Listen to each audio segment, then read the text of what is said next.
Trelle Canatella, reality star. And she's our chip leader, as we just mentioned. She's got the Motown hand, jacking five. You, man, She goes out. Game, my brother. I respect your game. You weren't intimidating. Sean out. Man. You weren't intimidating, Neve. gentlemen. And the box are discussing the last hand, apparently. Well, Neve made a great stab at the pot, but just got outplayed by the boxer. Yeah. I seen it already. Pink. Let's see if I got something. You know what's coming, right? Yeah, let's see He's if I got the got suited something. 9-5, and he's gonna Just call. I'm all in. Thor saying, I'm all in. I'm detecting weakness. Yeah, that's when you're on the short stack and you've got a pair. Your opponent limps in. Obviously, you're just gonna move in with Not it. this time. Next time. Thor did that. He's gonna take down this I pot. see a flop. I didn't want to. He needs to pick up some pots now, Vince. The one thing about Thor Hansen, he knows how to play the short stack. He's had beaucoup tournament experience in his lifetime, over 2.7 million in earnings. Okay, next hand has been dealt. And Sean has been dealt a pair of sevens. Well, same hand Thor just won on. A little different here, though. He's under the gun, and he's going to raise it to 200,000. Neve behind him, though, with a pair of sixes. Little does he know what bad shape he's in here. I call. He's going to make the call, though. Mr. Washington with the button next to act.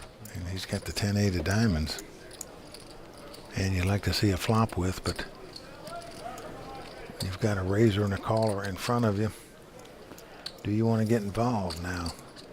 He is in position. He's on the button, but just doesn't want to put 200,000 in there. Yep, Norwegian Godfather out, as is Trelle. So a two-way battle for this pot. Oh, and what a flop. It's come 7-5 deuce. Sean checks the top set here, Vince. If you're sitting in the Neve seat with 2 sixes, chances are you're going to bet here. I would bet in this spot when the opponent checks. 300. You're assuming when the guy raised before the flop, he's got 2 big cards here, so your 2 sixes are the best hand. Yeah, he bets 300,000. Little does he know, he's got to hit 2 running cards in a row to win this pot. 2 cards to make a straight, or 2 more sixes. Now the question is, do you just rope a dope here? I'm all in. Well, he went all in. He's check raised all in here. And you can see Neve does not like that. Sean doesn't want to take a chance. He is pushed again with top set. Well, Neve trying to figure out this hand. He said the guy raised before the flop. He check raised me on the flop. Does he have the overpair?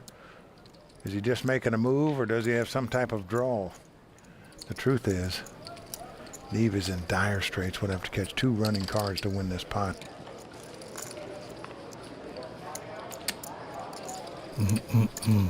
If he makes the wrong move here, he'll be walking back out of here. And the furniture man has the lawn chair collapsing on him. He folds. And Sean Urban once again regaining his chip lead right there. 5 players remain from the Commerce Casino for the WPT Invitational. We'll be right back in just a few moments. Just like boxing, you know, poker and boxing, they go hand in hand. You got to read your opponent. You got to know his next move before he makes it. All in all, it's same as poker, man. You just read your opponent. You can look at them and you know their next move. And then it's all about knocking out somebody. Welcome back to the World Poker Tour. That's the boxer at the table, Ron Washington. Well, Vince, I like the analogy that Laurent makes in comparing boxing to poker. The only thing he left out was that they didn't talk about the pain aspect of boxing and poker, that you have to be able to take your hits and get up and fight again. Oh, you're right. You mustn't forget the pain. All right, Sean Urban out of the Navy is a chip leader with 2.8 million, but the action goes to the mighty Thor Hansen. He quickly folds, as does Trelle Canatella. Well, round to the Navy man on the button. He's got the Queen Jack. He's going to make a little raise here, up to 200,000. Into the furniture man. Neve Barham, he folds his hand, and now Laurent picking up a pair of 5s here. Now, some guys like to come right over the top when a guy raises on the button with a small pair and you're in the big blind, but Laurent opts to just make the call here. And here comes a flop. flop comes 10-7-5. All clubs. Laurent has flopped a set, and Vinci's going to a little rope-a-dope here. Trap his opponent, but it doesn't work. As Sean checks right behind him. Now another club comes off, so 4 clubs on the board now. Neither player going to like that because neither have a club. Set shrinking up as the boxer quickly checks. 300. But Urban, without a club, going to make a bet. 300,000. Well, that's chances are if he had a big club, he would have bet the flop. That didn't happen, so the boxer's going to call him with the 3 5s here. Down to the river we go. Oh, look at this. Now the 8 of clubs comes off. 5 clubs on the board, including a 4-card. That's pretty amazing. Straight flush. That's pretty amazing. Neither opponent has a club in their hand, so if nobody bets at this pot, or someone bets and it gets called, it will be a split No club. pot. And it does go check, check. Boy. Now in poker, you play your best 5-card poker hand. In this case, the best 5 cards are all on the board. So both players are playing the board. It will be a split pot. Oh, wow. Laurent Washington with a missed opportunity. Got his hopes up there when you flop a set, but just kind of fizzles out. Back to this hand. On the lady at the table, Trelle Canatella quickly folds her hand. And now Sean Urban with an ace-10. Well, Sean, by far the most aggressive player at this table. He just fires torpedo after torpedo at him. And he's made it 200,000 into the furniture, man. I call. Who's going to make a call with his king-9 of spades. And Laurent, very tricky player, with an 8-6. And he's getting a big price to call here, Vince. It's going to cost him $160,000 to make the call, but there's $570,000 in there, so he's going to gamble here. He does make the call. Thor disappears. Here come the first 3 cards. Well, Jack 8-3 with 2 clubs. Laurent's picked up a pair of 8s. He checks it. He's got the best hand right now. Will the Navy man make the continuation bet? No checks as well. And Neve says, okay, let's see the next card. Well, 7 of clubs comes off. So possible straight, possible flush out there, but Laurent believes his 2 8s are the best hand. Indeed they are, and he is making a bet here, Vince. And a pretty good bet at that, looks like. 500. $500,000. Well, Sean looking at his hand again. Now he realizes he got a straight draw and a flush draw, but even if a club comes up, you're not crazy about a 10 high flush. Good hand. Nice hand, Paul. Well, they both go out. Laurent Washington taking down another pot. So the West Virginian says he is living the dream, and right now he is trying to fulfill a dream, Vince, by taking down this title and got a good shot to do it. A lot of sly poker here at the Commerce Casino. We're coming back with more action. Stay with us on the World Poker Tour. Welcome back to the World Poker Tour here at the WPT Invitation. Hello, I'm Vince Van Patten with Mike Sexton, where 5 players remain. Our current chip leader is a boxer from Huntington, West Virginia, Laurent Washington. In second place, Sean Urban. The pro, the mighty Thor, is in trouble. He's short stacked right now. Let's go down to the table, see if he can come back. Don't worry about Thor, Vince. He can play short stack as good as anybody in the world. Okay, we will see. The blinds are 50 and 100,000. The crowd loving this event here tonight at the Commerce Casino. Well, the action's going to be on Thor. He looks down at the Jack Deuce of clubs. Going to throw it away. And now it's around to Trelle Canatella, and she's picked up the best hand in poker, pair of aces. How do you like that? Well, you like it if you pick them up, that's for sure. She's getting the chips out there.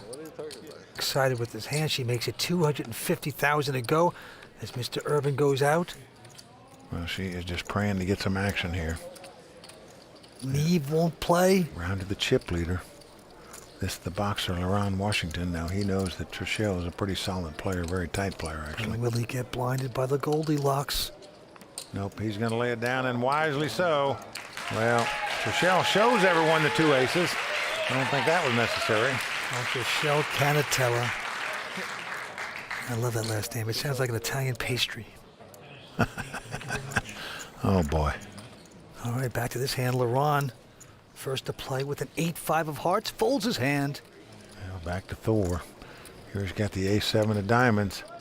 I only got 1 gear left. He's gone all in with an ace-7. Oh, I wish I could call you. I wish. Trelle flashing a smile but folding. Well, the ex-Navy man crinking his neck here because he's got the ace-5 of clubs. 760. Like He's been in a tight sub for a long time. Folds that. Take it down, T. All right. Neve goes out as well. Thor Hansen take it. happy to pick up the blinds and antes because that's 200,000. Good, solid short stack poker by the mighty Thor from Scandinavia. There's his Scandinavian friends. You don't find those kind of people in L.A. Well, it's hard to find a coat and tie in LA, man. It's true. Back to the felt. Trelle mucking a king 4. Sean also out. And now Neve Barham, furniture guy. Yeah, he's got a king deuce. He's out as well. Yep. So now the boxer. The boxer looks down at a dismal 5 deuce offsuit. The chip leader is going to limp in for 50,000. There's no shame of giving up one. Thor with just a 5-10 Now let's take a free flop this time. says, let's see the flop. Well, Thor has him dominated as the cards lie. This time you won me to raise, huh? You had your queen 3 ready for me. Ace 7 deuce. So with that hand, Laurent taking the lead with 2 deuces. He checks, and Thor is now going to bet here, 150,000. But Laurent makes a good call here. No way you're going to put Thor on an ace here because he would have moved in, or certainly raised before the flop if he had one. Now the jack of spade comes off, so 3 spades out there. Neither player likes Okay. that card because they don't have a spade in their hand, so it goes check, check. Take a free one, Rob. Say free To the one. river we go. Another jack. So action on Laurent now. Vince, he's going to lead out and bet here. 400,000. I don't like this play because the only way you're going to get called is if you're beat. Ron, you're a good guy. Take it. He might earn some money by checking. He's got no earn by betting. But nevertheless, the chip leader gets richer. The boxer goes pop, pop to the old veteran Thor Hansen. You bluff me? No. What do you think? You think you bluff me? No. 5 players remain. We're coming back with more on the World Poker Tour. Tonight's episode of the World Poker Tour is brought to you by PlayWPT.com.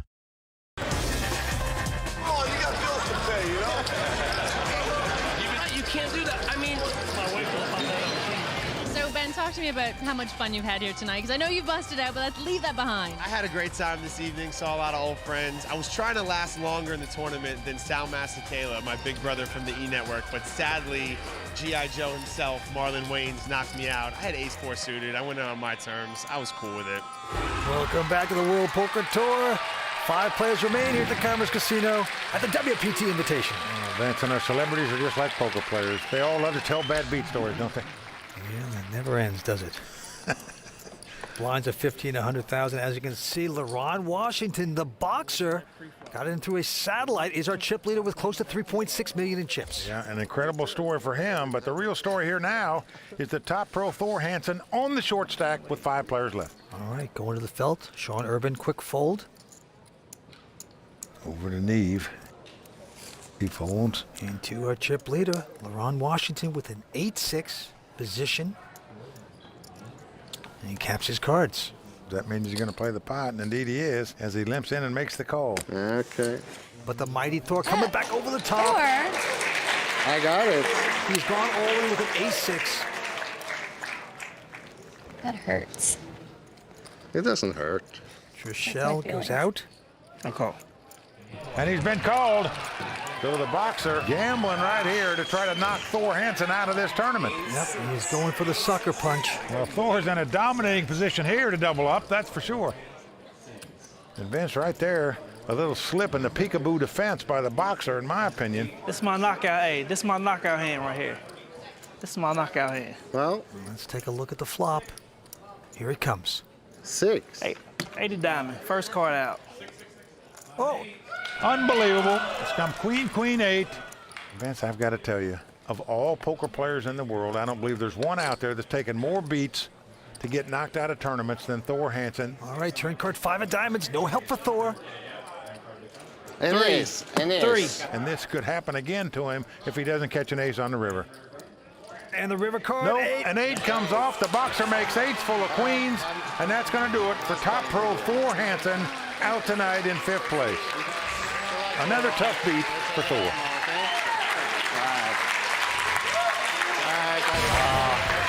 Always a gentleman. He takes it well. He had his man dominated, but not to be. The puncher punches him out of here in 5th place. And just like that, we are down to 4. Well, Vince, this is shaping up to be quite a brawl here. We've got 4 amateur players remaining, including reality TV star Trelle Canatella. Could a celebrity finally win the WPT Invitational? We shall see. And that's going to do it. We have run out of time for tonight. So for Vince Van Patten and everyone at the WPT, I'm Mike Sexton saying thanks for watching, and until next time, may all your cards be live and your pots be monsters. I don't understand what this is for here. The World Poker Tour.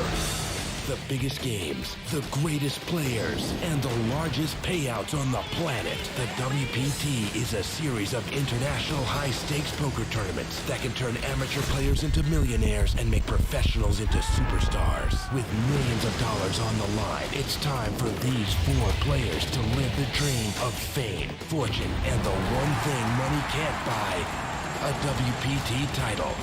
Tonight on the World Poker Tour.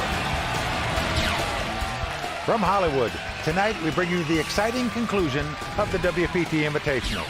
Hi everyone, I'm Mike Sexton alongside Vince Van Patten, and welcome to the World Poker Tour. Tonight you're joining us from the world-famous Commerce Casino, where our champion will walk away with a $100,000 first place prize, as well as a coveted WPT title. Now, the WPT Invitational started out 2 days ago as a very exclusive, star-studded slugfest. Then, the final table started, and it really started to heat up. The first player out was local amateur Steve Elliott, who'd won his invitation, but didn't hang on too long under the glare of the WPT's bright lights. Okay. This is my knockout. Hey, this is my knockout hand right here. And in a shocker, the godfather of Norwegian poker, the Scandinavian legend Thor Hansen, got hammered by the professional boxer Laurent Washington. And now, all these 4 remaining players are even closer to the $100,000 first place prize and capturing their first WPT title. Including our last celebrity standing, reality TV star Trelle Canatella. Well, the $100,000 first place prize, the title, and all the glory that comes with it is still up for grabs. That's right, Mike, and the players look very anxious to play, so let's go watch the bluffing begin. Well, we started out 2 days ago with 567 players. We are down to these 4, all dreaming about capturing a WPT title. The boxer, Laurent Washington, got in this tournament through a satellite. He's a chip leader with close to 4.4 million in chips. And Vince, the green part of that graph means he's the only player at the table that has above average in chips. So he's in great shape. The rest of them have to catch up. All right, we go to the table. Blinds are 1,500, ante's 10,000. So on the furniture guy, Neve Barham, I'm gonna raise. with a Jack-10 is going to raise. And he's got the suited connectors. 250 on top. Makes it 350 to go. Well, the boxer, our chip leader, looks down at a pair of 7s here. I race. And he says raise. I'm telling you, this boxer has been bobbing and weaving just right at this final table, playing terrific poker here. Laurent, the boxer, is measuring his man right here. Now, Neve is on the short stack with just over $1 million. Oh, look at this, Vince. $650,000 re-raise. Trelle Canatella out. 7. That's 1 million even. I This believe is so. Sean Urban. Oh, Laurent. He remembers his name. Momentum. Hey, when it swings, it swings hard. Like a pendulum. You better believe it. Let me see one of the cards. Oh, no, he Okay. couldn't show him one of the cards, because if he did, Neve would beat him in the pot, I can promise you that. That's like the furniture guy, you know, showing one of his packed umbrellas at the shop. That's not going to happen. Well, there you see the Mizrachi brothers. They're good friends of Neve's. Yeah. Unbelievable, man. They're the mentors of him, in fact. Pretty good mentors to have. You feel like your hand is beat here, of course. The question is, how badly is it beat? We can see it's a race situation. He'd call if the boxer turned up his cards, but that's not the case, so he throws it away. And Vince, I got to tell you, The boxer has been jabbing at this final table like Larry Holmes in his prime. He is nailing him right on the nose every time. Our club WPT qualifier, LaRon Washington. And this man put up $20 and beat out a field of 2,400 players. And here he is living his dream of capturing a WPT title and that $100,000 first place prize. And so far, he's beat 563 other players in this event. He's now the chip leader with 4 players left. All right. He quickly folds, as does Trelle Canatella. Now we're around to the ex-Navy man, Sean Urban. He was a physics major. I'm all in. Well, look at this. He has gone all in with a 9-3. I call. Well, he's gone all in just to try to steal the blinds and antes, but quickly gets called by Neve, who has an ace-king. This guy, man. This guy, man. Wow, just incredible. You're trying to make a move, but definitely at the wrong time. Nice call, man. Nice push. That's a good move. Usually. When you don't have You're going to win this hand. We'll see if it's a good move. He didn't want to get called, I promise you. He just wanted to pick up the blinds and antes. Now he's got to get lucky. Not on the flop. It comes 10-7 deuce. Neve's still out in front with a great chance to double up here. An ace on the turn. It is over. Doesn't matter what comes on the river. Neve Barham is going to double up here. The ex-Navy man Check it. torpedoed himself right there, Vince, by moving all in. Cost him 800 and some thousand. Yeah, very unfortunate circumstance. Sean now in a lot of trouble. We're coming back with more action. Stay with us here on the World Poker Tour.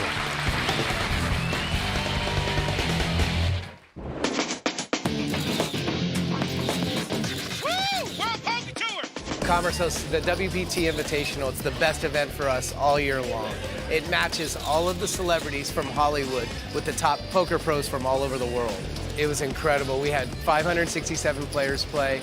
It's a 3-day event, and first place is going to take home $100,000. And we raised $100,000 for Chrysalis. Chrysalis is a non-profit organization that helps people get back on their feet and find them jobs. And on behalf of the World Poker Tour, we're honored to partner with the Commerce Casino to raise money for such a worthwhile charity. Congratulations. It's exciting to raise that much money for charity, $100,000, and all the poker pros and celebrities really contributed.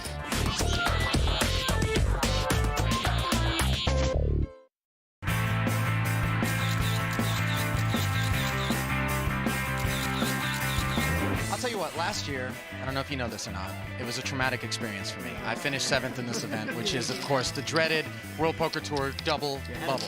No television, no money. It's basically like how to waste 2 days and hate yourself for doing it. Welcome back to the World Poker Tour. Oh, Ali is so right. Going out on the bubble is just a nightmare. A lot of pain going on here at the Commerce Casino as we have 4 players remaining. There you see our chip leader, LaRon Washington. He is a dominating chip lead right now, Vince. More than 2-1 over any other player at the table. Sean Urban quickly folding his hand. And now the furniture guy, Neve Barham. And he's got a Queen-6 offsuit.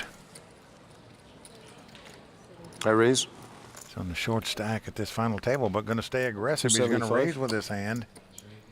275,000 to go. Into the satellite king, the boxer, LaRon Washington. Vince, LaRon has played a terrific tournament up to this point. He's our chip leader right now. His dream is to capture this WPT title, and he's got a shot to do just that. Queen 9 of clubs.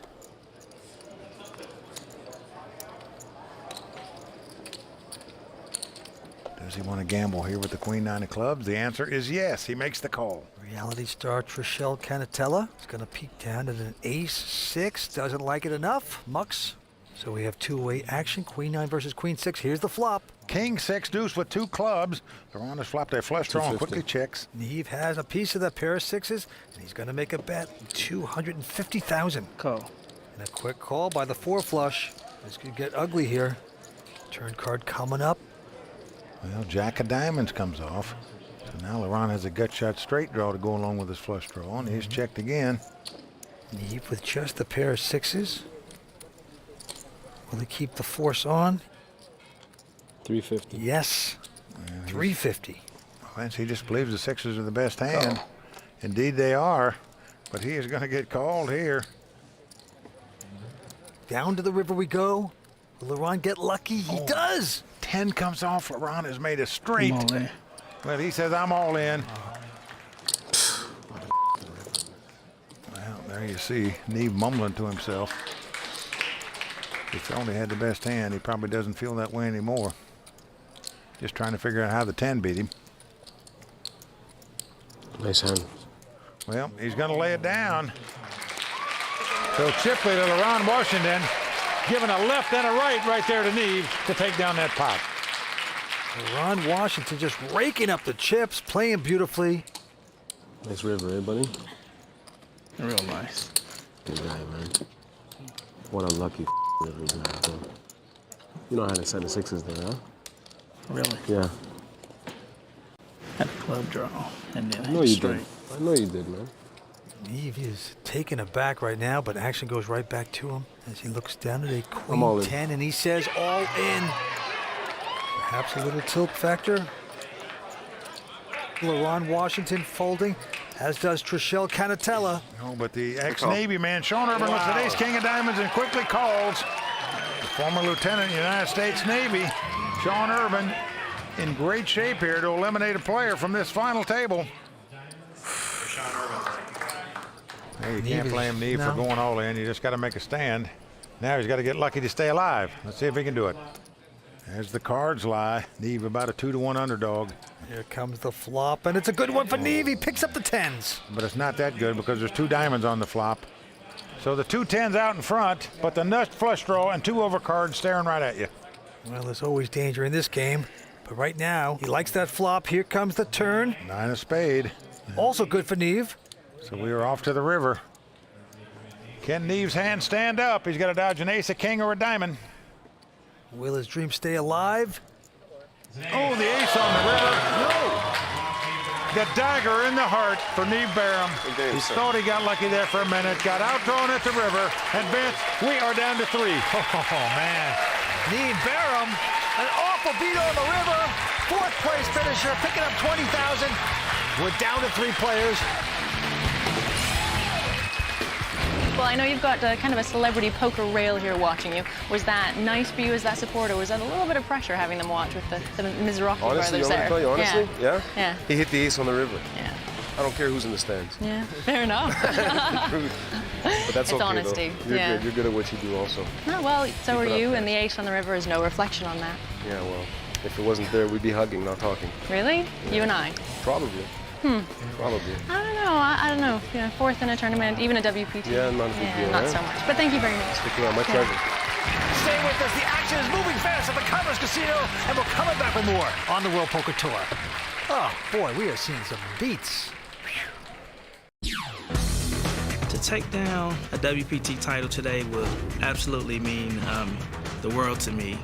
I mean, it's been a dream. I watch the WPT all the time, and I'm gonna fight to the end, and I'm gonna try to walk away with the WPT title and $100 grand.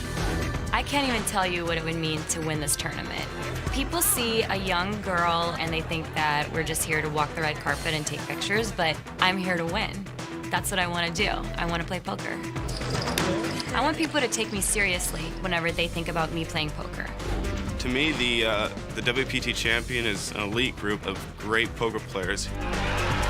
So I would feel honored to take that title home with me, and it's something that no one could ever take away. Welcome back to the World Poker Tour. The WPT Invitational continues.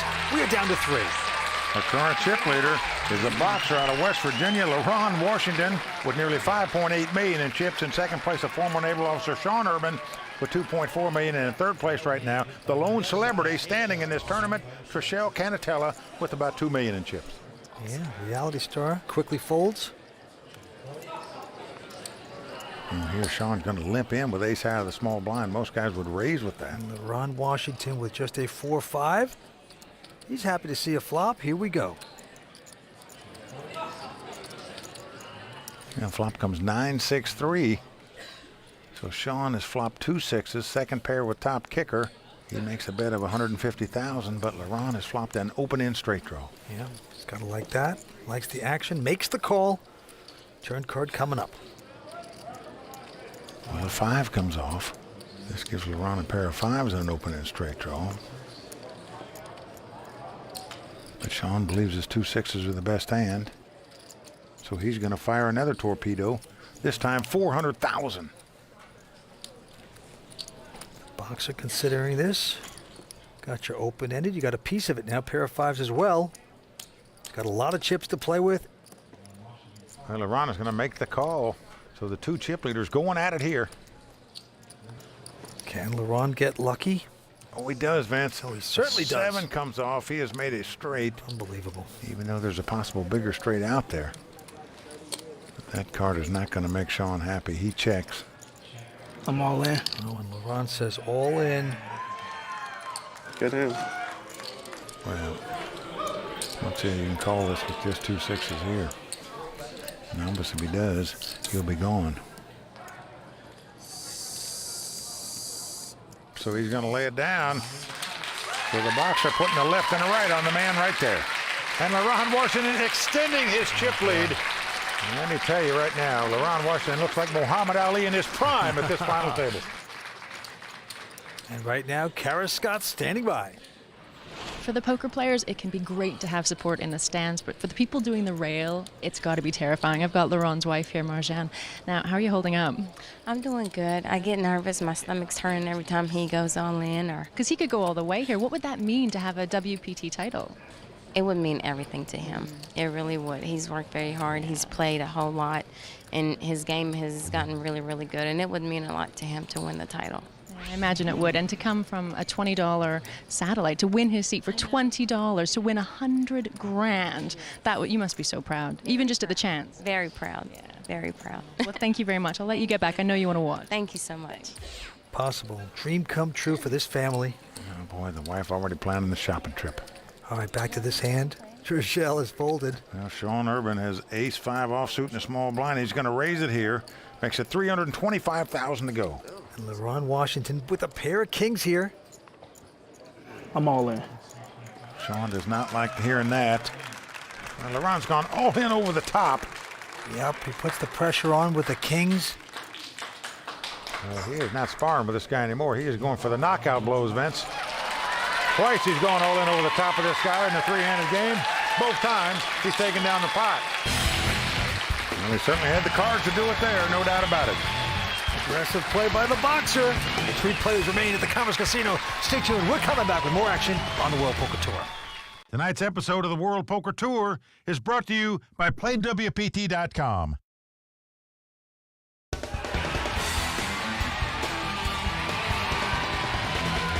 Welcome back to the World Poker Tour at the Commerce Casino where 3 players remain. This has been an absolute slugfest. Very interesting. Oh, Vince, very impressive poker by Laurent Washington so far. Every time he's played a big pot, he seemed to take it down. That's the way you want to play poker. Just like you want to box, you want to hit and not get hit. That's what he's doing. Title up for grabs. Let's go back down to the money pit and see what happens next. If I can deliver the final knockout blow, you'll see a lot more than that. Very happy-go-lucky. Laurent Washington out in front with $6.7 million in chips. Got to work my way up to that point, though. He has taken over this field. Action on Sean Urban to act first. Quickly folds his hand. Trelle standing in my way. And now Laurent with a Queen-7. And Sean over here. Just calls it. Trelle with a Jack-6. Is happy to see the flop. Here we go. Let's come ace-7 deuce. Laurent out in front with the 2 sevens. He checks them. She checks right behind him. There's a couple of Trelle's friends that you'll recognize. 5 of clubs on the turn. Helps neither player, but Laurent's coming out to swing away. 400. Yeah, he says 400,000, and Trelle quickly goes out. And quick muck by Trelle, and Laurent picks up another pot. Right now, Kara Scott standing by with Nick Gonzalez. This is a situation that Nicholas Gonzalez knows very well, this final table. You were here last year. You want to make a deal, friend? Yeah, I'll make a deal with you. I'll take first and you take second. What are your emotions when you're sitting at that final table? Talk me through how it felt for you actually sitting there. Good luck, man. You know, for me, it was exhilarating. I played with Freddie. You know, it's just the kind of, you're hoping the poker gods are with you. So I felt really comfortable, had a lot of friends supporting me like Trelle has today. Sometimes people don't quite give the woman at the table the same respect in terms of, you know, poker knowledge that they might give to some of the guys with the sunglasses on. So is she ready to use that? I think she's always used it, and I think when you look like that, a lot of people don't give you a lot of credit for a lot of things, and other than that. So I think she's very intelligent. She's a very good player, and I think it's all going to work in her favor. Well spoken there by last year's runner-up, Nick Gonzalez. To the hand we go. LaRon Washington this time, our chip leader, with ace-3 and the button. I raise. He's going to raise.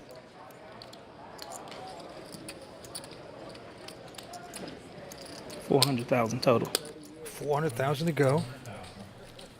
Into the reality star, Trelle Canatella.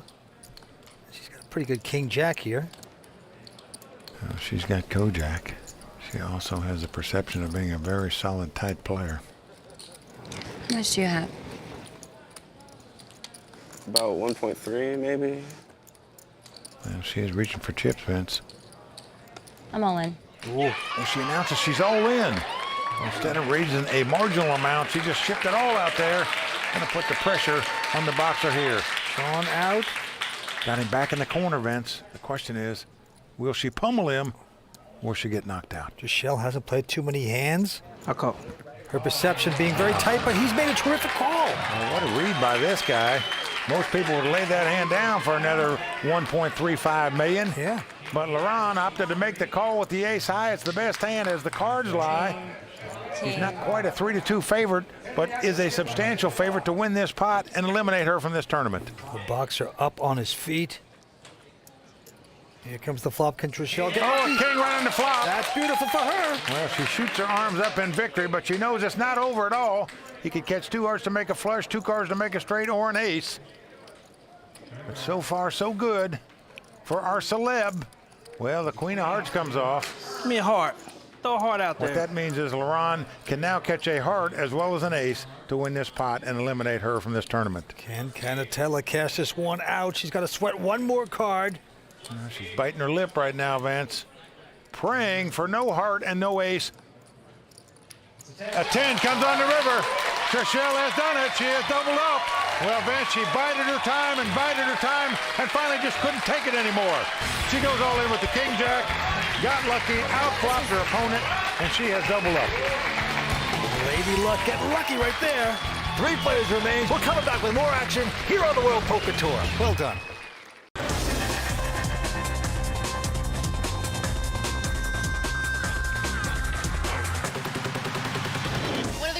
About this event is that we get the big poker people here as well. What do you love about playing here? I just love all the celebrities that show up. I got to play with, about 4 hours against Jerry Buss. Trying to finagle some Laker tickets. Maybe he got the message, maybe he didn't. If he didn't, maybe he'll get it now. I don't know. Welcome back to the World Poker Tour. The WPT Invitational continues. We have 3-handed poker. It's been very dramatic so far. Well, Vince, exciting action just a moment ago as Trelle Canatella doubles up to get right back in the thick of things. Could she be the second woman to ever capture a WPT title? Well, you see right there, WPT Invitational Season 6. Men the Master's wife, Van Wyn, taking home a title. Let's get back to the table. LaRon Washington still our chip leader, but Trelle Canatella made a big dent in that lead by capturing that last pot to go to $3.6 million. In third place, Sean Urban right now. The former naval officer has got to step it up here. Yep, and he looks down at a pair of 6s. Any pair is a pretty good hand in the short-handed poker game. See what he does here with the 6s. And he's going to raise it. It's like $250,000 to go. Our chip leader, LaRon. Gonna lay down his queen 3. And now Trelle Canatella, who has an ace 8. You raise. Well, she is going to raise it, Vince. Another $250,000. She doubles the bet. 5. That's always a very scary thing. You always think a player has a super strong hand. If they just double it, like they want your action, it's always a dangerous move. Well, Vince, you might not like it in Sean's seat here, but I think as a poker player, you need to realize that in Hold'em poker, you only pick up a pair on average once every 17 deals. So chances are that your opponent in this case would have 2 overcards and not an overpair. Yeah, but you're playing against the tightest player at the table. Look at the perception of Trelle Canatella. Well, you just saw her move all in with the king-jack a minute ago. And I think Sean has got to go with this hand with his chip count, but he's opting to lay it down. That's pretty amazing. So Trelle moving in the right direction here, continuing to gather chips. Give her credit. She is starting to step up the pace as we get short-handed here, Vince. You have to become more aggressive and play a wider variety of hands.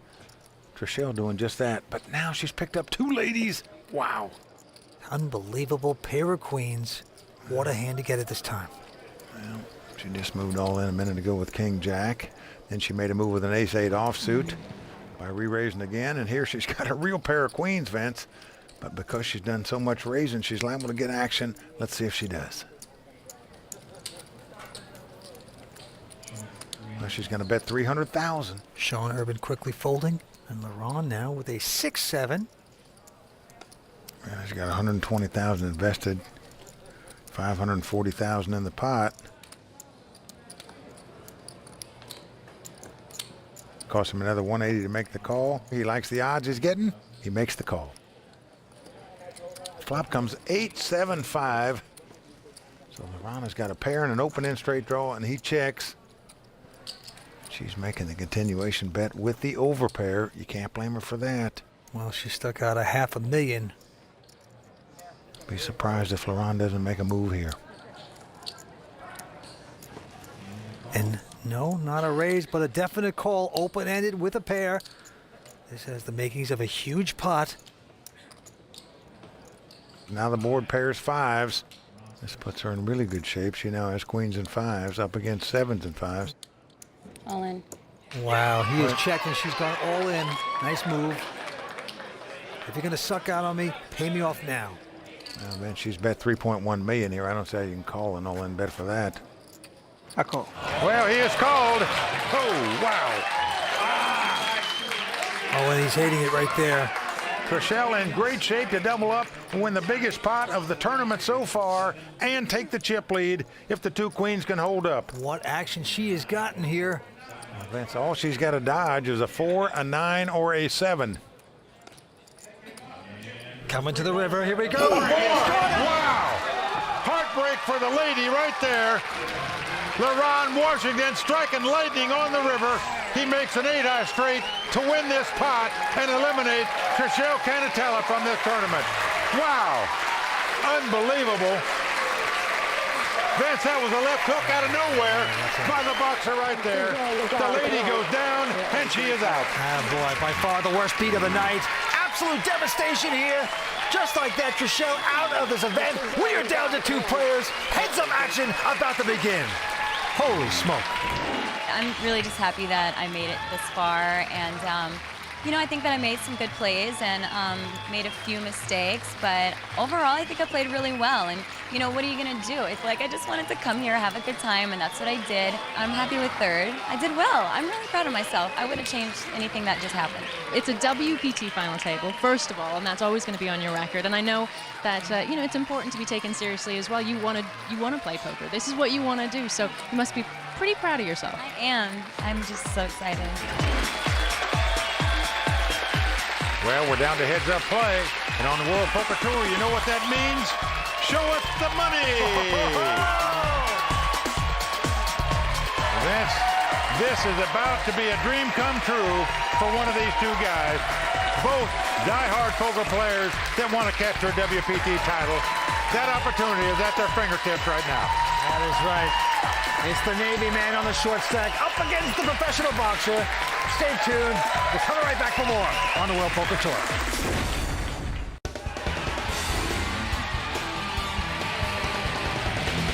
I know that you're used to being aggressive and you're used to being, you know, on your front foot and going forward. So you're going to take that into this heads up here? Oh, yeah. Oh, yeah. I'm throwing straight punches, you know, and set him up with the jab and come with the left cross and hopefully knock him out. This will be a lot of fun, though, and this has been a great experience for me. And Laurent has been crushing the table, so I know I have to get lucky a few times.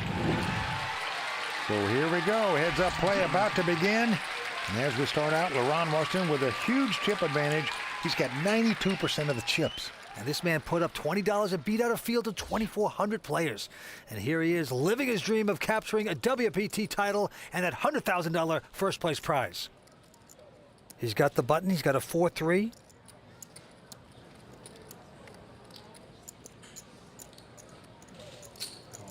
And he's got a limp in. Yep, he makes the call on the button. There's Sean with a Jack-10.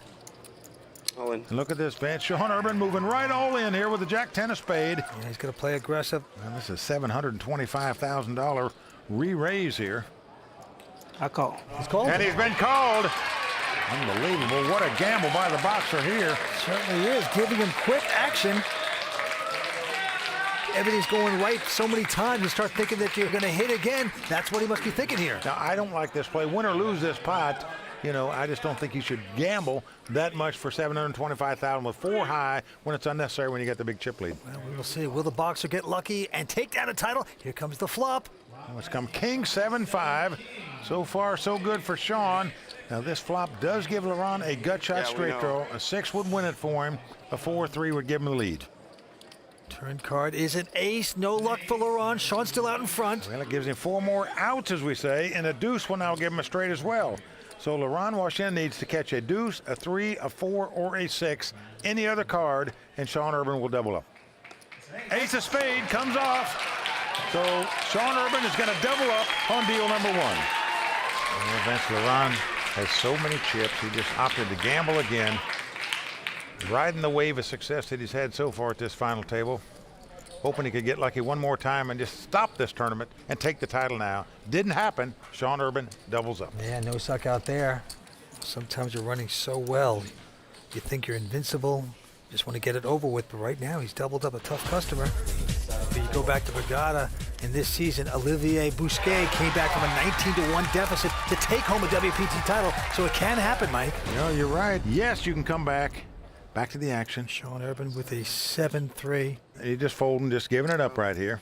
A walk, as we say. So a little momentum going to Sean. He's got to be enjoying this comeback.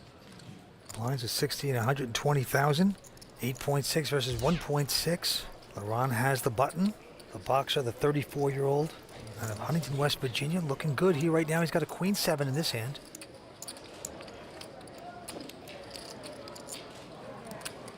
Yep, he's just going to call it. Well, he limps in on the button. And Sean with a queen check. Check. Surprisingly, is not going to go over the top, calling as well. Well, he's got him dominated. It's queen jack versus queen 7. Here comes the flop. Oh, it's come queen 10-5. This could get interesting. Both players have flopped top pair. They both quickly check, Mike. Here comes the turn card, just like that. A 3 of diamonds, helping neither player. Sean out in front with the kicker. Well, again, Sean's going to check. 350. Well, he's going to try to trap, and LaRon is going to fall into it. He's betting 350,000. On. Quickly, Sean says, I'm all in here. And LaRon quickly calling as well. Well, so here we go. The only way LaRon can win this pot is for a 7 to come up on the river. And Vince, when you're playing poker and your opponent only has one number he can catch to beat you at the river, you can't get your money in much better than that. Sean Urban could double up yet again. Let's see if he does. Yeah, the legs get a little wobbly here for the boxer. Here comes the river card. It's a 6, so LaRon not going to catch there. Wow. Sean taking home another pot. Vince, he has got to be feeling like he's got a real shot to win this thing now, even though he's still behind the chip count. But when you go double up, you got to be feeling good. 2 players remain. Big comeback in place. We're coming back with more on the World Poker Tour. Stay with us. We both had a queen. Cooler. Yeah, it's time to play poker now.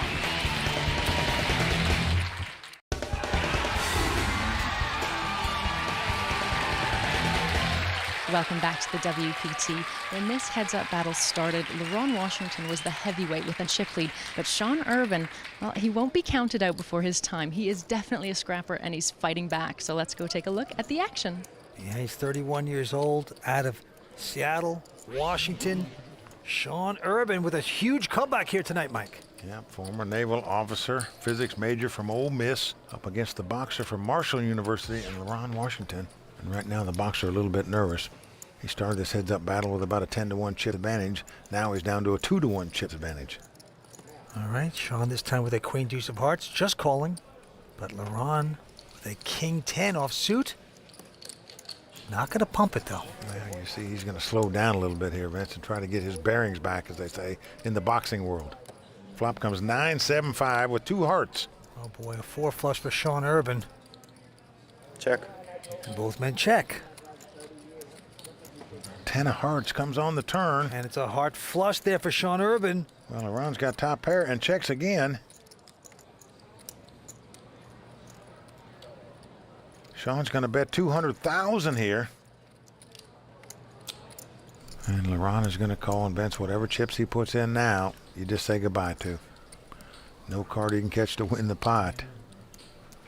Going to the river. Oh, and now another 10 comes off. This could really spell doom for the boxer, as he's now got 3 10s. But he checked him, Vince. Can't believe that. Did not bet the 3 10s. And Sean with his flush. Gotta feel like the flush is the best hand. Question is, how much value can you get out of it?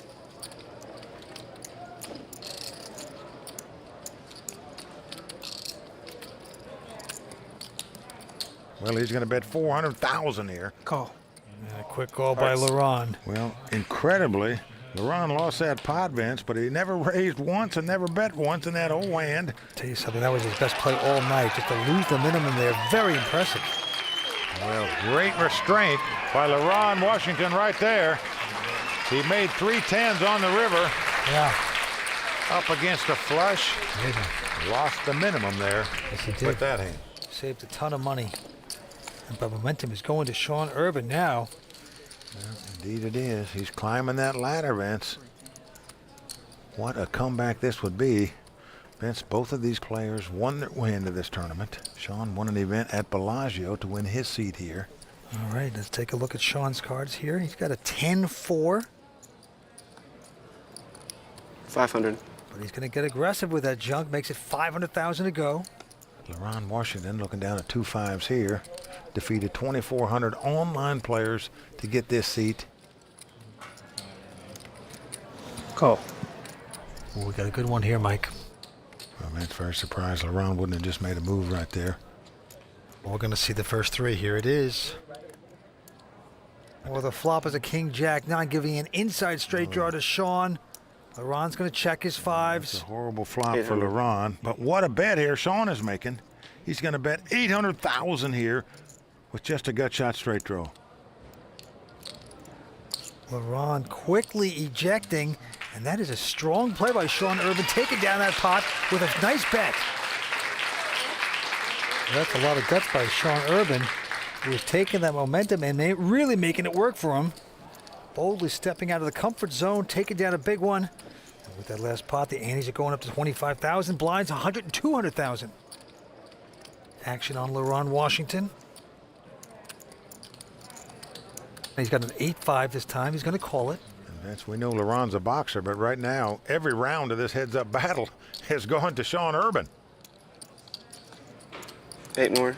And Sean with ace-7 has gone back over the top, making it $1 million to go. Well, that's the smart play with ace high. Figures to be the best hand when your opponent limps in on the button. Unless he's trapping you, it is going to be the best hand.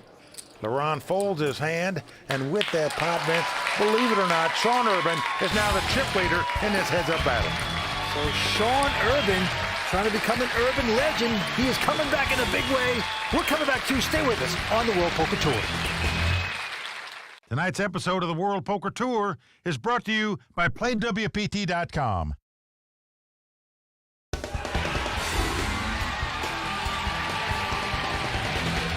Welcome back to the World Poker Tour. Here we go. Heads up action. Almost a dead heat here. You're right, Vince. It's virtually a dead heat. Actually, Sean Urban with a slight lead. He has won every round so far this heads-up battle. The Navy man up against the boxer, slugging it out. Back down to the felt we go. Action on the boxer, Laurent Washington. Oh, picks up a nice hand in heads-up poker here, the king, queen of diamonds. But just going to limp in and call on the button. And Sean Urban with a queen 5 of spades. Nothing fancy. We're going to see a flop. Here's the first 3 cards. Oh, flop comes King, Jack, 10. Oh, buckle up. Sean with a 4 flush. He has checked it. He's also got an open-end straight draw, but Laurent has top pair with an open-end straight draw, and he comes out firing 500,000. Vince, we could see a lot of fireworks. More. There's the first raise by Sean Urban to 1.3 million. He's saying, I'm open-ended. I got a flush draw. I'm going to bully you out of this. Little does he know, though, Laurent has a huge hand as well. Vince, in my view, many players would just ship it right here with Laurent's hand. Now, maybe if he puts his opponent on a spade draw, he might want to take one off to see if a spade comes off and then move all in. Laurent is making the call, so a monster pot developing here. So over 3 million in the pot. Comes the turn card. Jack of clubs. Pairs the board. What a scare card for both players.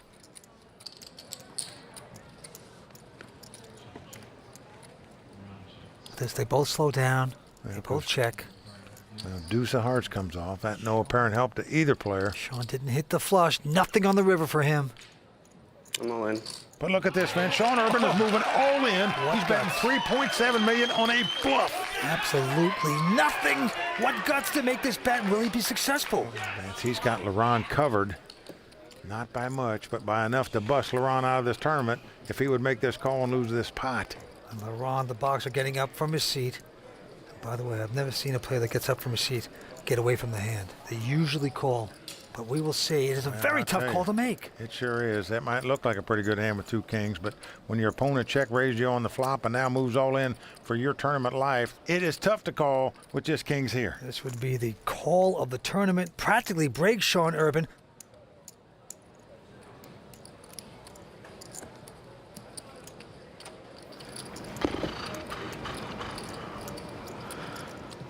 I'll call. He's going to do it. He's made the call.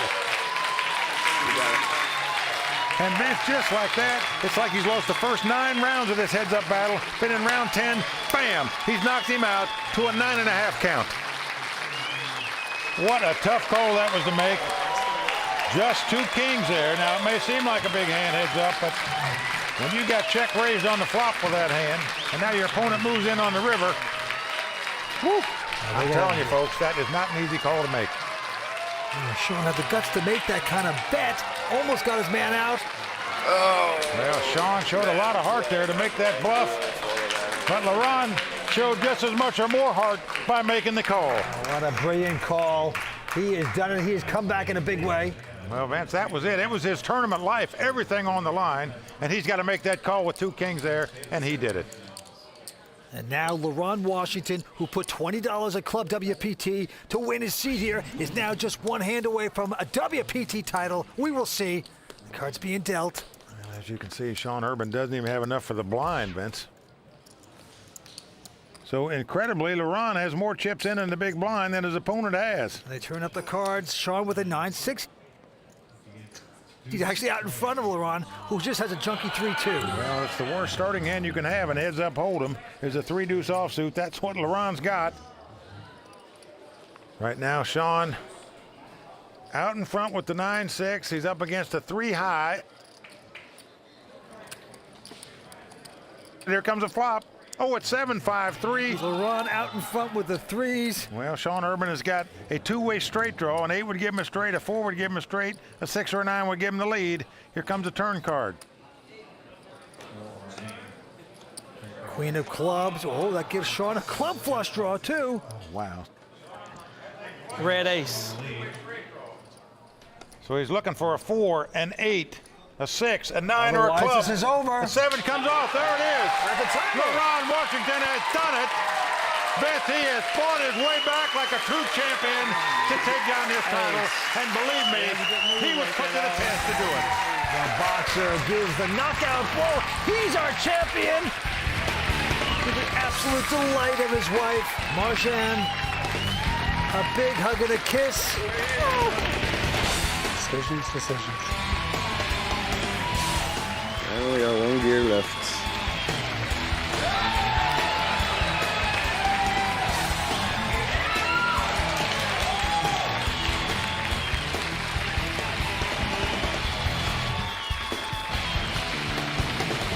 So the boxer, LaRon Washington, puts in the final blow. He's our champion. Well, Vince, what a performance. He outdueled 2,400 people online to get a seat in this tournament and then beat 566 to take this title.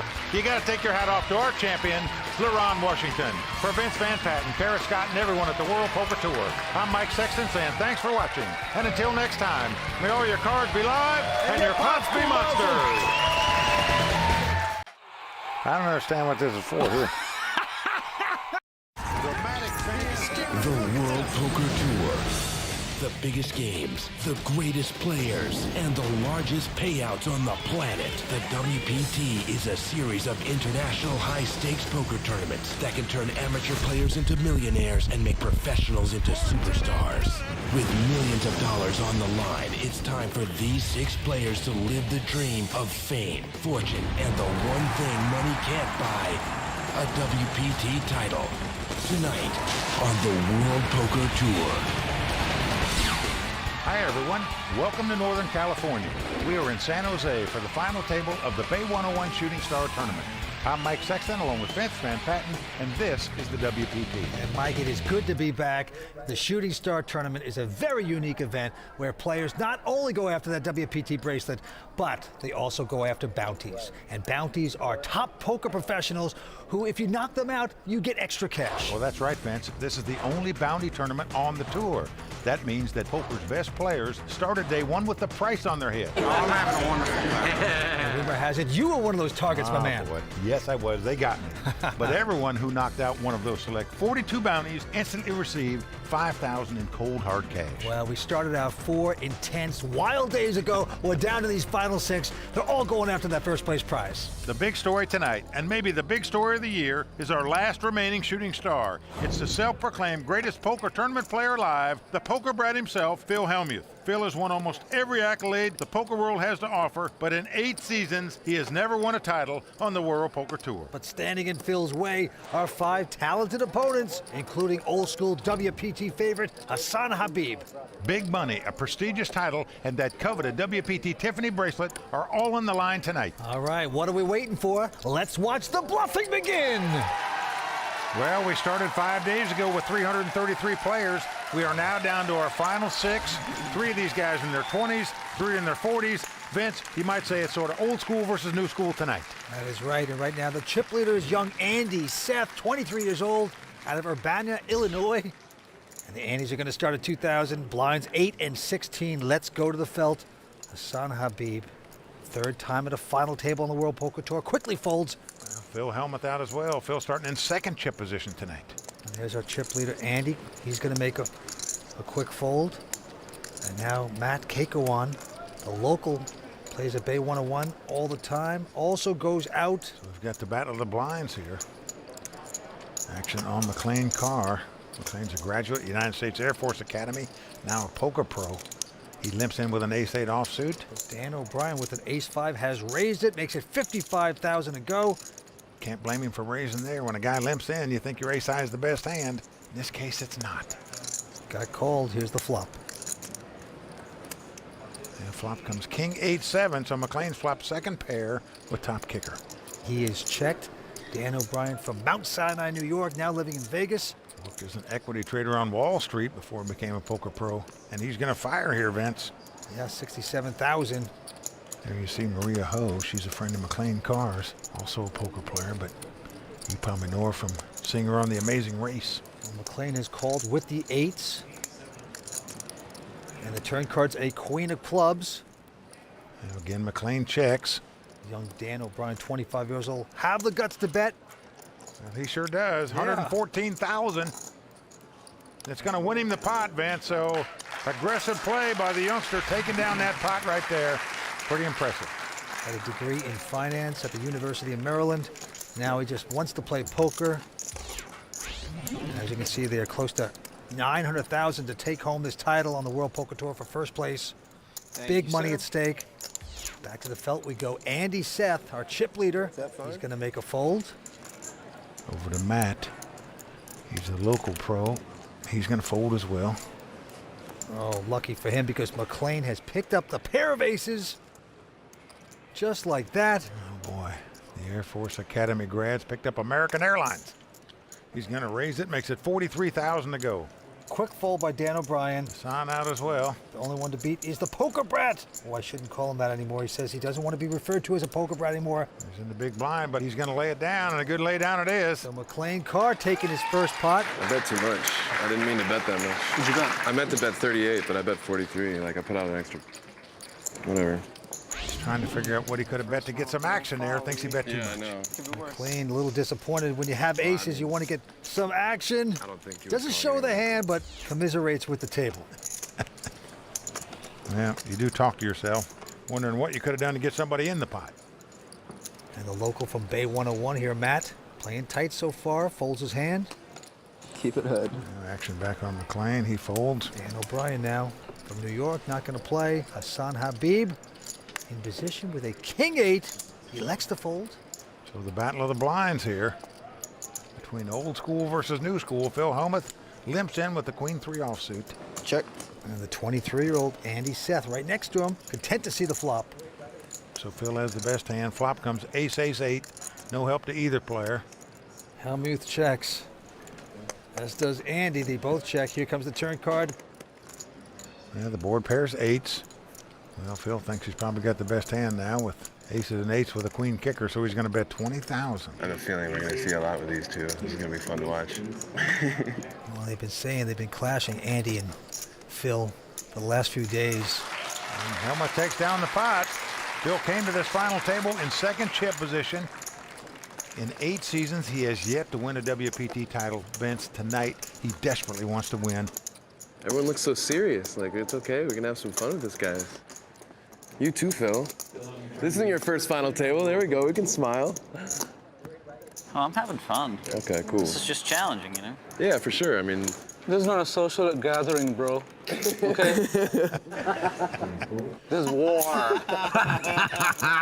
Well, Hassan Habib calls it like it is. There's war in the green felt here. All right, back to the hand. McLean folding. Dan O'Brien now with an ace-8 of clubs. We're not at a bingo game, bro.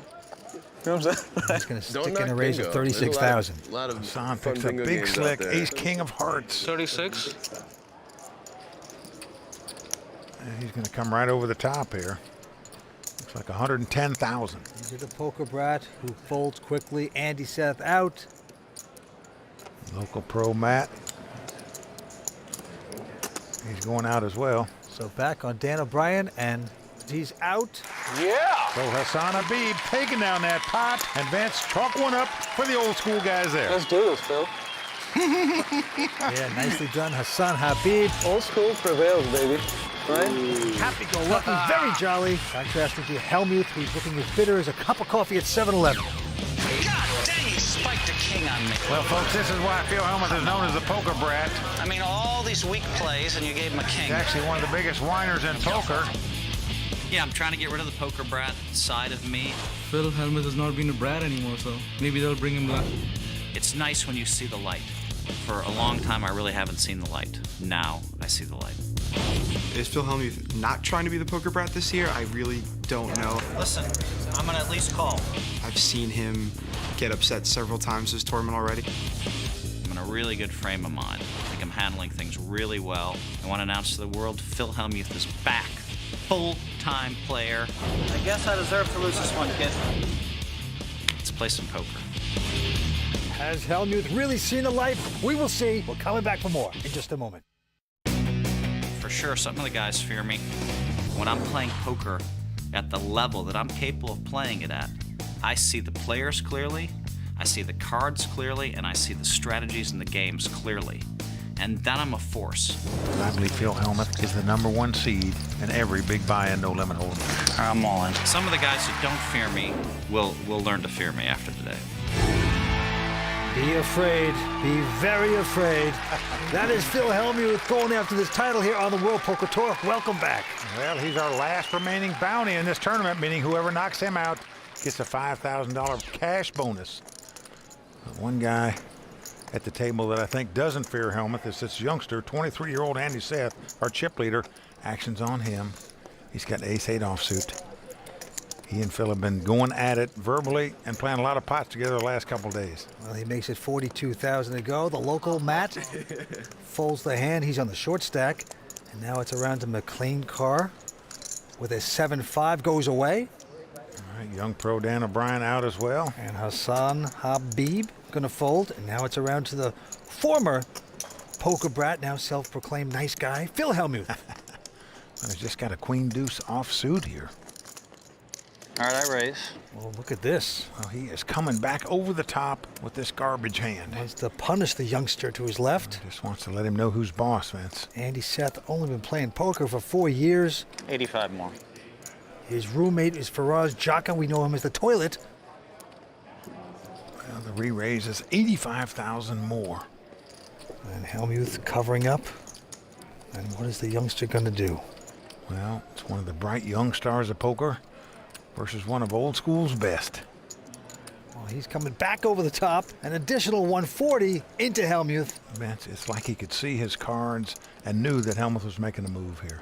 What timing to make a re-raise here by Andy Seth. So this is what I think this is my prediction for the folks at home. And he and I are going to put in 5 bets each. And at the end of the hand, I'm going to show down 10s, and he's going to show down like ace-jack for all the money. And everybody's going to say, why did you guys play so crazy? That's my prediction.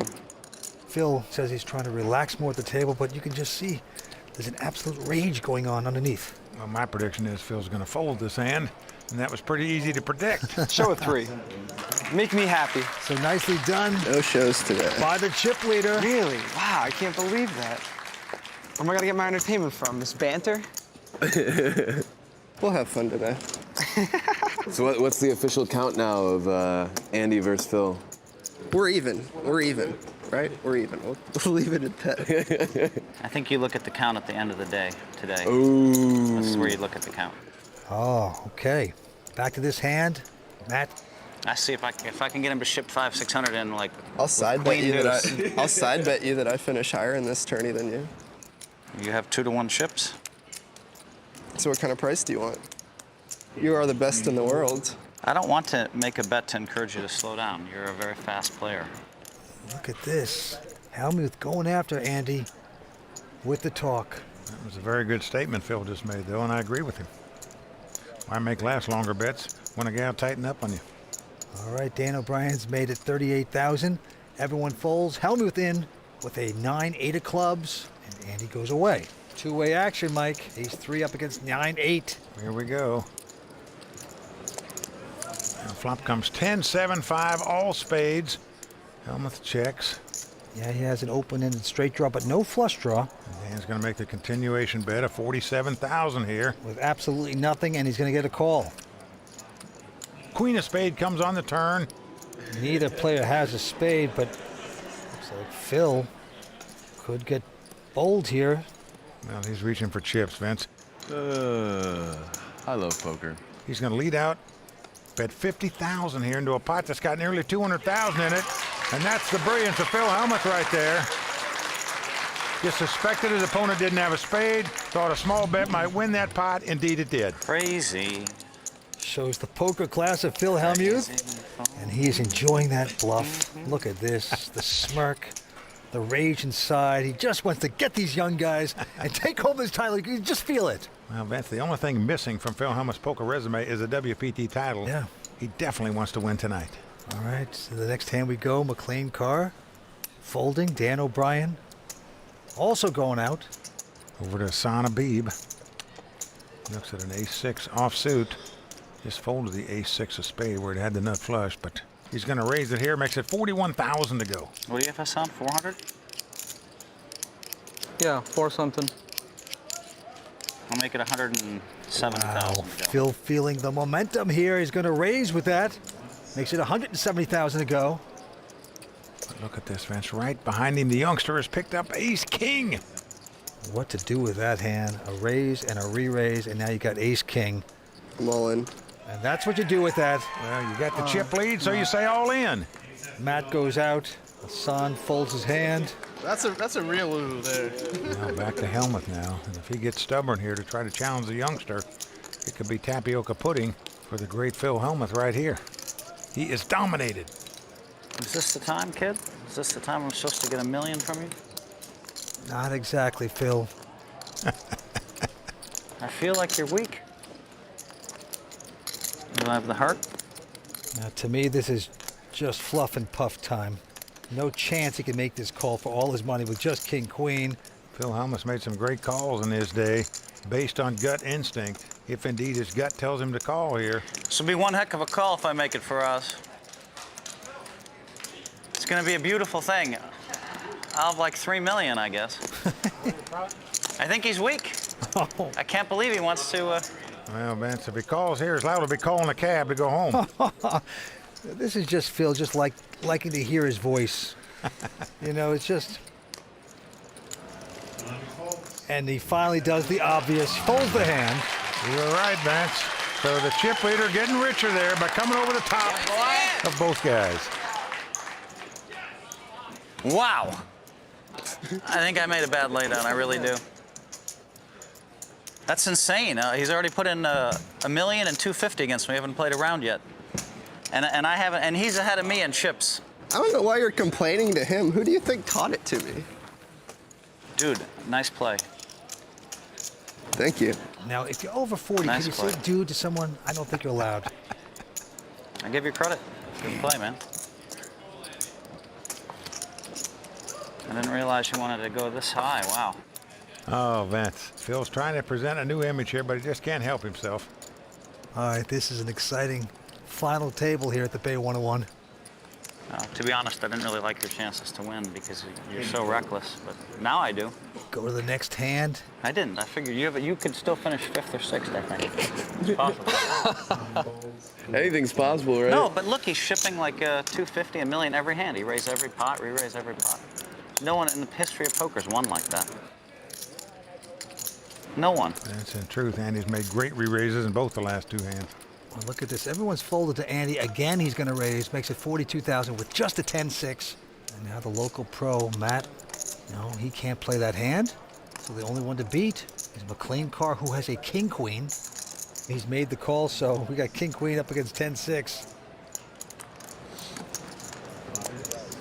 And flop comes Jack, 6-4. Andy does take the lead now as he's flopped 2 6s. McLean checks. It's crazy. And Andy with a quick bet. Looks like 55,000. Vince, I got to tell you, Helmuth criticizing this kid's play. I give him a gold star. Doing a great job. I'll be honest, I didn't think Andy would make it at a day 2 or day 3. Oh boy, Helmuth bitter. Andy taking the chips. Stay with us. Pretty frustrating, huh? 6 players remain here at the Bay 101. We're coming back for more on the World Poker Tour. Welcome back to the World Poker Tour. The Bay 101 shooting star continues. So you didn't like my chances to make it through day 2? Young Andy Seth is the chip leader, 23 years old. And listen to this, Phil Hellmuth and Andy still bickering at each other. That's not the way Right all night long. Hellmuth down to about 1.2. That's just fine with me. Let's play some poker. Let's go to the felt. Action's on Andy. Oh, and Andy picks up another big hand. He's got ace-king again. Here he's going to raise it. Makes it 42,000 to go. Into the local Matt, who has queen 5 folds. Now McLean Carr also going out. Over to Dan O'Brien. He lays his hand down. Vince, it just seems like everybody's getting out of the way, and they're going to let Phil and Andy go at it for a while. Yeah, Hassan out. Phil going to call with a king 5.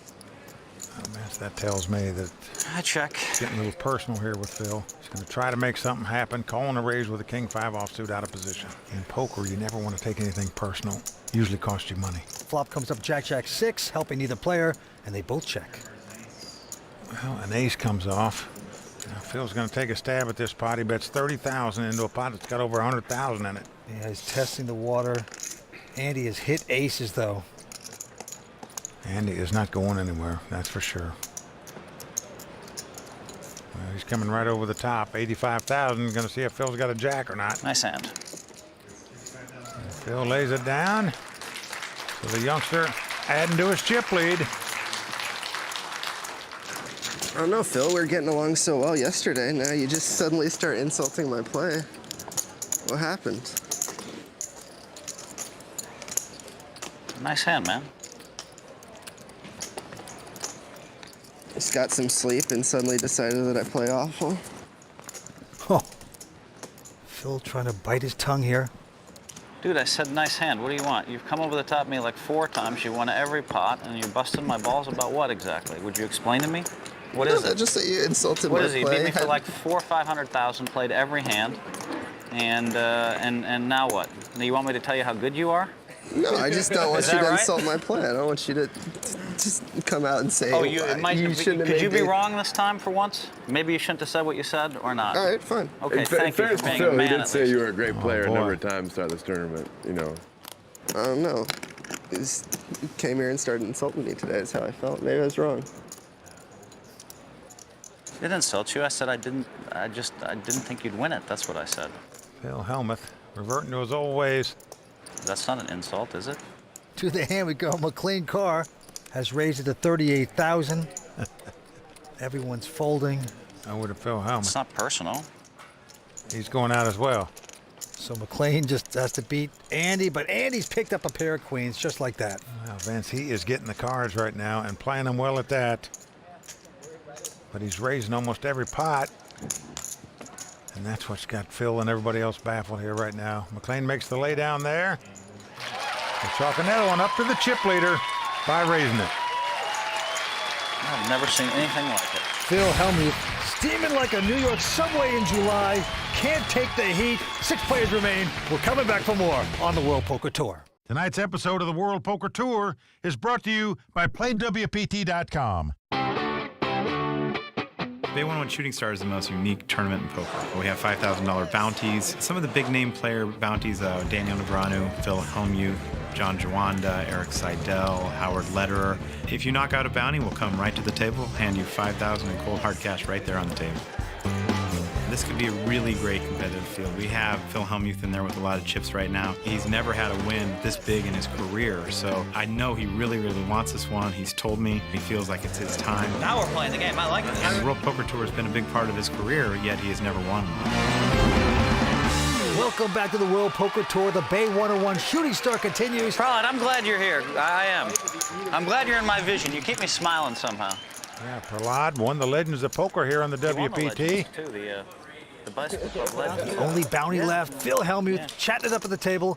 I told him I won it in 1988. He said he was 10 years old. I was 4. I was 2. Oh, boy. And I was there. All right, Asana B brazen under the gun with an ace-jack. As Hellmuth goes out. Well, Hassan's had sort of a tight image so far at this final table, so most people would lay down the ace-10 here, but not this kid. He's coming right over the top again, this time for 107,000 with an ace-10 offsuit. Yep, Matt out. McLean Carr also goes out. Dan also out. Hassan quickly folds the ace-jack, doesn't even think about it. So what a play by the youngster there. And Vince Hellmuth may be criticizing this play, but I'll tell you, it's hard to criticize anything he's done so far at this final table in my mind, playing flawlessly. Everything's going right for Andy Seth out of Illinois. Now a poker pro out of Vegas. To the next hand we go. Dan O'Brien folding, Hassan out.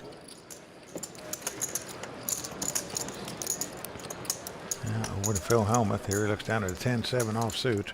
46. Another junk hand he's going to raise with 46,000. Keeps trying, splashes those chips around into his young nemesis, Andy Seth, who's got just a 10-9 offsuit. He's making the call. He's also got chips, and he's got position on Hellmuth, and right now it feels like he owns him, so he's going to gamble and play here. Matt's out, but McLean Carr with a queen-jack in the big blind. Well, he's going to join the party here, so we're going to have three-way action. All right, here's the flop. Oh, what a flop for McLean. He's flopped 3 queens. It's come queen, queen, deuce, and he quietly checks. Yep. And here comes Hellmuth. Making the continuation bet. Not a big bet, though. Looks like 50,000 into a pot. It's got over 150,000 in it. You guys would have disappointed me if I checked, right? McLean chuckling it up with his 3 of a kind. Well, Andy's going out. McLean's going nowhere. He makes the call. Does not re-raise with the 3 queens. Maybe he just wants to continue throwing Hellmuth some rope. Now the 9 of hearts comes off. This gives McLean a flush draw as well as 3 queens. Quickly checks again. Oh boy. Well, the great Phil Hellmuth made that great feeler bet, but 90. You're supposed to get a read with those feeler bets, but obviously that one sailed over his head as he fires again on the turn. 90,000 this time. And remember, he's got no card in his hand he can win the pot with. Boy, it's hard to get these new school guys to fold. What does that mean, Phil? Do you want to call or fold? Honestly, I kind of prefer you'd fold. Even. Oh, the truth is going to hurt here, Phil. Okay. Oh. Of course, he gets the call to the complete discomfort of Phil. Now the king of clubs comes off. Makes a possible straight, but McLean again checks the 3 queens. Oh boy, he is just setting up the poker Brad just beautifully.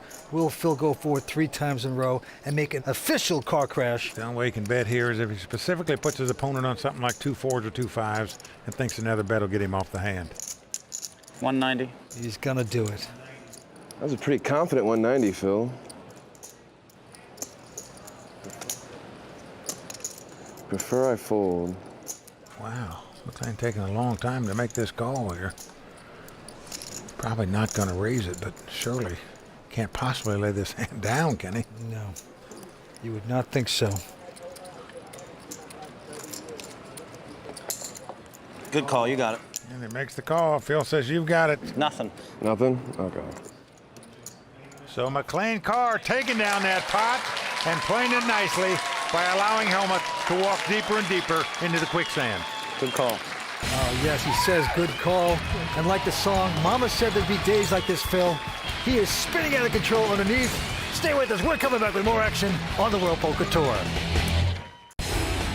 Welcome back to San Jose, California, and continuing coverage of the Bay 101 Shooting Star Tournament. And Mike, the guns have been blazing here at the Shooting Star Tournament with all the players aiming at that first place prize. Well, so far tonight, youth is prevailing at this table. The 3 guys in their 20s are our chip leaders, led by Andy Seth with $2.5 million. McLean Carr has about $1.3 million. Dan O'Brien just under $1 million. To the money pit we go. Hassan Habib, originally out of Pakistan, now living in LA, picks up ace-9 in first position. Doesn't even think about it, a quick fold. 48,000. Well, Phil Helmut's got an ace-4. He not only thinks about it, he raises it to 48,000. Yep, but to his left, the young nemesis, Andy Seth with ace-queen. Well, Vince, in fairness to Phil Helmut, this guy has held over Phil all night tonight so far. Here he's got ace-queen. My guess is he's going to raise it again.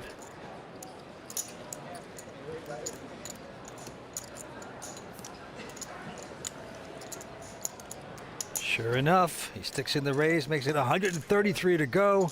Matt quickly folds his hand. McLean out.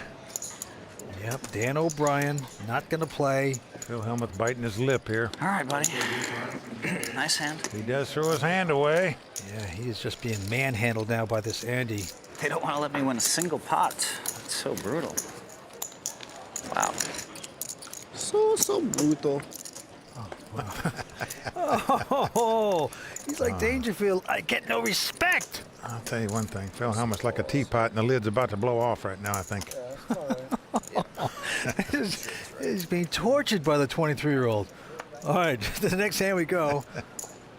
McLean Carr. Now he's got the ace-queen this time. He's going to raise it under the gun. He comes in for 38,000. Into Dan from New York. He goes out. Well, Hassan looks at a 10-4. He's out as well. Yep. Helmut's going to rest. Yes. Back to the chip leader. This time he looks down at a 3-5 offsuit. How much did you start the hand with? I think about 1.2, a little more.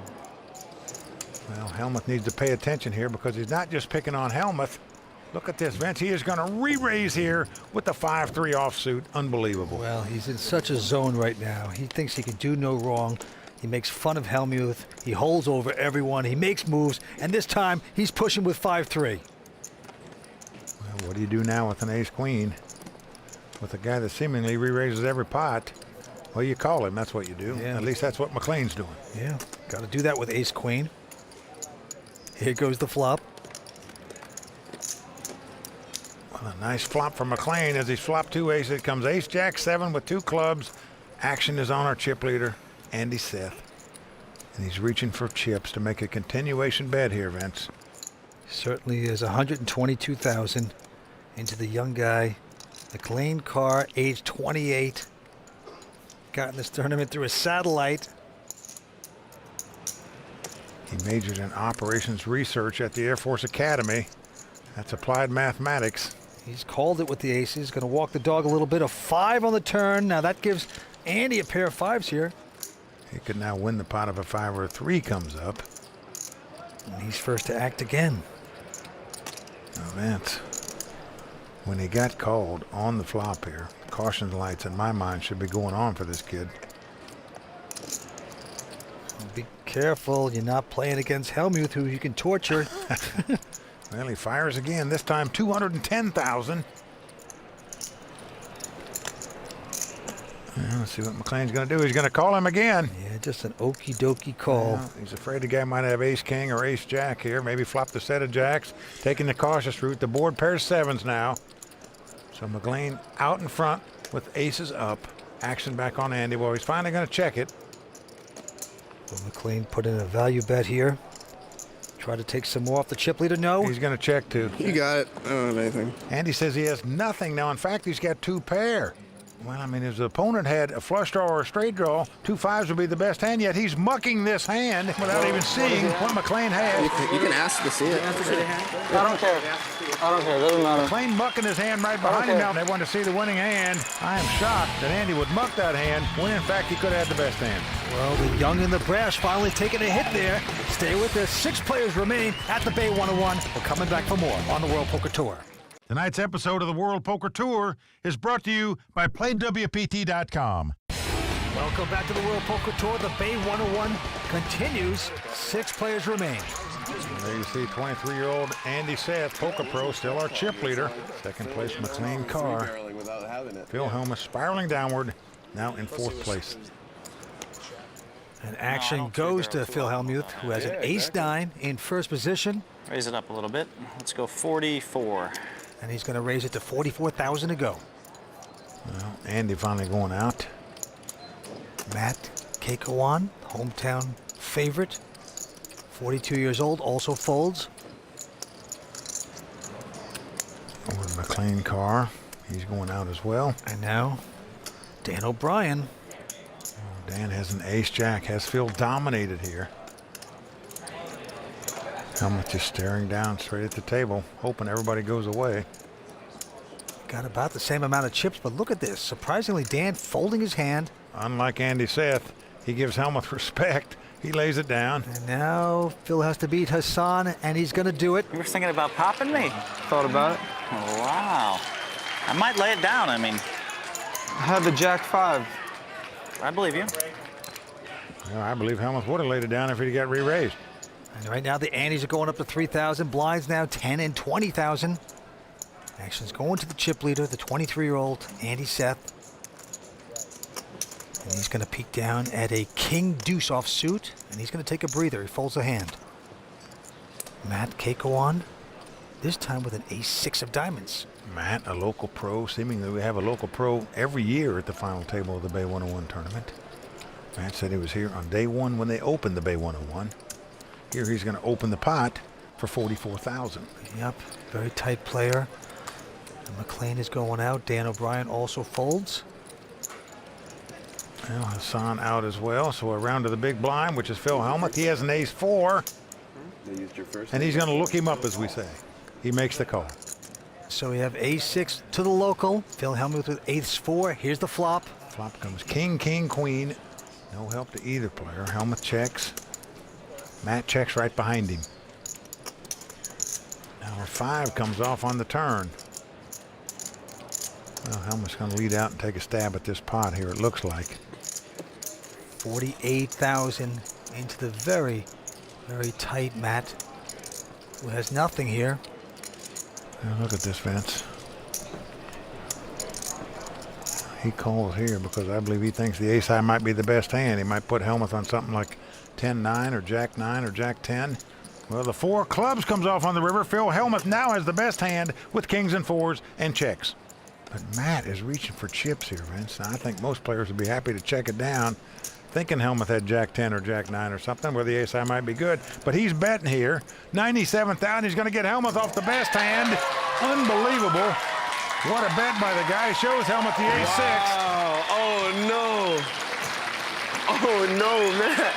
Matt showing the bluff. Hellmuth. Oh, I can't believe it, Vince. No. I can't believe the guy called him on the turn and bet on the river. He gets a big cheer for that one. He's got to. I had you beat. The aggravation continues for Phil. Stay tuned. We're coming back with more action on the World Poker Tour. Wow. They play so crazy. Dude, I said nice hand. What do you want? You've come over the top of me like 4 times. You won every pot, and you busted my balls about what exactly? Could you be wrong this time for once? They play so crazy. I love burying this poker brat. You know, burying this poker brat is just great for me because there's too much drama. There's too much emotion. No one in the history of poker has won like that. I want to try to play great, and I want to be able to, at the end of the day, to enjoy myself. I don't want to be upset. I don't want to carry negative emotions with me. So, I mean, I find the game's a lot easier, and it's a lot more enjoyable for me when I'm less dramatic. Wow. Oh, no. We are watching the implosion of Phil Hellmuth. Such high expectations. Welcome back to the World Poker Tour. Well, Vince, nothing gone right so far for Phil Hellmuth. He started out the night in 2nd chip position. He's now sitting in 4th place, but spiraling downward. He's got to feel like a piñata. They're just all beating on him right now. You called 46,000 to bluff me on the river? Oh, such aggravation for him. Well, he says he's burying the poker brat, but I believe he's going to have to dig awful deep to bury that guy. All right, let's go to the table. Matt quickly folds his hand. A clean card with an 8-3, also folding Dan out as well. Around to Hassan on the button. Wow, you guys have thrown the gauntlet down. Nice play, buddy. So it opens up to Phil. Very nice play. And let's take a look at his cards. He's got a pair of queens here, a pair of ladies. Big hand for Phil Hellmuth in the battle of the blinds, and he just limps in and calls, trying to set the trap. Yes, he is, but Andy behind him with a pretty good ace-jack of clubs. Well, Vince, everybody would raise with this hand when the small blind limps in. Well, this could be the war that Phil has been waiting for. Yeah, for sure it is, no doubt about it. And he's coming back with a raise.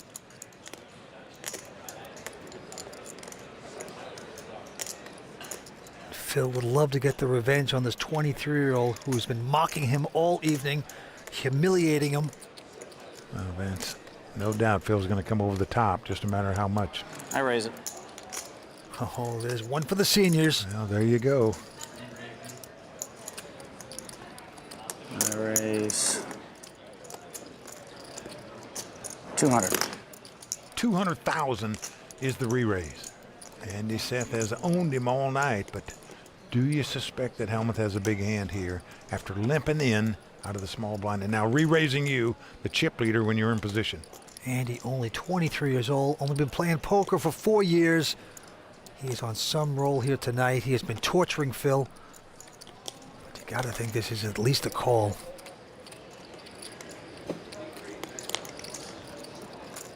All in. Oh boy. Well, he's going all in. Well, there you see Phil's emotions. He's afraid the guy's got ace or kings. I have a bad feeling you have kings. I just don't know what I can do about it. He's getting paranoid. He's getting punchy from the kid. Well, Vince, you always fear that when you've got 2 queens in this spot, that the guy's got you beat, but I don't see there's any way he can get away from his hand. I guess there's nothing I can do about it. And there goes chips. Yeah, he's going to make the call. And Phil's going to love this. Well, as the cards lie, it's about a 2-to-1 favorite to double up, so all the misery that he's faced so far tonight can be righted right here, right now. He'll be just about the chip leader if he wins this pot, Vince. Good hand. His hand still has to hold up. The rivalry has been going on all night long. Andy and Phil. Andy getting the best of it right now. Phil out in front. Stay with us. We're coming back with the exciting conclusion of this hand in just a moment on the World Poker Tour. Welcome back to the World Poker Tour. And Phil Hellmuth with a great opportunity here. A pair of queens. He is all in up against ace-jack. Well, he's about a 2-to-1 favorite to win this pot. and get back to where he started this final table in second chip position. Let's see if the queens hold up. If not, he'd be out in 6th place. So far, so good as it comes king 6-5. Helmuth out in front with the 2 queens. A little justice right there on that flop. He still has to sweat 2 more cards. Queens out in front. Here comes the turn. Well, a 10 comes off. Now that means a queen would give Andy a straight. Phil's got the defense. He's got the defense. He's got the defense. So Andy needs an ace or a queen. Helmuth, a huge favorite to double up here and get back into second chip position. Yeah, the kid needs the big suck out. Don't do it to Helmuth here. Oh, an ace on the river. He did it. A dagger in the heart for Phil Helmuth on the river. He is stunned, shocked as everyone else in here is, as he takes a beat on the river to get knocked out in 6th place. Good play, buddy. Well done, well done. But you've got to give it to him. He's being a gentleman. He takes a horrible beat there, but he shakes hands. Can't express to you how much of an honor it was to play with you, especially my first big final table, Phil. Incredibly, Phil Helmuth is out in 6th place, going to pick up $117,000. Looks like a good sport now, shaking hands with everybody, congratulating them all. As it is, he's devastated because he had a great shot to win a WPT title tonight. Just didn't happen, Vince. It was a nightmare for him. Now he's holding his head, and now he is sick.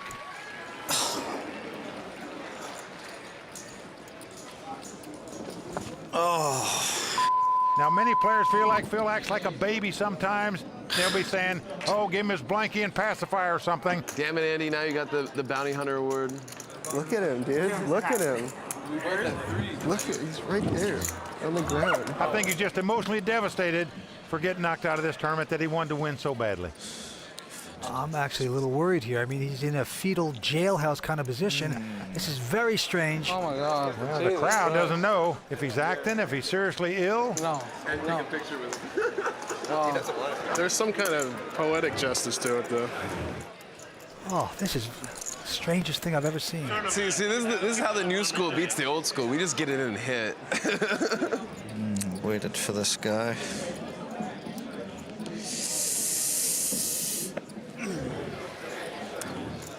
Well, he's finally back up. He looks like he's okay. Now he's walking out, gets a nice ovation from the crowd, even from the players. It doesn't feel fair to me. It doesn't feel right. You know, I mean, I'm just playing so good, and I don't understand how he can play that bad. Whatever, I got lucky. Yeah, it's over now. Like. I don't know how he could stick 800,000 with Ace Jack. I mean, it's just not right. You know, I mean, I'm not. It's just. I'm devastated. It's really not even right. I mean, I just trapped the guy so good. Is he just over there talking about me the whole time? Well, not like hardcore. The one thing I keep hearing from the world is that I've never won a World Poker Tour tournament, but I love the World Poker Tour, and it was a great tournament with a great structure, and I did the best I could. Well, here comes Matt Savage with the cold hard cash that you get for knocking out a bounty. Thank you. No signature. Nobody had the balls. No one had the balls. No one had the balls. I'm You're serious. also supposed to get a signed T-shirt. Matt, it's like the surgeon doesn't like to tell the family when he loses a patient either, but I think you got a job to do. You got to get that shirt signed. It's a tough job, but you're the man. You're the guy in charge. Want to sign shirt from I do, but I feel like I'll helm you to the tournament area. Let's forget it, Jesus. Do you want to sign? I would like it signed, yes. Yeah, I mean, it's pretty memorable. I mean, it's part of the deal everyone signed up for. Just forget about it, huh? Well, I mean, I could get it signed later. I'm positive he'll sign it for me when he cools down. Phil, they'd like you to sign the shirt. Phil, how do you? There he is. He's coming back. He's recovered nicely, it looks like now anyway, waving to the crowd. Nice hand, buddy.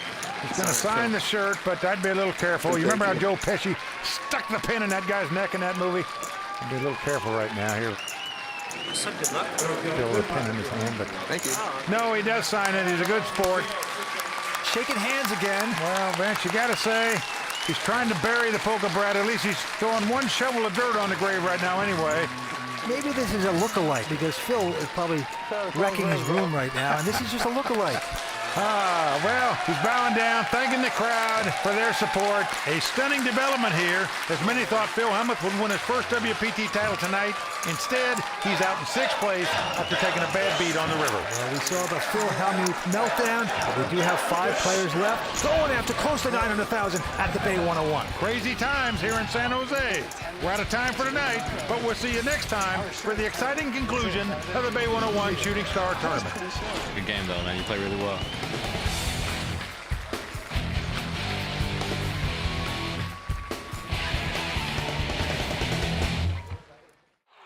I don't understand what this is for here.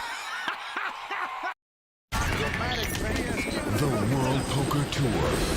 The biggest games, the greatest players, and the largest payouts on the planet. The WPT is a series of international high-stakes poker tournaments that can turn amateur players into millionaires and make professionals into superstars. With millions of dollars on the line, it's time for these 5 players to live the dream of fame, fortune, and the one thing money can't buy: a WPT title. Tonight on the World Poker Tour. Hi, everyone.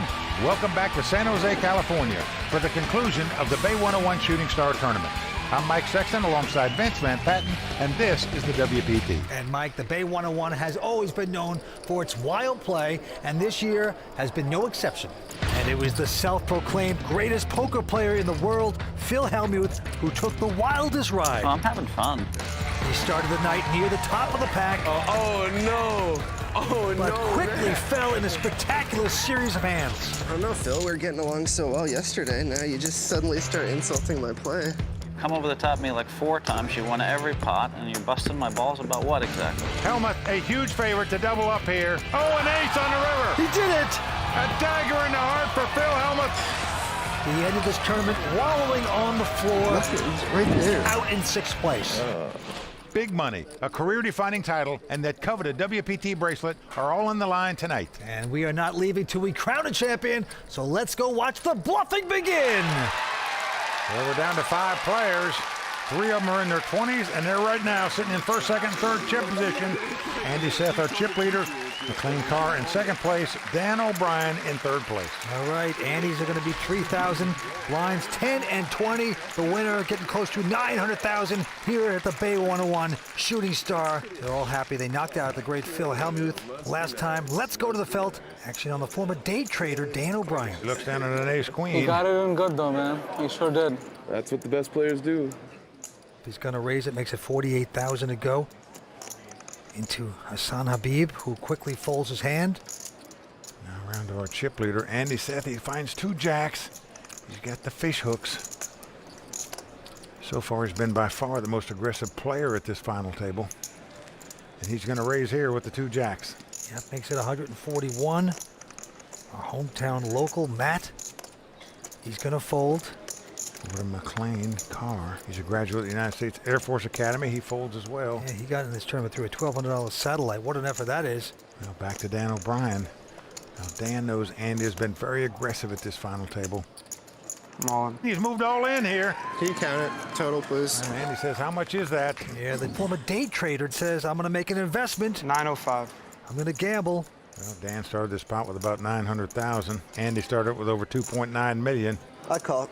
Well, he's gotten called. Well, he's going to make the call. Even if he loses this pot, he's going to be our chip leader. But as it is, it's what we call a classic race situation. The under pair versus the 2 overcards.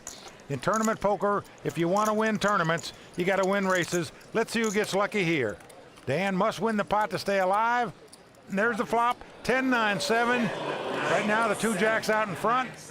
Well, it's good for Andy Seth. He has a big opportunity to crush another player out of this event with that flop. Yep, No, Dan absolutely O'Brien not. must catch an ace or a queen or 2 running cards to make a straight. Jack gives you outs. Otherwise, Yeah, exactly. he's going to be out in 5th place. Jack's not a bad Here card. comes the turn. Jack is a bad card for me. Oh, a queen comes off. He got lucky. Dan has taken the lead, but it's not over because Andy can catch a king or an 8 to make a straight. A jack would give him 3 jacks, so he needs an 8, a jack, or a king. Nothing else will do. Comes the river card. It's a 10. So Dan O'Brien, the University of Maryland graduate in finance, is going to double up. And Andy Seth, our chip leader, who knocked Phil Hellmuth out of this. Everything seemed to go so right for him. Finally takes a little hit himself. Well, not such a little hit. That pot had over 1.8 million in it. All right, to the next hand we go. Our local Matt goes out. McLean now looks down at a little suited connector. 6-5 of diamonds. McLean majored in operations research at the Air Force Academy. That essentially is applied mathematics, so obviously a very bright guy. Well, he raises to 46,000. Dan out. Hassan Habib folding as well. And now Andy Seth with an attractive king-queen of diamonds. Well, Vince, he's picked up his share of cards at this final table, no doubt about it. Just lost a big race, though. See what happens here with the king-queen. He's going to make the call, wants to see a flop.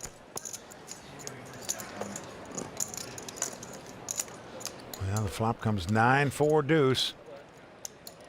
So Andy's going to lead out and bet the king high. Yeah, Andy betting 63,000.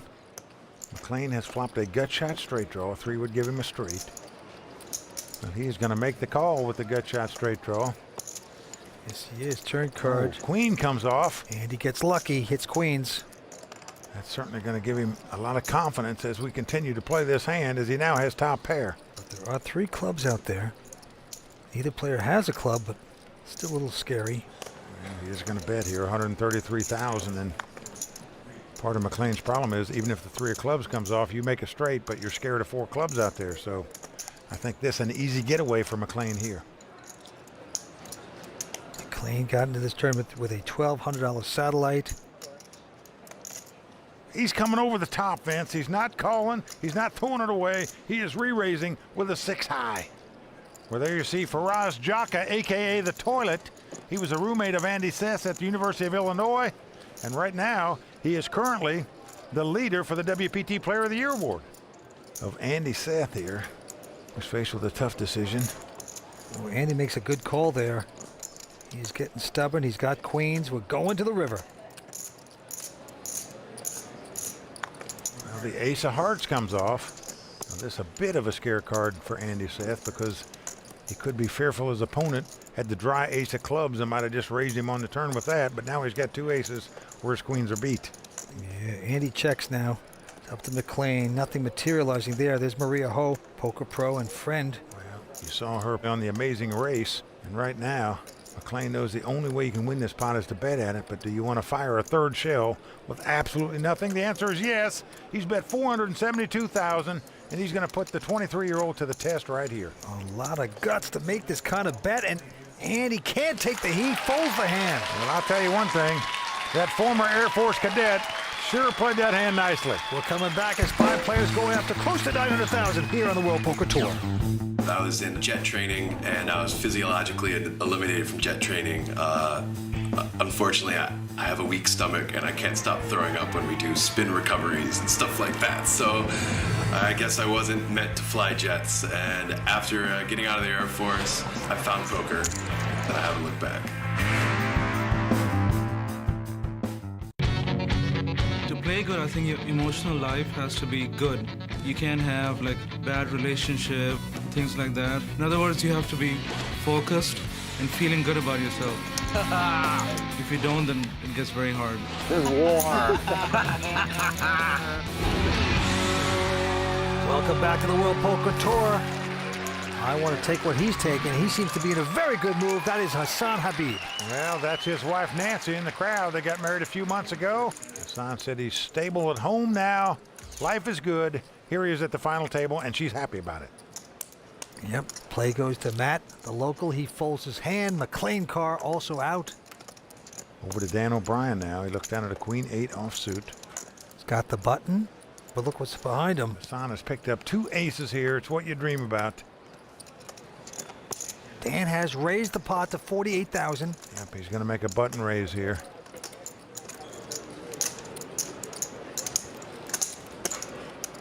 And look at this, Vince. Call. Hassan not even raising here with the 2 aces. Slow playing them, as we say. He's hoping that Andy behind him thinks neither one of them have much and might come over the top. That didn't happen as Andy folds. So let's see what develops here. Hassan out in front with the 2 aces. Here's a flop. Check. Flop is Jack 10-4. Quickly, Hassan checks. Yep, Dan with an inside straight draw. That's about it. Well, you could take the free card off here and try to catch the 9 to make the straight, but will he make the continuation bet? Likes to take chances, speculate a bit, and he's putting chips in. He makes a continuation bet of 64,000. But Hassan beats him to the pot with a raise. How much are you playing? 370 more. It's a quick check raise.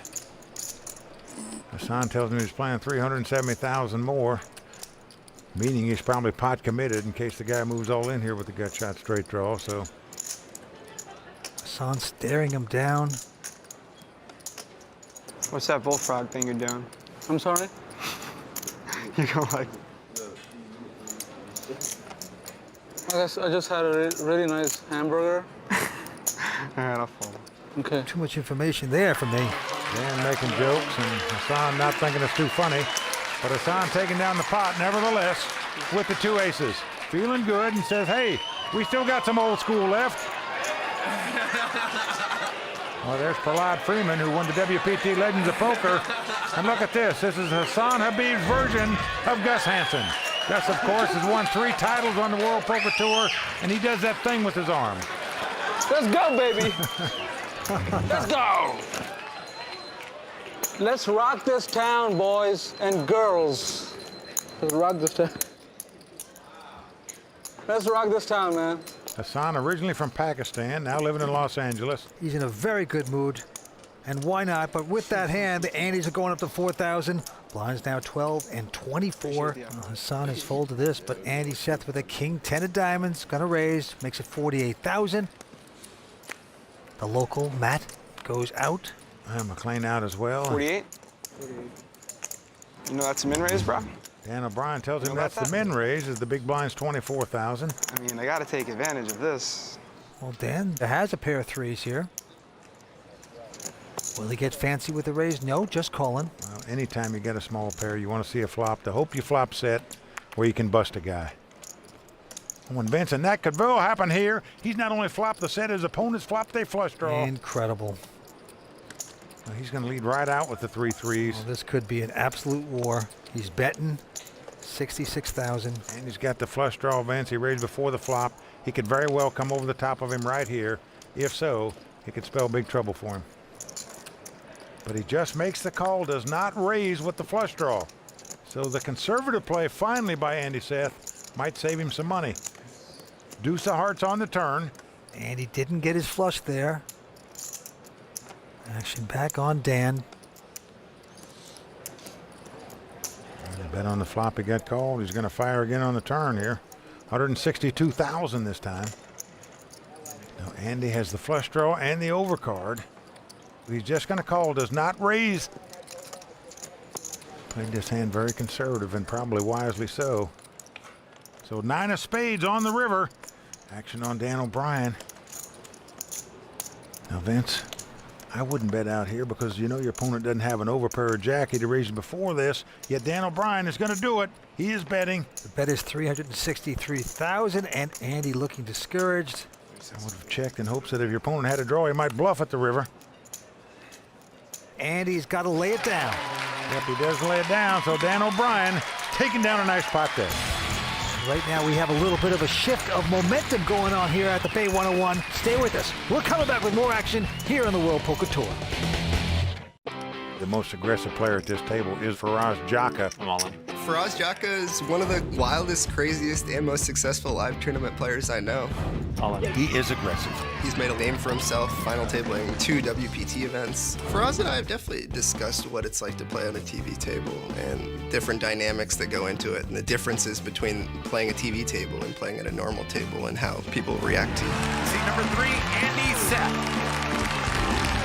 We are back here at the World Poker Tour at the Bay 101 Shooting Star. Welcome back as 5 players remain. Pretty amazing that 2 college roommates have done so well out here in the World Poker Tour. Faraz Jaka, the current leader for WPT Player of the Year, and his roommate now sitting at this final table going for his first WPT title. All right, to the felt we go. Couple folds around to The clean car, our chip leader, he's also folding, and now Dan O'Brien with a 6-5, and guess who just got a walkover? Hassan Habib. Well, the first walk that we've seen in the final table, a walk, means everybody folds to the big blind. He gets the pot automatically. Walk it, baby. We've never had a demonstration of a walk before, Vince. It's the last time, Hassan. Very nice, Hassan. Walk it, baby. Walk it, baby. There you go. Hope you enjoyed it. It's the last one. All right, the next hand we go. A local Matt folding. And now McLean also goes away. Over to Dan O'Brien. Looks at a nice hand on the button. He's got ace queen. He's going to raise it to 55,000. Hassan out. And Andy with a 9-8 of clubs. Yep, got the suited connectors that we all like to see flops with. So he does make the call. And here comes the flop. Flop ace king 10. Nice flop for Dan there as he's flopped top pair in a straight draw. Andy flopped nothing and checks, and Dan checks right behind him. 7 of diamonds comes off. Now this does give Andy an open end straight draw. Of course, the jack wouldn't help him. Well, he checks again. But again, it goes check, check. Now a queen comes off. So Dan O'Brien has 2 pair now. Action is on Andy. Again, he's going to check. So essentially just waving the flag here. Yeah, nothing hitting. And Dan with aces and queens going to stick out a little bet. Well, finally going to make a bet with this hand, 72,000. And obviously Andy has absolutely nothing. But Vance, that doesn't mean he's giving up. It looks like he's getting raising chips out. And indeed, he is re-raising here to 150,000, trying to represent the fact that he's got a jack in his hand and he's made an ace high straight. And you know what? Even though it's not that much more, it's kind of a tricky call to make. You think the guy just trapped you in there. I almost checked it back, kid. He thinks he's beat. I know you're a little crazy sometimes. Dan does have aces and queens, but still, when you're sitting there, the guy didn't bet on the flop, didn't bet on the turn, now check raise you on the river, you just think he's got a jack. You think, how can this guy raise without a jack in his hand? Well, this would be the cutest raise of the night if he should be successful. I think it's a tough call for Dan to make here. Virtually all he can beat is a steal. But the former day trainer is going to man up. He makes the call, and it's a good one. And indeed, it was a steal. Andy Seth trying to win that pot, and it would have worked against a lot of players. Didn't work against Dan O'Brien. So the momentum keeps shifting for Andy Seth, who was in a commanding lead before, but now he's getting whittled away. He's down to 758,000. Well, the current leader is McLean Carr with 2.4 million. In second place, Dan O'Brien right on his heels with about 2.2 million. Andy Seth has dropped to 4th place. All right, to the money pit. Hassan out. Andy looking depleted right now. Picks up a pair of 9s, though. And he's got the 2 9s. He's going to raise it to 56,000. Into the local from Bay 101, Matt, 42 years old, and he's got a interesting ace-7. He's on the short stack. Well, he's a local pro. He was at the Bay 101 the day they opened this club, in fact. And Vince, because Andy's been so aggressive all night long, you just think the guy might be raising with nothing again, so you move all in with ace high. Going to make a stand. McLean out. Dan O'Brien, though, with a king-queen. Well, it's been raised and re-raised to him. Call. So he's going to lay it down, and quickly called by Andy Seth here. And Andy, a nice favorite to win this pot and eliminate Matt from this tournament. There you see Matt's buddy, WPT champion, watching him here tonight. And here comes the flop. It's 8-6-4. Maybe a little more, you know, 5-ball. Got an inside straight for Matt. But so far, so good for Andy, as his 9s are out in front. Here comes the turn. Well, 10 of clubs comes off. Now that does give Matt a 2-way straight draw. A 9 would give him a straight as well as a 5, but a club won't do him any good now. So the ace of clubs or 5 of clubs won't help him, as Andy will have a bigger flush than him. Ace of clubs does come off on the river. Even though Matt has made a club flush, it's not good enough, as Andy has a higher flush. So that's going to do it for the local pro. Good game, man. Yeah, good job. Matt Kakewan out in 5th place. Good game, Matt. Big effort. Good fight, man. Going to take home 175,000. He was a gentleman. And right now we are down to 4 at the Bay 101 Shooting Star. Stay with us. We're coming back with more action on the WPT. Welcome back to the Bay 101 Shooting Star. I'm Vince Van Patten alongside Mike Sexton. 4 players remain. Yep, and the top 3 players are all in their 20s. Youth prevailing once again on the World Poker Tour. Current chip leader is McLean Carr with $2.3 million. Dan O'Brien in second place with $2 million. Andy Seth in third place, $1.5 million. An old school guy, Hassan Habib, in fourth place right now. Okay, Andy's going up to 5,000 blinds, 15 and 30. A quick fold by the 23-year-old Andy. And McLean Carr also going out. So it's a battle of the blinds here. Dan O'Brien looks down at ace-10 offsuit. Pretty good hand in the small blind. Let's throw it away. Yep, he's out of Mount Sinai, New York. That's Long Island. Now living in Vegas. Hassan trying to coax him to throw it away so he can get another walk. That didn't happen. Call. But Hassan is going to make the call with the king-8 offsuit. Up against ace-10. We're flopping. Now flop is jack 6-6. No help to either player. Dan out in front with the ace high. He also has the ace of spade. And he's going to bet 105,000 here. And without hesitation, 300. Hassan coming over the top right here, making it 300,000 to go. Very crafty. Hassan finally taking a shot here. Now he's had the perception of playing very tight tonight. So when a guy like this does this to you, it's scary. Very difficult to continue here with just an ace high. All you can beat is a steal. That's exactly the case though, as Hassan only has the king high. Hassan has said he's taking some time off. He's into real estate investing. He got married. He's happier. And right now he's got to be happy with this one because he bluffed it. Show the bluff. Well, show the bluff. Well, Dan says show the bluff, but Hassan does not do it. Says you got to pay to see my cards, my friend. But what a nice play by Hassan Habib. There you see, he's got well over $2 million in WPT earnings, mostly by virtue of his 2 final table finishes at the WPT World Championship, where he finished second and third in back-to-back years. Very impressive. All right, back down to it. Dan O'Brien with a suited connector, 4-5 of clubs, going to raise. Makes it 75,000 to go. Hassan and Andy both out. Well, McLean going to call with the queen jack out of the big blind. So here comes the flop. Which come king, 3 deuce, all clubs. Dan has flopped a flush and a straight flush draw. McLean has a larger flush draw. Yeah, McLean checks. Of course, recognize if the ace or 6 of clubs comes off, that won't help McLean any, because it'll give his opponent a straight flush. Well, Dan's bet 70,000, and McLean is not going anywhere. He wants to see another club. 6 of spades on the turn. And now it's McLean who's getting chips out in first position with nothing. Well, he is betting Vince 165,000. And he's just been called by Dan O'Brien here. Dan does not raise it. He just calls him with his flush. The board pairs 3s on the river.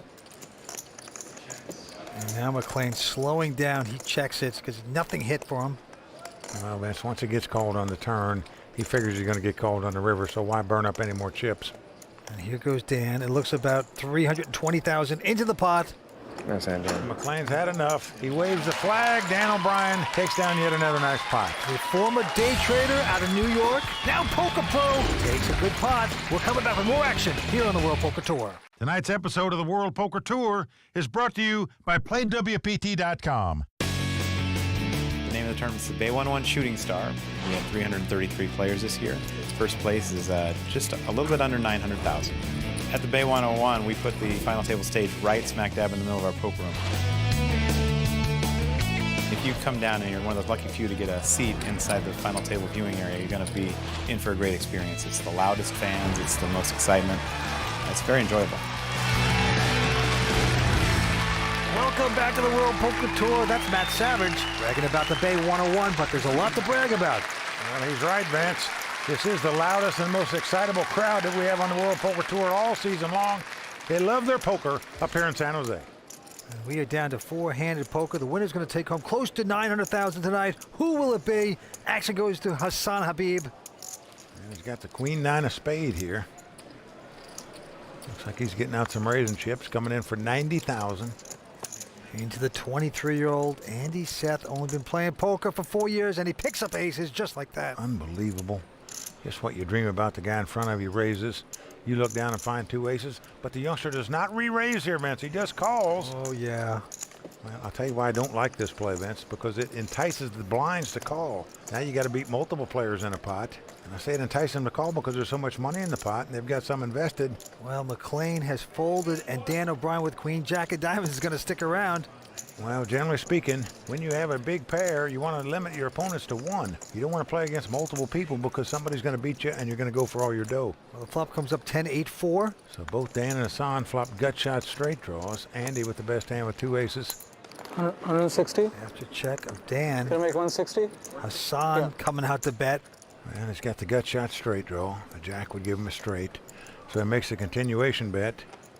Andy coming over the top, makes it $375,000 to go. Dan goes away. And he recognizes that's a pretty scary flop for 2 aces. So he's just going to come right over the top right now. And in the party right here, $375,000 to bet. Hassan quickly folds.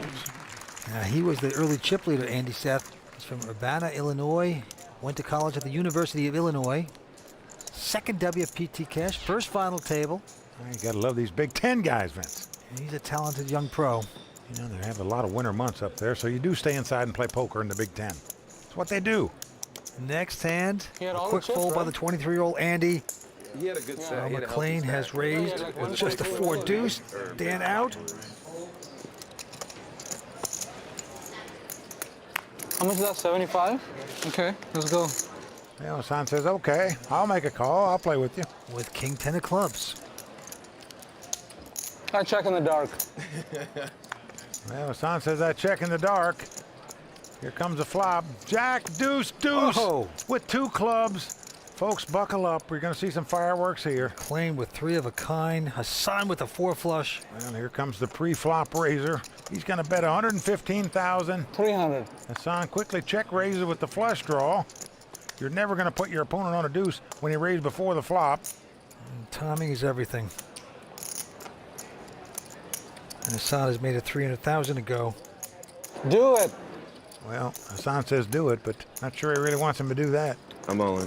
You all in?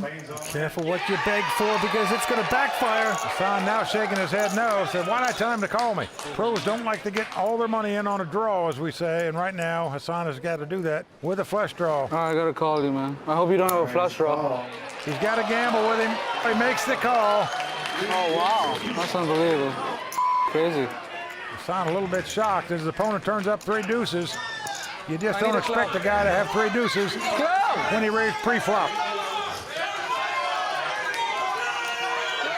So Hassan Habib, the veteran at the table, needs a club to stay alive without the board pairing.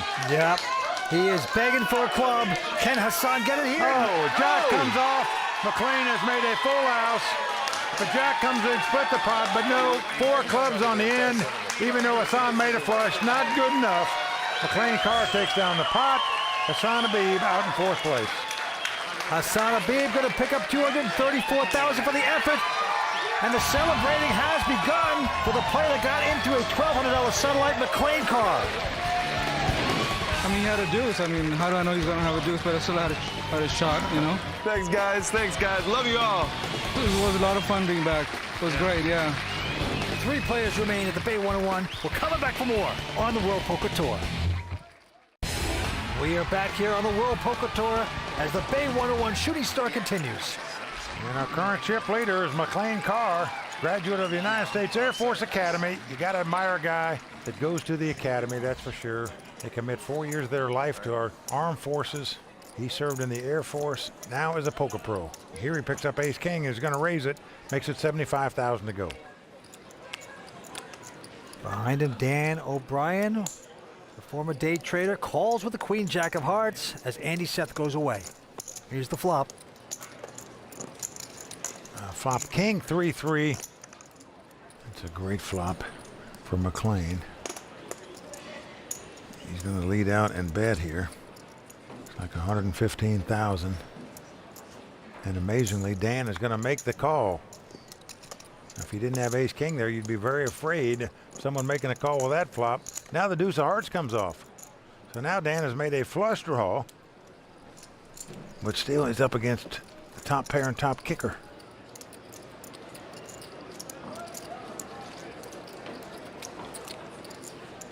Well, again, McLean betting. This time 265,000. And again, Dan calls, but now he has a flush draw. Can he be so lucky and hit a heart right here for the flush? Nope, not to be. Well, 4 clubs comes off. So McLean feeling pretty good about that card. This time making a healthier bet, 580,000. Dan O'Brien is not folding his hand rapidly though here, Vince, but he finally lays it down. What was he thinking after that flop? He got involved and he loses a pretty big one. With his opponent not at ace king, chances are he'd have checked the turn card. Then I have no doubts Dan would have bet and might have won that pot. So Fold to a shove? Nope. Didn't think so. Well, the antes are going up to 5,000 blinds, 20 and 40,000. And to the next hand we go. Dan O'Brien. This time, look who's got the aces. Big Dan. And he raises, makes it 95,000 to go. Andy Seth behind him with the queen jack. we're going to make a play on the last pot. That didn't work out. The very next hand, you pick up 2 aces. How much did you start the hand with? You got to love it. About $1 million, 1.05 maybe. He's got $1 million left. He's got 2 aces, and he's just praying this guy comes over the top of him. Just makes the call. Incredibly, Vince, we started this final table with 3 guys in their 40s and 3 guys in their 20s. The guys remaining are the 3 guys in their 20s. So youth prevailing once again on the World Poker Tour. Andy making the call here. McLean folding out of the big blind. So here we go. What a flop for Andy. He's flopped 3 queens. This could spell doom for Dan O'Brien here. Pretty unbelievable. Well, Andy checks. And Dan's going to check. Good check behind him. Wow, that's incredible to me. Turn card, a 4 of spades. Well, Andy is now reaching for chips. And he is betting 165,000 here.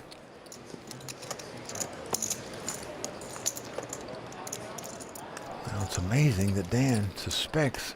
It looks like that the guy's got a queen in his hand for some reason.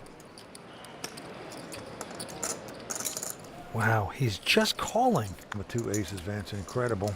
It is. 2 diamonds, 2 spades on the board. Down to the river we go. 7 of spades helps neither player. And that puts 3 spades on the board here, which is why I would have raised on the turn with the 2 aces, just in case your opponent has 2 spades in his hand. His backdoor to flush, and now you're sick. It's 220,000. Call. It's been called by Dan. And he mucks the 2 aces. But Vance, pretty sick. Incredibly, he didn't go broke on that hand like he well could have. He checked on the flop, checked on the turn, and made a crying call on the river. Really wish you would have bet more, bro. Ah, man. But Andy Seth, nice value bet then. Running good, as we say, flopping 3 queens to take down that pot. Oh, wow. You'll see what I had that time. That is pretty disgusting. Monster hand. Just... Honestly, like, that would have been the sickest thing ever. I almost folded on the turn, I swear to God. I'm trying to. What'd you have that was so sick? Go ahead, Dan. Say it. You'll see. Will it change that much if you tell me what you had? I really almost folded the turn. Like, you can't fold the turn there, I guess. But I thought about it. God, 210. What are you doing? Put a real bet out there. I really would have folded. Vince, I think the guy's lucky to be alive. Yeah. All right, Andy, he raises to 135,000 to go with a king-queen. But our chip leader McLean with a pair of 7s. McLean's in the small blind, contemplating what to do with 2 7s. Call. He's going to make the call.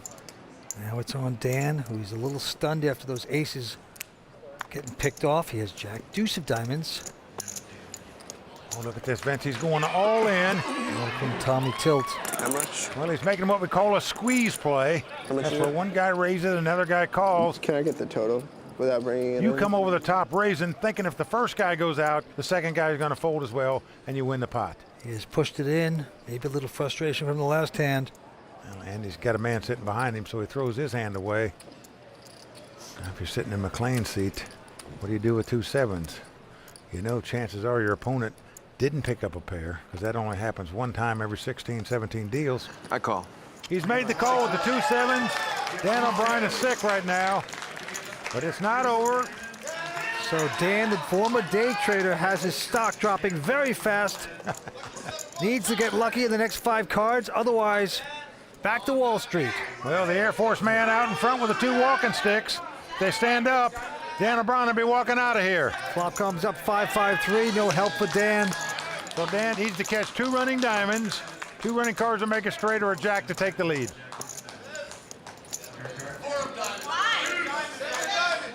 The 10 of spade comes off. We are down to the river card. Dan O'Brien must catch a jack on the river. Otherwise, he'll be out in 3rd place. Can he pick off a miracle here? 8 of spade comes off. So the poker pro now living in Las Vegas, Dan O'Brien, going to retire tonight in 3rd place. He played wonderful this tournament. I obviously ran like God, you know. That was a big effort, great instincts by this young pro. Going to pick up $292,000. He's disgusted. But we are down to 2 players. Heads-up action about to begin. Well, you know what that means, Vince. That means they break out the cash when we're down to heads-up play. And there you see him putting it on the table. It does look pretty cool. That's a lot of cash. Find out. Winner going to take home close to $900,000. With it, the beautiful WPT bracelet. There's the cash, the trophy, and that coveted WPT bracelet. That means just one thing. We're just minutes away from the start of heads-up action. All right, don't miss the conclusion of the exciting Bay 101 Shooting Star Tournament. We're coming right back. Welcome back to the World Poker Tour, where heads-up action is about to start here at the final table of the Bay 101 Shooting Star Tournament. And Mike, the cash, the title, and that beautiful WPT Tiffany bracelet all on the line. Who will be the last man standing at the Bay 101? I think Andy's chances of taking down this tournament are really well. He is really strong fundamentally, he knows the math, and he has a really good feel for his game and what to expect out of him. So I think Andy's a huge favorite to win this. There you see Faraz Jaka's got confidence in his man Andy Seth. But Vince, McLean Carr's got $4.8 million.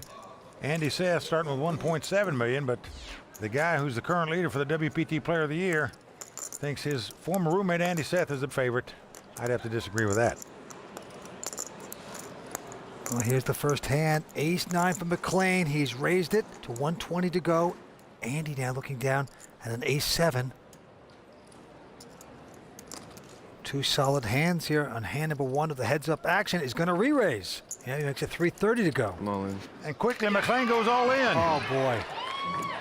And Andy goes all up, trying to figure out what to do now. Does he want to put all his money in with this hand? He's up against it. McLean has Ace-9. He has Ace-7. If you could only phone a friend right now, and that'd be the guy you'd call right there, Faraz Jaka, the guy who's currently leading the point standings for WPT Player of the Year. Andy says tournament life on the line, perhaps, if he makes this call. Only 23 years old. Can he make the right decision in this moment? A fold. Well, Andy's going to lay it down. So McLean extends his chip lead. We heard Faraz Jaka say what math knowledge and how fundamentally sound Andy Seth was. Well, all I know is this. McLean majored in operations research, which is applied mathematics from the Air Force Academy. My guess is he's pretty good at math himself. I bet. Okay, to the next hand we go. Andy this time with a Queen-3. And he's just going to call. Well, limps in and calls, and McLean said, okay, let's have a flop. McLean with 7-5. Oh, and it's come 8-7-5 with 2 spades. Well, McLean checks. McLean with 7s and 5s. Andy with nothing. Well, Andy's bet it. You're going to see a check raise here, that's for sure. I'm all in. And a quick over-the-top all-in by McLean. He's going to take down the pot. You just can't just call there in case your opponent's got some type of straight draw or a flush draw. You got to make him pay for it. So McLean extends his chip lead. And Vince, it's hard not to like a guy who went to one of the service academies. He, of course, went to the Air Force Academy. But all those people dedicate 4 years of their lives to serve in the armed forces. You got to respect them. He's getting a little payoff now, perhaps because he is pummeling his opponent, Andy Seth. But this time McLean gives up his hand. It's really quiet in here. I don't know what's going on. Thank you. All right, to the next hand we go. This time. All in. Andy with just Jack-9 of diamonds says all in.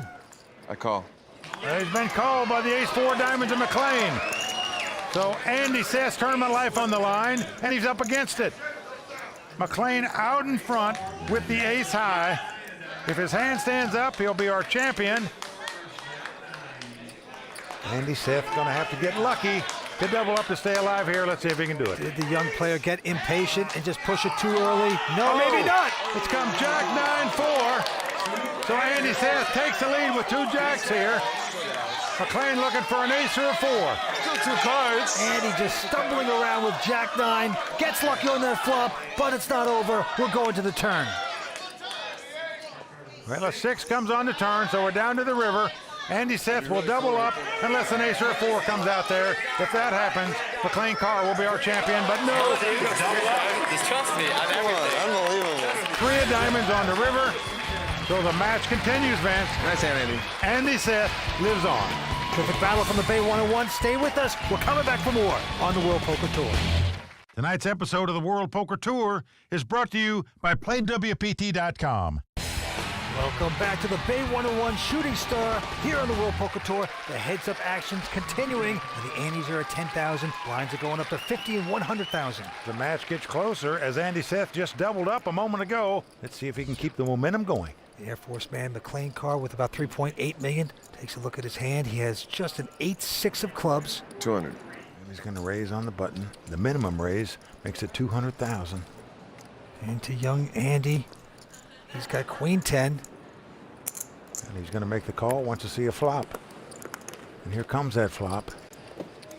And what a flop for Andy. He has flopped the stone cold nuts, the best hand possible, a king high straight. Absolute cinch at this morning, and he's going to dig the hole, put the branches and twigs over it, wait for the sucker to fall in. Well, McLean does not make the continuation bet, and wisely so. Now a 6 comes off, so McLean makes a pair of 6s, but Andy, of course, with the best hand possible. Nothing can beat him from here. And Vince, if I was him, I would check again. Yeah, keep throwing that rope. He is reaching for chips, though. Yeah, he's going a different way. He's going to bet it. Yep, he's betting 285,000. I fold. McLean, who even though he made 2 6s, lays his hand down. Nice hand, Andy. And right now, if you're Andy Seth, you're looking for one of those barf bags to give you in the plane because you're sick your opponent didn't make a bet there. You really are. You're saying, I meant check. Did I say bet? I didn't really mean that, of course. All right, back to this hand we go. Andy Seth now looking at a pair of 4s. Well, any pair and heads up hold'em is a big hand. Here, Andy looks down at 2 4s. He's going to raise it. Makes it 210,000 to go. But buckle up because McLean has a pair of 8s. When you play hold'em, you only get a pair once out of every 17 deals, so it's a 16-to-1 shot, and yet both of them have got pairs here. It spells trouble as McLean is re-raised right here. Yeah, makes it 585 to go. Mullen. And there you hear it. So he moves all in. I call. And he's been called. Well, tough luck for Andy here. His opponent's got an overpair instead of a race situation. And McLean Carr is over an 80% favorite to win this pot and take this title right here. McLean on his second WPT event, got this tournament to a $1,200 satellite, and now he is just cards away. We still got cards, so from becoming a WPT champion and a very rich guy. Well, there's his girlfriend, poker player herself, Maria Ho. Right now, she's hoping the 2-8s just stand up. They're a big favorite to do so. I mean, I feel real good. I feel real good. Here comes the flop. King 10-3. So far, so good for the Air Force man. Back doors open. Claims 2 8s out in front. Andy Seth is going to have to catch a 4 to win this pot, or 2 running spades would do it. Well, it's an ace of clubs. No luck for Andy. He is almost down and out. McLean 1 card away from a championship. Andy must catch a 2-outer, as we say. Must catch a 4 in the river. Otherwise, he'll be our runner-up. Well, it's an ace. So that's going to do it. The graduate of the Air Force Academy, McLean Carr, is our champion. Complete celebration for McLean Carr. He played well. Going to take home close to 900,000. Did I really just win this? And I just trapped the guy so good.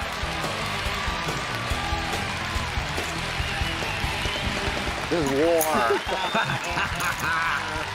I think you got a job to do. Look at it, right there.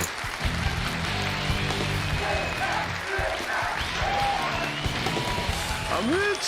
Well, there you have it.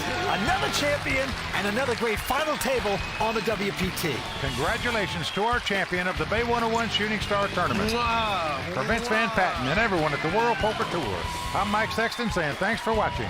And until next time, may all your cards be live and your pots be monsters. I don't understand what this is for here. The World Poker Tour. The biggest games, the greatest players, and the largest payouts on the planet. The WPT is a series of international high-stakes poker tournaments that can turn amateur players into millionaires and make professionals into superstars. With millions of dollars on the line, it's time for these 6 players to live the dream of fame, fortune, and the one thing money can't buy, a WPT title. Tonight on the World Poker Tour. Hi, everyone. Tonight, we're on the banks of the Ohio River at the Hollywood Casino in Lawrenceburg, Indiana, for the inaugural Hollywood Poker Open. I'm Mike Sexton alongside Vince Van Patten, and this is the WPT. And Mike, the Hollywood Casino is an absolutely spectacular new stop on the WPT.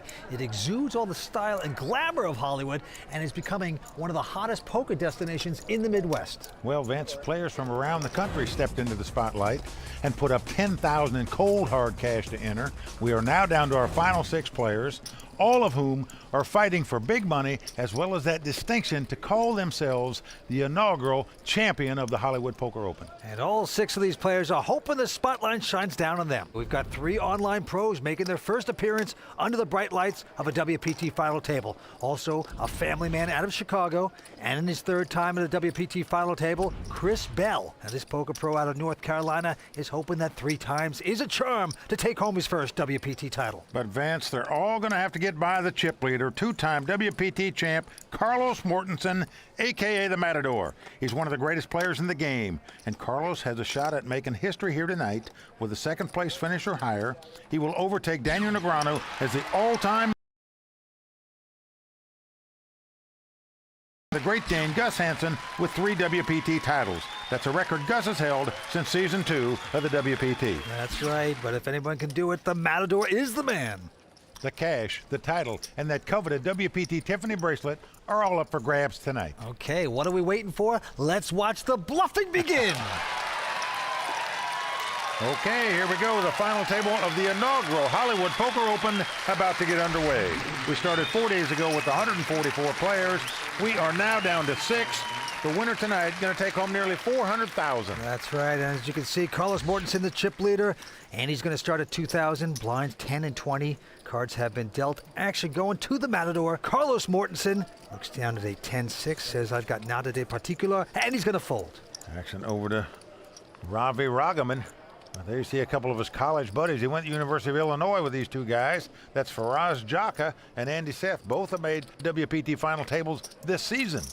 Yeah, Ravi, only 23 years old, out of Chicago, has got a king 10. He's going to make it 45,000 to go. Fold by Chris Bell and Frank Callow. Yeah, action over to the family man, Mike Mustafa. He's a poker pro out of Chicago, Illinois.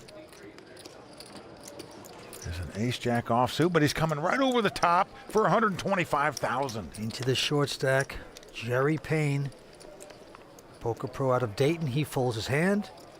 So it goes back to Ravi. Ravi's got a king 10 offsuit, so not the kind of hand you want to play against a re-raise, that's for sure. Ravi lays it down, but a nice over-the-top bet by Mike Mustafa there. The father of 4 girls taking down that pot. Pretty impressive. Big hand, Ravi. You might see it, I don't know. I'll see the bluff. It wasn't a bluff, Ravi. Ravi says he's taken home over $2 million online in poker. That's impressive. It sure is when you're 23 years old. Right back down to the felt. Chris Bell making his 3rd appearance at a final table here on the World Poker Tour. Chris, a tough pro out of Raleigh, North Carolina. And he goes out. Frank Callow also out. Mike looks down at ace-7 offsuit, going to fold this one. And now Jerry Payne. From Dayton, Ohio, my hometown. All in. Whoa, the short stack is going all in with his ace-3, Mike. Well, he's got the short stack, so he's making a move. And Carlos with the king-8 of clubs in the small blind folding. And Ravi will not play, so right there. And the short stack, Jerry Payne taking down that pot. We have a lot of fun stuff. I only brought 4 people, but I'm from like an hour up the road, so probably a lot of people here. I can say I won at least 1 hand. The action at the Hollywood Poker Open is just getting started. Lots of drama at Hollywood. Don't go away. Having a World Poker Tour in the Midwest is great because I live in Dayton. It's only an hour away.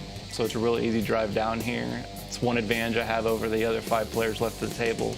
They all have to sleep in a hotel room. I get to sleep in my own bed every night.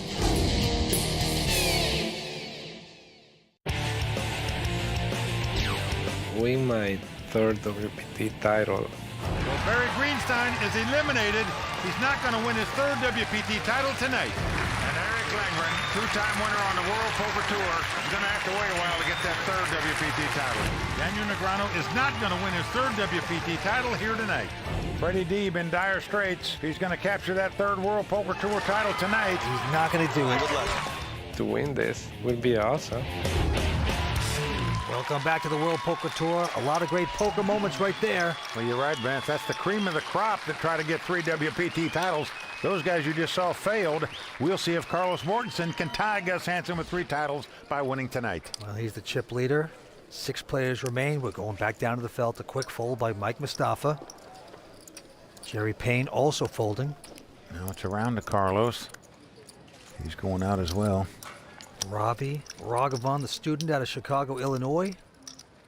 And he's got 2 deuces on the button and folds them. A little surprised at that. Let's see what Chris Bell does. I'm all in. He's going to go all in with an ace-5 here. And Frank Callow is going to fold. So the all-in bet by Chris working well there. Thank you.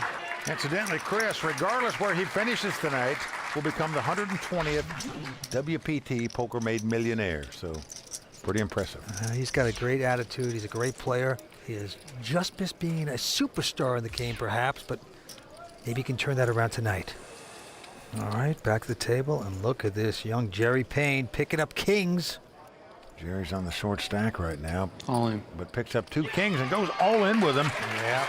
That's an overbet in my view. Blinds are only 10 and 20,000. Why would you bet over 300,000 here to chase everybody out? Well, he is pushing them away. Everyone folding in a line.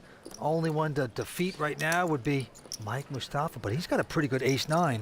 And I'll tell you, I don't blame him for hesitating here, because when a guy goes all in like that, You got about 300 now. generally you put him on a small pair or like an ace and a baby card. Very rare do people bet that much money with 2 kings right up front. You want action, you want to encourage action, you don't want to discourage it. But Mike does go out. Might have had you ace 10. You had what? Ace 10. Terrible fold. And now we're going to talk to professional poker player Brian Devonshire. There's absolutely a difference between the live and online players. The whole approach that they take to the game is completely different. The online players are taking it from a scientific standpoint. The live players are taking it from a psychological standpoint. The online players, they're technicians of the game. They're very skilled at the fundamental play and the mathematics of the game, but they're not skilled at the psychology and the live tells and the this and that. And Carlos is a master of live players and live tells and reading hands in specific situations. Like, it doesn't matter like the overall probability of a given situation. It matters like what the hell's going on in that situation right now. And Carlos played a hand on the way to this final table where he picked a guy's bluff off with a pair of jacks on an ace queen XXX board, and you know, and there was something that he did there that I don't know what he did, but he did it, and he did it well. Well, I think Brian makes some good points there, that the great online players are mathematical whizzes, whereas the great live game players are better at reading people and opponents. Well, don't tell that to the great players like Jonathan Little, Faraz Jaka, also known as the Toilet, or Hippie Prahlad Friedman. All great online players, but also have great people instincts as well. But we will get back down to the game here. Well, here Mike Mustafa picks up an ace-queen. 50. He's going to raise it, comes in for 50,000. Into Adam Sandler. Jerry Payne, who has a 4-5 offsuit. And he mucks that. Well, Carlos in the small blind now looks down at a queen-jack. Carlos is what's known as a defender. He doesn't like to give up his blinds easily. 150. And he's coming right over the top. Forget about calling. He is re-raising here, and he's dominated, as you can see, so could spell trouble. Yep, Robbie going away, and back on Mustafa. Oh. Well, Mustafa just makes the call, doesn't come back over the top. So let's see the flop. Now flop comes king 8-6. No help to either player.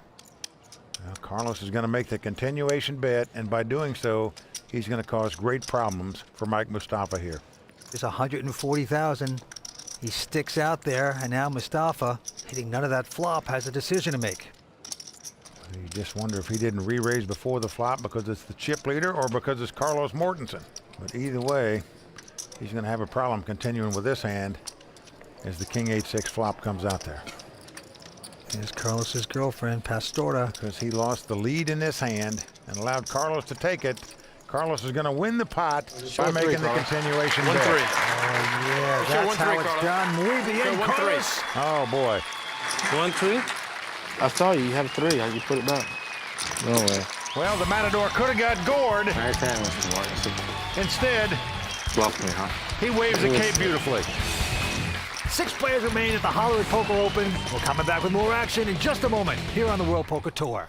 One of the best players in the world today, Chris Bell. I remember the first couple of times I got here, like I really wanted to win a title. The bell has finally been cracked. Just wasn't meant to be for him to capture his first WPT title tonight. At this point in my life, I kind of keep count with money. If they paid more for second, I'd try to get second, but if they pay more for first, I'm going to try to get first. From St. Paul's, North Carolina, Chris Bell. Welcome back to the World Poker Tour. And Mike, is it just me, or is Chris Bell's hillbilly accent getting stronger and stronger the more he's away from us? Well, I love that line. If they paid more for second place, I'd try to get second. In truth, Vince, it really is all about the money out here. All right, welcome back. Carlos Mortensen, our chip leader. Down to the felt we go. Frank Callow out of Liverpool, New York, folding. Mike Mustafa also out. Round to Jerry Payne. He looks at the 10-5 of clubs. He's going to fold. Yep, and here's the Matador. Now our chip leader looks down at ace-jack on the button. 45. And he's going to raise it to 45,000. Into Ravi, the young 23-year-old online player, quickly mucks. Well, he folds an ace-deuce suited, Vince. But Chris Bell's going to stick around. And he's got those suited connectors you like to see flops with, and here comes a flop. Queen 9-3, Chris out in front now with the 2 9s. And he got a piece of it, and he's going to check. And look at this, Carlos checks right behind him. Just has an uncanny sense of feeling when he's beat, and that's exactly the case right here. Yeah, he is beat, and now Chris finally having to bet. And he's betting 35,000, a very small bet, into a pot that's got 112,000 in it, but just letting Carlos know I've got a little something. Chris darting the eyes over to the Matador. I know you don't have 8-3. 8-3 would be good right now, wouldn't it? Yeah, indeed it would. But I know you don't have that. Good assumption there. Yeah, these two guys are actually good friends off the table, but all right. Yeah. Carlos is going to lay it down, and here's a case where Carlos didn't make a continuation bet. Show the 9. Show the 9 or the 8. Nice one. Just felt like he might have got out flopped there, and that was the case. Now, what's amazing is Carlos said, show me the 9. You know, if I asked someone to show me a 9 when they didn't have to show it, they never do it. How does he do that? Well, he's the only player in the world that's won the main event of the World Series of Poker and the main event on the World Poker Tour. So when you have that kind of status, you get respect. People do what you ask them to. Evidently. All right, back to the felt we go. Jerry Payne, a quick fold. And Carlos going to take a breather, goes out. Ravi also folding. Now back to Chris Bell. Picks up a nice hand here. Got 2 10s. He's going to raise it. Makes it 60,000 to go. Into Frank Callow. And the 22-year-old poker pro out of New York folds. They call him Frank the Tank, by the way. Well, Mike Mustafa is going to make the call here out of the big blind with the king-jack. So here comes a flop. Ace, ace, 6. Chris still out in front with the 2 10. Action on Mike. He's going to check. Now, Chris, will he make the continuation bet? No, he checks there. Kind of surprising. When a king comes off, Mike has the lead now with aces and kings. Action is on him. And he is now going to bet 65,000. Well, to compound Chris's problems. Oh, boy. He not only didn't bet on the flop, he's now paying off the guy when his hand is beat. Okay, river card. Can Chris get lucky? No, it just gets worse. Well, the board pairs king, so Mike has kings full, but leery that Chris might have been slow playing 3 aces on the flop, so he checks, and Chris Bell can only beat now something like 2 7s or 2 8s, so he checks also, and he is not going to like the way he played this hand. I promise you that. You might say the bell cracked here a little, Vince. Chris Bell not taking that one. Mustafa taking the pot. Chris, you look like you got sick of that river. Well, he who hesitates lose big pots, as you can see. Well, there you see the look on Chris Bell's face. It says it all. He knows he misplayed this hand. All right, 6 players remain here at the Hollywood Poker Open. We're coming back with more action here on the World Poker Tour. Tonight's episode of the World Poker Tour is brought to you by PlayWPT.com. I went to school at University of Illinois in Champaign, and there's tons of other players from that area, too. Andy Seth, he just finished runner-up in the Bay 101 in San Jose. And then the legend, obviously, Faraz Jaka. He FT'd the Bellagio Cup and then the 5 Diamond. He's pretty remarkable at this game. There's no question that it's maybe the player I am today, knowing those kids. Welcome back to the World Poker Tour. The Hollywood Poker Open continues. Well, Faraz Jaka is currently the WPT Player of the Year, leader in points. And there you see another University of Illinois poker player, Ty Ryman, who finished 8th in this tournament. And Vince, I'll tell you one thing. I'd hate to have been in that dorm playing in that poker game. Wow, what talent. Tough competition. And so at this final table, too, Carlos Mortensen, our chip leader. He's first to act right here. The Matador looks down at a 9-7 and folds. Ravi and Chris Bell also going away. Over to Frank Kahlo, 22-year-old poker pro out of New York. Looks at King Jack of Diamonds, going to raise it, makes it 45,000 to go. Into the former car salesman, Mike Mustafa, who's got a big hand. Ace King. Yep, he's got Big Slick in the small blind, so. I raise. He's coming over the top. Let's see how much he's going to bet. Quit the car salesman business to play poker. Been successful so far, and here's the raise. Like 157,000 in total. Jerry Payne out. Frank from Liverpool, New York, only 22 years old. Yeah, these guys are second and third in chips. Not sure Frank wants to get involved with the King Jack here. And he doesn't, so he's going to lay it down. So Mike Mustafa taking down that pot by raising it up. And Vince, he says he's looking forward to taking his family on vacation with the prize money wins here, wherever he finishes. That's a nice thing. I'm waiting for you to make one of your patented pushes. When I shove on you, I'll have the blade every time. Oh, if you would have did it, you would have been in bad shape there. All right, and with that hand, the ante's going up to 3,000. Blinds 12 and 24. Action on Chris Bell. And he quickly folds a junk hand. Over to Frank, he folds as well. Mike throws away the suited connectors there, the 8-7 of hearts. And now it's on Jerry Payne, and he will not play. So around the horn to Carlos Mortensen. Looks down at a big hand here in the small blind, 2 10s. But look at this, Vince. He just calls, does not raise, trying to camouflage the strength of his hand, and he's done so. Robbie says, okay, I'll see a flop. He's got the Jack-9. And a Jack comes right on the flop. Ravi has taken the lead. Oh boy, things backfiring for Carlos, but he's going to put in a bet of 30,000. He's going to be kicking himself. Well, Ravi Ship it, Ravi. caps his hand. His buddy Ty Ryman says ship it. Doesn't have any idea what he has, of course. But he has top pair. All in. And he does ship it. How much is that? $2.99. Carlos says, how much is that? Well, Carlos now going to try to extract some information from him. Says you wouldn't do that with a 5, would you? What's interesting here is this is Carlos in his like sweet Spanish manner, sort of sweet talking Ravi. He wants to get information, and look how he's doing it so subtly. You show me A4.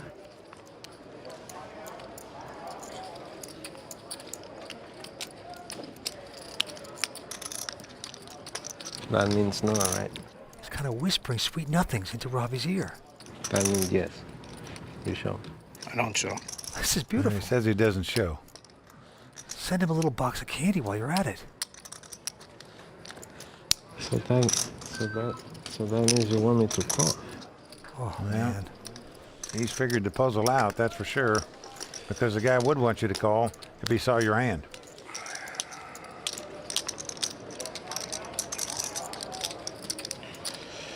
I guess you have the checks. Wow. Carlos takes his time, analyzes things perfectly. I can't show that one. Flash draw? Huh? Flash draw?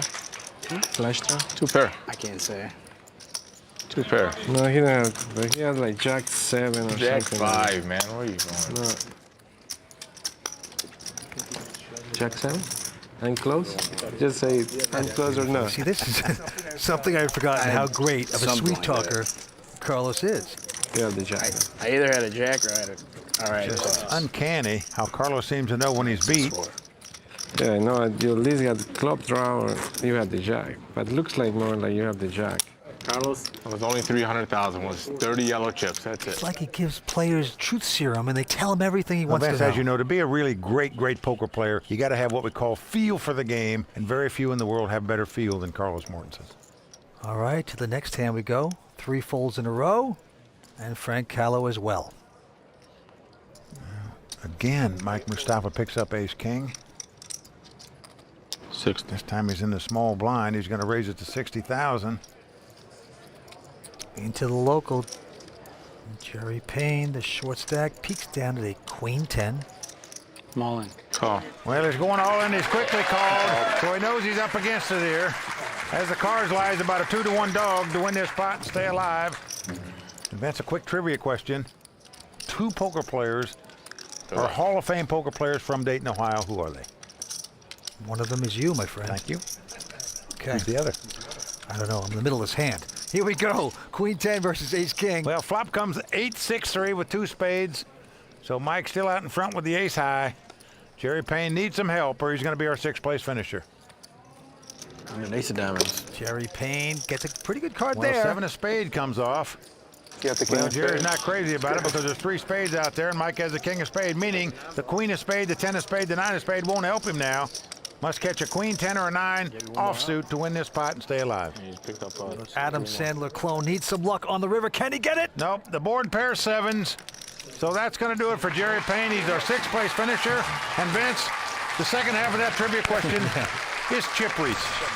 All right, and there you have it. Jerry Payne, living up to his name, picks up 88,000, and just like that, we are down to 5 at the Hollywood Poker Open. My play's fine. I have less than 20 big blinds. He has to have a big hand to call me and did. Mr. Mortensen, I might be able to bust you, though. Yeah, you're at Florida with 2 balls, man. All right, Carlos, let's rock and roll. Will the soft-talking Matador take this title? We'll come back with more action here on the World Poker Tour. Stay with us.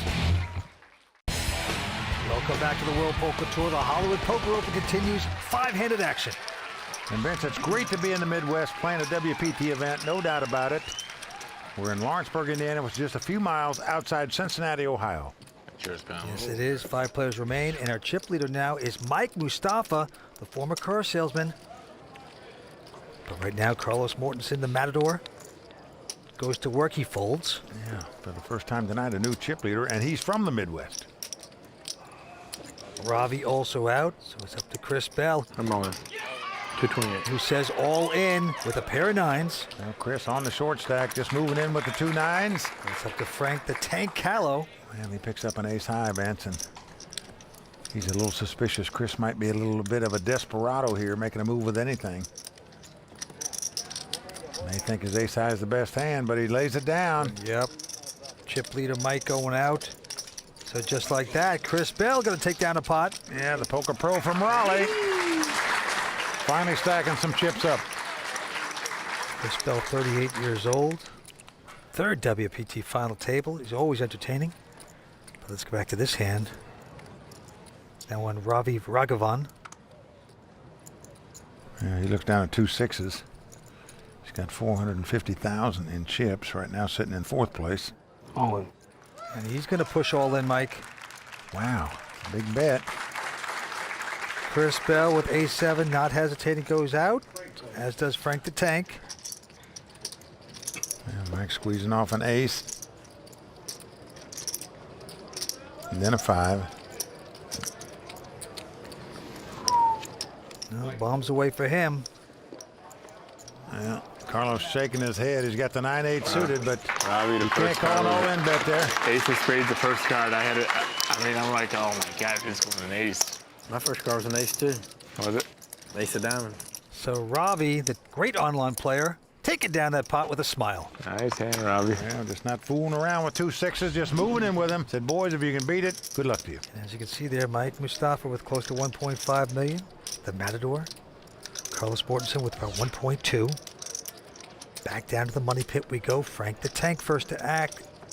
Well, Frank's sitting in 3rd chip position right now. Looks at a Jack-9 here. And he's going to open the pot in 1st position under the gun for $62,000 with the Jack-9 offsuit. Yeah, he is starting to open up his game here. But right behind him, former car salesman Mike Mustafa with King-Queen is going to call. Actually quit his job to play poker, and that's a daring move when you're the father of 4 girls, Vince. 16, 12, 6, and 3. I can tell you that. It's not easy being a poker pro as a family man because there's so much more pressure on you to win. But he's been successful so far. But in this hand, both Carlos and Ravi out. And Chris Bell's thinking about it, but finally folds an ace-4. So we have 2-handed action. Jack-9 up against King-Queen. Who will get lucky? And flop comes ace-9, 5. So Frank out in front now with the 2 9s. Action's on him. And he is going to bet $76,000 and hope his opponent doesn't have an ace. Frank the Tank putting down the double barrel of the tank. Well, Mike just staring him down. Just thinking to himself, you know, wonder if I raise this guy if I could take it away from him. Mike opts to fold and give the pot up. So nice aggression by Frank Callow. Takes the pot down for him there. Being only 22 years old. Out of Liverpool, New York. That's just north of Syracuse. He's played 4 WPT events. This his 3rd cash out of 4. That's impressive stuff. All right back on it. Ravi this time with an uneventful Jack-3. Mucks his hand. Chris Bell also out. Action back on Frank. He's on the button. He's got a 9-7 offsuit, but because he has position, he's going to pop it up here and make it $62,000 to go. Just a 9-7. That girl. Mike out, but Carlos going to stick around with a Jack-9 of clubs. Now Frank has got to learn that Carlos is a defender. He's just not giving up his hands every time. Well, flop comes Queen 7-3, so Frank has out-flopped him. He's now got 2 7s. Carlos has nothing, of course, and checks.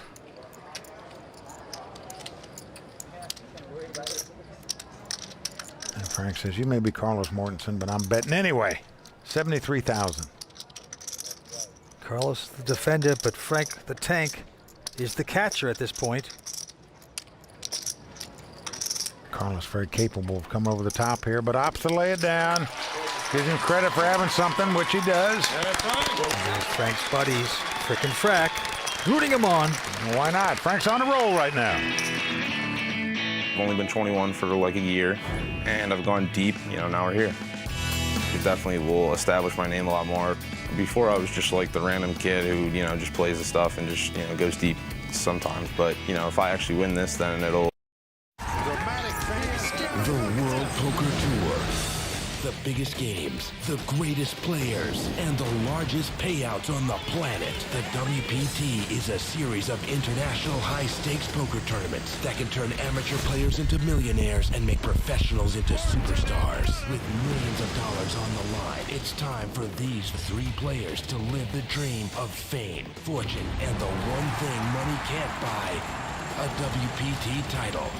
Tonight on the World Poker Tour. Hi, everyone. We are back at the Hollywood Casino in Lawrenceburg, Indiana for the dramatic conclusion of the inaugural Hollywood Poker Open. I'm Mike Sexton alongside Vince Van Patten, and this is the WPT. And Mike, the first WPT final table at Hollywood Casino has been a great one. I mean, we've had lights, we've had cameras, and we've had a lot of big-time action. Well, that's right, Vince. The 3 short stacks wasted no time in mixing it up. Online pro Jerry Payne shoved at the wrong time against Mike Mustafa. I'm all in. Call. University of Illinois graduate Ravi Raghavan All in. fell victim to the pocket kings of Frank the Tank Callow.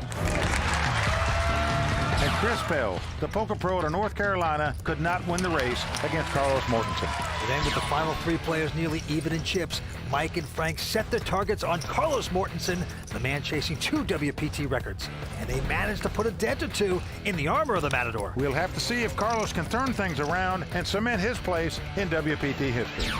Well, the cash, the title, it is all on the line for these remaining players. Let's check the chip count and then go watch the bluffing begin. Well, we started 4 days ago with 144 players.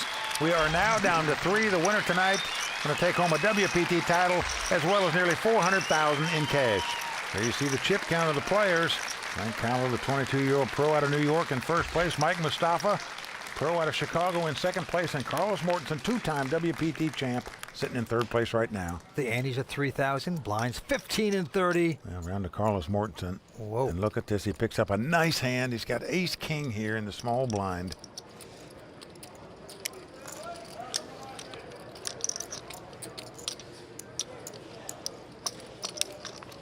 And the Matador is getting the raising chips out. Makes it 90,000 to go, like he should. How much should they have approximately? 800, so 800. Frank wants to know how much he's got left. It's about 800,000. Frank with the queen jack wants to see a flop, sitting in position, got the chip lead, makes the call. So ace king up against queen jack. Here's the flop. Well, look at that, Vince. Carlos bet in the dark before the flop came out there. He bet 150,000, and the flop comes ace-9 deuce. And hits perfectly with the aces. Oh boy, you're in good stroke when that happens. Well, Frank has no part of this flop. But the bet in the blind can invite a call here for sure, and it does. Well, Frank is going to make the call. That tells me he's going to try to take the pot away maybe later. Now another ace comes off, so Carlos has 3 aces with a king kicker. And he's going to check. And quickly, Frank checks right behind him with the queen jack. Now the board pairs 9s. Oh, and Carlos is going to put a tower out there. That's about 200,000 worth of chips. And the tank quickly folding the hand, so things working very nicely there for Carlos Mortensen. Well, there you see the graphic of the all-time money winners on the WPT. Daniel Negreanu out in front, but if Carlos finishes first or second tonight, he will overtake Daniel as the all-time money winner on the World Poker Tour. Oh, the Matador, Carlos Mortensen, is one of the greats, no doubt about it. Well, Vance, what's really impressive about Carlos is that for every WPT event he enters, he's averaging over 100,000 in earnings. That's far and away the best on the WPT for players that have entered 20 events or more. Well, Frank the Tank this time looks down at a king-jack. Still our chip leader. He puts out a raise, makes it 75,000 to go. Here's the former car salesman, Mike Mustafa. He goes out. Well, Carlos has the ace-10 suited here. Pretty good hand in a 3-handed poker game.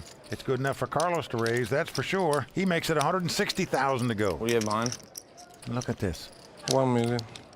You ask what you got behind. Now, Vince, he would know that answer because they asked him just the last pot. He just wants to hear Carlos talk a little. Nothing wrong with that. This is poker. And the tank is going to call him. And Carlos bet blind once again. He bet 160,000 blind. Oh, and what a flop for Frank as he's flopped top pair here. He has taken the lead with 2 kings. Yeah, he's outflopped the Matador. Now, last time, Frank had nothing on the flop and called him. This time he's got top pair, and he's just going to call him again. Doesn't raise here. Turn card showing up. 4 diamonds helps neither player. Well, Carlos is going to check now. Didn't like it when he got called on the flop there. And Frank going to check right behind him. Yeah. Interesting. Okay, going to the river. Oh, an ace comes off. Ouch. Carlos now has the best hand with 2 aces. So the free card that Frank gave him is going to come back to burn him. Yep, the tank let Carlos outdraw him there. Well, Carlos is checking here. That's surprising. Well, he's not going to put his opponent on 2 kings because the guy didn't bet on the turn, so maybe he thinks he made a straight or 2 pair and was just trying to trap him. He didn't want to fall into any traps with 1 pair, so he checks the aces. I guarantee he's going to call in case Frank bets. But Frank opts to check, and wisely so, but right now very disgusted with himself for not betting that hand on the turn where he would have won that pot. So finally a break going to the way of Carlos Mortensen. As soon as you check the river, I mean, you just bank the ace. Carlos turning it around. Maybe left a few papas fritas on the table. Didn't make the value bet. Nevertheless, he is coming back. We're coming back too on the World Poker Tour. My nickname, the Matador. The Matador slays another opponent. I kill many people in the final tables. One more time. I move on in. That is what he's talking about. Maybe it's because I have no fear and I'm playing. He's done it. The Matador is a two-time WPT champion. Welcome back to the World Poker Tour.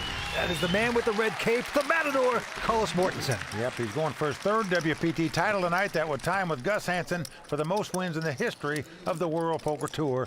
Let's see if he can get it done. Yeah, three-handed poker, but the action goes to the former car salesman, Mike Mustafa. Peaks down at a 9-8 offsuit. Well, he's on the button. He's in position, so he's going to raise it here. He's going to make it 75,000 to go. Into Carlos, who's going to throw away a Jack-4. And now Frank the Tank. Well, he looks down at the King-4 diamonds, but Vince, most guys might just call with that. Not Frank the Tank. He is firing it up to 200,000. He is re-raising with the King-4, and he's quickly called by Mike Mustafa. Yep. So we are starting to gamble it up here. Got King-4 up against 9-8. Who's going to get lucky? Oh, bingo, bango, bongo for Mike Mustafa. He has flopped the joint, the 9-high straight. He has the best hand possible right now. Action is on Frank, and look at this, Vince. He is reaching for a healthy dose of chips that he can just say goodbye to. Oh, man, the Tank is plunging ahead. It looks like a bet of 203,000. Yeah, no way Frank can win this pot. It's just a matter of how much he loses. Well, you're so excited if you're Mike, and he's just going to okie dokie call him. Trying to trap his opponent. Here we go with the turn card, Queen of Diamonds, irrelevant. Well, action back on Frank. They got called on the flop for 203,000, so you can't like King-4 right now. You're actually hoping to make a straight with the King-4, but unfortunately for Frank, even if he makes it, it's just going to cost him more money. Well, the Tank is checked. 400. Wow, 400,000 is the bet, and I say wow, because there's no flush possibilities. He's got the best hand possible. If his opponent had two pair or trips, he would have bet out, so. Yeah, I don't understand this bet. I mean, what are you trying to protect? Let the guy possibly suck out on you, but you got such a huge hand, a three-handed poker game at this moment. Or catch a card, yeah. man. Suppose a 3 or an 8 comes off. He's going to bust the guy. A little bit of a eager bet there, but perhaps not in his eyes. Can't wait to see what you have there. You'll be shocked how cheap you got away from the hand. When you have the nuts to win a big pot, you just don't feel like you can check on any street. If you had anything, you would have went busting the hand. Because then the pot doesn't get that big. But in this case, you know, he's a former car salesman. It's like, you know, over talking your sale and just chasing the guy out of the dealership. It's just wrong. Ah. All right, back to this hand, Frank the Tank. This time with a pair of 8s. Well, this time he's got a legitimate hand. And he is going to raise it. You can't blame him for that. He makes it 75,000 to go. Mike Mustafa has 2 7s. He is in dire straits this time around. Oh boy, buckle up. He just flopped the nuts to win a nice pot off Frank. But this time, we could see a reversal of fortune. And Mike is going to get aggressive. He's going to raise here. Makes it 225. Well, he's come right back over the top. Raising with the 2 7s. Carlos gets out of their way. Now back on Tank. He's about a 4-1 favorite to win this pot. And Vince, if he gambles here, there's a good chance he's going to double up, that's for sure. It's going to cost him another 150,000 to make the call. The question is, do you call or raise?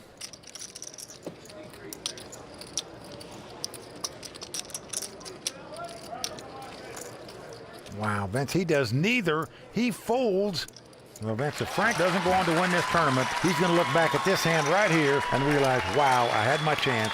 I should have gone for it right there. So the car salesman, Mike Mustafa, sells his opponent the clunker, gets away with it. We're coming back with more action from the World Poker Tour in just a moment. But I'm never quiet at a table. Should have called Carlos. So I can roll. My buddies at home, they get sick of me. I talk so much. And I might be able to bust you now. They put headphones on all the time so they don't have to listen to me. You guys are all serious here.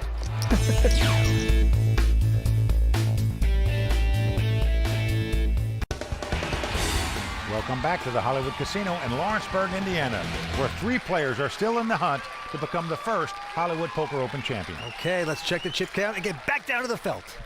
Well, we've had a reversal of fortune in the chip count, as you can see. Mike Mustafa now out in front with 1.9 million. Carlos Mortensen in second place with 1.5, and with just less than 900,000, Frank Kahlo, who recently just had a big chip lead, and now he's in third place. Yeah, Frank the Tank starting to struggle here as he quickly folds his hand. And the former car salesman, Mike Mustafa, with an ace-deuce. Looks like he's getting some raisin chips out. Just don't raise too much. No, keep it affordable for you to call. Yeah, that's right. Makes it 75,000. I want you to fold. 75? Well, he is putting out some Hollywood script right there in the events. Oh, I don't want you to fold. Betting enough so you can call. That's hokey pokey when you got ace-deuce off suit. I forgot what I had. Let me see again. So Carlos with the best hand with ace-6. Well, Carlos thought about raising it there, but opts to just call. So we're going to have a flop here. Carlos with the ace-6, Mike with the ace-deuce. Who will flop better? Well, it's jack-7 deuce. So Mike has flopped bottom pair with top kicker. He is out in front now with 2 deuces, and he checks.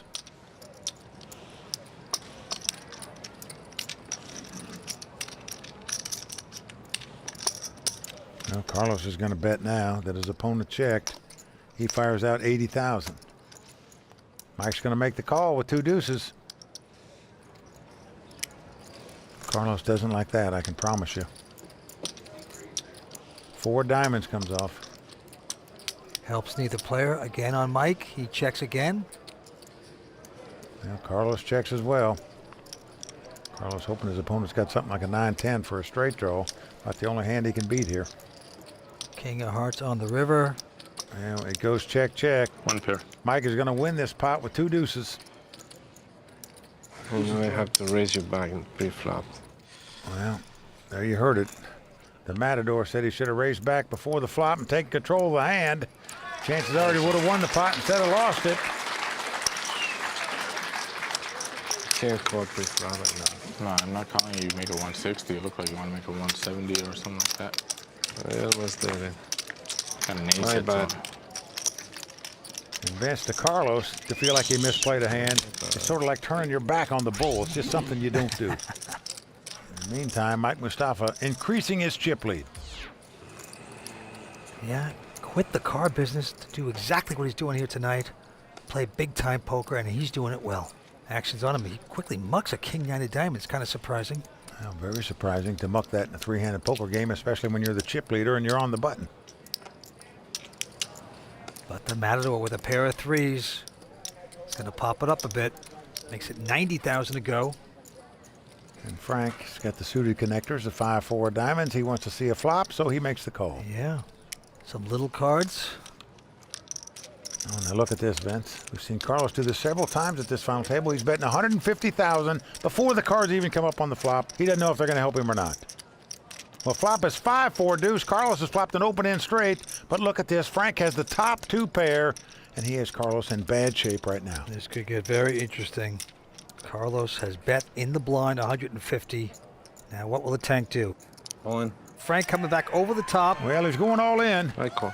For nearly 800,000, and Carlos quickly calls him. We've got a bullfight here. Well, Frank turns up the top 2 pair. Carlos turns up the open end straight draw. Come on, that 10 outs. Yeah, Carlos says he has 10 outs. 10 outs, that means 4 aces, 4 6s, and 2 3s. Those are the 10 cards he's talking about that he can win the pot with. He needs one of them now. The tank plunging away, out in front. Will he stay there? Clubs can cancel. Here comes 4th Street. Oh, the 8 of diamonds comes off. Now that's a bad card for Carlos because it takes 3 of his outs away. 2 outs. The ace, 3, and 6 of diamonds are no good for Carlos anymore. So all of a sudden, his outs have shrunk to 7. Frank the Tank in a great position to double up. Oh, but the 3 of hearts comes off. The Matador outdraws Frank on the river, and that's going to do it for the 22-year-old poker pro out of Syracuse, New York. That's a 1 Frank the Tank imploding before our very eyes, out in 3rd place, but he is going to pick up 167,000. So Carlos Mortensen firing the bazooka to take the tank out of the tournament. Oh man, it was so sick. I had a ton of chips, and then I just like ran bad once we got back from break. We were 3-handed and made a couple moves that didn't really work out, and oh well, whatever happens. quiet on the set. The heads-up action is about to begin at the Hollywood Casino. Stay with us. We're coming back for more. You know what? I'm not the greatest heads-up player. It's going to be something different for me, especially against Carlos, who's a great tournament player, period. So I got my work cut out for me. And there is still work to do, you know. Can't say anything until the last player is down.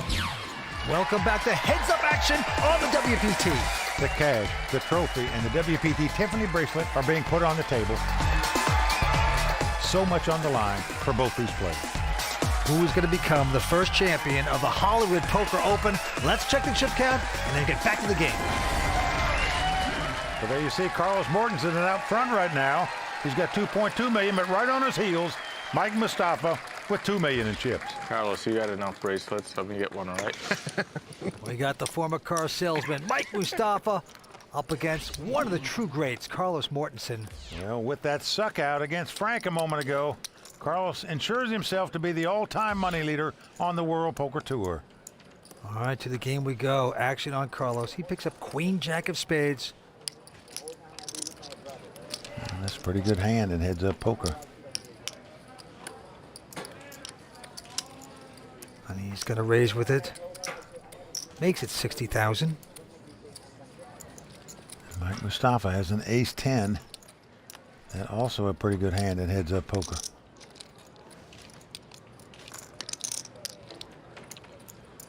$150.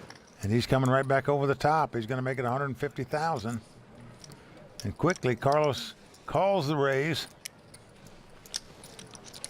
So here we go. Good action on hand number one of the heads-up battle.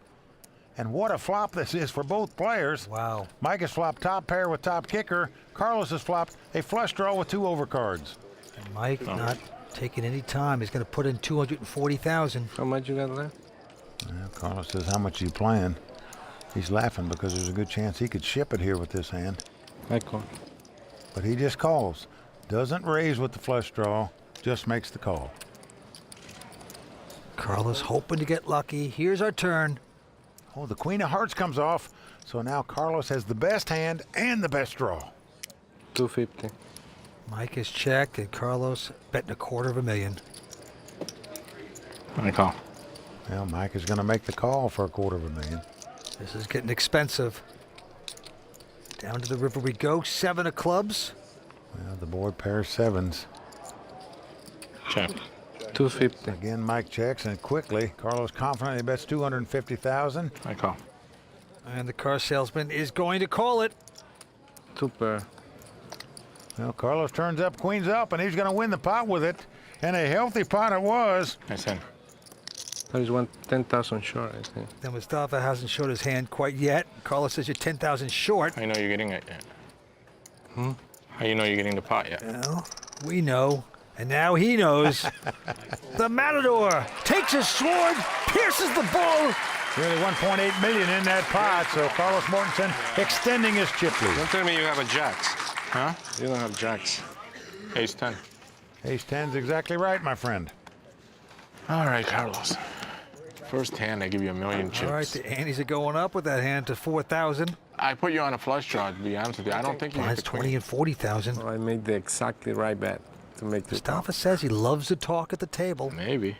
And when he's playing in his home game, the guys just, say, put the duct tape on. Just shut up for a moment. Talking probably works a lot better in the home game, and it's going to work out here in the WPT against the likes of a Carlos Mortensen or a Daniel Negreanu, I can tell you that.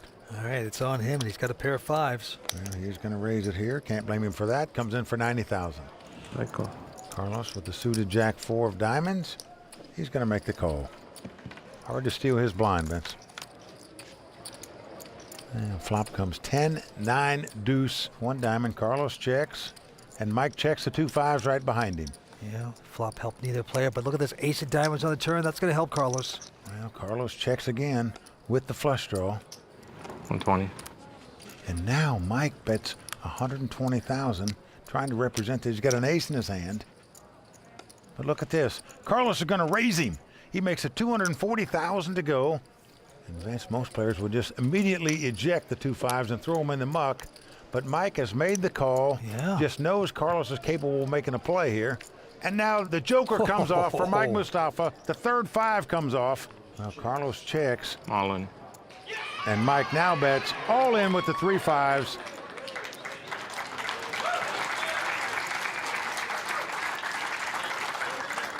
There's no way Carlos is going to call here, obviously, with the jack high.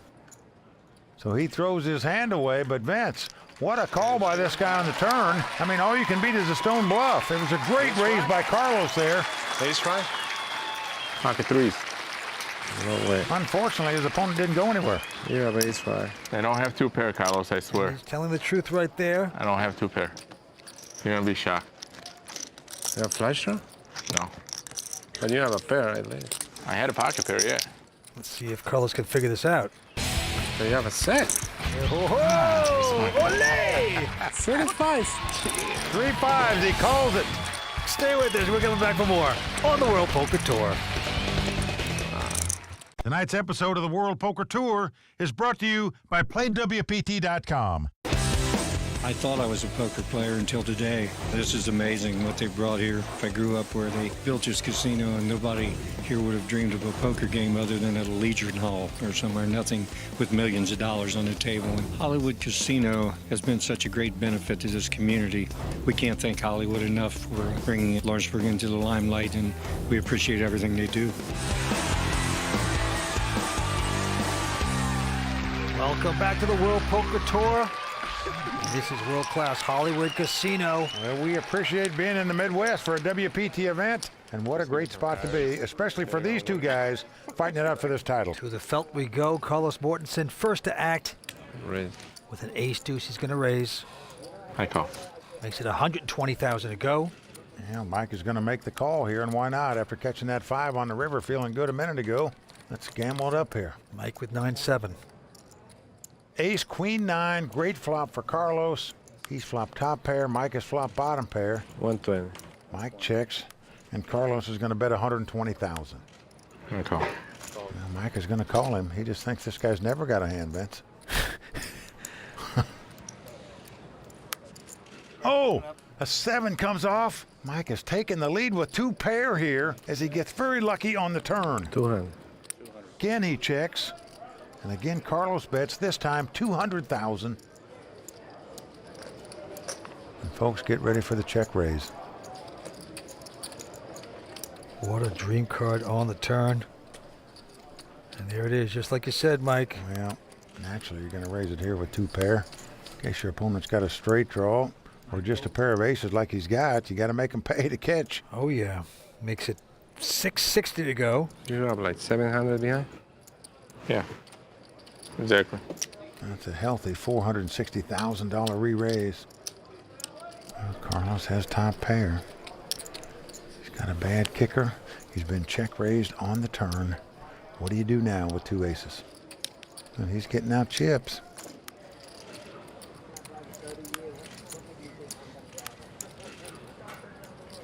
And he knows there's a chance his opponent could have something like King 10 of diamonds where he made a flush draw and a straight draw on the turn. But chances are he's probably beat. Carlos Mortensen with some of the best instincts in the poker world. Can he get away from 2 aces here? And you notice Mustafa's not talking much here.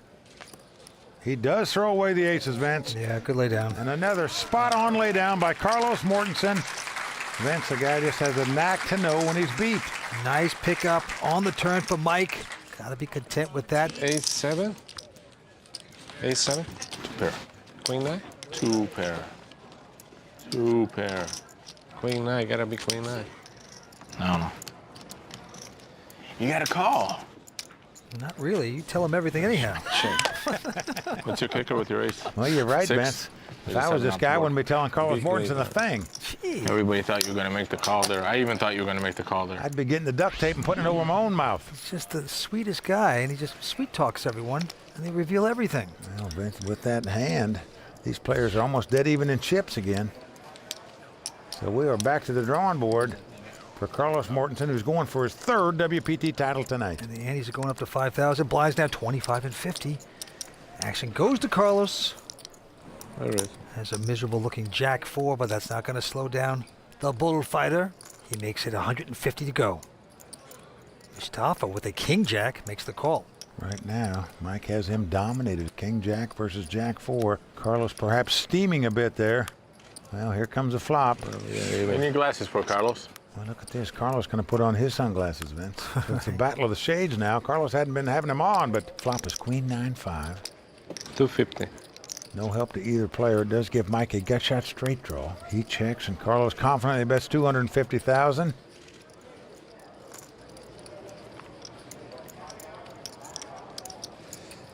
Wow. Yeah, he's been called with the gut shot straight draw, and why not, Vince? There's Chris Bell back on the rail. Nice effort to be knocked out and come back and watch. Very rare. Well, deuce of hearts comes off. You're right, Vince. Most people just run out straight to the bar when they get knocked out. That is true. Now they both check. Here comes the river card. Now a 10 comes off on the river. Again, the joker for Mike Mustafa. He has a stone cold nuts, the best hand possible. 500. But he's going to bet $500,000 here. And Vince, I don't understand this bet. And Carlos quickly folds, and I say that because if Carlos has a big hand where he can pay off a $500,000 bet, why not give him a chance to bluff at the pot? Which one of these players' tournament run is going to have a nice, perfect Hollywood ending? Find out when we return with more action from the Hollywood Poker Open in just a moment. Carlos, you got enough bracelets. Let me get one, all right? I'd love to play against Carlos heads up. That would probably be the perfect matchup. Just want to see how I stack up against one of the best. Welcome back to the World Poker Tour. The Hollywood Poker Open continues. Heads-up action. Well, right now, Mike Mustafa stacking up pretty well against Carlos as he's got the chip lead. He's got 2.4 million. Carlos sitting on 1.8 million. So right now, the momentum on the side of Mike Mustafa. Mike Mustafa, the former car salesman, got in the tournament through a $1,200 satellite, making things happen here tonight. Let's go to the felt. Carlos with a king 10 this time. So he's been spanked too many times lately and opts to just limp in with a king 10. And Mike says, okay, let's have a flop as he looks down at a jack deuce. And there it is, jack right in the door. It's come queen jack 6. So Mike has second pair. Carlos has the open end straight draw. Mike checks. Carlos checking as well. Well, 4 hearts comes off. Mike thinking he's got the best hand now with 2 jacks, which he does. So he's going to bet. He bets just 50,000. Look at this, Vince. Carlos is going to raise him on the turn here after limping in and then checking on the flop. He has now raised him on the turn, and as you can see, Mike is trying to figure this out. He said, well, I don't know what you got. I'm going to call you to find out, though. An additional 100, and he's been called by Mike down to the river. Well, the ace of spade comes off. This gives Carlos an ace high straight. There is a possible flush out there. Well, Mike is going to check. Just a perfect card for the Matador. 350,000. Yeah, the perfect card would have been an offsuit ace, but 350,000 is the bet. And virtually all Mike can beat at this stage is a stone bluff, but... And he's just stammering to himself, muttering. He's been calling Carlos so many times here, thinking he never has anything. Will he do it yet again? If so, he'll get his wrist slapped this time. What are you trying to represent, Carlos? Flush, straight, what? Ace? Don't get too curious here. Played this hand so odd. You make this call, you'll be giving a lot of momentum back to Carlos. I lay it down. I know it's good. Wow, he did lay it down. Nicely done. So Carlos Mortensen finally getting untracked a little bit and takes down a pot. Carlos, originally born in Ecuador, later on moved to Spain. Bluff. Now lives in Vegas part-time. You can't even hold it in. You know what's amazing about him? He's taken 2 titles. You He's can smile wins a now. ton of money in the World Poker Tour, but he's only played 50-some-odd tournaments on the World Poker Tour. Vince, the guy's averaged over $100,000 every WPT event he has entered. By far and away, the best out here in the World Poker Tour for players that have entered 20 events or more. Back to this hand. It's on Mike again with the button and an attractive-looking king-queen offsuit. Yeah, very attractive. And he's going to raise it. Makes it 125. And Carlos with a queen-jack coming back over the top. Unbelievable. Carlos has re-raised 200,000 here, and as you can see, he is dominated. It's king-queen versus queen-jack, but let's see what Mike is going to do. Mike's going to make the call. So Mike just never believes Carlos has a big hand. And in this case, he's right. He has him dominated. And there's another blind bet here by Carlos Mortensen. He's just putting chips in before the flop. You like doing that, don't you? Put in 325,000. It could very well work with a flop of 3-3-4 with 2 hearts, because Mike has none of that. I'm all in. Wow.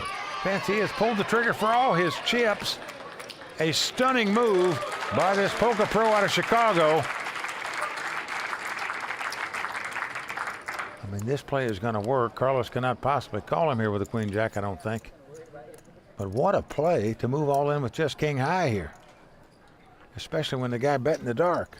After raising pre-flop, not just raising, coming over the top and re-raising. It's really uncallable. We're just seeing a little Spanish theatrics right now. Well, maybe Carlos is going to have to reevaluate these blind bets. And finally, Carlos reluctantly folding the hand. So Mike Mustafa giving Carlos Mortensen the bogus boo book right there. That's right. The former car salesman sells another lemon. We're coming back with more action. Stay with us on the World Poker Tour. Welcome back to the Hollywood Casino. You're watching the WPT's inaugural Hollywood Poker Open. We are down to heads-up play. And right now, Mike Mustafa out in front with 2.7 million. Carlos Mortensen with 1.6 million. Yeah, the blinds are going up to 30 and 60,000. Action goes to Carlos. Carlos Mortensen has already become the all-time money leader on the World Poker Tour by finishing in at least second place tonight. Now he's looking to tie Gus Hansen with 3 WPT titles, but right now he's up against it as Mike has the chip lead. Carlos with king 9, Mike 10-7. Happy to see a flop. And the flop comes 9-8-5, 2 diamonds. Mike has an open-end straight draw and a backdoor flush draw. He checks. Carlos has top pair. He certainly does, and Carlos is going to bet it, 100,000. And he's going to be called by Mike. Mike looking to catch the 6 or the jack. A 10 would give him the lead. But the 4 spade comes off. Mike's going to check. 300. Carlos quickly bets 300,000. The Matador trying to protect his top pair.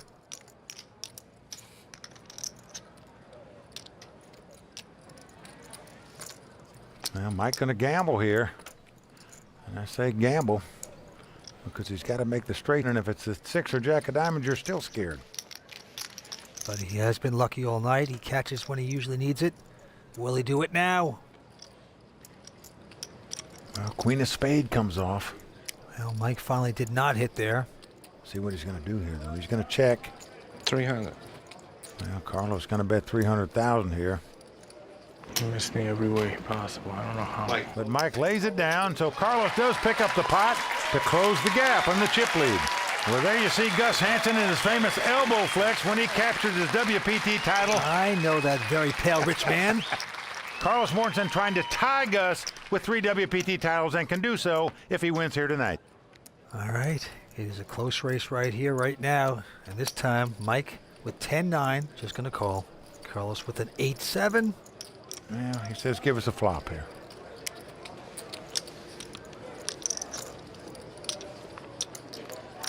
So here comes that flop. Oh, it's come 10-9-6. Carlos has the nut straight, but Mike has the top 2 pair. Folks, buckle up. You are going to see some fireworks now. High seas ahead. What a flop. Carlos has quickly checked. Mike bet 90,000. Carlos with the nuts right now. Well, you're going to see the raise here, that's for sure. And I say that because there's a possible flush draw and a bigger straight draw out there. So Carlos does raise it, makes it 300,000 to go. An additional 210. Well, Vince, if I was Mike, I would just shove it right here.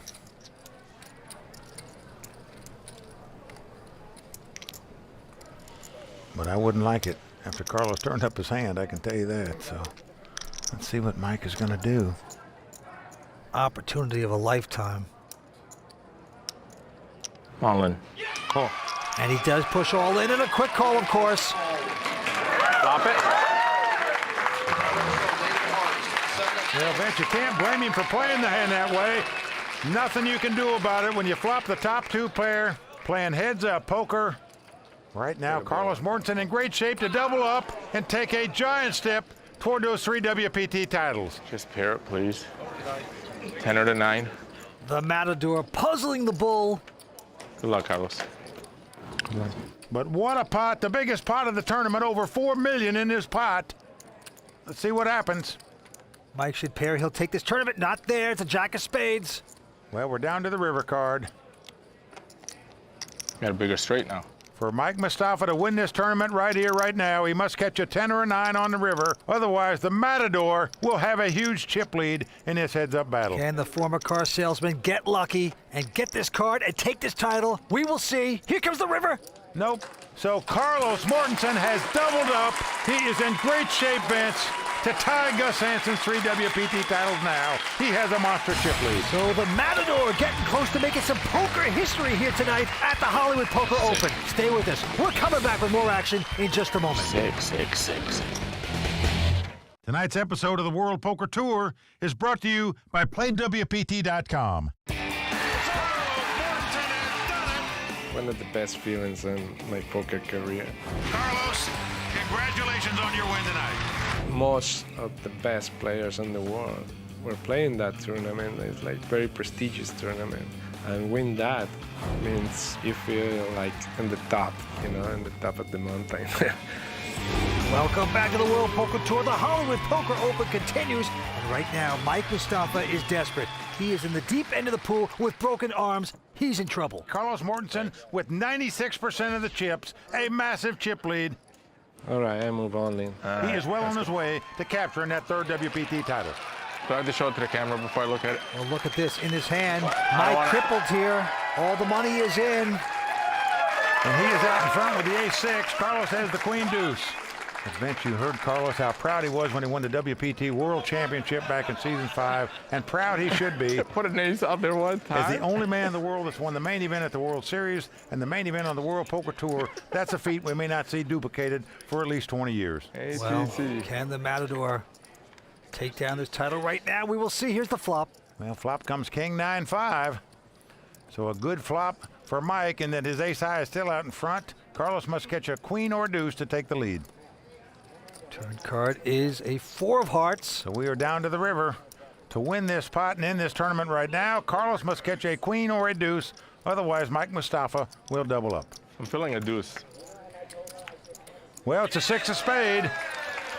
So Mike makes 2 6s, going to take down that pot. So the match continues. Sit back now, guys. One more head. Carlos slightly amused. Mike feeling very, very relieved to take that. One more time. Actually, he's feeling good, Vince, because he's promised his 4 daughters are going on vacation. He makes it to this final table, so the higher up he finishes, perhaps the nicer vacation. 325 plus 30 is 355. His 4 daughters. I wonder what it's like living in a house with 5 women, Vince. Don't look. That's why you play poker. I'm on. Well, well, he's going all in the dark for the 2nd time in a row. I call. Carlos has a queen-jack and makes the call. Yep, a 9-7 for Mike Mustafa. I like this hand. Carlos with queen-jack. He says he likes his hand. I'm sure Carlos likes his. He's the favorite to win this thing right here, right now, and tie Gus Hansen with 3 Carlos. WPT titles. Flop, 10-9, 10-8-7. What am I talking about? 10-8-6. 10-9-8. 10-8-6, you're going to flop a draw too. You need a 9. Ace king 10 would be nice. I'm telling you right now, I'm going to hit a 9 on the flop. Stop the predictions. Get to the flop. Yeah, let's just see the flop. Well, flop comes 7-6-3. So Mike didn't catch the 9, but he did catch the 7. He is out in front now with a pair of 7s. You can do it. Carlos must catch a queen or a jack to take the lead. A 9 comes off. It's over. Carlos is drawing dead as Mike makes 2 pair on the turn. Ship the sugar, baby. It is. It's over. Shift the pot. And Vince just said quickly, Mike Mustafa now has over 700,000. And he's starting to get annoying to Carlos Mortensen. It's like that gnat in the middle of your back. You can't quite swat him. Back in business, Carlos. Mike is sticking around. 355 total. Well, one time Carlos had the worst hand, one time he had the best hand, but he lost both pots. It ain't over to the fat lady sings. And Mike has doubled up twice in a row. Yeah, the Matador is not smiling any longer. Even the fish get lucky sometimes. He knows it's never easy to take these titles, that's for sure.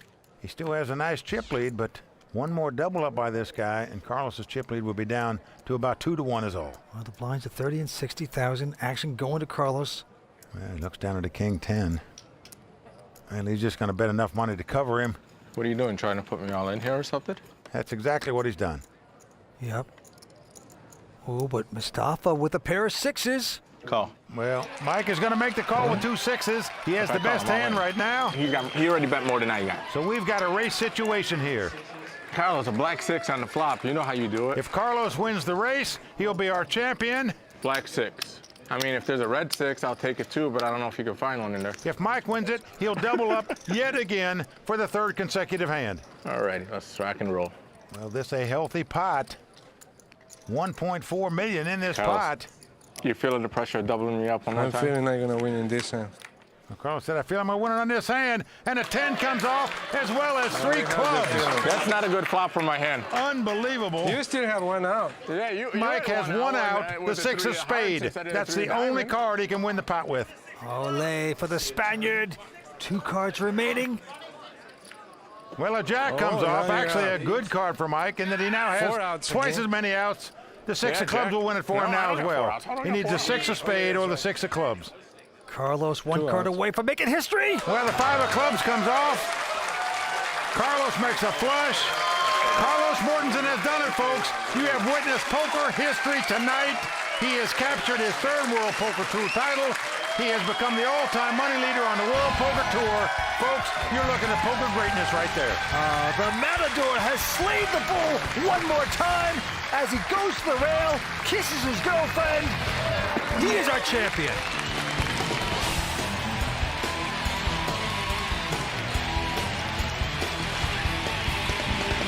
Give me my 195, please. Can't wait to see what you got there. Back in business, Carlos. I'm feeling I'm going to win in this hand.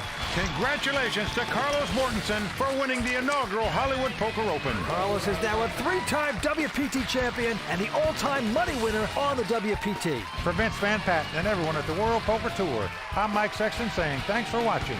And until next time, may all your cards be live and your pots be monsters. I don't understand what this is for here.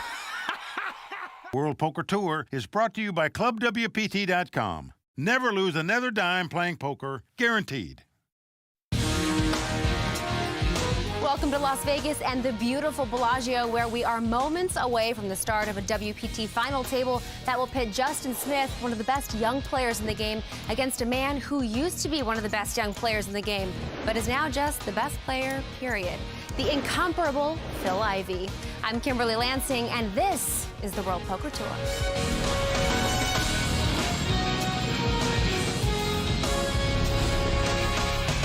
Well, the crowd all standing. He is circling the drain. They are going bare knuckles in the center of the ring. He needs the extreme miracle.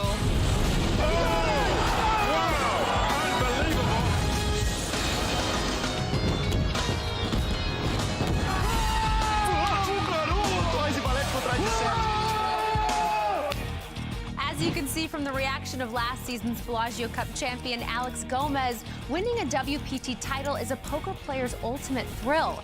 This year, 353 players ponied up $10,000 in hopes of capturing that very same feeling. But as is always the case on the WPT, nothing comes easy. Let's get ready to kick off season 9. Let's shuffle up and deal. Day 1 attracted 243 new and familiar faces to Bellagio, with more to come, with registration being extended through Day 3. Among them was Alex Gomez, looking to defend his title. Jennifer Tilly had her tournament life on the line when she was all in with top pair, but James Van Alstyne had her out-kicked, and she was one of the first casualties of the day, and they just kept coming. Matt Stout's ace-king ran into WPT champion Vivek Rajkumar's pocket aces, and Vivek rose to the top of the chip count. Then Kevin Saul, who won this event back in Season 6, tangled with Poker Hall of Famer Billy Baxter. Kevin's flush draw did not improve, and shortly after, he was eliminated from the tournament. Day 1 ended with 162 players still in the hunt and 4 days away from a prestigious WPT title. Leading the way was WPT Bucharest champion Guillaume Darcourt, young gun Phil Collins, and the Costa Rican beauty Paula Martin. Cards help, flops help, turns help, river helps, all of that. It's fun. Day 2 saw 67 new players in the field, bringing the count up to 310 total players. Looking around the room, the toughest table had to be table number 54. Filled with 3 WPT champions and tough tournament pros, this was the table to watch. Alex Kravchenko tangled with WPT champ Sean Buchanan. On an 8-high flop, Alex didn't mess around and put Sean all in. Sean's top pair was dominated, and he was sent packing. The other WPT champions at the table, Mike Watson and Olivier Bousquet, were also eliminated. And just when you thought this table couldn't get much tougher, their seats were filled with Joseph Big Egypt El Paya and WPT champion Daniel Alaei. Both Daniel and the Norwegian superstar Annette Oberstad emerged from the table with healthy chip stacks. What can I say? I mean, I keep getting a lot of good flops too, so it's been a really easy day. Another player who surged to the top of the chip counts on day 2 was Jordan Morgan. I try to be lucky when I can be. Have been today for sure. When the dust cleared, 112 players were left at Bellagio with only 3 days between them and a WPT title. The Fontana Lounge was buzzing on day 3 as the latest registration in tournament history brought in 43 of the biggest names in the game. Trying to get all those chip things. Okay. Day 3 made it. All right. Gamble up, yo. The opportunity to buy in this late, I have to take it. You know, we're down to 120 people from like 350. While some pros got off to a good start, others found an early exit. See you later. By the time I got into my chair, I folded the 9-3 of clubs and then played the 2 10s. So I played 2 hands. As the money bubble approached, satellite qualifier Dan Stadinovich was facing a min raise from Alex Melnikow and made a tight laydown. Do the dumbest move in the history of this tournament. It's gonna be on TV, I hope. I fold. What? That was the dumbest move in the history of the tournament. Oh, it wasn't? It's dumber than this? Yeah, he just folded instead of fires. The 4 or 5 players from making it in the money, I thought it was worth, playing conservatively. But apparently there was a big shock in the room because you're not supposed to do that, I guess. So everyone knew I was an amateur. The unlucky bubble girl Kathy Laney was sent to the rail by WPT champ Vadim Trincher, and players started quickly falling. Yeah. My first tournament, so I was really excited and learned a lot, and look forward to the next one.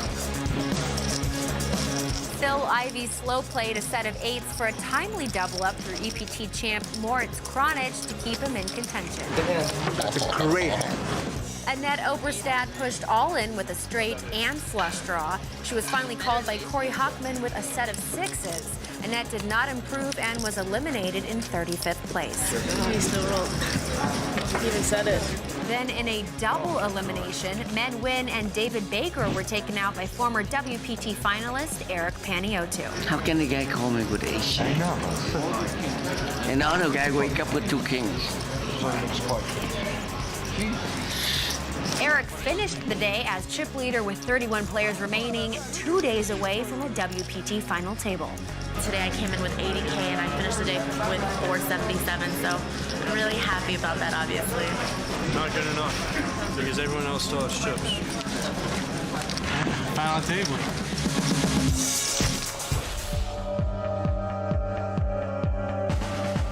The pressure was high on day 4 as we were playing down to 6 for the WPT final table. Dan Stadinovich survived 1 all-in. I just didn't want to knock you out. You're so entertaining. Is that what it is? But Phil Ivey didn't end up keeping Dan around for too long. I was running low on chips, and I had an ace-9, and I pushed it all in, and one of the professionals had ace-queen called, and I didn't get lucky. I think it was Phil, something like that. As play progressed, many players found themselves on the rail. The Cinderella was more like my stack that made it through the day because I was short stack.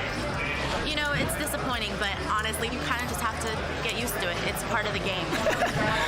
I'm burnt. I'm gonna go rest, try to find those royal flush, girl. I don't know, where's that chick at? That's when I was scoping the casino.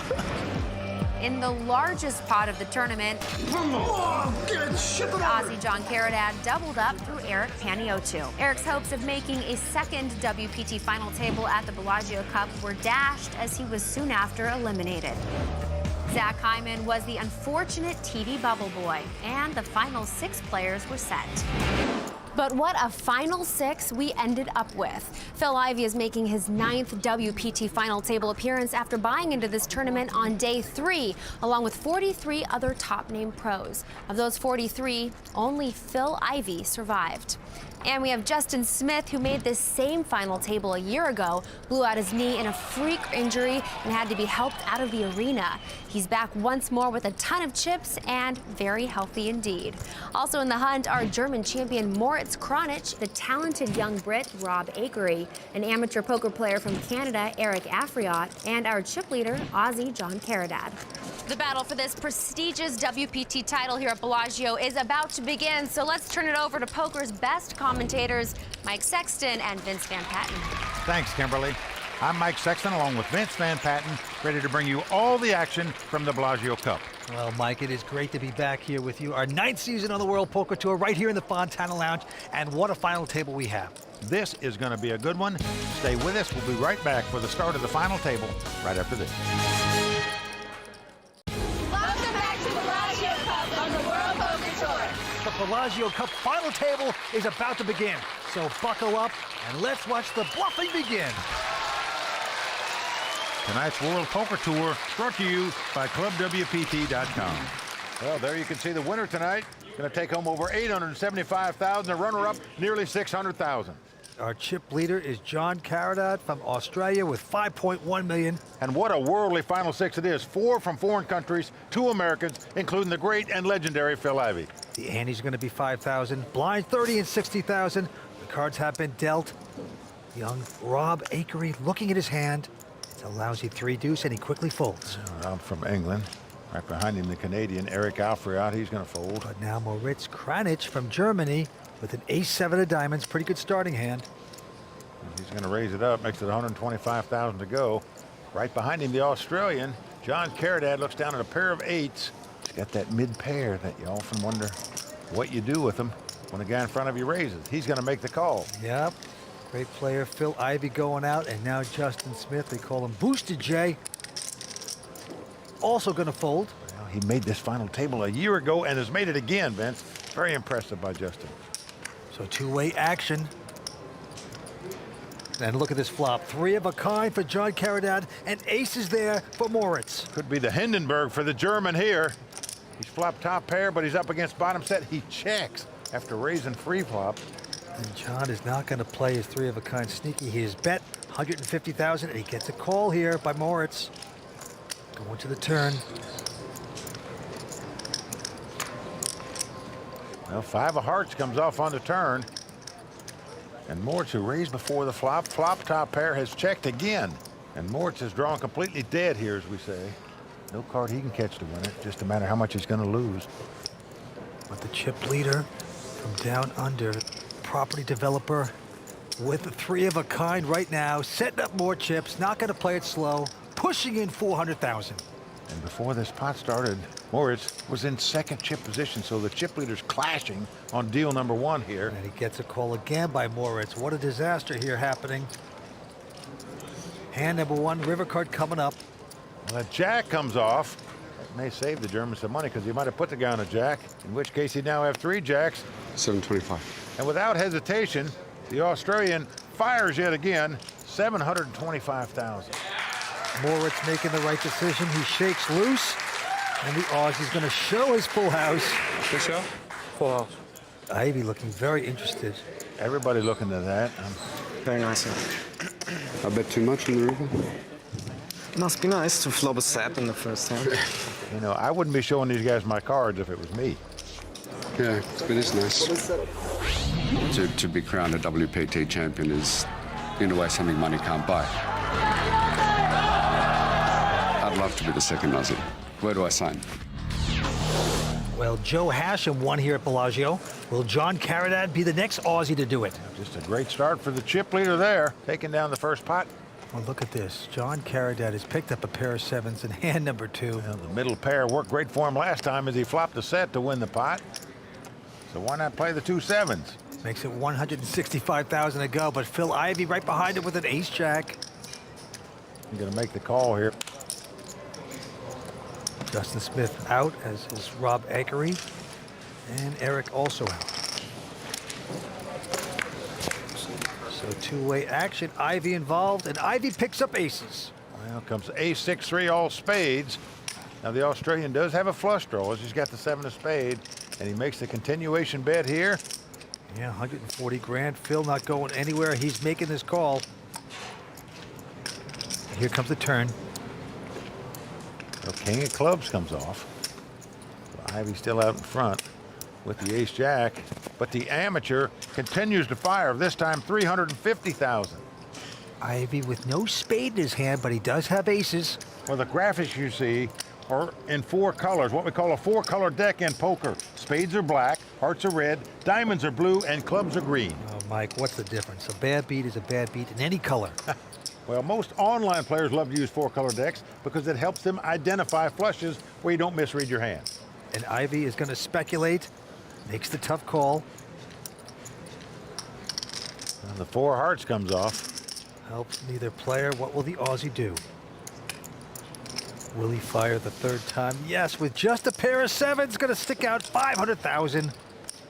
I'll tell you, it's tough, Vince, to put an amateur on a bluff, firing 3 bullets. But this guy has done it here. Is Phil Ivey up to the task to make this call? Now, this will be most all his chips. If he makes the call here, he will be down virtually to the felt if he would lose this pot. But he is staring this Australian down, watching those facial expressions. And the Aussie's making a lot of them. Not a great poker face. And look at this. Phil might have picked up on it. He's making a solid call. Good call. Nice win by Phil. Wow. What a call by Phil Ivey right there. Folks, that was virtually his tournament life. And Vince, you just wonder if that weakish bet was the tip that Ivey needed to decipher that situation.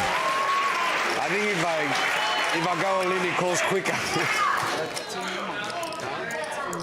Well, you know the Australian saying to himself, Vince, you know, I might be the chip leader here, but maybe I should try to pick on somebody else besides the world's greatest player. No, good call. This season on the WPT, we have a new feature which brings you in-depth analysis and uncensored commentary from one of the brightest young minds in the game in a segment we call The Raw Deal.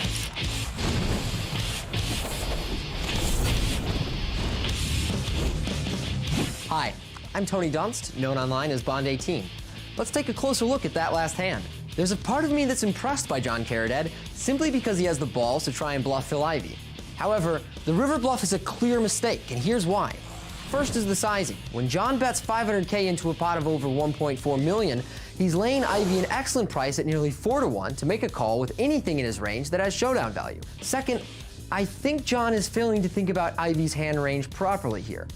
Although John likely thinks that Ivey can call a small flop bet with a wide range of hands including many holdings that are drawing and don't have showdown value, a number of the hands that Ivey would call both pre-flop and the flop with, like King Queen, King Jack, and King 10 containing a spade, pick up showdown value on the turn.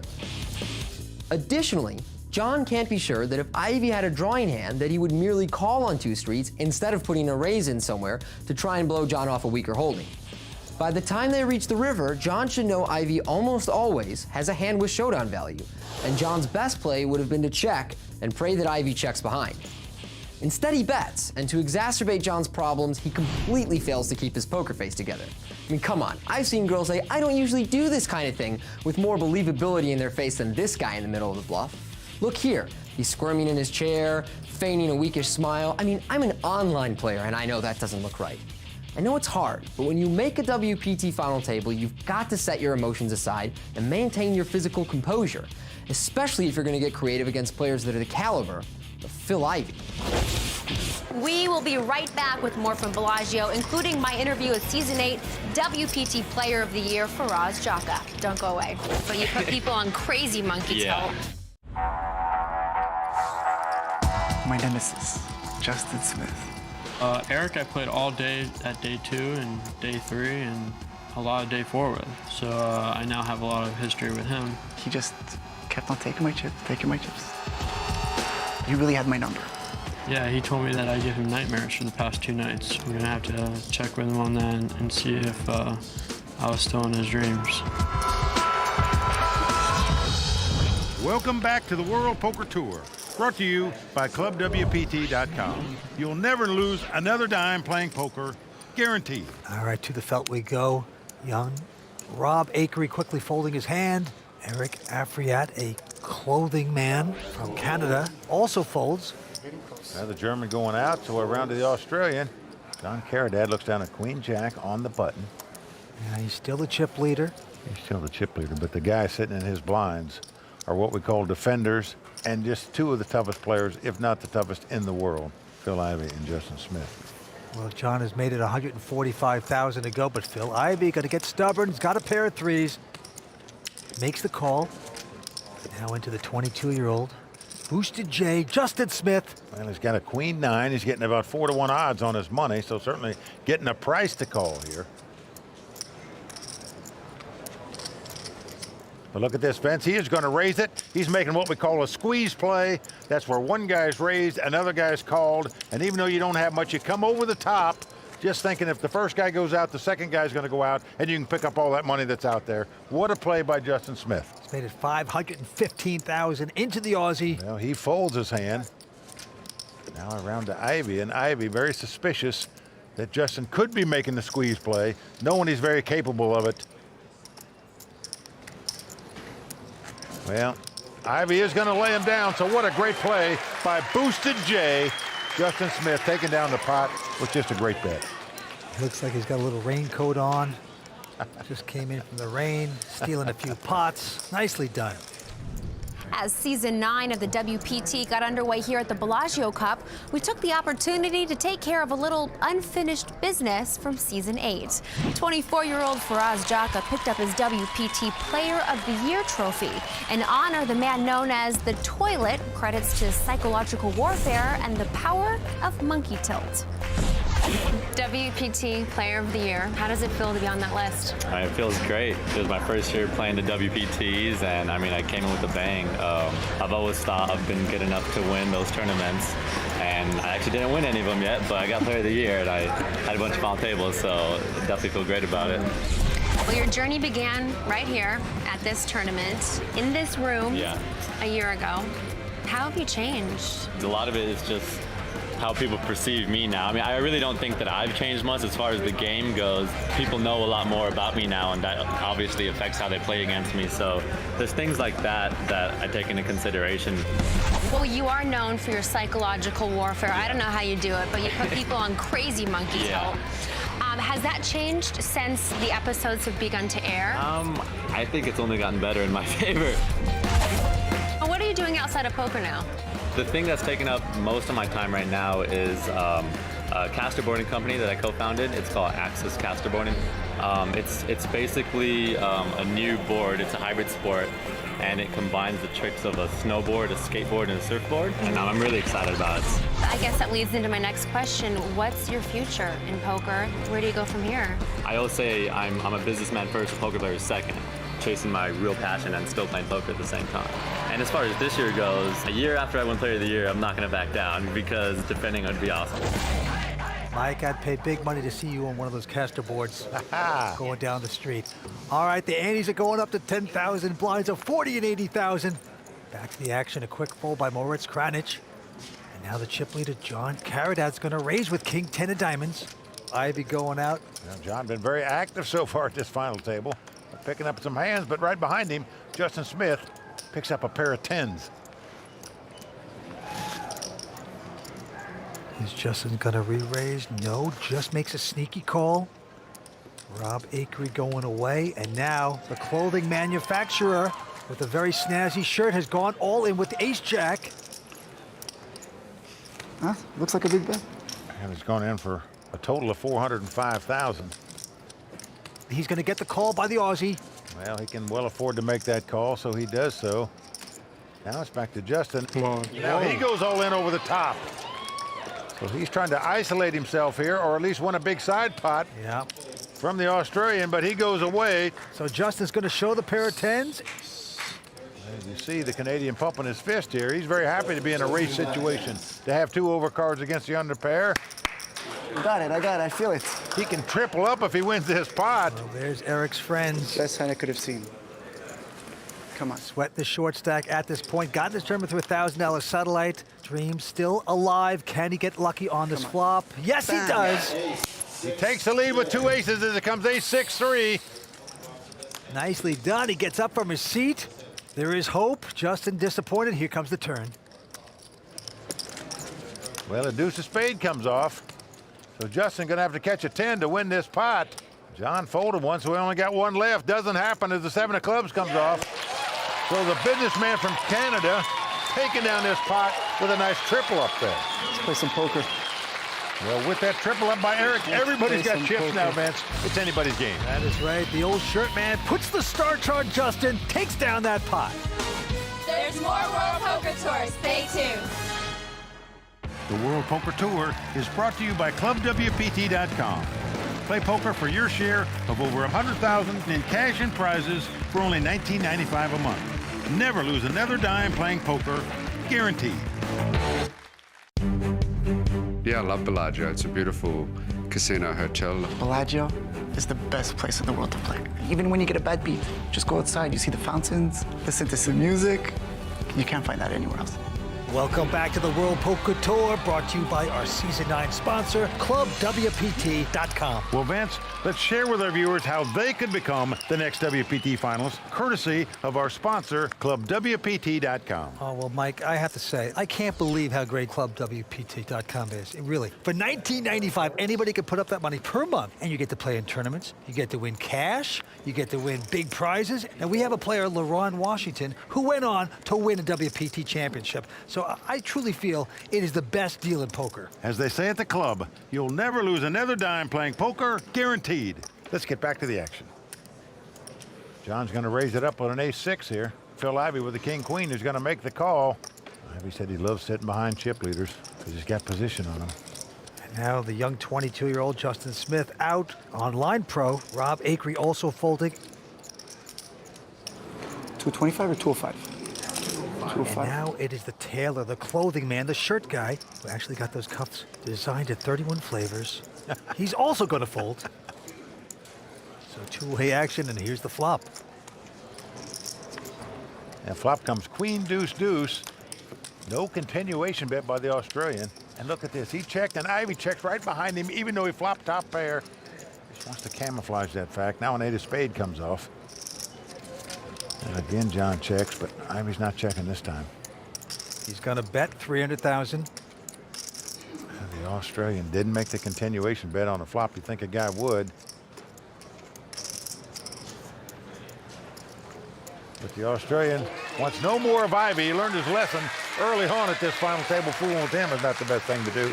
So he lets it go, and Ivey takes down another pot. Phil Ivey is probably the best player in the world. I think he's just smarter than all of us on a poker table. Do I really need to talk about Phil Ivey? It's no surprise why they would call him probably the best player in the world. I'm definitely one of poker's greatest players of all time. Phil Ivey is in his own league. There's times where I play really good, and there's times where I don't play as well. I mean, just like any other poker player, you know, I'm human. You know, I take the game very seriously. I have a lot of good results because of my hard work. And, you know, I have some talent for the game. I'm just grateful and feel very fortunate that, you know, I'm able to play a game that I love and make a living from it. I mean, you can't ask for more.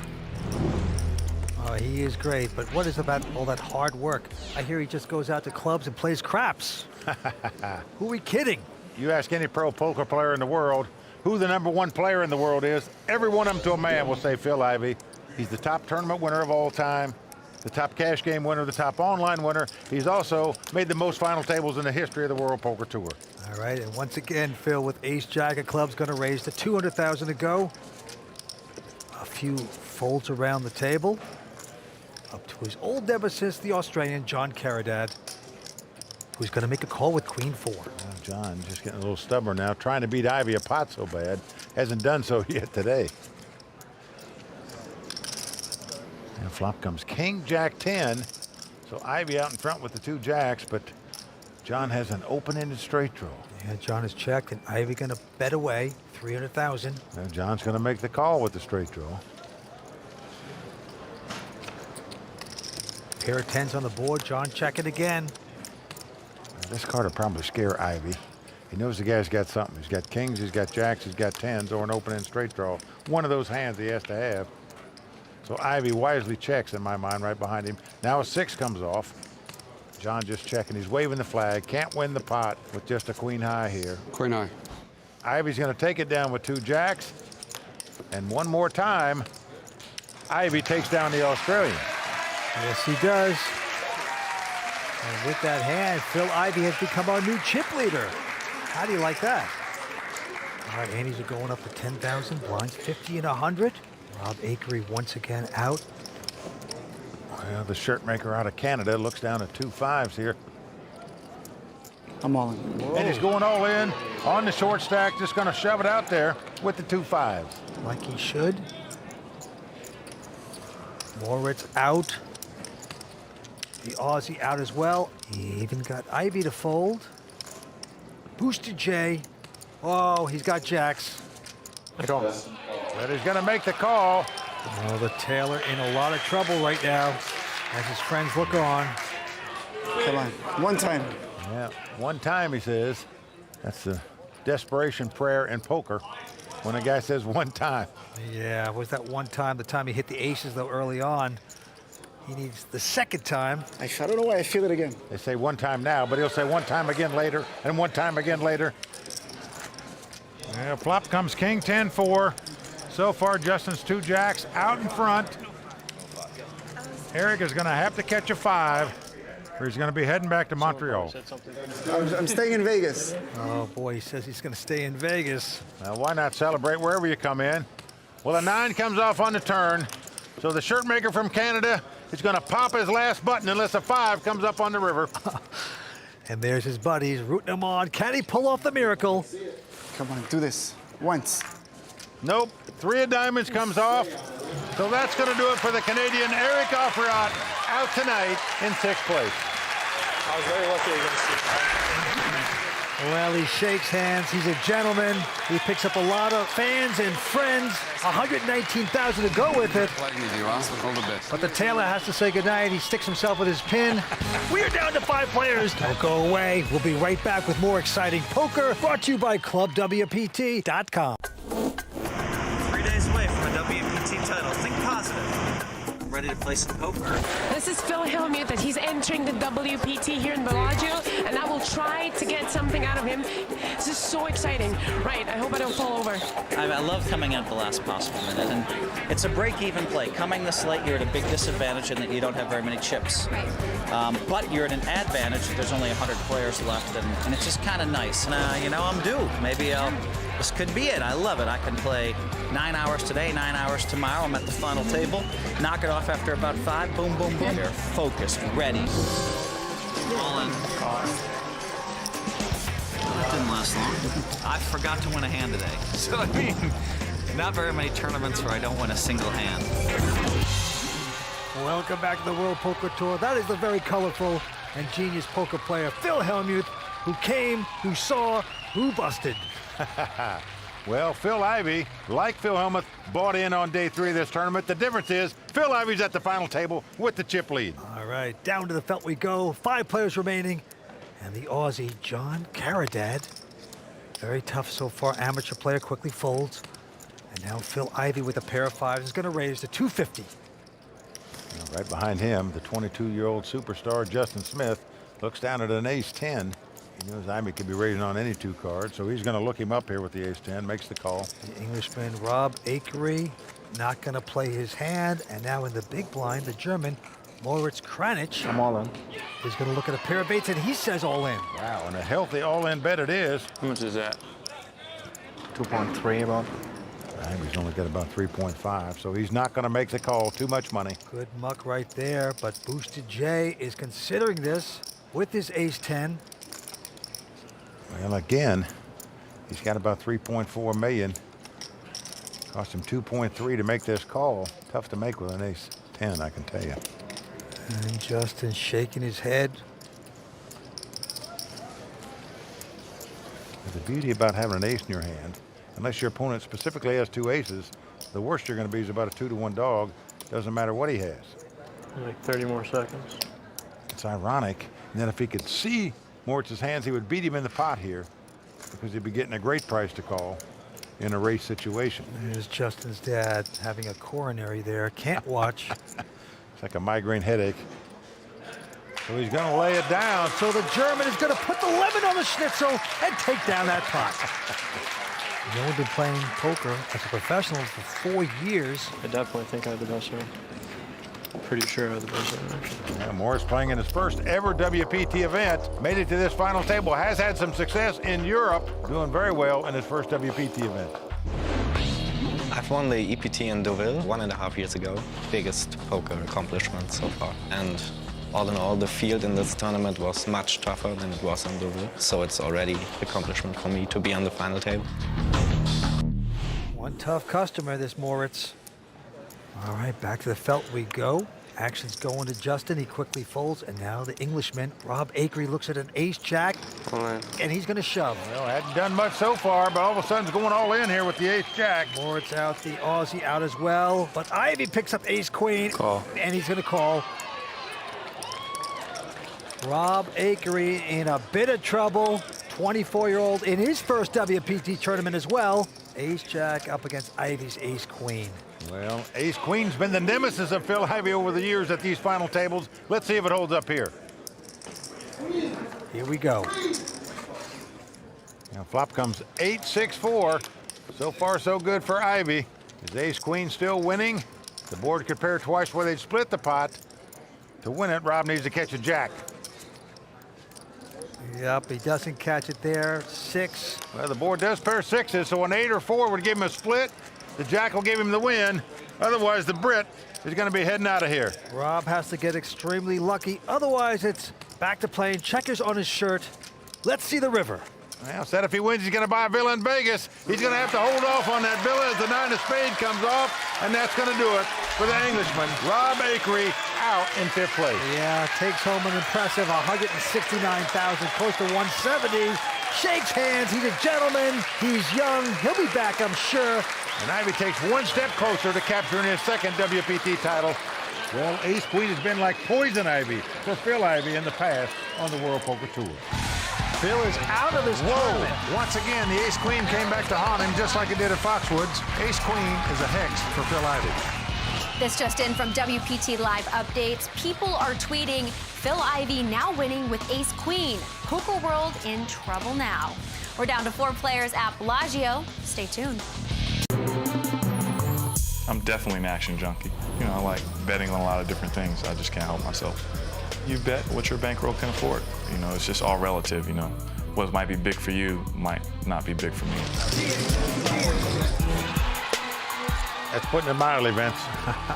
Welcome back to the World Poker Tour, brought to you by ClubWPT.com. And that was Phil Ivey, who's our chip leader right now. Doesn't matter what activity it is, whether it's on the golf course, betting on games, playing in the pit, or playing high-stakes poker, Phil Ivey is always gambling at the highest levels possible. All right, to the felt we go. John Caradad, amateur player out of Australia, quickly folding, and now Phil Ivey with the button with a 9-10 is going to raise. 250 to go. And a position raise on the button.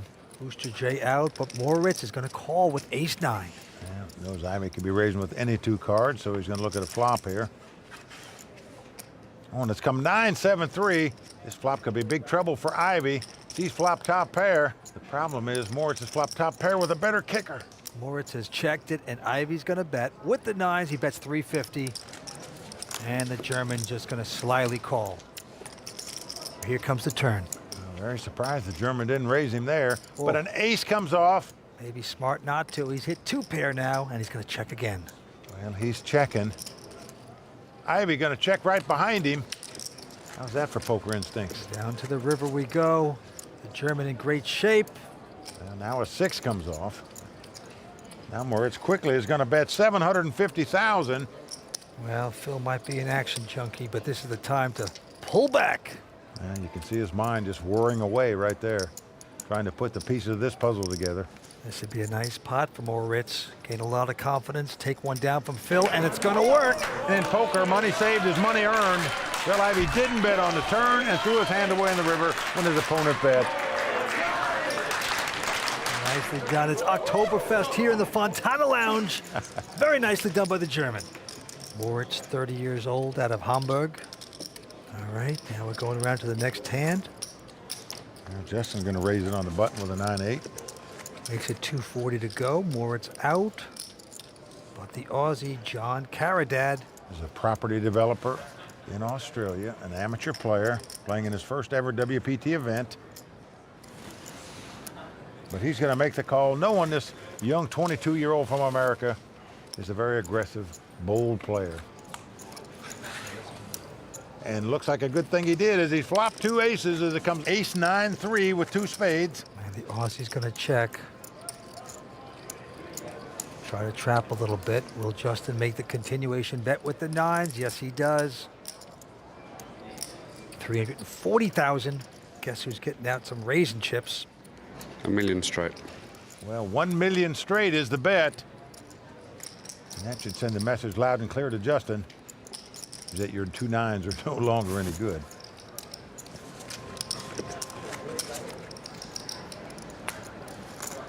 Only 22 years old, high stakes cash game player, making the right lay down right there.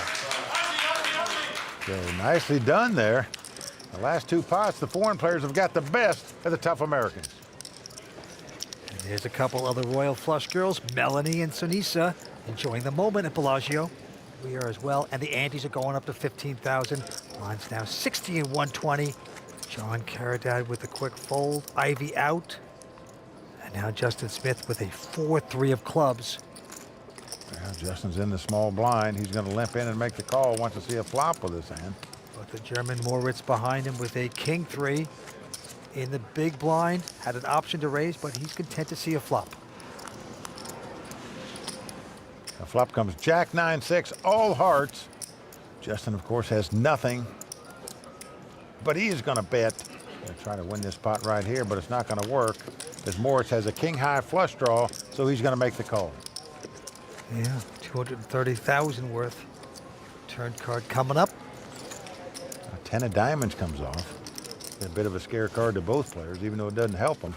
Looks like it might help the other guy. Well, Justin checks, and the German checks behind him. We're going to the river. Well, ace of diamonds comes off on the river. Justin knows the only possible way he can win this pot's to bet at it, and he's doing that. 560,000. Moritz goes out, so Justin Smith fighting for that pot, bluffing on the river to take it down.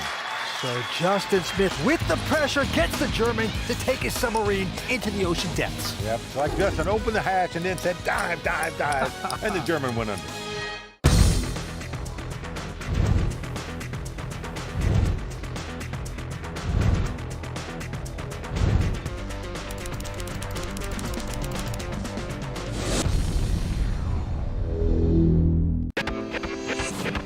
I'm Melanie, one of the Royal Flush girls, and you're watching the World Poker Tour.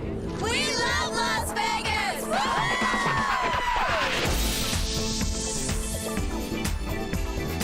If I'm dating a guy, I would love to play poker one-on-one and find out about his personality, see what kind of tricks he has up his sleeve. If a guy doesn't know when to fold, that's like a turn off for me. If a guy is bluffing in the game, that's okay. Just can't be too often. If he's bluffing on me, cut you off. Welcome back to Bellagio and the World Poker Tour. Brought to you by ClubWPT.com. And right now, the Aussie John Caradad has raised. Ivy's called with a pair of deuces. And look at this, Moritz Kranich with king-queen is going to call. Here comes the flop. So 3-way action here. Flop is queen, queen, 4 with 2 hearts. Great flop from Moritz. He's flopped 3 queens. But he's going to try to trap. He's quickly checked, as does John and Phil Ivey. No one's going to fall into that trap. Here comes the turn card. It's a jack. Jack's going to help John Caridad. Well, it's going to help him get broke. And Moritz not going to play it sneaky anymore. He's going to stick out a bet of $525,000 with his 3 of a kind. So the chip leader with the 2 jacks, drawing dead as we can see. No card he can catch is going to win him this pot. So whatever he puts out there is just kissing goodbye. Well, he doesn't know better. He's going to make this call. He's in trouble. Ivy gets out of the way. So we're going to the river here.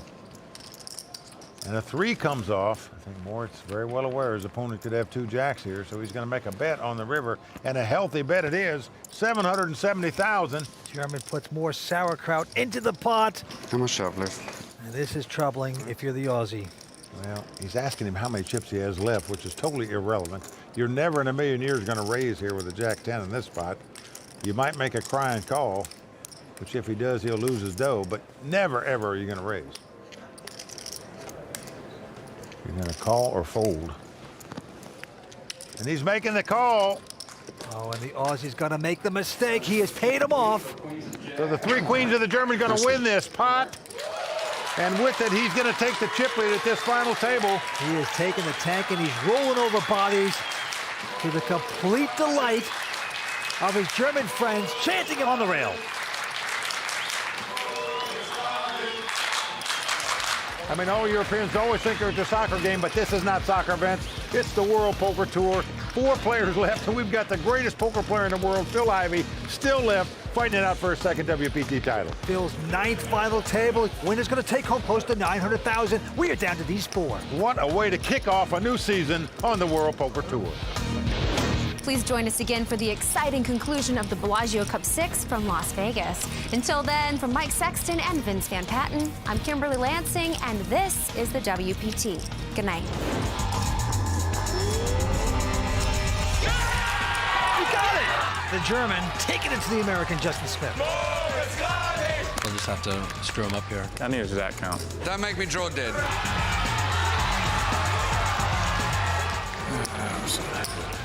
One time, Jack 6. Come on, people. And out come the beautiful Royal Flush girls, bringing in the cold hard cash. The TV's gonna like that one. Wow, it is not over, though. But it's not over yet. The World Poker Tour is brought to you by ClubWPT.com. Never lose another dime playing poker, guaranteed. Tonight, 5 days of grueling competition comes to an end as one player's dream of becoming a WPT champion will finally be realized, and the others will find their hopes dashed on the turn of a card. The thrilling conclusion of the Bellagio Cup 6 starts now, right here on the World Poker Tour.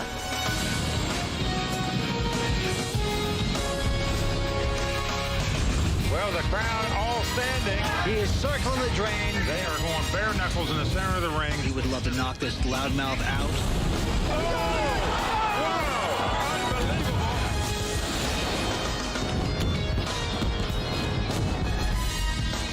Phil Ivey staring this Australian down. What a call by Phil Ivey right there. Good call. The shirt maker out of Canada looks down at 2 5s. I'm on. Booster J. Oh, he's got jacks. So that's going to do it for the Canadian Eric Offriot out tonight in 6th place. Rob Akery looks at an ace-jack, and he's going to shove. But Ivy picks up ace-queen. The Englishman out in 5th place. Oh, and the Aussie's going to make the mistake. He has paid him off. So the 3 queens of the German going to win this pot, and with it, he's going to take the chip lead at this final table.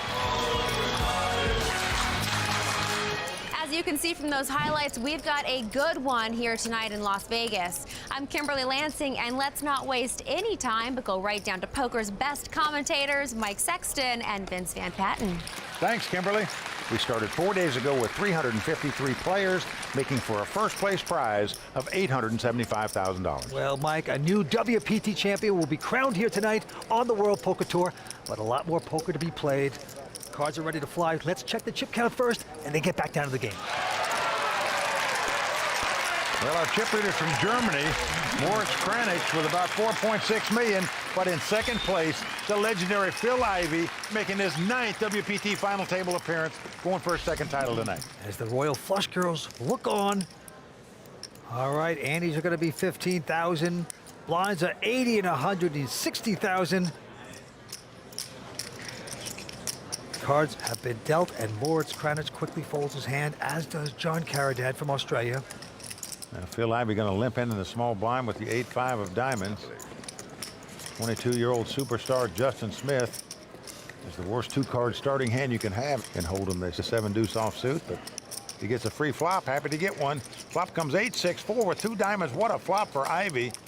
Well, as you can see, we're using the graphics for the 4-color deck, and very clear to see Phil Ivey's straight flush draw there in blue. And he's going to bet 160,000. Now, Booster J, as they call him, he's going to try to get fancy here. He's going to make a raise, going to 480,000. Well, he's just trying to take this pot away from Ivey. How much more you have? 2 million. I think I have 2 million. Ivey says, how much you got in your wallet, sir? No, 1.8. Ivey looking to extract it all here, just trying to figure out what's the best way to do it.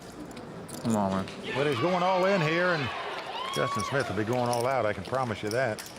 A meek smile by Justin. Trying to make one of those macho plays with a 7-deuce offsuit, but how great is this to start off another season on the World Poker Tour with the likes of Phil Ivey still left with 4 players left. The TV's gonna like that one. It's so tempting to try to bully a Phil Ivey out. You let me in there with the deuce 7 offsuit, Phil. Good job. You trapped me. I was waiting for that play all day. I thought I was cursed. I thought the WPT had a curse on me. Ivey has busted out. Phil Ivey's got to be thinking to himself, am I ever going to win a WPT tournament? I'm glad that I won the last one. You know, it would suck to be at my 9th final table without 1 win.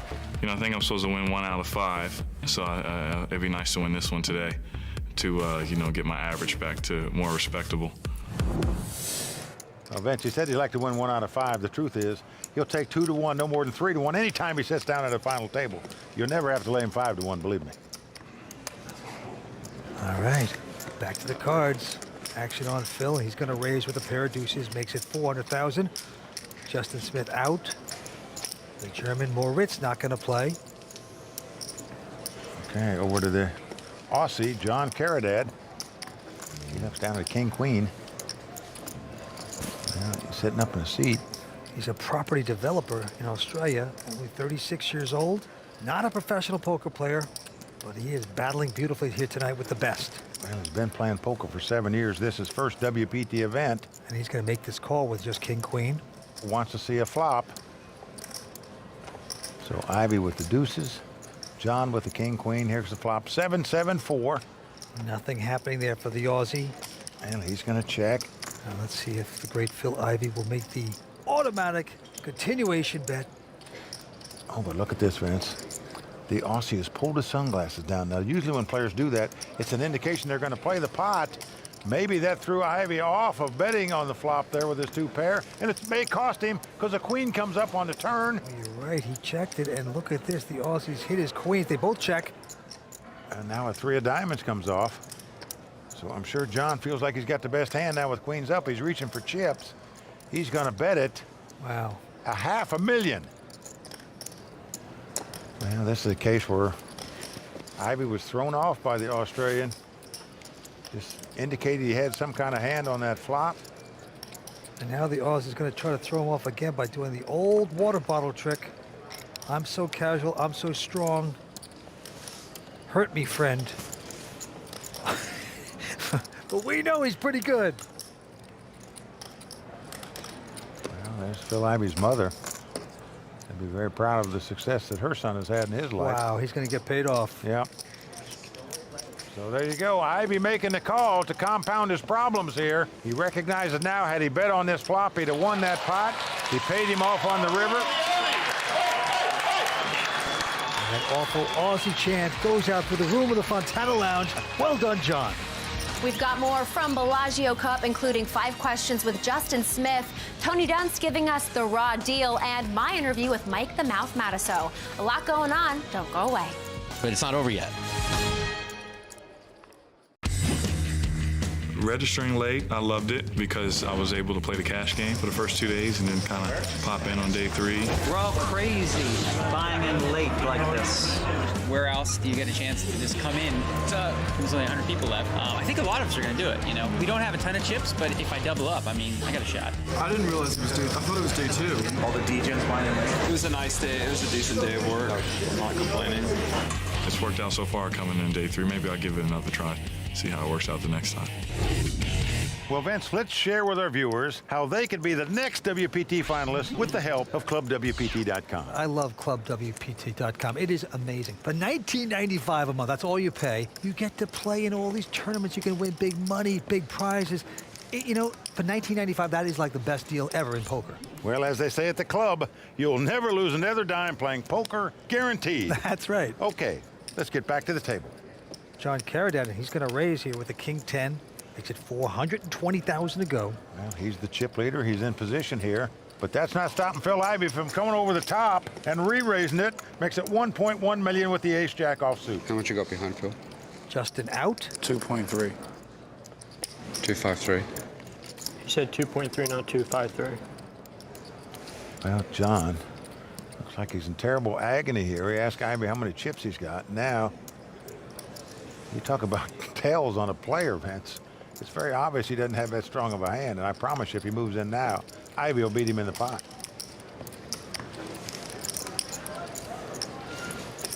Well, John does lay it down. It's probably a good thing for him he did so, because I'm certain that Ivey would have called him there. That hand, next time I get it, just fold. I should just fold it.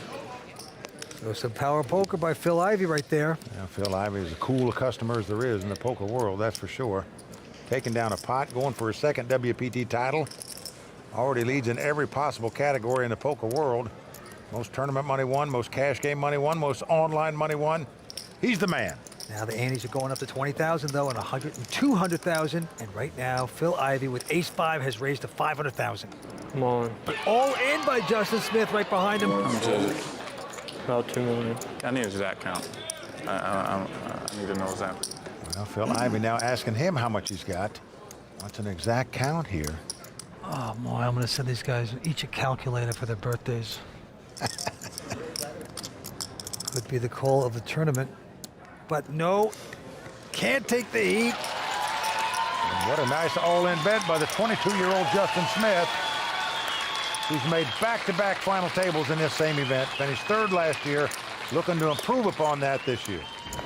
At 22, Justin Smith is the mirror image of Phil Ivey a decade ago. Talented, feared, and playing nosebleed stakes at a tender age. Last season, Justin ended in third place at this same event in a memorable final that saw him blow out his knee and having to play the rest of the match in excruciating pain. Now, Justin is back and focused on doing the one thing he's never accomplished. For all his success, he's never won a poker tournament.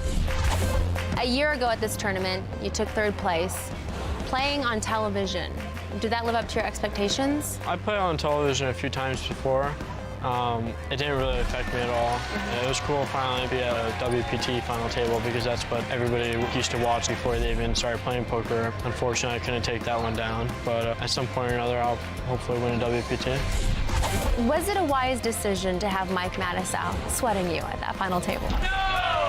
He can't fake you! I mean, it's not like I asked him to come, but at least I had some competition with Alex's fans. Mike equals like 7 Brazilians. You're really a high-stakes cash game player. You have to be the youngest guy at the table. You're 22. I'm old. Yeah. I'm like an old fogey in this business. I've been around the block. What's a bigger adrenaline rush? Playing in a high-stakes cash game or a big tournament poker game like WPT? That's a pretty good question. It really depends on how big of a poker game. What keeps you playing? I want to do whatever I can to be the best. And that's just my whole motivation. I'm definitely ready to win a tournament. I don't know how I haven't done it yet, but I'm sure it's going to happen sooner or later. Well, Mike, Justin says he's old. If he's old, we're fossils, my friend. We're an archaeologist's delight, Vince, that's for sure. Now, Justin going for his first win tonight. In great shape, has a chance to do it. Let's see if he can. I'm all in. All right, back to the table. Moritz from Germany with the ace-9 has gone all in. I call. And a quick call by John from Australia with ace-queen. Wow. Well, Ivy also has an ace high. Yeah. He's going to easily muck it. They are plunging away here at the Fontana Lounge. And another ace there. Four guys with aces. Yeah. That's amazing. That's very rare. Here, good. Well, Moritz says you're good. He turns up the ace-9. His opponent's got the ace-queen. Ace 2. Okay. First card I looked at. And the German right now, Moritz Kranich, in a lot of trouble. Well, a massive pot, nearly $6 million in this pot. So whoever wins, it's going to be the chip leader. Well, it's the first WPT tournament for both of these players. Well, good flop for John as it's come king 10-8. It could be over for Moritz. He needs to get extremely lucky if he's going to stick around. Kind of straight draw. Sweat. 7 of spades, I'll sweat. You got to catch a 9 or 7 of spades is cool. combination of 2 runners to make a straight, but he is up against it right now. The German not looking good. He hit it. Wow, it is not over though. Johnny can catch a jack or a queen to win this pot. Queen or a jack one time, please. Come on. Unreal. Well, John begging for a jack. A queen will do it for him as well. Must have one of those 2 cards to win this hand. Complete devastation for John. Now he wants to get lucky. Jack. Well, Moritz leaning back, holding his breath right now. Got a dodge or a jack or a queen, and he does it as an 8 comes off. What a draw out by the young German pro. Well, I'll tell you, the sauerkraut is back on the hot dog after that hit. They are chanting. Oh, you're right, Vince. He took the bratwurst and hit him in the head with it. Oh, yes. Well, they are cheering their man on. And Vince, I'll tell you, the Australian looks direly sick to me right there, and you can't blame him. That shouldn't happen against you. I know. Not your fault. He is just sick that he could be that unlucky in that situation. John Caridad just took a tough beat, one of many we've witnessed this week at Bellagio. As we go to break, here's a look at the pain of poker. That's crazy. Worst things have happened to me this week, I swear to you. How do you play so bad? I go. Listen to me. All you can eat, baby. Just a bad movement. You called my race with Jack 10? I don't care. Do it. Yeah, I don't want to go out that way. This is going to be all night. Bellagio Poker is a destination due to the type of games that we offer here, from small limits to the highest limits in the world. It's one of the best casinos in the world for sure, especially for poker. We are back at Las Vegas at the World Poker Tour, brought to you by ClubWPT.com, where 4 players are going after close to 900,000. And players from around the world do love coming to Bellagio. If you're a poker player, you got to love the action here. To the table we go. Our chip leader from Germany, Moritz, quickly folds his hand. And now John Caridad. I'm all in. Looks at 1 jack and moves all in. Doesn't even look at the second card. Uh-oh. I call. As Justin Smith has made the call with 2 queens. I saw one and it's a jack. At least he'd like an overcard, a king or an ace. Wow. Doesn't get it. He's got a jack 6 offsuit. As you can see, Justin nearly a 90% favorite to win this pot. Jack 6 one time. And eliminate the Australian. One time, Jack 6. Come on, people. Optimistic anger coming out of John's mouth. Well, he said, look, I just had ace queen, lost to an ace 9. Maybe I can get lucky and outdraw somebody. Oh. A rage of hope happening for John. Can he get lucky here? No. Now it's come 10-8-4. I'll take a 5 or a 7. A 5 or a 7. Yeah, a 9's not the best card. Yeah, 9's not bad either. Staying optimistic. 5, 7, or 9. Come on. Don't make me draw dead. Now he just wants to catch a card where he still have a sweat, but doesn't happen as the king comes off. Wow. 6 on the river. Well, that's going to do it for John Caridad. Good luck, mate. Bad timing for me. The 36-year-old out in 4th place. Oh, yes, the property developer is going to take home a big number, close to $240,000. A lot of respect for this man. Had a few tough beats, but right now we are down to 3. Justin Smith now in 2nd chip position. Current chip leader is Moritz Kranich from Germany. And as you said, Justin's moved into second chip position. The great Phil Ivey in third place right now. Well, look at this. Moritz on this hand with Big Slick has raised to 440,000. Ivey out.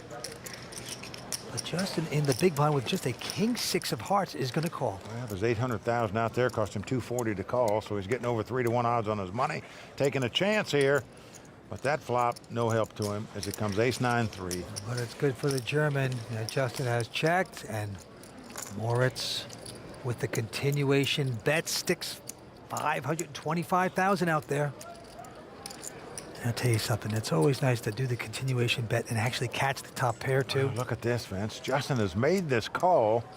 This is what we call a float bet in poker. You're making a call with no hand and no draw in an effort to steal the pot from your opponent later on. Now Justin's going to check here.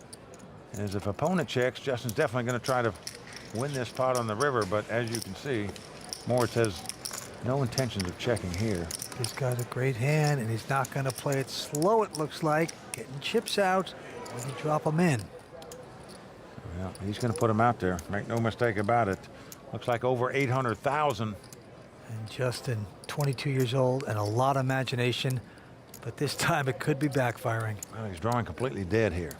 Any moves he makes at this pot, he's just going to be donating the chips over to the German, I can tell you, because he's not going anywhere. And Justin does give it up after thinking about making a move at this pot. Wisely surrendered. What pressure was seen by the German? Taking it to the American Justin Smith. Justin disgusted after that. Creativity's one thing. Taking big pots is another. I'm sitting here with Rick Solomon. I'm not quite sure what he does, but I do know that he's a poker player you don't want to mess with. Who are we rooting for right now? I'm rooting for Justin Smith. We made a deal that whoever one of us wins, we're gonna have a party. Are we all invited? Everybody can come. And the Royal Flush Girls? They can come for sure. Well, we'll see if Justin can win. We'll see you guys in a little bit.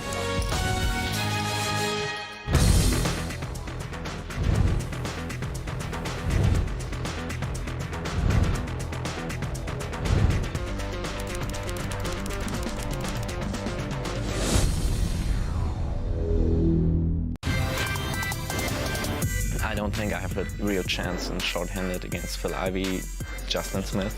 I will try to be aggressive then and maybe win the coin flip. But if we really play short-handed for a long time, I think I'm not the best. Welcome back to the World Poker Tour, brought to you by ClubWPT.com. The humble chip leader saying, I can't play with these guys, please help me. But, you know, he's not doing too bad. He's got 7.6 million in chips. Well, Vince, what he's doing is getting himself an honest evaluation of his best chances to win this tournament. Anytime you're playing heads up or short-handed against guys that you feel are better players than you, your mission should be to shorten the match, make it as quick as possible, try to play big pots, try to get in a race situation.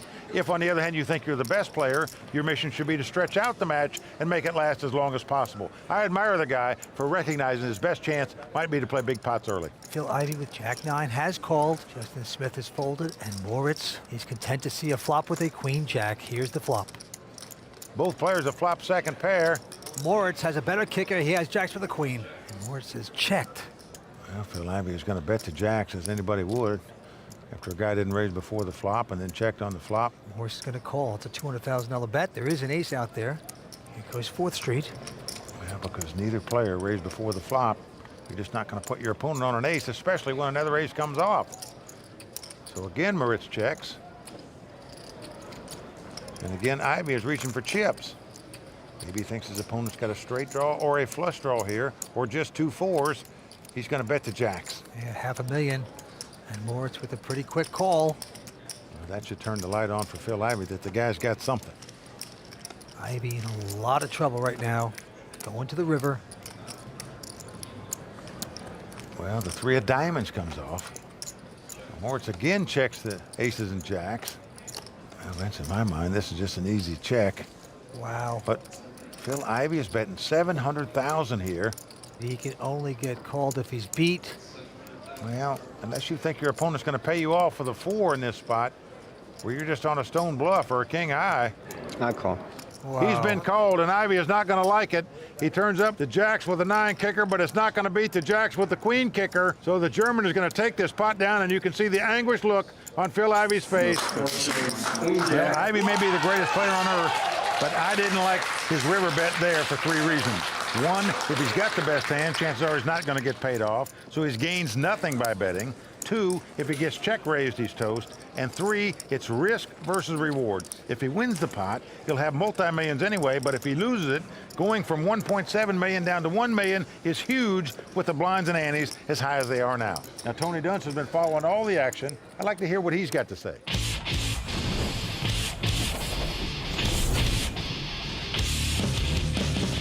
Hi, I'm Tony Dunst, Bond 18 Online, and I do have a lot to say about that hand, Mike, and I must admit I see it rather differently. I think it's too easy to be an armchair quarterback and say that Phil made a mistake. It's also easy to not agree with his river bet for the reasons that Mike Sexton gave, but I think his analysis is results-oriented. What happens all the times when Phil bets the river and Moritz folds a worse pair or a missed draw? What about the times Moritz decides to hero call with a 4 or makes a sensible call with a worse jack and Ivy ends up looking like a genius for getting 3 streets of value on a weak holding? It's a mistake to believe the end result of a hand dictates what is good play from bad play. Let's break it down. Ivy limps the button holding Jack 9 and 13 big blinds, which is strange as most players would play this hand and this stack is a push or fold decision pre-flop. Ivy is likely assuming that Moritz will move in with many of his strongest holdings pre-flop, such as any ace, all pairs, king-queen, king-jack, even queen-jack, in order to avoid an awkward, out-of-position spot against Ivy post-flop. On the flop and turn, it seems to me that both players make the standard decision. I really like Ivy's river bet though, because the majority of the time he has the best hand against Moritz's range. Let me repeat that. The majority of the time he will have the best hand against Moritz's range, and he can potentially get thin value plus prevent Moritz from gaining information in the event he elects to fold. When Ivy turns over his hand, the look on his face tells me that he believes he has the best hand. I think the craziest thing about this hand is not how it played out, but that Phil Ivy actually had a reaction after it. Typically, Phil's the kind of guy who remains seated during a game-winning buzzer beater. I thought he was a robot, but that big reaction proves that he is human. What it doesn't prove is that he made a mistake. I'll tell you could boil a cup of coffee on Phil's head right now. He is hurting. Well, Vince, in my mind, he turned the burners on himself, though. Action is on Phil. Moritz is folded. Long one. And Phil is going all in with just a queen 4. Good call. And a quick call by Justin Smith here. Knows Ivy might be steaming the way he played that last pot, so quickly calls him with king high. Excellent call, and look at that look. Mama Ivy in complete pain there. Right now, Justin Smith a little over a 60% favorite to win this pot and eliminate Phil Ivy from this tournament. And the flop comes 8-5-5. Justin has 2 pairs. Ivy is up against it now. He's got to catch a queen to take the lead or 2 runners to make a straight or 4 is full. Well, an ace comes on the turn, so we are down to the river, and if Phil Ivy doesn't catch a queen, the king of poker will be gone in 3rd place. His chances of becoming a 2-time WPT winner on the line. He's a long shot right now. Can he get lucky? Well, it's a 10. He does not. So just like that, the great Phil Ivy out in 3rd place. And there's Phil's mom, shattered by this 3rd place loss, but he will take home $363,000 to put into his piggy bank. Phil Ivy out here tonight. The last hand was questionable. I had 1.1 million. I just took a shot to win the blinds. Well, we're all pretty impressed. It's your 9th WPT final table. Yeah, well, it's nice to be here again. You know, hopefully, we'll make it number 10 real soon. Well, it goes to show you he is human, a great, great player. 9 times at the WPT final table, but he's out right now, and we are down to 2 players. Heads Up Action, brought to you by ClubWPT.com. As is the custom on the World Poker Tour, when we get down to heads up play, it's time for our money presentation. So show us the money! And out come the beautiful Royal Flush Girls, brought to you by prestigious models, bringing in the cold hard cash. Now, who wouldn't want to draw to that hand? Millions on the table right now. Out comes a customized watch, bracelet, and trophy that our champion is going to get tonight. Now tell the truth, Vinny. What's prettier, the Royal Flush Girls or all the cash?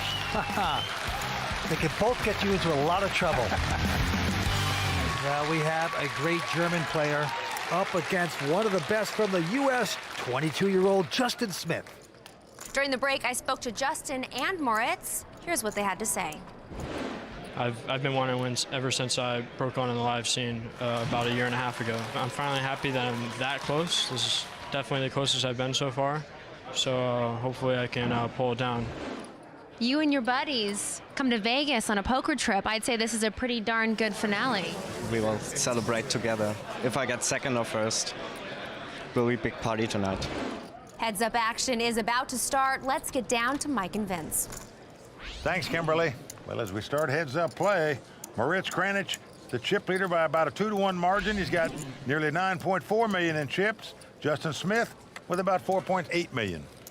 All right, action on the German, Moritz Kranich. First time playing a WPT event. He's got the button and he's just gonna call. Round to Justin, who is a queen-8 offsuit. Justin happy to see a flop, so here we go. Oh, nice flop for Justin. He's got 2 queens. Moritz, however, has an open-ended straight draw. And they both check right there. Going to the turn. And 4 clubs comes off. Justin's plan was probably to check raise the flop. That didn't happen. His opponent checked the open-end straight draw. Most people would have bet that, but not Moritz. Well, Justin now bets 320,000, and Moritz, he's getting chips out. Yeah, he's going to gamble here and make this call. And I always say it's a gamble when there's 2 of a flush on the board, because if one of your straight card comes up that suit, you're still a little nervous. Well, he's gambling because he has a lot of chips as well. Yeah. Can he get lucky here? Gonna have to catch a 5 or a 10 to win this pot, and he does it, Vince. As a 10 comes off, amazing. He has made a straight. Oh, don't do it to yourself, Justin. Slow down, Boosted J. Yeah, he thinks his 2 queens are good, so he's gonna bet 730,000. I don't know that he needed to bet that much to find out what's gonna happen to him right now, because as we know, he's gonna get raised. Because Moritz hit lightning on the river to make this straight. Well, that's 2 million right there so far. And he's reaching for more. Oh, man, he is sticking out a re-raise of 2,225,000. Well, let's see if Justin can get away from this hand. There's Mike Mattisau, his buddy, but he's got the concerned look on his face, as he should have. 2,225,000, right?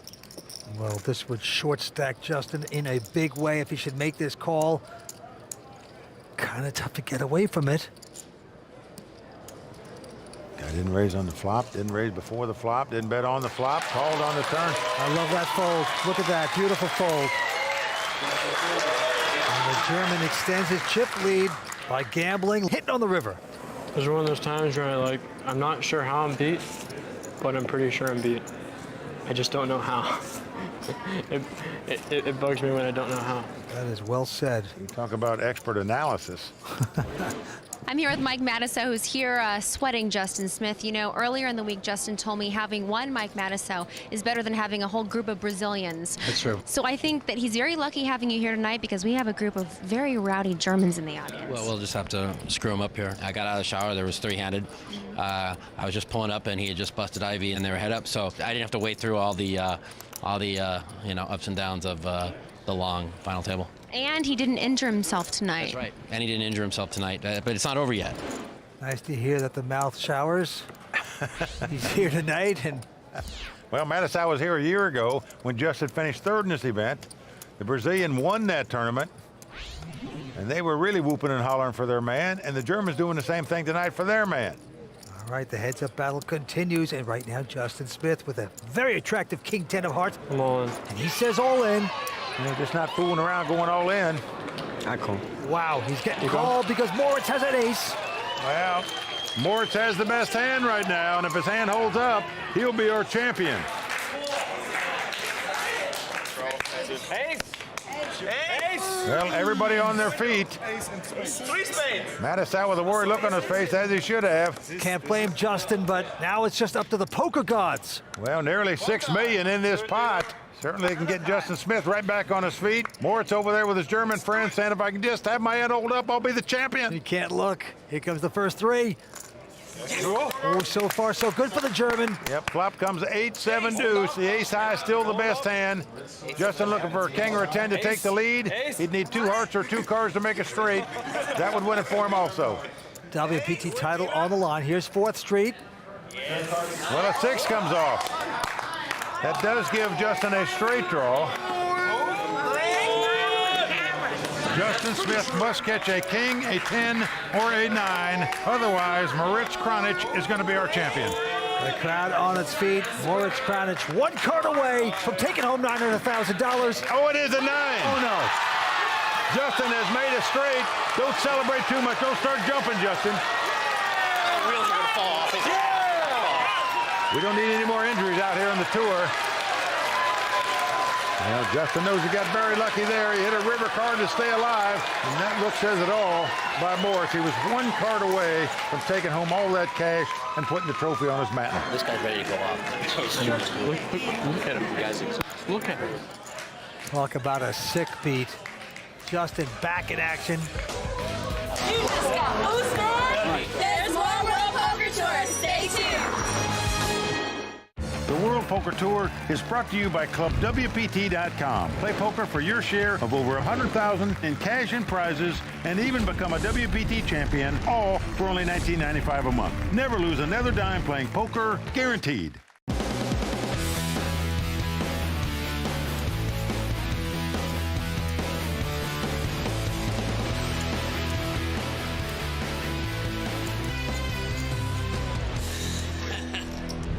Welcome back to the World Poker Tour, brought to you by ClubWPT.com. And Vince, there are a lot of young guns that can really play poker, including 22-year-old Justin Smith. No doubt about it. And right now, the heads-up battle, the antes are going up to 25,000. Blinds are 150 and 3. Let's go to the felt. Action on Boosted J. Justin Smith, he's got king 6. And he's just going to call with it. Well, he limps in on the button, and Moritz happy to see a flop. He's got the 10-9.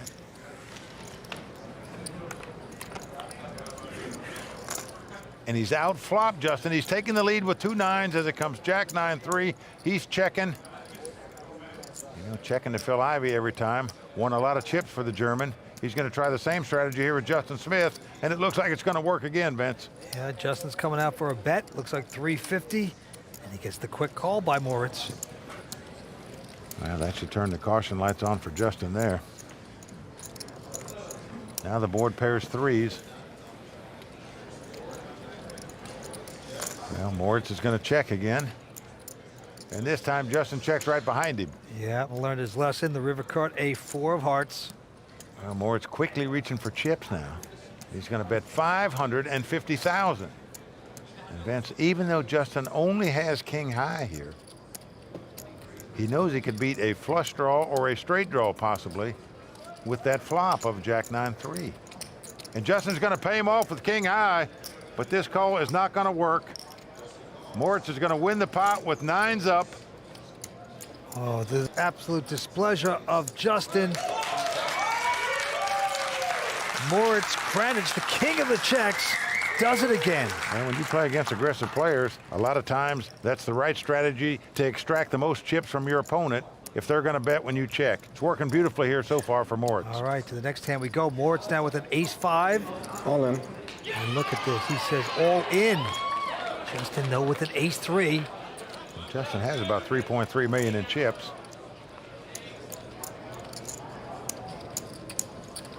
I call. But he's going to call. He has made the call with an ace-3. I mean, whatever hand your opponent has, you can never be more than a slight favorite, even if he has something like a Jack 10. It's not a big deal, guys. Chances are this will be a split pot, believe it or not. Yep. Even though the German has the best hand. I feel like my hand's a little bit luckier. I like it. It's not that I'm going to win. I just think I might be a little bit luckier. Because I feel like my hand's a little bit luckier. Boy, that is 22, if you ask me. You don't hear any old poker players saying, I think I have the best hand, I'm going to get lucky and win this pot, when the guy has a better hand than you do. Justin's wife, Anita, in the audience, celebrating, loving her husband's confidence. Oh, a 3 right in the door. Oh, wow. He has done it. It's Jack A3. That is incredible. How you could predict that, and then it came true. He said he liked his hand, Vince. Now we know why. Well, an incredible flop for Justin. But it's not over yet. No, it's not over at all. Oh, not a 5. So he's not going to back into a flush or a straight. A 6 has come off. That means Moritz must catch a 5 on the river to win this pot and seal the deal right here. 900,000, but it's not to be. Another jack on the river. And Justin Smith having a hunch with his ace-3. Wow. Well, Vince, right now, the German's got to be saying to himself, what is going on here? That's twice I've had this guy all in. Once I had ace-high against king-high. He won that pot. Now we both got ace-high, but I got him out-kicked, and I lost again. Well, this tournament started 5 days ago, and Vince, it's still not over. Oh, you've got to be kidding me.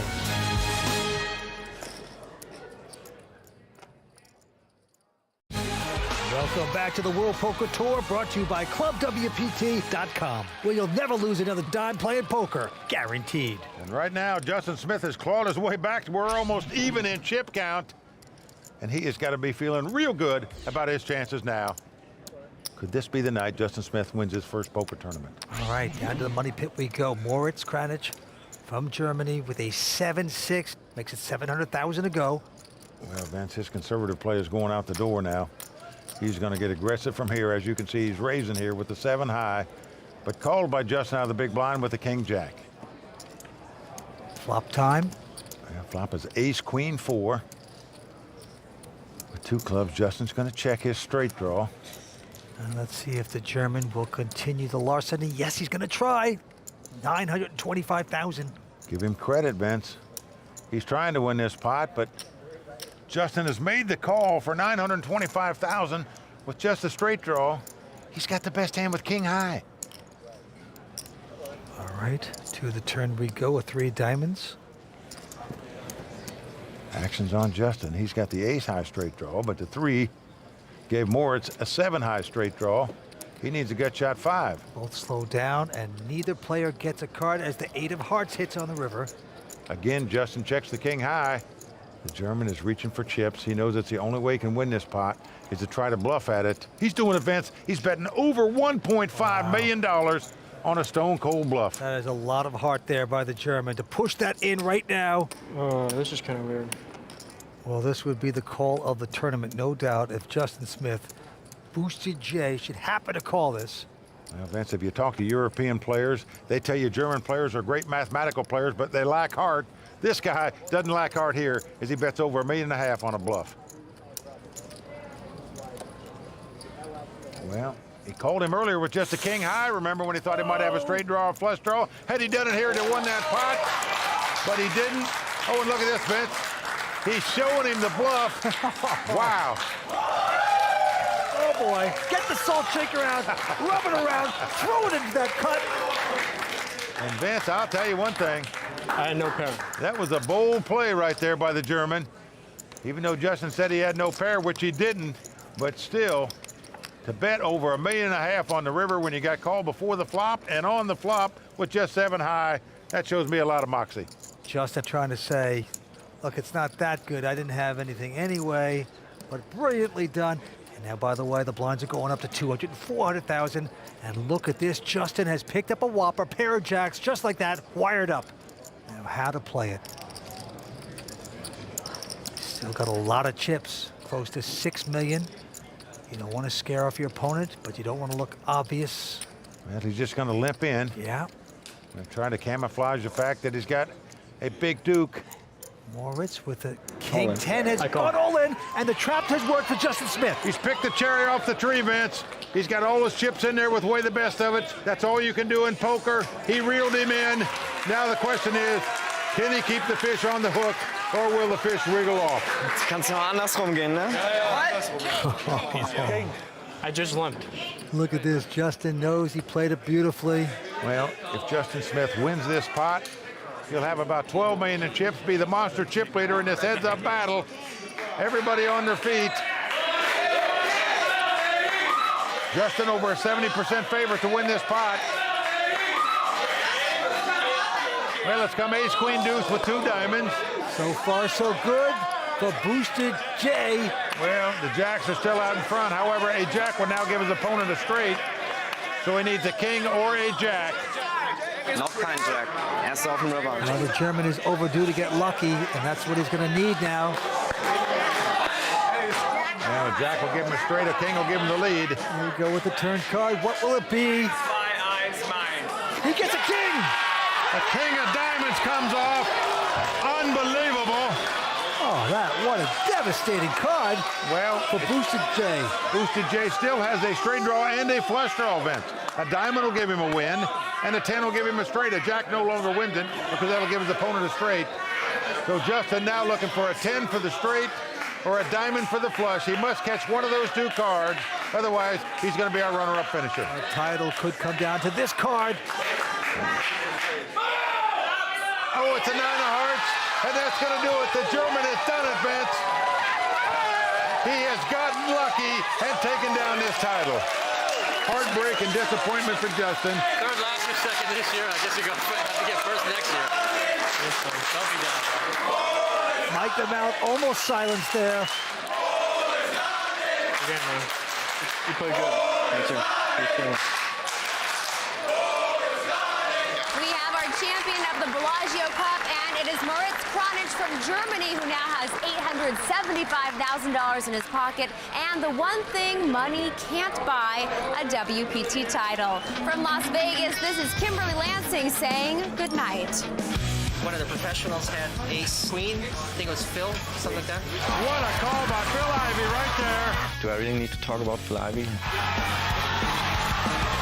It's just so exciting. I go. One time, Jack 6. Come on, people. What might be big for you might not be big for me. And he's going to shove. Now he goes all in over the top. Try to find those royal flush, girl. You just got boosted. Let's play some poker. Just have to screw him up here. Worst things have happened to me this week, I swear to you. Hopefully, we'll make a number 10 real soon. You got it! And until next time, may all your cards be live and your pots be monsters.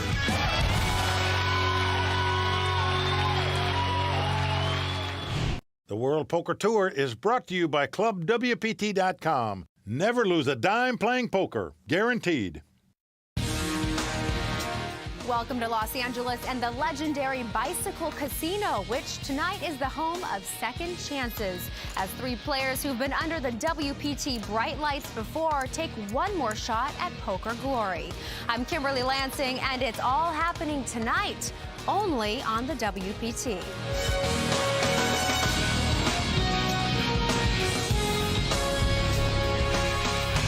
Well, the crowd all standing. He is circling the drain. They are going bare knuckles in the center of the ring. He would love to knock this loudmouth out. Oh! Wow! Unbelievable. Doyle Brunson has done it. Hall of Famer Doyle Brunson. Hall of Famer Dan Harrington. They don't call this tournament Legends of Poker for nothing, as some of the biggest names in poker history have taken this prestigious WPT title. And so it was no surprise that 5 days ago we saw 462 players ready to risk it all in hopes of writing their own names alongside the legends. The Legends of Poker Day 1, let's shuffle up and deal. Day 1 saw a field of old school pros going up against the young and aggressive. But the start of play belonged to poker legend Kathy Liebert, who received the first ever WPT 100 chip, commemorating playing in this, her 100th WPT event. 100th one. Along with Kathy, the field included 3 former WPT Players of the Year. It was Season 8 Player of the Year Faraz Jaka, who proved loose play can result in an early exit. I either bust in the first 2 hours or I final table. That's pretty much how it goes. With Faraz out, there was still 1 seat waiting to be filled. Royal Flush girls Sunisa and Jennifer stood guard as the tournament clock clicked through level 3. Finally, the poker brat himself, Phil Hellmuth, showed up. Good to see you here. Just a nice greeting. With Phil settling into some friendly talk with Shane Schlager, it was Alan Barry who sounded like he was auditioning to be the poker brat's replacement. And I had Alan Kessler, who just handed me chips because he saw And then the rest of my table was like 45-year-olds. We're all terrible. Local grinder Manuel Reyes caught some controversy. He's mad at me for a previous hand, so you can just dismiss his stuff. Let me tell you, can I tell you my story now? He's full of it. Why would you flip over your cards then? Florence, can I explain now? And Sohail Shamseddin goaded Bobby Sewer. Donkey on table 29! That's the only time I'm gonna fold it today. Sohail strikes again. Day 1 saw 241 players survive a field of 462. I totally understand what happened.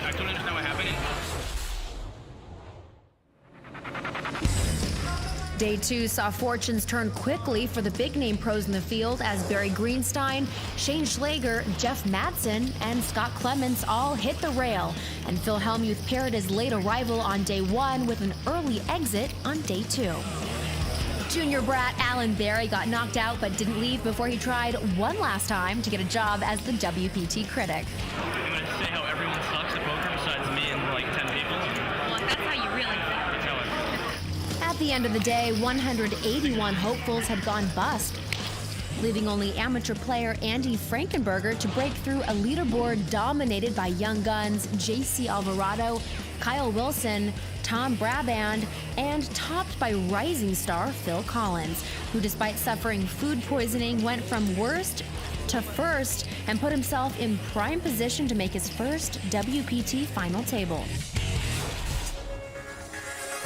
Day 3 started with 60 players and chip leader Phil Collins feeling much better and making plans for the final table.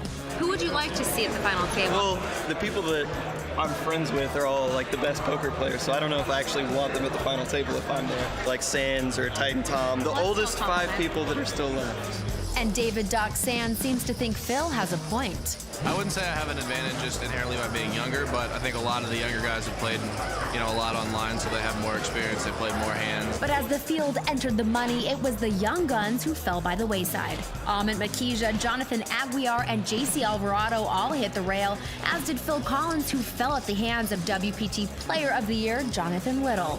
As the day drew to a close, Titan Tom Braband won a race against David Sands, sending the Doc to the door. With 15 players left, two-time champ Jonathan Little had his 5th WPT final table in sight as he ended the day in 2nd place behind the surprisingly resilient amateur Andy Frankenberger.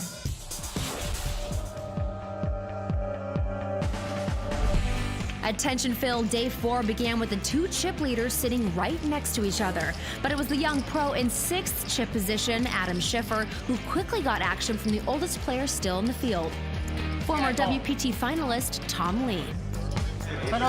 Adam went all in with pocket queens and got called with Tom's ace-queen.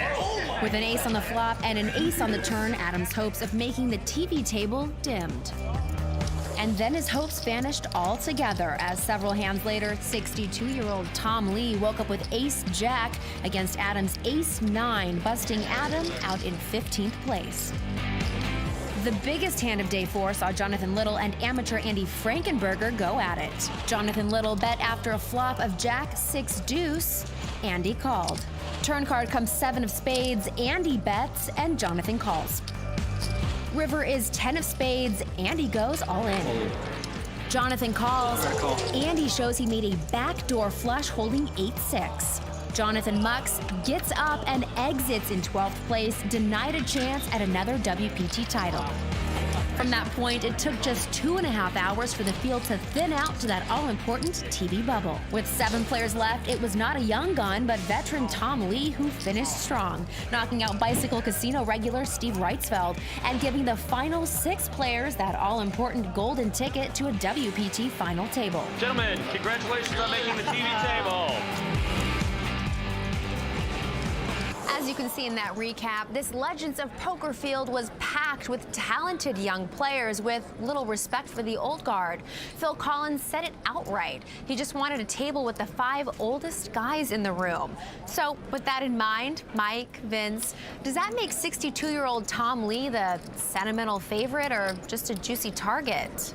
Well, Kimberly, what we've seen over the years is that experience under the bright lights is a bigger factor than age at these final tables. And Tommy Lee is one of 3 players at this final table that have been at a WPT final table before. And Mike, as you know, that is huge. It is very tough to win your first time at a WPT final table. Now, I'll equate that to tennis. It's almost impossible to win in your first major at a final, but your second time you have a shot. Poker's the same way. 3 of these guys have been there before. They don't care about looking good tonight. They want to take home a title. Well, there's only one sure thing in poker tonight, and that is we will see a new legend of poker crowned.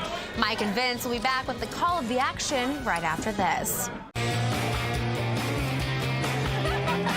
I'm Sinisa Kim, one of the Royal Flush Girls, and you're watching the World Poker Tour. Welcome back to the World Poker Tour, brought to you by ClubWPT.com. I'm Mike Sexton along with Vince Van Patten, and we are ready to get started with this final table, and it looks like the cards are about to be put in the air. And that means just one thing. Let's go watch the bluffing begin. Well, we started 4 days ago with 462 players. We are down to these 6. There you see our chip leader from New York, Andy Frankenberger, with about $3 million in chips. Okay, Andy's going to be 3,000. Blinds 10 and 20,000. Cards are flying around the table. First to act is Jared Jaffe. He's been here before on the World Poker Tour final table. Well, in fact, all 3 guys in seats 1, 2, and 3 have been at a WPT final table before. Jared's going to quickly fold. Kyle Wilson, who's also been here, also folding. And now it's up to Tom Lee, the senior at the table, with an ace-7. Well, he's starting out in second chip position here, but he's going to pop it up here with the ace-7 offsuit. Makes it 50,000 to go. Franco Brunetti quickly folding, and now our chip leader, Andy Frankenberger, with an ace-jack. Andy's an equity derivatives trader out of New York, did that for 15 years. Now on a year sabbatical. What do you think that means? Well, I don't know if it means he got fired or he just quit to take a year off. All right, he's going to call this. And now Tom Braband, the short stack at the table. They call him Titan Tom. He's got a pretty interesting queen 10 of hearts. Well, he's getting a good price to make the call here. He's the youngest player at the table at 25 years old from Huntington Beach, California. He's in the big blind, and he's going to speculate. He has made the call, so here we go. 3-way action on hand number 1. A flop comes queen 9-7. Nice flop for Tom. He's flopped top pair. Tom Brabant, but he's going to check it. Now Tom Lee with a pair of 7s, also checking. And Frankenberger hitting nothing, checks as well. So everybody checking on the flop. Here's the turn card. A 7 comes off. Oh, man. Tommy Lee, the 62-year-old former helicopter pilot, has bottom set. But Tom, of course, has top pair and is going to make a wager thinking it's good right now. Should have bet it the last time, but he did not. Now things are backfiring. He's bet. And look at this. Tom Lee going to muscle him over the top with his 3 of a kind. Makes it 340,000 to go. Frankenberger has gone away. Back around to Tom. And you're saying to yourself, hey, the guy checked on the flop. Now all of a sudden he's going to come out firing? What is going on here? Well, this is an additional 249,000. And Tom Brabant there is on the short stack. What a nice fold, though. The first hand going to Mr. Tom Lee. Well, the 62-year-old takes the chip lead after winning that pot. His name is Tommy Lee, but he's not the one that had the attraction to Pamela Anderson, of course. There's his family on the rail. Now the Annies are going up to 4,000. Blinds 12 and 24 right now. Now action's on Jared Jaffe. This is the guy we call the 2-day lawyer. We've seen him before in the WPT. Went to law school, worked for a law firm 2 days, quit to become a poker player. He's folded. Kyle folds. Now Tom Lee again. Gonna raise with just an ace-5. And he won the last pot with an ace-7, so he's on fire. Brunetti out. Frankenberger not gonna play. It's around to Brabant. Well, Tom's in the big blind with the 6-3 of hearts. Just got pushed around by the older guy a moment ago.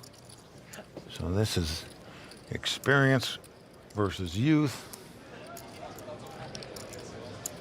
And look at this, Vince. Can you believe it? The short stack, Tom Brabant is getting out what looks like raisin chips, even though he's only got a 6-3. 175. 175,000 he's betting here. Very creative with just a 6-3. A lot of guts. Well, what a good time to do it. His opponent's only got an ace-5 offsuit. Yeah, he might have picked up something on Tom Lee not being that strong. Let's see if it's going to work here. That's the one thing about Tommy Lee. We know he's fearless at the table, but when you get re-raised and only have an ace-5 offsuit, Then will you just shoot the card straight in the muck? Well, he's taking his time here. All in. And look at this, he's going over the top all in. Unbelievable. Tommy Lima went all in with just an ace-5 offsuit. Nice play by him there, wow. Oh man, and it's going to just spoil the hopes of Brabant. I guarantee you, all those young kids that think those old guys can't play, well, here's a young guy that's getting a lesson and getting schooled by this old guy right now. Well, the winner of this event has often been an elder statesman. Can 63-year-old Tom Lee join their ranks? Don't go away. We'll be right back with more exciting poker, brought to you by ClubWPT.com. Season 7 here at the Legends, I made the final table. I finished in 6th. Took a bit of a bad beat. Here comes the flop. An ace comes right on the flop. You see the disappointed look in Kyle's face. The feeling? Yeah, I felt like puking on the table at the time. Did not feel good. Welcome back to the World Poker Tour, brought to you by ClubWPT.com. I'm Vince Van Patten, alongside Mike Sexton, where 6 players remain. 6 players tonight fighting it out for that coveted WPT title and the $750,000 that goes to our winner tonight. 3 of these players, the guys in seats 1, 2, and 3, have been at a WPT final table before. The other 3, it's the first time for them. All right, the action's been folded around to the New Yorker, Andy Frankenberger. And he has got a Jack-9 offsuit with the button, and it looks like he's going to push.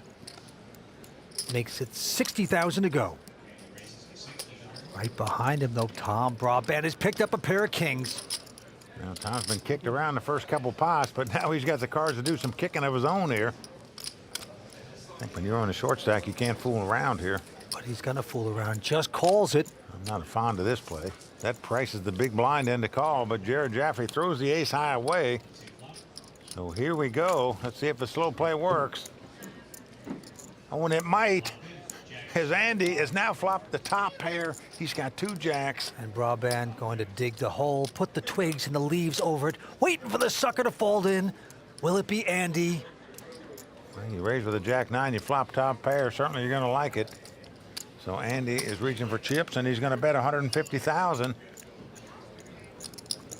Now Titan Tom, 25 years old, going to look back at the hand like he doesn't really know what he has. I just can't believe it.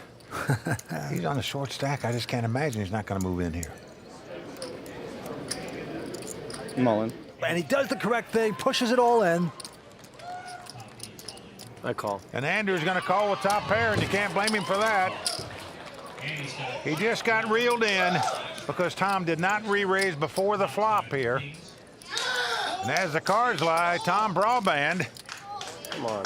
He's called Titan Tom because he played baseball at the University of Wisconsin-Oshkosh. Their nickname is the Titans. And right now, Titan Tom trying to hit a home run and stay alive, and does it right on the turn as the king comes off. Andy is drawing dead, as we say. No card on the river can save him. The deuce of spades. So there you go. The former baseball player knocking it out of the park right there. Yeah, goes to his friends, gets the high fives. He's excited. Tom Brabant back in action. Obviously, you know, I'm not trying to show you up, you know. You're allowed to celebrate. That's a big hand. I'm not going to go ahead and boast that I'm better than everyone at the table because I don't know what they've done in the past. I don't know their experience. I don't know how they play poker necessarily that well. But I have the confidence to think that I'm the best. If you don't have that confidence at a final table, you probably shouldn't be at it. So Titan Tom is living up to his name and gets off the short stack after doubling up through Andy Frankenberger. Stay tuned. We'll be right back with more action from the Legends of Poker. Brought to you by ClubWPT.com. The World Poker Tour is brought to you by ClubWPT.com.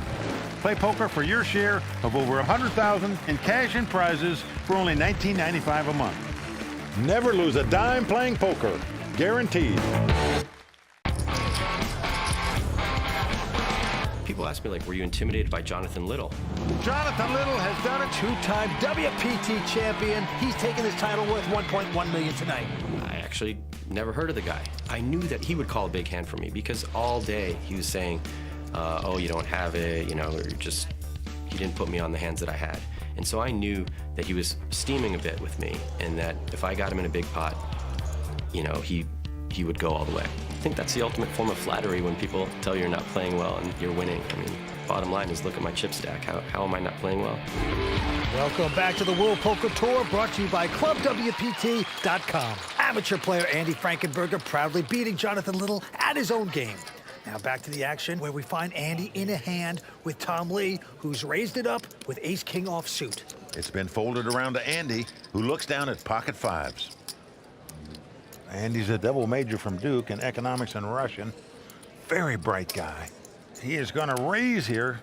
Comes over the top, makes it 160,000 to go with the speed limit. Into Tom Braband, who got lucky in the last few hands, and he's going to fold it back on Tom Lee. Rough idea. How much you got? Rough idea, please. 2.3. 2.3. 2.4. 2.3. Okay, that's fair. That's fair. Vince, we saw Tom Lee paying ace-7 offsuit pretty strong. He re-raised the guy all in with an ace-5 offsuit a minute ago. I just can't imagine he's not coming over the top here with this big hand. Tom Lee, a tough customer, well-respected, well-liked. It's like that old commercial. Nobody doesn't like Tom Lee. I warned you about that. Well, he plays wildly according to a lot of the players. You know, changes gears a lot. You don't know what he's going to do, but I know this. He's played 9 WPT events. He's cashed 4 times. That is incredible. He's just calling here, does not re-raise with the ace-king. Let's go a bit faster, boys. Let's go. And look at this. Kyle says, let's play a little faster. He's getting impatient over there. Now flop 10-4 deuce with 2 clubs. Pretty good flop for a pair of 5s. Andy knows it. It's like he's reaching for chips to make the continuation bet. Well, he's going to get aggressive. 200,000. Tom Lee hitting none of that board. And Vince, in my mind, if you don't re-raise before the flop with this hand, you just muck it here. Well, he is the chip leader. He could afford this. He's unorthodox, this guy. He's liable to do anything, as we've seen before. We need to get a clock. Yeah. Can we get a clock? Well, there's Kyle Wilson, the Canadian, asking for a clock. What that means is the tournament director comes over and gives the player 1 minute to act on his hand. If he doesn't act in that time, his hand is automatically dead. I just keep calling the clock. So I want to play. He and Jared Jaffe both agree. Get a clock on this guy. And look at this. They're going to push him out pretty fast. He is folded. Did he get pressured by Kyle there a little bit? Let's take a look at the wonder cam. A king comes up on the turn. Oh, man. Tom Lee, perhaps forced to play fast, folds the hand. He would have won. The problem is, man, some of these players don't know about the slogan that we know about. You think long, you think wrong. So why think long? Boom. Make a quick decision to move on. All right, back to the action. Folded around to Andy Frankenberger, who started this event. As the chip leader, he has been whittled away. This time he's got a queen-9 of clubs. Well, this is the battle of the blinds here. Andy in a small blind with queen-9 of clubs. He's going to raise it, makes it 65,000 to go. Into his old nemesis, Tom Braband, who has an interesting 7-6 of hearts. Yep, he's got the suited connectors, the 76 trombones. He's going to make the call. Two-way action. And flop comes king, queen, 7 with 2 spades. Well, Andy's checking here. I'm surprised he'd check queens in that spot. Hey, flopped queens, and Braband with 7's going to check as well. Here comes the turn. Oh, wow, another 7. Well, ironically, the reverse of this happened a moment ago to Tom, where his opponent hit 3 7s on the turn to beat him when he had top pair. In fact, they were queens. That's right, and Frankenberger's going to bet 60,000, and Braband going to just slow call him with the 3 of a kind. Huh, going to the river. Well, a jack comes off. You're sitting in Andy's seat.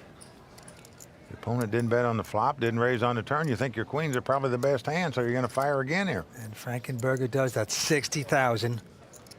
That's a small bet, though. Sort of a defensive bet, sort of a feeler bet.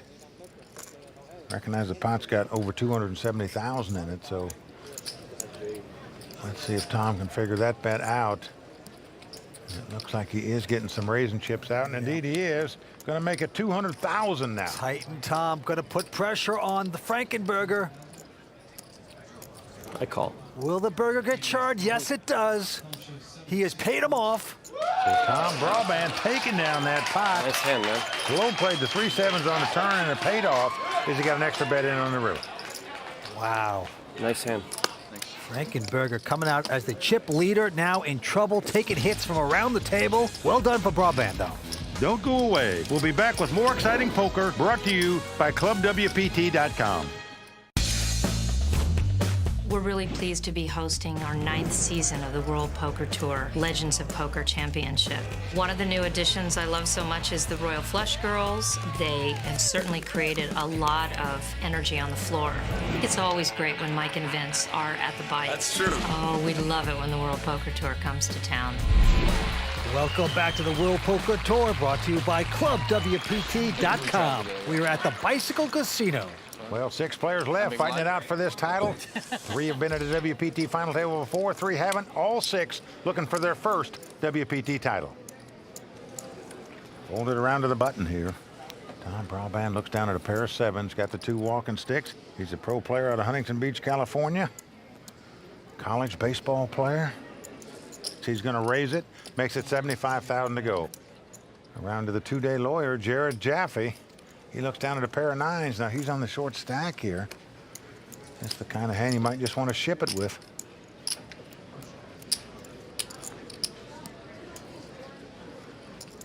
Mullen. And there it is. Well, that's what he's done. That's what I would do with that hand in this spot. Kyle Wilson out. And back on Brabant, and he's made the call. Well, Tom calls with the 2 7s. He's hoping his opponent's got 2 overcards or an under pair. Unfortunately for him, the opponent's got the dreaded overpair. Select it, Jared. Domination by the 2-day lawyer, Jared Jaffe. Let's see if he can get lucky with his 9s. Well, it's come 6-5 deuce. So far, so good for Jared. He's well out in front. We were a little faster. Tom's going to need some help. Needs to catch a 7 or 2 runners to make a straight. 2 runners to make a flush would do it as well, but needs help. Now a 10 shows up on the turn. No help to Brabant. Well, we're down to the river. Well, a deuce comes off, so Jared Jaffe doubling up there. Look at his crew. Over high-fiving his buddies. Says, that's why I got out of being a lawyer.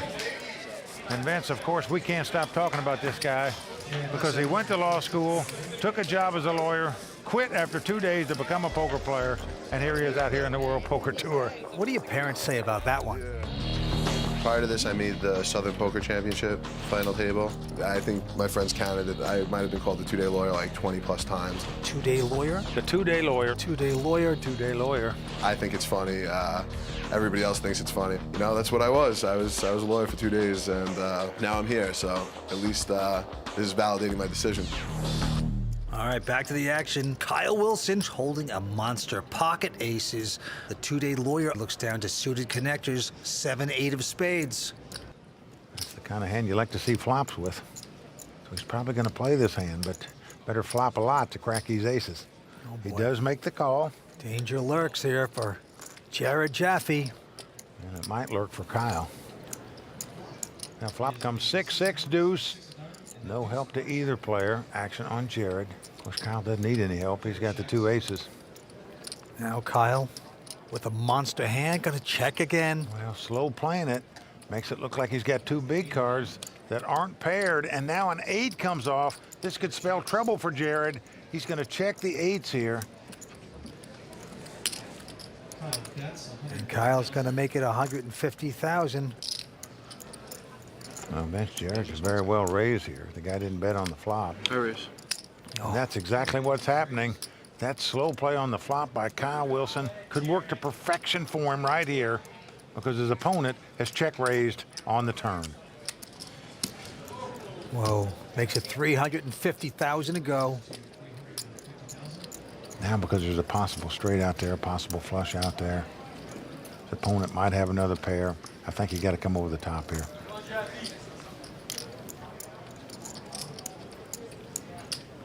You can only slow play so long in poker.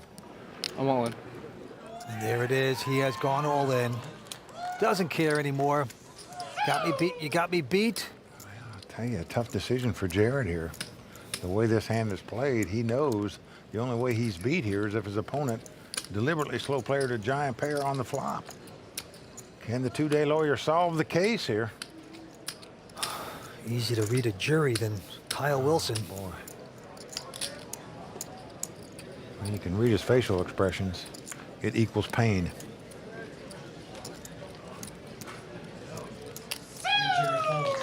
He makes the right lay down. He does fold it, and Kyle Wilson picks up the pot. Kyle Wilson's friends on the rail celebrating. You pick a pair. Just get checked for me then. So nicely done by Kyle Wilson. Don't go away. We'll be back with more exciting poker, brought to you by ClubWPT.com. The World Poker Tour, brought to you by ClubWPT.com. Welcome back to the Bicycle Casino. There will be a new champion of Legends this season as reigning champ Prahlad Friedman busted out on day 1. But before heading back to the Malibu Surf, this seasoned pro shared his secret to staying happily married to the game. Is it tough to play in a tournament where you're the reigning champion? It's like any other tournament. All I'm trying to do ever in poker is play each hand to the best of my ability. But it was a little exciting though, because I was like, back to back would be sick. That would be sick. You definitely do not seem like the typical poker player, you know, like what the stereotype. No, not at all. I have like so many other interests that I'm pursuing. I've been learning all kind of languages. Give me a taste. What? Hi, Baba, natsa baitam chimo. Shut up. Japanese? Yeah, all kind of ones. Yeah. Hana tul set net tasot yosot ilmo. Arigato. That's all I know. Konnichiwa. So you're married, your wife is a poker player. It sounds like a recipe for disaster. No, it works out well. We don't talk about poker that much because we're interested in other things and that's all we do. It's great because we understand the highs and lows. Sometimes you get a little edgy when you're losing and we understand that, so it's cool. It works out. Is it possible to be a professional poker player and not go broke? It's very unlikely because most everyone I know, if they've been playing for 5-10 years, they've gone broke at least once. Many people multiple times. It's a lot harder than people think. So is that your secret, just playing a little bit lower than you think you should? My wife has definitely settled me down. I used to play anyone, whether they're Phil Ivey or Doyle Brunson or the late Chip Reese. I felt like I was the best in the world and I wanted to challenge everyone. I felt like I could beat anyone. But it's not about that. It's not about that. It's about just having a good life. You know, I'm not like trying to get super rich anymore, you know, and it's a good feeling to not have that desire. Well, that's our friend Prahlad Friedman, our token poker hippie. I used to play poker with him when his name was John. I mean it. Well, there you see our leaders. 62-year-old Tommy Lee out in front with $3.5 million, but the Canadian Kyle Wilson right on his heels. He's going to raise with just King 5 of diamonds, makes it $70,000 to go. Andy Frankenberger going to make the call with the King 7 of hearts. King 7 versus King 5. Here's the flop. Queen Jack 5. Action on Frankenberger. He's checking. Well, Kyle has bottom pair here. He's also checking. All right, turn card coming up. Ace of diamonds comes off. Andy now with an ace high straight draw. Needs a 10 for a straight. He's going to lead out and bet here. 60,000. But Wilson with a flush draw and a straight draw is going to put in a raise. Makes it $300,000 to go. That's a nice bet by Kyle Wilson here. If his opponent had a pair of queens or a weak ace, he could well throw it away here. Andy Frankenberger, an amateur player, but a solid one. Is going to fold the hand. Nicely done. Kyle Wilson taking down that pot. He said whatever money he wins, he's just going to use it to gamble bigger. That's the spirit. All right, action on Frankenberger from New York City. He's going to fold this one. Tom Braband. He's got a Jack 9 here.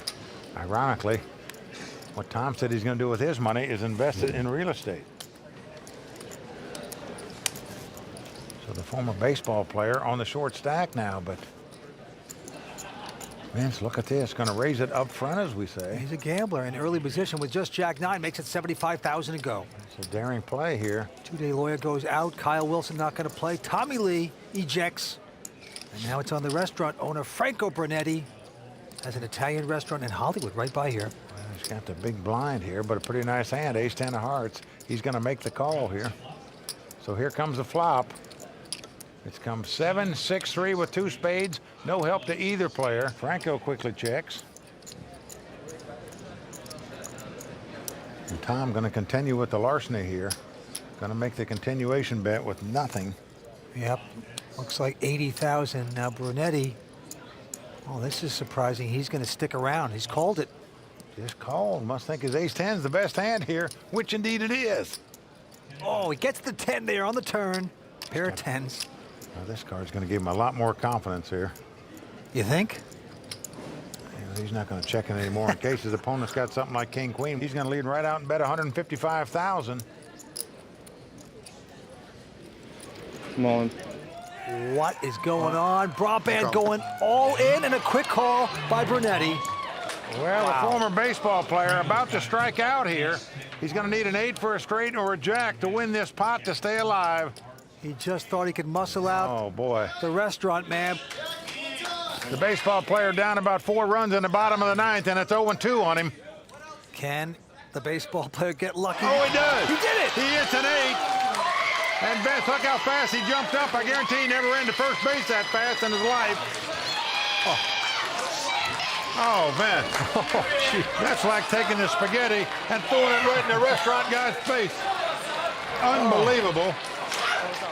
What a card, and awful for Franco Brunetti. That's one spicy meatball. Oh, boy. 6 players remaining here on the WPT. We're coming back for more. Stay with us.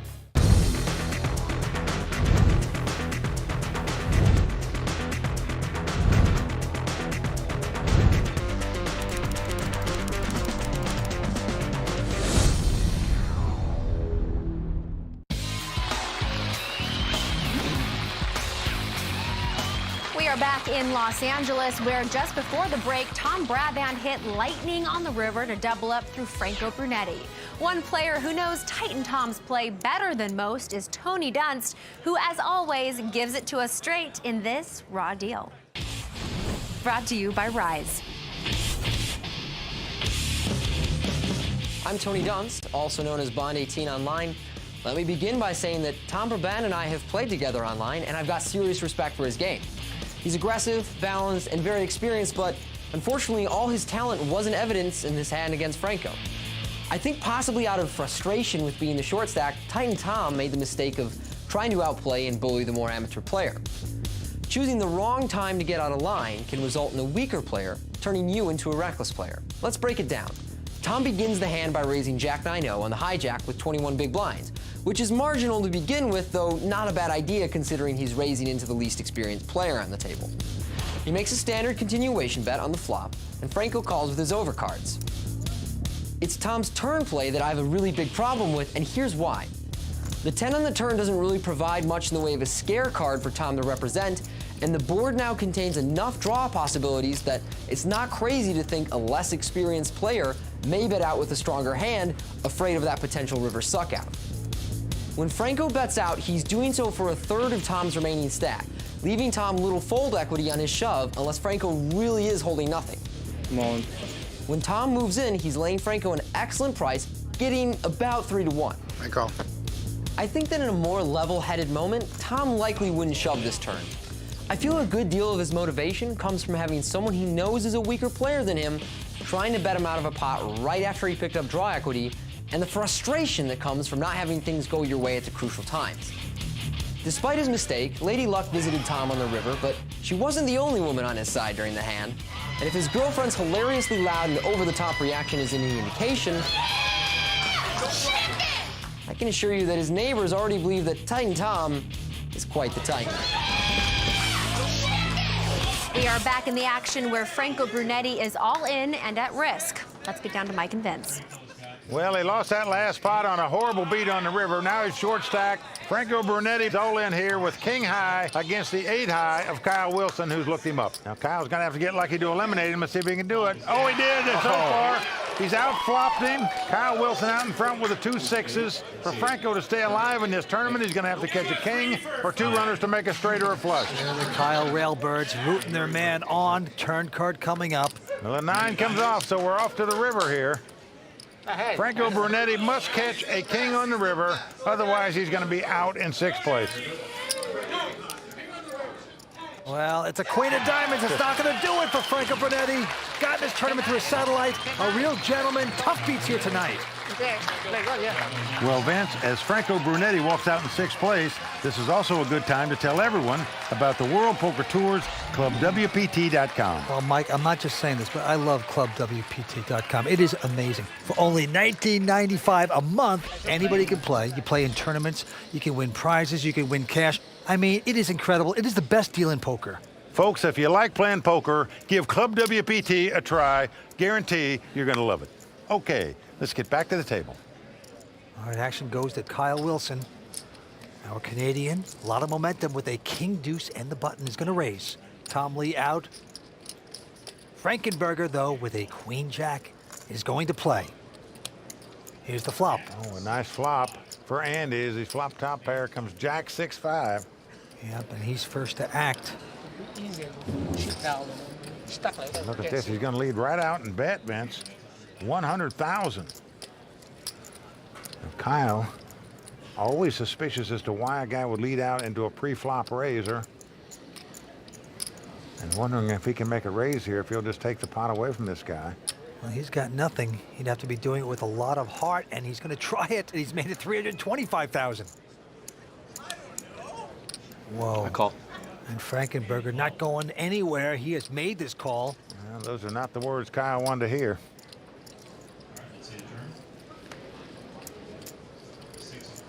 Well, now the board pairs sixes. So neither player crazy about that card. Fearful that their opponent might have a 6 in their hand. Frankenberger with top pair still, though. 300. He's going to bet 300,000. Well, not a big bet into a pot that's got nearly 900,000 in it. And don't forget, Andy Frankenberger came into this tournament as the chip leader. He's been whittled away, punched around. He needs this pot badly. Did you hit that 6, Andy? You have a 6 in your hand? How much behind? No. I'm just wondering what you have. Oh, geez. I'm like, you call on the flop and then you bet the turn. A little confusion there. Well, Kyle's wondering if he can raise one more time, would he win this pot? Chances are he might, but what to do now if you're Kyle Wilson? He took a stab at it, re-raised on the flop, that didn't work. Will he try it again? I'm gonna fold. He's gonna lay it down. So Andy Frankenberger taking down that pot. You didn't have a thing, did you, Andy? To quote my friend over there, would you like me to lie? You don't have to. I'd like to hear the lie. Find out how well he does it.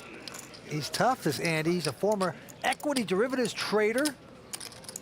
I have no idea what that could possibly be. But we will move on. And now it's Tom Lee, who's been taking a sabbatical lately, playing very tight. He folds this hand. Over to Andy. He's out as well. Under the 25-year-old from Huntington Beach, California, Tom Braband. He's got the 4-5 of diamonds, the suited connectors. Just got lucky and won a pot a minute ago. Yeah, Tom's a sneaky player. Likes to play a lot of different hands. Very creative player. And this time, proving that again, he's going to raise it to 100,000. And now Mr. Brooklyn, Jared Jaffe. Jared's got a decent queen jack here. He's considering this. Yeah. Former collegiate baseball player raises with the 5-4. But remember, Vince, these other players saw him try to steal a pot a minute ago with a jack 9 offsuit. They know the jig is up for this guy stealing all these pots. And Jared's going to make the call with the queen jack. And Kyle Wilson with just 9-7, also going to make the call. Three-way action. Feels like he's getting priced in, so 60% of the field playing this pot. Going to the flop. Who will be lucky? Well, all three players have flopped a pair. Jared has flopped top pair. He's going to check. Yep. Kyle's flopped middle pair. He also checks. And now a continuation bet. Nope. Brabant also checking. To the turn we go. Oh, and a 7 comes off. Oh, no. How many times tonight at this table have we seen the slot machine come up? 3 7s. For the Canadian, now he's been checked into now how to play a 3 of a kind. What a card for him. And he's going to bet right out with him, Vince. Yeah, it looks like 200,000. Now, Tom's saying to himself, this guy really got something, or just making a stab at this pot because we didn't bet on the flop. Wow, Tom is going to give a little something here to it with just a pair of 4s, 200 grand. Well, he's going to make the call. And now Jared's got a tough decision. Remember, nobody bet the flop. Now all of a sudden it's been bet and called on the turn. I think you get away from this hand, even if you got the best hand here. No, he's going to do the opposite. He's shoved. Well, Jared doesn't think so. Please. He has shoved his stack in over the top. Now Kyle's thinking to himself, okay, do I re-raise this guy behind me? How to play this properly? Well, what he's thinking about is, does this guy have me beat? Well, you can't lay down 3 sevens, though. Not with a small stack like this. Well, you still got a man behind you, remember that. Call. But Kyle is going to make the call. And Tom Brabant goes away. Got a 7, right? I have a 7. What a disaster here for the two-day lawyer. Good game. Well, the two-day lawyer's got 2 outs here. Must catch a jack on the river to win this pot. Otherwise, he's going to be out in 5th place, and it'll be case closed for the lawyer. Kyle, as you can see, not jumping for joy until that river card hits the board. All he's got to do is dodge a jack to win this pot. Here comes the river. Well, it's a king. So that's going to do it for the two-day lawyer, Jared Jaffe, out tonight in 5th place. Well, a big effort for Jared. Disappointing, but he is going to take home $86,000. And just like that, we have 4 players remaining at the Legends of Poker. Well, it wasn't in the cards this evening for two-time final tableist Jared Jaffe, tonight's 5th place finisher. But things seem to be falling into place for Kyle Wilson. Join us again for WPT's continuing coverage of the Legends of Poker at the Bicycle Casino. Until then, for Mike Sexton and Vince Van Patten in Los Angeles, I'm Kimberly Lansing. Thanks for watching. See you next time, right here on the WPT. We have to play poker now. What do you have betting so big? Can I see your cards, please? Show me bluff, maybe $100. Well, we've got the race situation here between the 2 young guns at the table. And out come the beautiful Royal Flush girls. This is why everyone plays cards.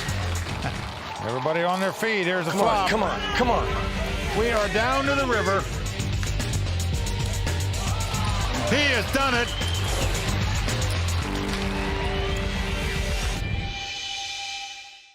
The World Poker Tour is brought to you by ClubWPT.com. Never lose a dime playing poker. Guaranteed. The Bicycle Casino in Los Angeles has seen its share of legends win it all, but tonight it's a new name for the record books. $750,000 to the champion, and there will be a champion because the conclusion of the Legends of Poker starts now, only on the World Poker Tour.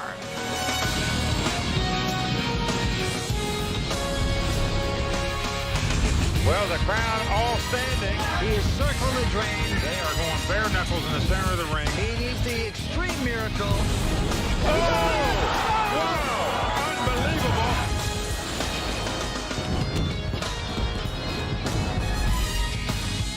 Oh, yeah. He's going over the top. Well, the 62-year-old takes the chip lead. Let's go a bit faster, boys. Well, the former baseball player about to strike out here. He did it. He hits an 8. You're allowed to celebrate. That's a big hand. You just got to say the poker gods were not smiling on Franco here tonight.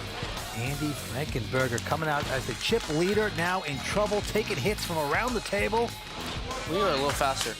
What a disaster here for the two-day lawyer. The Canadian Railbirds rooting Kyle Wilson on. Jared Jaffe out tonight in 5th place. And just like that, we have 4 players remaining at the Legends of Poker. As you can see, it's been an exciting competition so far. The Legends of Poker tournament here at the Bicycle Casino is where poker icons Doyle Brunson and Dan Harrington earned their WPT titles. And with 4 players left, one lucky player is going to join that elite group. Action is about to resume, so let's get back to the call of the game with Mike Sexton and Vince Van Patten. Well, thanks, Kimberly. There you see our 2 chip leaders, Kyle Wilson and Tommy Lee.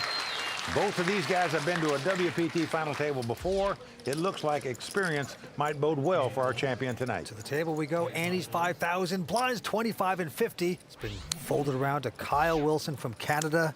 Kyle looks down at an 8-5. Well, Kyle is the current chip leader, but the guy he's up against here is in second chip position. And he's picked up 2 aces. I'm talking about Tommy Lee. And just calls, Vince. Does not re-raise with 2 aces before the flop here.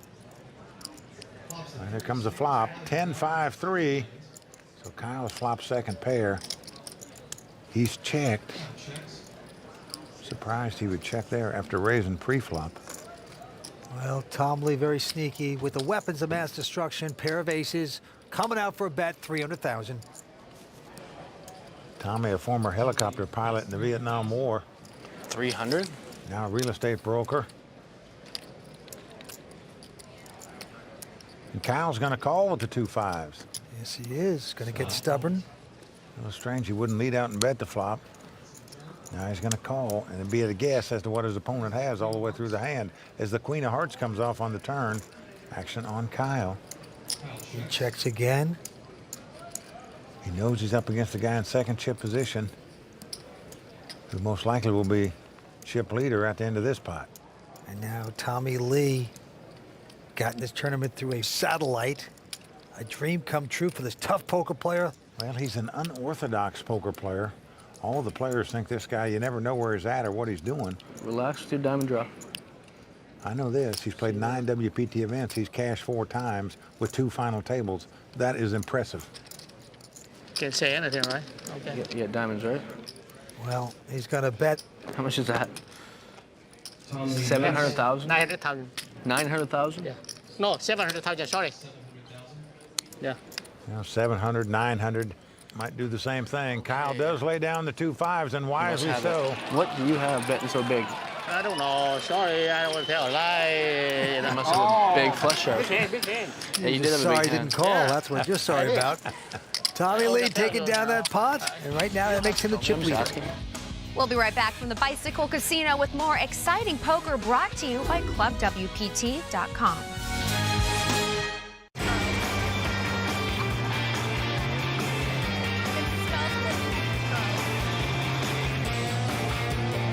Welcome back to the WPT. And Mike, it looks like the Royal Flush Girls are having a fantastic time here in Los Angeles. Well, you can't blame them because they've had ringside seats for all the action at the Bicycle Casino all week long, and it's not over yet. Let's check the chip count and get back to the action. And the Royal Flush Girls, they're at every WPT event, along with Kimberly Lansing, Mike Sexton, and myself. As you can see, the chip leader is Tom Lee. He has $4.4 million. He's going after the first place prize of $750,000. Yeah, the Canadian Kyle Wilson in second place. Those 2 guys have both been at the WPT final table before. Can they take down the title this time? All right, to the felt we go. The Canadian Kyle Wilson takes a look at ace-4 with the button, and he is going to pop it up. Makes it $110,000 to go. And Tommy Lee going out. Now Andy Frankenberger. He's a former equity derivatives trader. Very smart guy. Well, as you can see, not afraid to play as he makes the call here with just a 6-5. And it looks like a good thing maybe because he's taking the lead with 2 5s as well as a gut shot straight draw. He has bet it, even though he didn't raise before the flop. Kyle is a 2-way straight draw. A deuce or a 6 would make him a straight. An ace would give him the best hand, so he makes the call. Here comes the turn card. Well, Wow. Deuce at diamonds comes off. This gives Kyle a straight. Does give Andy a flush draw to go along with a straight draw, but he's going to have help to win this pot. He's bet $175,000.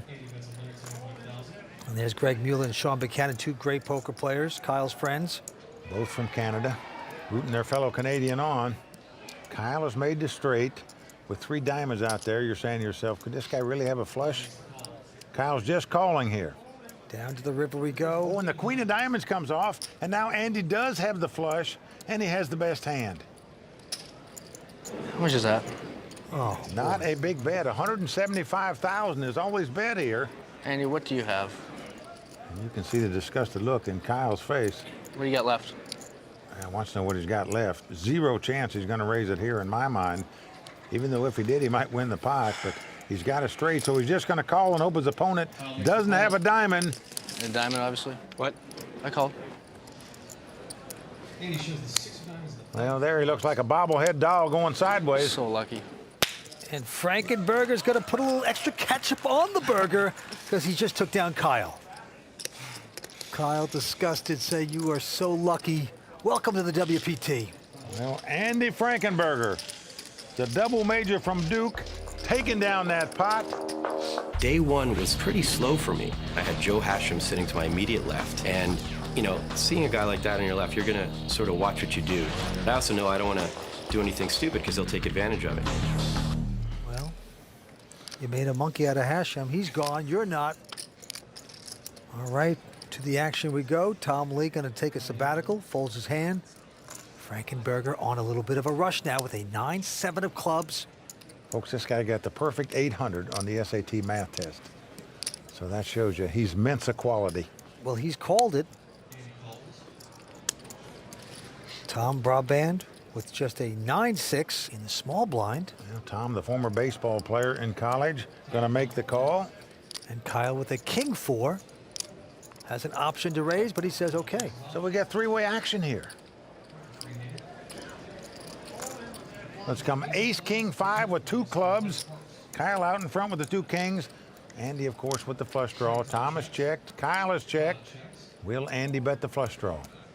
Both opponents check to him. He's on the button. And he's going to bet at 150,000. Titan Tom will not call. He folds. Well, Kyle, who just got burned by Andy a minute ago, is going to call him with the 2 kings here. And you wonder if Kyle's going to be steaming here, Lou. Deuce of clubs comes off. Oh, man.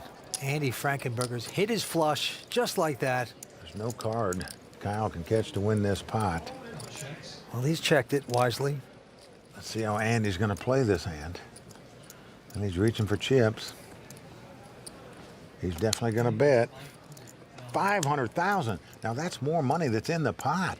So this is a huge bet after making this flush on the turn. Here, whatever Kyle puts in the pot is just going by the boards. Wow. There's a $500,000 you can say goodbye to. Frankenberger is getting the action he wants. And the 4 diamonds comes off. This gives Kyle 2 pair. He now has kings and 4s. Check. And could get in much further trouble. He's checked. All in. Wow, Andy has gone all in here. Again, that's more money that's in the pot. Okay, count. So another overbet by Andy. It worked on the turn. Will it work again on the river? Kyle Wilson now a whipping boy as the boy. Railbirds get up. Well, they're going to get up and head straight to the bar after this pot. Their man in dire straits. He could possibly throw another $1.5 million away right here. You really made a flush, Andy? If he should get the call, Andy Frankenberger would be a massive chip leader. He would reverse the fortunes between him and Kyle in a big way. All right, Andy, I got 2 pair. I fold. I'm amazed Kyle laid that hand down after calling that $500,000 on the turn. Show me a bluff. Show me a bluff, I'll give you $100. Kyle very curious about what he has. Andy not going for it. The competition between Kyle and Andy is certainly heating up. There's plenty more WPT action on the way, including later my interview with Amit Makija, who took 2nd in this tournament, Season 7. I feel like the younger guys are always putting you in difficult spots. We'll be right back with more World Poker Tour brought to you by ClubWPT.com. Who's the best player at this final table? I would say I am. I have a lot of experience. I've been doing this for 6 or 7 years on the internet and played billions of hands. Welcome back to the World Poker Tour brought to you by ClubWPT.com. I'm sitting here with Greg FBT Mueller. He's here supporting Kyle. So Greg, 2 years later, Kyle's back at the final table. You're back here supporting him. This is like deja vu. I hope it's not quite deja vu because he was out like so early last time due to a bad beat. But, you know, he's been playing really well all week. I've been talking to him. He's super focused. He's confident. He told me right from the start, get ready because I'm going to come in 1st or 2nd. And when my other good buddy, Sean Buchanan, said that, he won Mandalay Bay. So sometimes when you just get in that groove, it's weird how you think positive and it just happens. All right, Mike and Vince, you heard it from Greg. Back to you guys. Well, we've seen that Kyle Wilson's very confident in his game. But even with that confidence, you still got to get across the finish line with the dough. Let's see if he can do it. Here he looks down at 2 9s. Nice hand for Kyle Wilson. And he is going to raise it. Makes it 140,000. Tom Lee out. Frankenberger out. And now it's around to Titan Tom Braband. Well, Tom, the former collegiate baseball player, looks down at Kojak. He's got the king-jack. Mullen. He's going all in here. He's come right over the top of Kyle. Thinks Kyle might be steaming from losing that last pot. It's an additional $810,000 for Kyle to call with the nines. Call. Well, he's made the call, so we've got the classic race situation, the 2 overcards versus the under pair. And as we all know by now, if you want to win poker tournaments, you got to win races. Here's the flop. Well, so far, so good for the Canadian. Kyle out in front with the 2 nines. As the flop comes queen 7-4. Tom is looking for some paint. He could catch 2 runners and make a straight, but he's got to have help to stay alive in this tournament. Doesn't come on the turn as an 8 comes off, so we're down to the river. Tom Braband must catch. A king or a jack doesn't do it as the 9 comes off. So that's going to do it for the 25-year-old from Huntington Beach, California. Tom Braband is going to finish in 4th place tonight. But you got to hand it to this guy. He's played 3 WPT events. Yeah. He finished 23rd in the LA Poker Classic. He made it to the final table tonight, finishing 4th. But in 3 tournaments, folks, let me tell you something. That is performing. Well, he is a player, no doubt about it. Fine effort, but he's not a legend. One of these guys will be. Tommy Lee is the chip leader, 63 years old. He's the senior at the table. Can he finish here tonight? You know, Tommy Lee started out like a racehorse at this final table and then went into a big shell, letting these other guys go at it. Let's see what's going to happen from here out, if he's going to step it up a notch. Well, Mike, why don't we take a moment to tell everyone at home our favorite things about our new sponsor, ClubWPT.com. Absolutely. It's a great site created by the people at WPT. And what I like most about events is that anyone who plays on the site will never go broke playing poker because it's a membership site. You only pay $19.95 a month and you still have the chance to win real cash and prizes and even a seat into a WPT tournament. Boy, I wish they had this when I started playing poker. Well, when you started playing poker, you didn't play with numbers, you had spots on the cards. But nevertheless, it is the best new thing in poker, I have to admit. Well, what about you, Vince? What's your favorite part of being a member? You know, I love the poker too, but I also get a kick out of watching the WPT bonus footage, and I love chatting and tweeting, believe it or not, with our other WPT friends like Tony Dunst, Kimberly Lansing, and the RFGs. The RFGs? Royal Flush Girls. You mean Melanie, Michelle, Melissa, Sunisha, Jennifer, and Katrina. Wow, first name basis, very impressive. Well, Vince, maybe you need to spend a little more time on ClubWPT.com. I'm on it, but apparently I do. And so can you. Just go to ClubWPT.com where you'll never lose a dime playing poker, guaranteed. All right, let's get back to the action. Tom Lee now looking down at a pair of jacks and the button. Great starting hand. Yeah, especially in a 3-handed poker game. And he's putting out the raising chips like he should. Makes it $250,000 to go. And now Andy's going to fold. Only one to beat is Kyle, but look at this, Mike. He's got pair of kings. Unbelievable. Well, this could spell big trouble for Tommy Lee right here. Kyle comes over the top. He's going to raise it, makes it $650,000 to go. Vince, most players would just shove right here with the 2 jacks. Says if you can beat this hand, good luck to you. 400,000, right? Yep. Tommy just calls with 2 jacks, does not re-raise here. Now it's come queen 10-5. So there is an overcard to the jacks out there, but Kyle out in front with the 2 kings and checks them. Setting a trap. Well, once he's checked, I don't blame Tommy Lee for betting here. Yeah, he's going to bet all right, $1 million. Look at this little acting job. The deep breath, sitting back in the chair. Now he's going to look back down at his cards here. Yep. Usually a guy sighs and moves around in his seat like that with his shoulders back. You know he's got something pretty good. I'm all in. And he's going to push all in. Now, you wouldn't think a guy would go through all that gyration and acting there if he was bluffing. Well, his Canadian buddies on their feet now. Now let's see what Tommy Lee's going to do with the jacks. What do you got, Tom? Got ace queen? And if he had ace queen, he would have already been in the pot. I can guarantee you that. He's very surprised Kyle would even ask that question. Yeah. Looks very confident, Kyle does to me. I'm with you, Vince. Looks like he's got a strong hand the way he's been acting. Indeed he does. You'd like a call, wouldn't you? Just out of curiosity. That's the only reason I want. Yeah. No, you don't care about money. Well, Tommy Lee's going to lay it down, and I believe Kyle did a little too much chatter there. I agree. He let his player off the hook there a little bit, but Kyle Wilson will take that pot. Oh, look at that. The Wonder Cam shows a jack on the turn of 6 on the river. Kidding me. Incredible.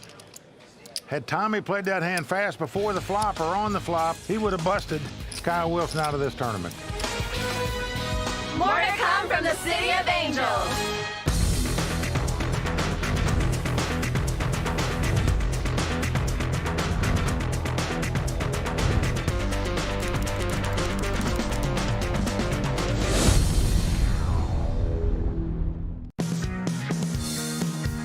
We've had several real-life legends that have won the Legends of Poker Championship. It immediately comes to mind Doyle Brunson, who's been beloved in the sport of poker forever. Doyle Brunson, the living legend of poker. Dan Harrington is one of the most respected tournament players.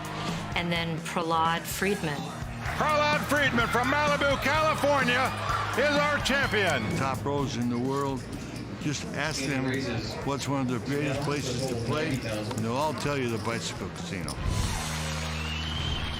Welcome back to three-handed action at the Bicycle Casino, where Kyle Wilson has just taken the chip lead away from Tom Lee. A WPT title is still up for grabs, so let's get back to the game. All right, three-way action. Tommy Lee folding his hand. Andy Frankenberger with an ace-9 of clubs. He's on the short stack. I'm all in. And he's saying all in. And now Kyle Wilson has an ace-7 of spades. I call. Wow, he's made the call and he's dominated at this point. He's got big kicker problems. This could be good for Andy Frankenberger. If the board pairs and some big cards come up, it'll be a split pot. Keep it clean, keep it clean. But as it is, Andy out in front here with the ace-9 versus the ace-7. Andy looking for clubs, Kyle looking for spades. Oh, it's come 9-7 deuce. Andy knows he's in great shape now. Oh boy, the Railbird's getting angry. Kyle's got to hit 2 runners to make a flush or catch a 7. Well, a jack comes off, so we're down to the river. And one more time, Kyle's got to hit a slot machine to win it. Make 3 sevens, doesn't happen, as the Queen of Hearts comes off. Andy Frankenberger wins that pot, doubles up. And rubs his hands together. He knows he's back in the hunt now to take down this title. Right now, Mike, the Andes are going up to 10,000 blinds, 50 and 100,000. Action back on Tommy Lee, senior at the table. Got in this tournament through a satellite, put up a small amount to win a lot, and he's going to fold his hand. And he's going to get out of the way here and let these two guys continue to go at it until one of them gets broke. This time, Frankenberger with a 9-10 going to raise it to 200,000. And the only one to beat is Kyle. He looks down at undistinguished 8-6 offsuit. Wow. He's going to re-raise, though, with it. Right. With a junk hand, goes to 575, and it's going to work. Just played 6-8 offsuit. Whoa. What a re-raise by the Canadian there to take down that pot. Suck it. You can see the Railbergs there. They're getting a little out of line. Those are your friends? They're wasted. Yeah. Don't listen. Oh, I'm not. You're about to win. I would be embarrassed, but. And he's not appreciating No. Kyle's friends here. If my friends did that, I'd be like, dude, you have to leave, frankly. I would embarrass me. But it's like 3rd grade, you know? Yeah. I would actually ask my friends to leave if they started doing stuff like that, but. They drove all the way up here from Canada. I just think they're making you look bad. I mean. I don't know. It doesn't faze me. It's just. Seems like it does, though, a little bit. It has to. Looks like they're getting under his skin. So if I was Kyle, I'd never make him leave now. More world-class poker action with Mike Sexton and Vince Van Patten as WPT coverage of the Legends of Poker continues right after this. Don't just use your phone to call. Use it to raise. Download the World Poker Tour Texas Hold'em game to your mobile device today and get in on the action.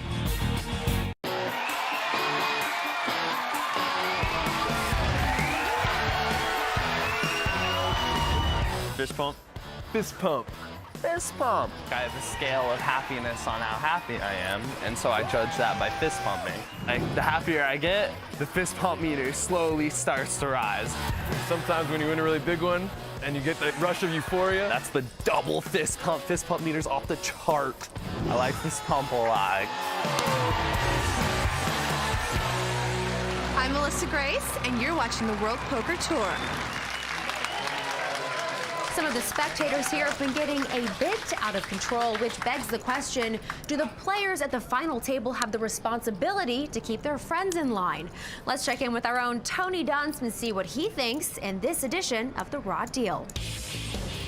Drunken friends in the audience, entirely obnoxious or totally awesome? I'm Tony Dunst, known as Bond 18 online. Let's talk about drinking.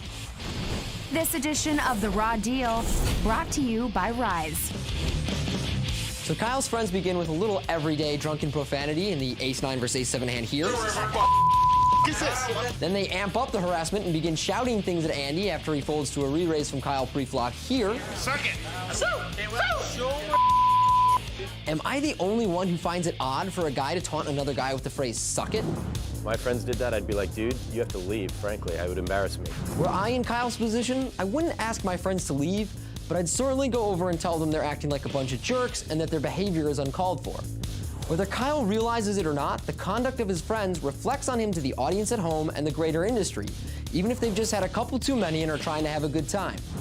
I think almost anyone that would voluntarily submit themselves to watching several hours of live poker should be entitled to a few drinks, and I can't remember the last time a friend made a major final table and his surrounding social circle didn't see it as the perfect excuse to get hammered in support, which seems pretty inevitable given today's heavily 20-something poker crowd.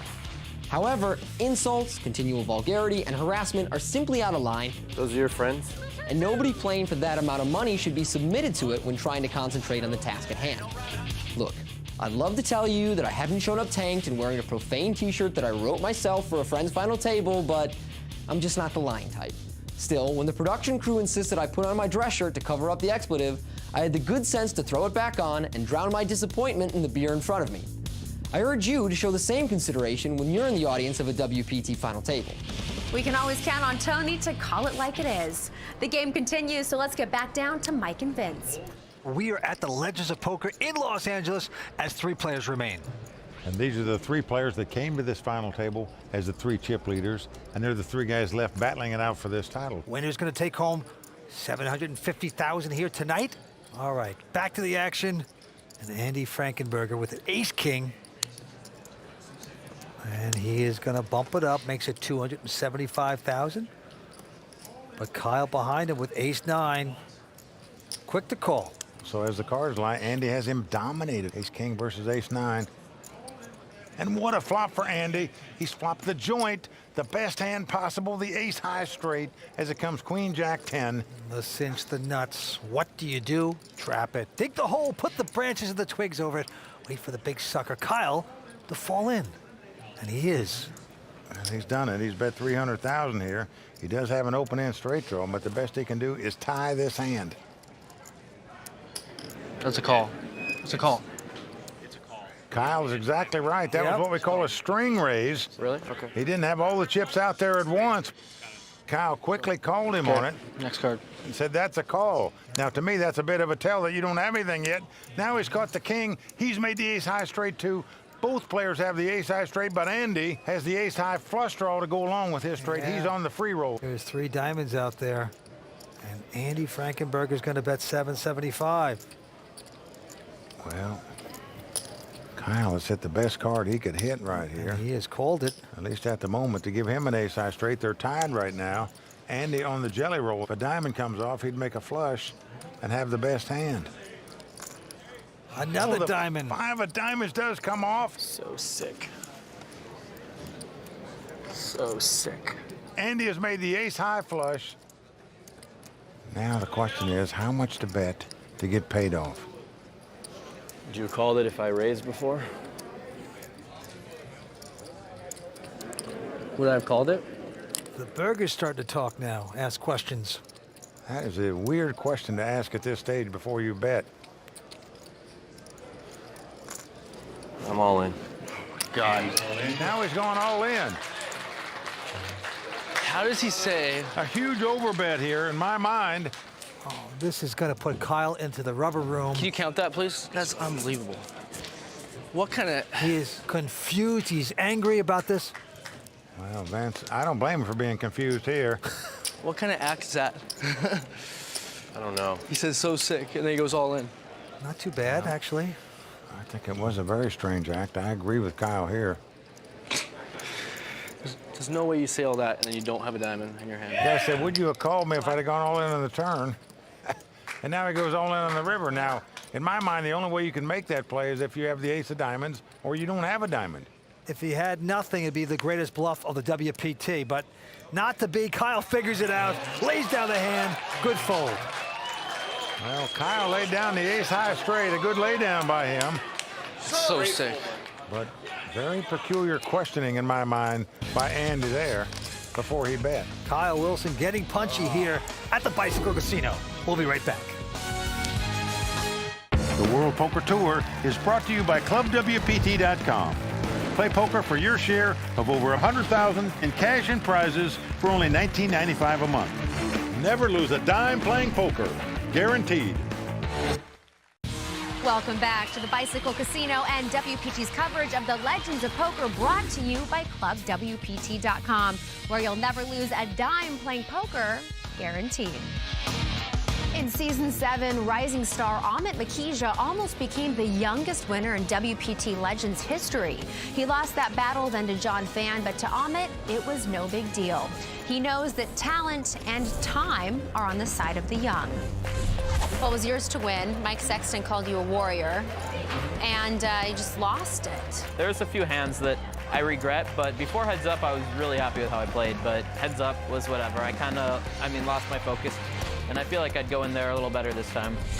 You're an educated man. Why poker and not, say, finance? I got a degree in finance at the University of Minnesota, and right when I graduated, I won 100K in online tournaments that week, and I was just like, I don't think I'm gonna find a job. It's worked out pretty good.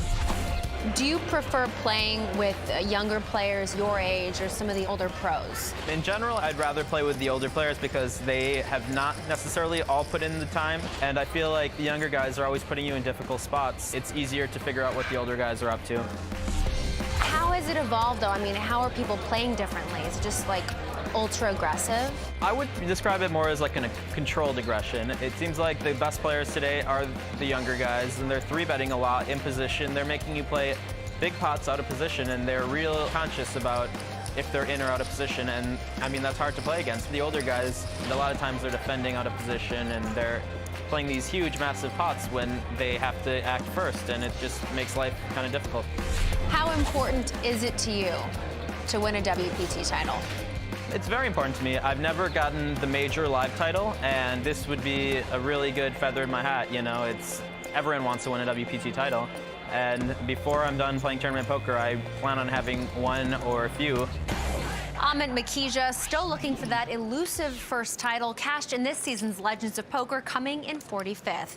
Tonight we still have 3 competitors left, and the game continues. So let's get back to Mike and Vince. Well, Mike, you got to say, being one of the older guys, we're not getting any respect. Well, the young guns do feel like they're more aggressive, that the older players are more passive, and as Amit said, he thinks they're easier to read. Have they met Doyle lately? All right, back to the action. Kyle Wilson looks down at Queen 4 spade in a small blind. He's going to raise it. Makes it $225,000 to go. Tom Lee, he's got King 5 of diamonds. And he's going to stick around. And he's got position. He's got more chips. He's going to make the call. And flop comes Queen Jack 10. Kyle out in front now with the 2 queens. And he's first to act, and he's going to bet at $150,000. Tommy Lee has the open-end straight draw on the backdoor flush draw. And he's going to make the call. I bet he took off his hat there. Well, it's a little different without the hat. Here comes the turn card. It's a 4 of hearts. That makes queens and 4s for Kyle. Oh, nice card for Kyle as he now has queens up. Well, there's nearly $800,000 in the pot. Kyle's going to bet $350,000. He's going to make Tommy Lee pay for it if he wants to draw. Tommy Lee, as the cards lie, must catch the straight to win the pot. I'm all in. Wow. He is going all in here on a stone bluff, folks. Unbelievable. Kyle knows the 4 didn't help this guy. So what he's got to wonder about, did this guy really flop a straight on me? Wow. He didn't re-raise before the flop. Hard to put him on ace-king. Could he have a 9-8 or a king-9 in this spot? Calls the flop and you all in the turn with a 4 comes? Unreal. Kyle Wilson perplexed.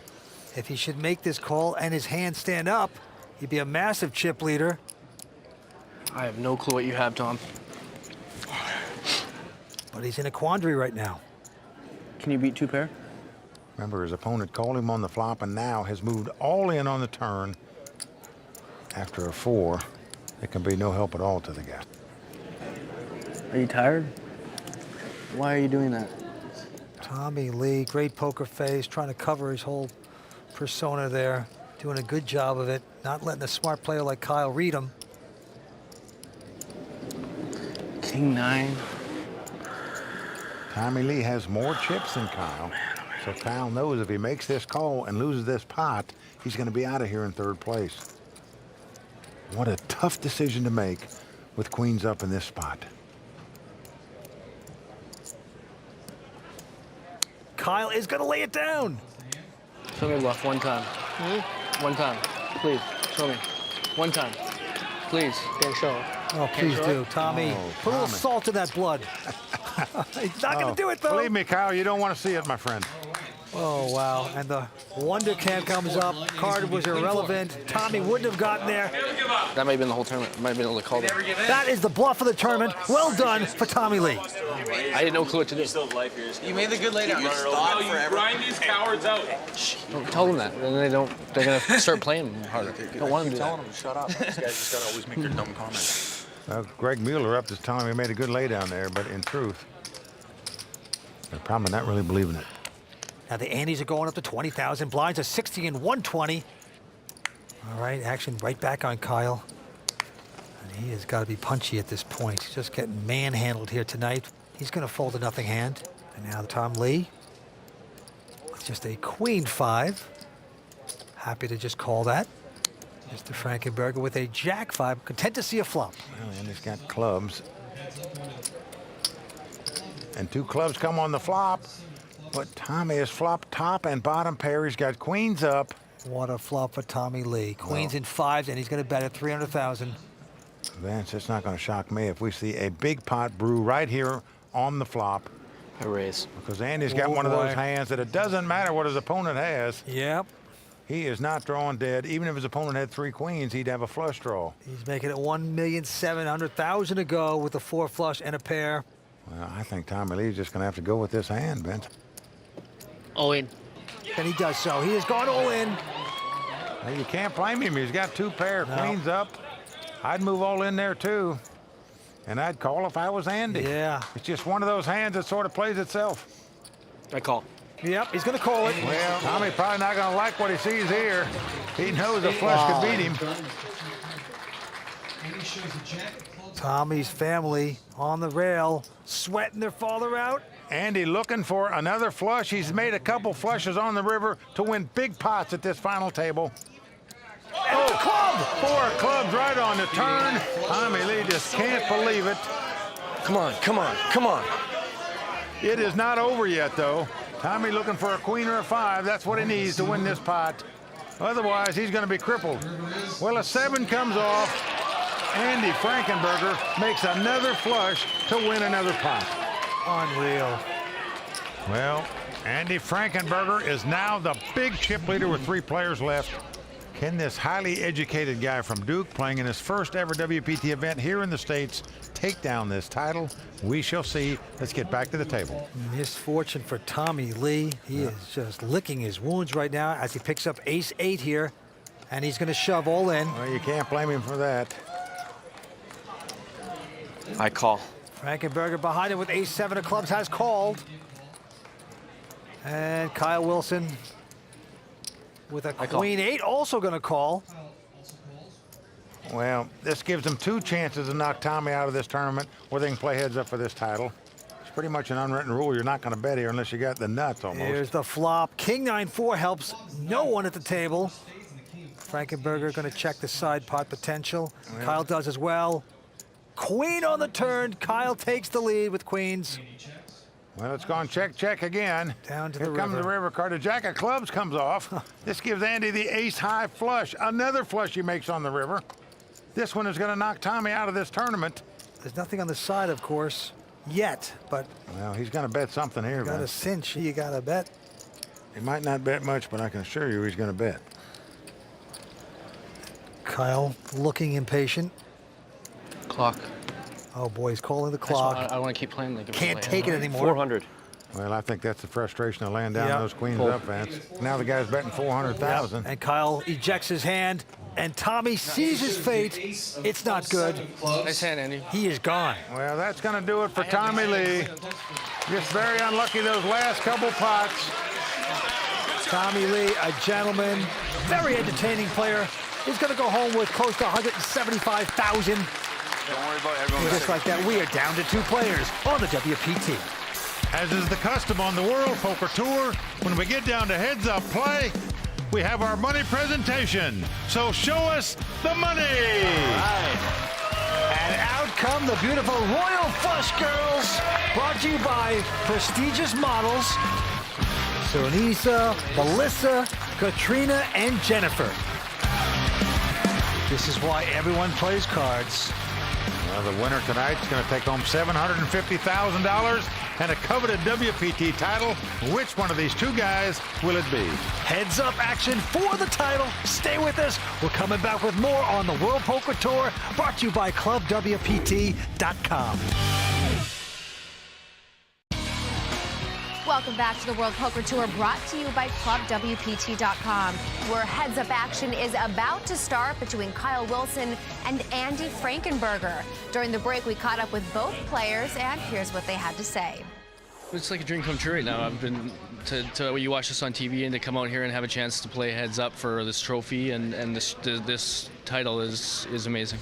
These guys are a lot more experienced than me, and it showed a couple times. But as far as, I'm feeling good. I'm confident in my strategy, and these guys are playing great. I'm really excited to be here. And as we start heads-up action, Andy Frankenberger is out in front with nearly $9 million in chips. Kyle Wilson, a pro out of Canada, is sitting on $2.6 million. Frankenberger in his first ever WPT event in the United States. What a showing. And he's got nearly a 3.5 to 1 chip lead over Kyle right now. What are you out of there? 120? Andy's at 20,000 blind, 60 and 120.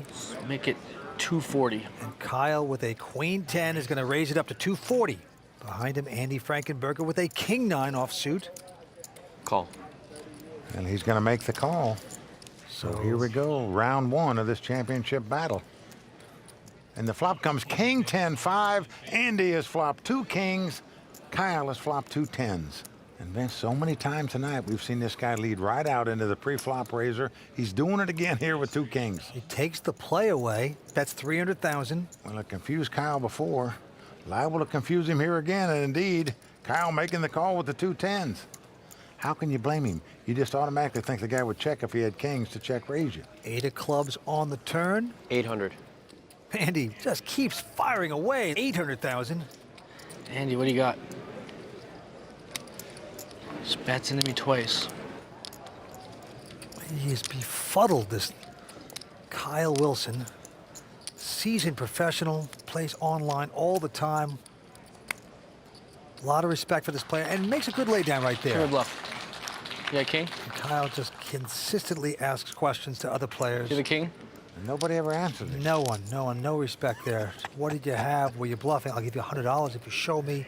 I mean, it's not working. No. Just dumb me up and play. All right. Next hand we go. This time Andy with a big ace 9 of clubs. Well, that's a pretty good hand, playing heads up poker for sure. Kyle staring him down, just beaming right through him. One of these men to become a legend of poker here at the Bicycle Casino. Well, Andy's bet 275,000, and Kyle's picked up ace 3 of diamonds. Also a pretty good hand playing heads up poker. Unfortunately for Kyle, he is out kicked here, as we say. I'm all in. Wow, he is going to ship it. He says all in. Yeah, that's a pretty big raise there. Nearly 2.4 million is the raise. But Frankenberger's pretty strong with an ace-9 of clubs. He's got a lot of chips. He can afford to gamble, and he's going to make the call. Yeah. Well, that's the reason he can call, Vince, because he can afford to make this call and still have a big chip lead even if he loses this pot. If he wins it, he'll be our champion. He's now excited. He sees he's got his opponent dominated. Kyle looking for diamonds or a 3 to pop off of there. Otherwise, he's going to be our runner-up finisher. Kyle's head down. He knows he's got to get lucky to stay alive here. Here comes the flop. Wow, what a flop. Andy has flopped the best hand with 2 9s, but Kyle has the flush draw and the backdoor straight draws. Unbelievable. Jack of hearts on the turn. Not going to help Kyle there. We're down to the river. Kyle needs to catch a diamond and make a flush to win the pot. Otherwise, Frankenberger is going to win this event and become a legend of poker. Well, here comes the river card. It's the 6 of spade. Andy Frankenberger made a lot of flushes at this final table, but to take the title, he had to dodge a flush. He's our champion. Andy Frankenberger taking down the legends of poker, picking up $750,000 here tonight. What an effort. We have our champion of the Legends of Poker, Andy Frankenberger from New York City. Congratulations to all of tonight's players. From Los Angeles, this is Kimberly Lansing saying good night. Good to see you here. This is a nice greeting. We just play poker now, okay? No more complaint, no more nothing. Show me bluff, maybe $100. Everyone sucks at poker besides me and like 10 people. Mike, it looks like the Royal Flush Girls are having a fantastic time here in Los Angeles. Bottom line is, look at my chip stack. How am I not playing well? Well, there he looks like a bobblehead doll going sideways. So lucky. You can't get a read on me, baby. My friends did that, I'd be like, dude, you have to leave, frankly. I would embarrass me. Andy Frankenberger taking down the legends of poker. He's our champion. And until next time, may all your cards be live and your pots be monsters.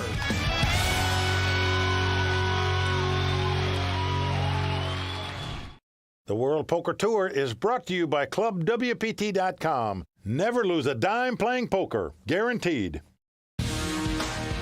In Atlantic City, 1,000 players have become 6, and tonight, 6 will become 1 as the Borgata Poker Open crowns not just a champion, but the ultimate survivor. And it's only on the WPT.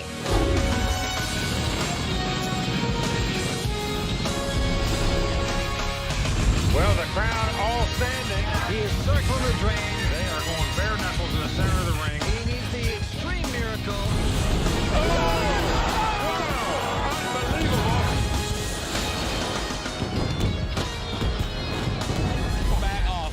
The largest tournament in the history of the WPT has turned out to be the ultimate test of survival. Over the previous 5 days, this record-setting field of 1,042 players was whittled down to only 6. One of those who made a deep run here at Borgata but came up just a bit short is here with me right now, our very own Mike Sexton.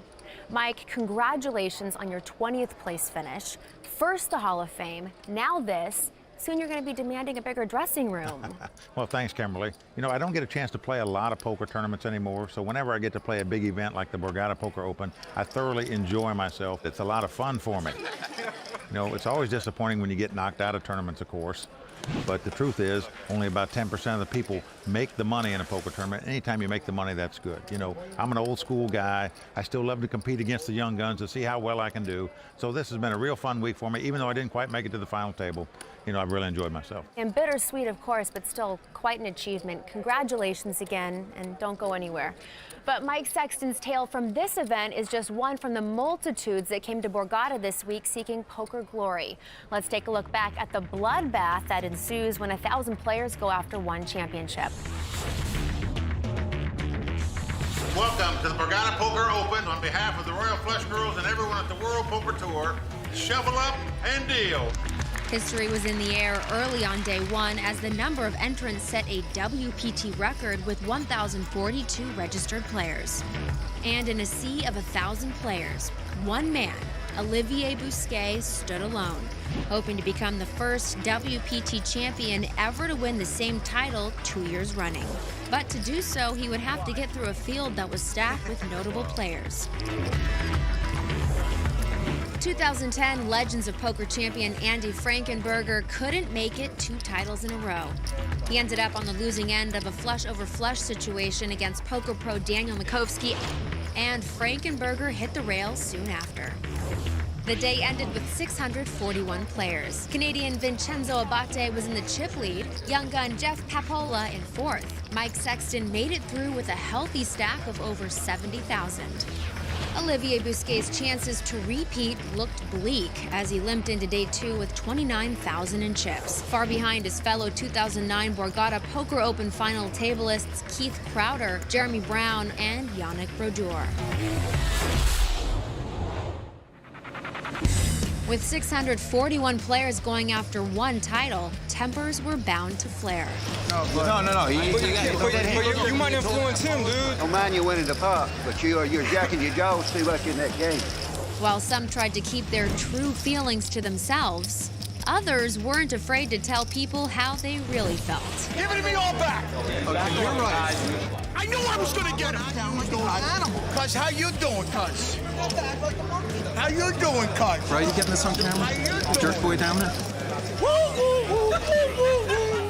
look at the crowd. Look at the crowd around you. I said I'm sorry. I already told you. Now I'm a gentleman. Now you want to continue? I said I'm sorry.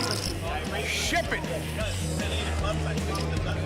Yes! As the dust settled, the battle for survival began in earnest as almost 500 players hit the rail, leaving just 165 in contention to be a WPT champion. One of those players was the defending champ, who not only survived the day, but thrived, finishing with a huge stack of over 355,000, good for 22nd place. It was 3-time WPT finalist John D'Agostino who captured the chip lead. Giuseppe Pantaleo a close second. Jeff Papola and actor-turned-poker pro Ben Clear rounded out the top 10. At the start of day 3, we were still 65 players away from the money bubble. But no time was wasted, and by the 3rd level, we were just 1 away from the money. Short stack Trelle Thomas was holding on for dear life with just 20,000 in chips, less than he started with on day 1. Will you stop buying my stack, man? But it wasn't a short stack who burst the bubble. Greg Merritt was all in for over 250,000. He was quickly called by chip leader Giuseppe Pantaleo, who had flopped a set of deuces. No help on the turn or river meant that Merritt was our bubble boy.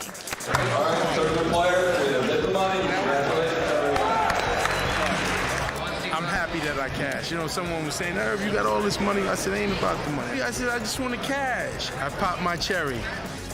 Trelle Thomas was knocked out shortly after in 97th place for his first WPT event cash. No, better luck next year. Other first-time cashers included our own Mike Sexton. Also cashing were Jeremy Brown and Keith Crowder. The returning champion, Olivier Bousquet, continued his repeat run with a huge day 3. So last year around this time, I actually didn't have as many chips, relatively speaking, as I do now. Now I think I'm one of the chip leaders, so I'm in a little bit of a stronger position. He finished the day in 5th chip position. Our new chip leader was semi-pro Brandon Novina, who at one point earlier in the tournament was down to just 1,325 in chips. I am very proud of these, and these will multiply. Remember that.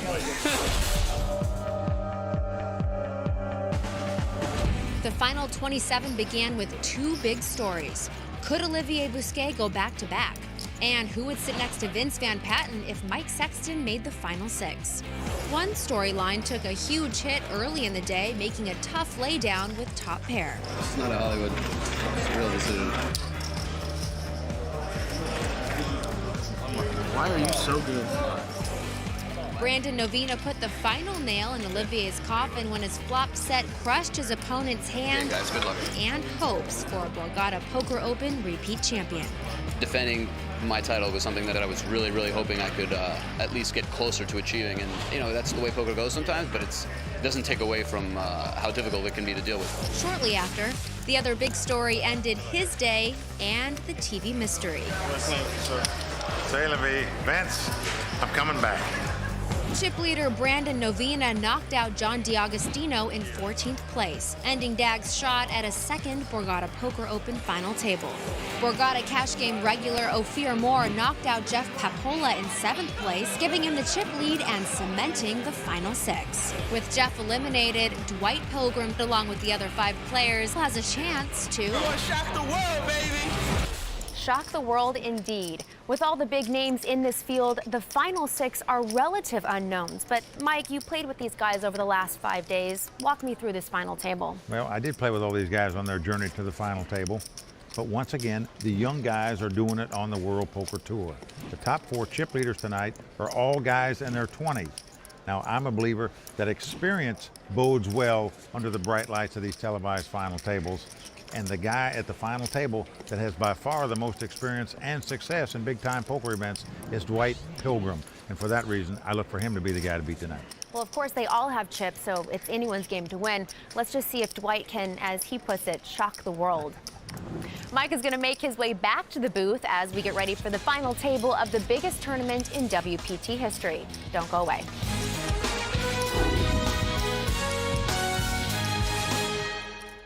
In the 2 seat, rising young star Ben Clear.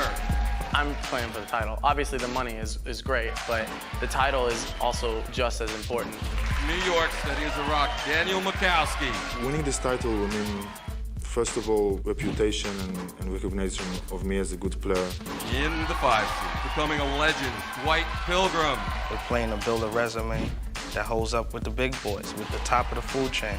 Trying to put something together that nobody can really look down and say, you know what, that kid is bringing something to the table. Hi, everyone. Welcome back to Atlantic City and the final table of the largest event in the history of the WPT, the Borgata Poker Open. And Mike, very impressive. 1,042 players put up the money to take a shot at this title, including you, my friend. I was so impressed. You finished 20th. Congratulations. Don't remind me. But Mike, there can only be one champion here tonight. Who will weed through the largest field ever on the World Poker Tour and take down this title? Lots of fun and pain coming up. Let's watch the bluffing begin.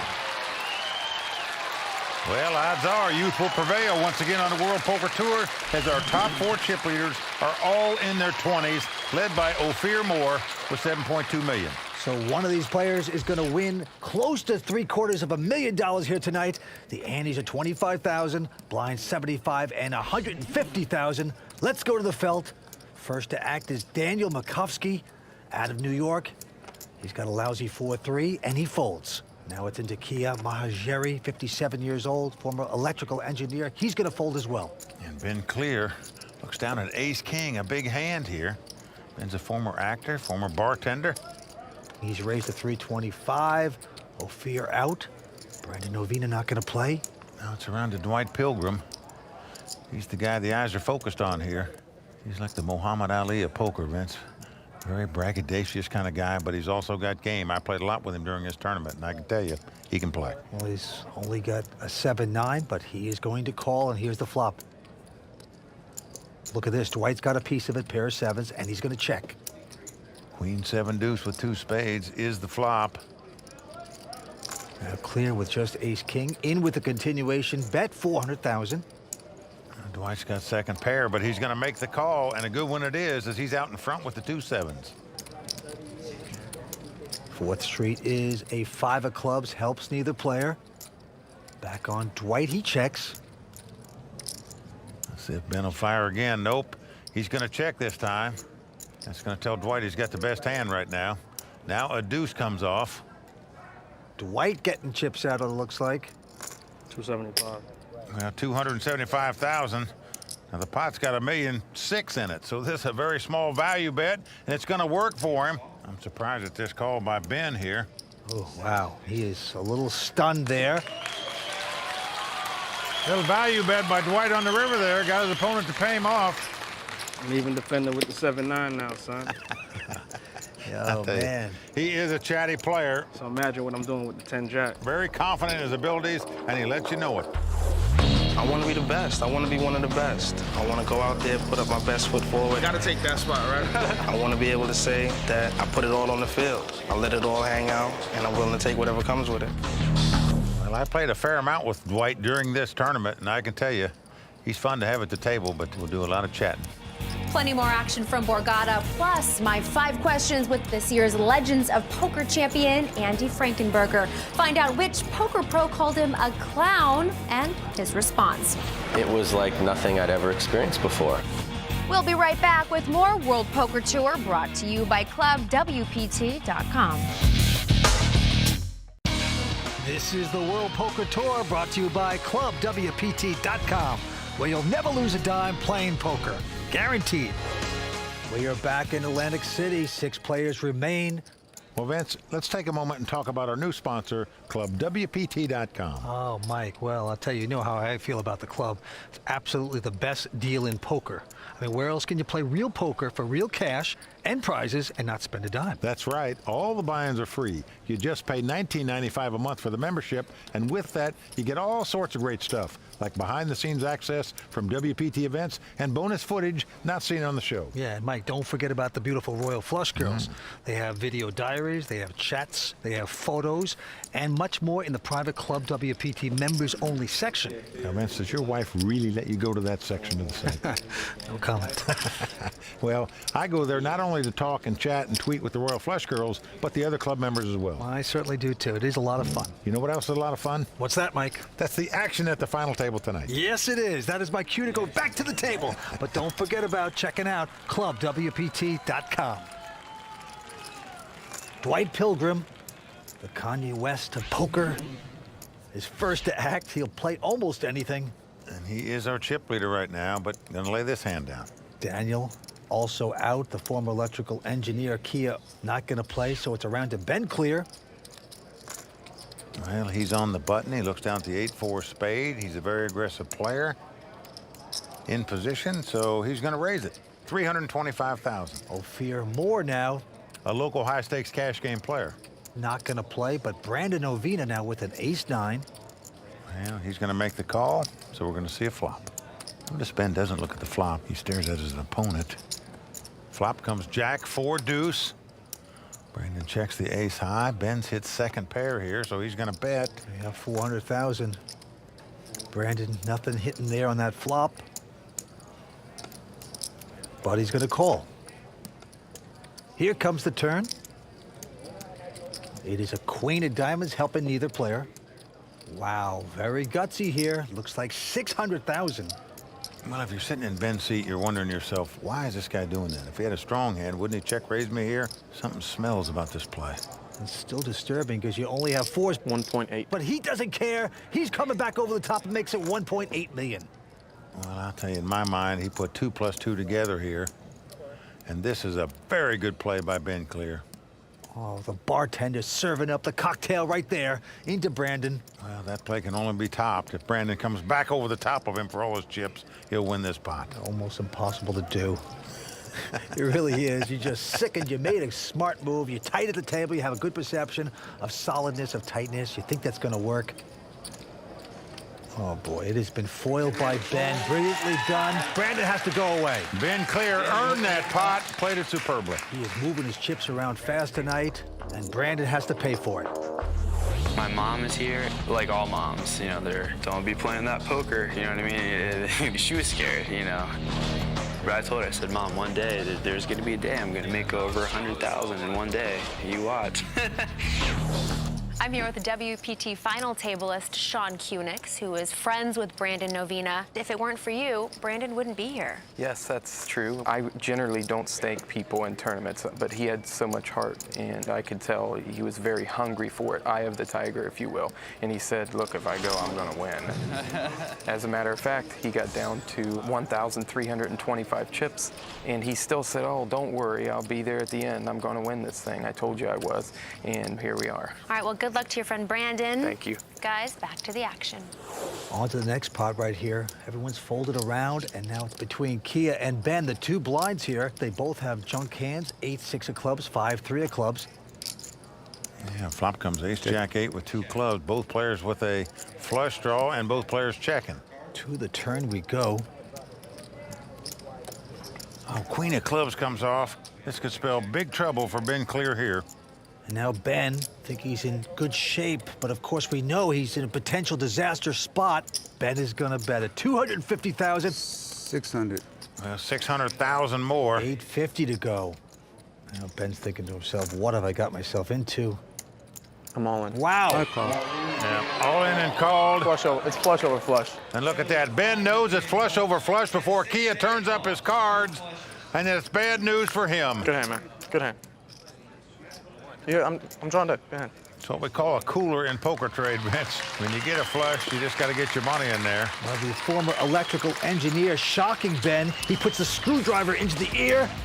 I'm Katrina, one of the Royal Flush Girls. Stay tuned for more World Poker Tour. The World Poker Tour is brought to you by ClubWPT.com. Play poker for your share of over $100,000 in cash and prizes for only $19.95 a month. Never lose a dime playing poker.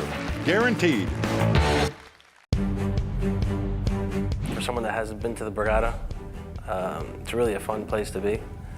There's nightclubs, a lot of great restaurants, and it's just a fun place to be. In addition to our 2,000-room Hotel the Borgata, we also offer the Water Club, an 800-room hotel. The Water Club features 5 indoor and outdoor pools and a 2-story spa called Immersion. I call it my second home to all my other friends because I'm here all the time. It's a great place. Feels like home. Welcome back to the World Poker Tour. We are back at Borgata with the Royal Flush Girls, brought to you by Prestigious Models. They're at every WPT event, along with Kimberly Lansing, Mike Sexton, and myself. 6 players remain, and as you can see, Dwight Pilgrim is our chip leader, 7.5. Kia behind him, close behind him with about 7.3. Action's going to Dwight after a couple folds, and he's got a pair of 6s. He's just called it, but Daniel behind him has a pair of kings. I'm all in. Well, he's going all in here. He's on the short stack. Kia out.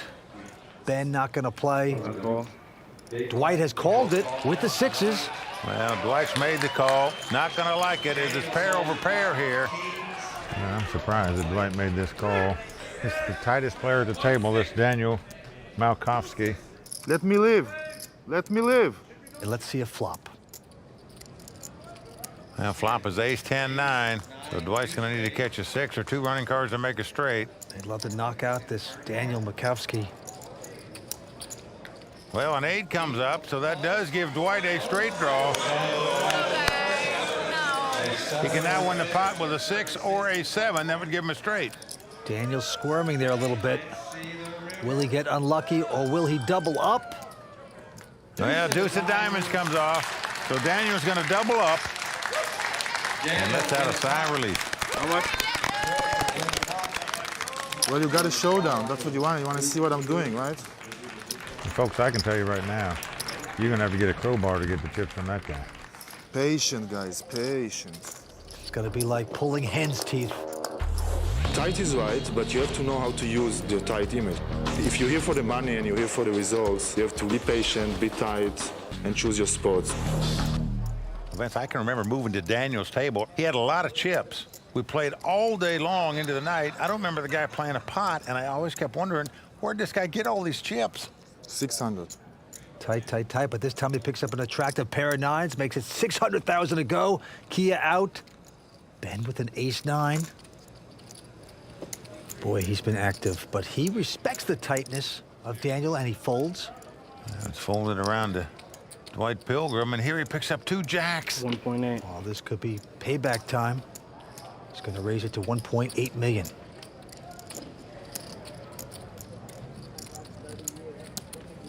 So these guys are back at it. Daniel now with a little bit of a problem.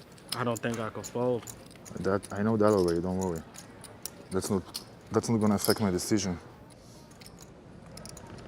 Just wanted to make sure we was clear on something. We're clear on more things than you think. In a few years, you realize that. It's gonna take me years? 3 or 4 years, probably. So that means it's gonna take you decades to realize it. Realize what? That we don't? Agree? You got beautiful eyes. Oh. You have lousy glasses. Oh. But now I see your eyes, though. Oh, get a room.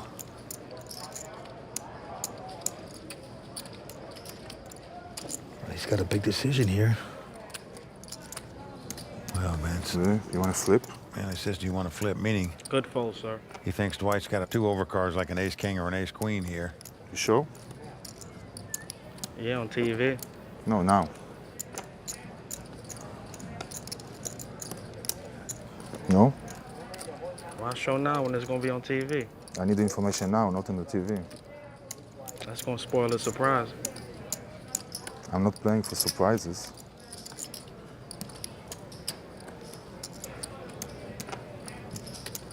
Well, certainly taking a long amount of time. Decide what to do here. I'm just thinking yesterday you saw me raising a lot under the gun. You saw me doing it today too. See, that's your problem. You're still thinking about yesterday. No, I'm thinking about today too. I did it today too. You need to start thinking about today I'm thinking about today all the time. and your future. Getting very deep on us. So now you're using that against me. Did I ever tell you I like your eyes? You did, but you said one more time, I'll be confused. But this is, I've never seen such sweet talking between 2 players ever. I'm not sure I'm folding, man. I don't think I can fold that really. I just don't like it. I don't like it at all. Can I get a clock for this foolishness this guy's doing?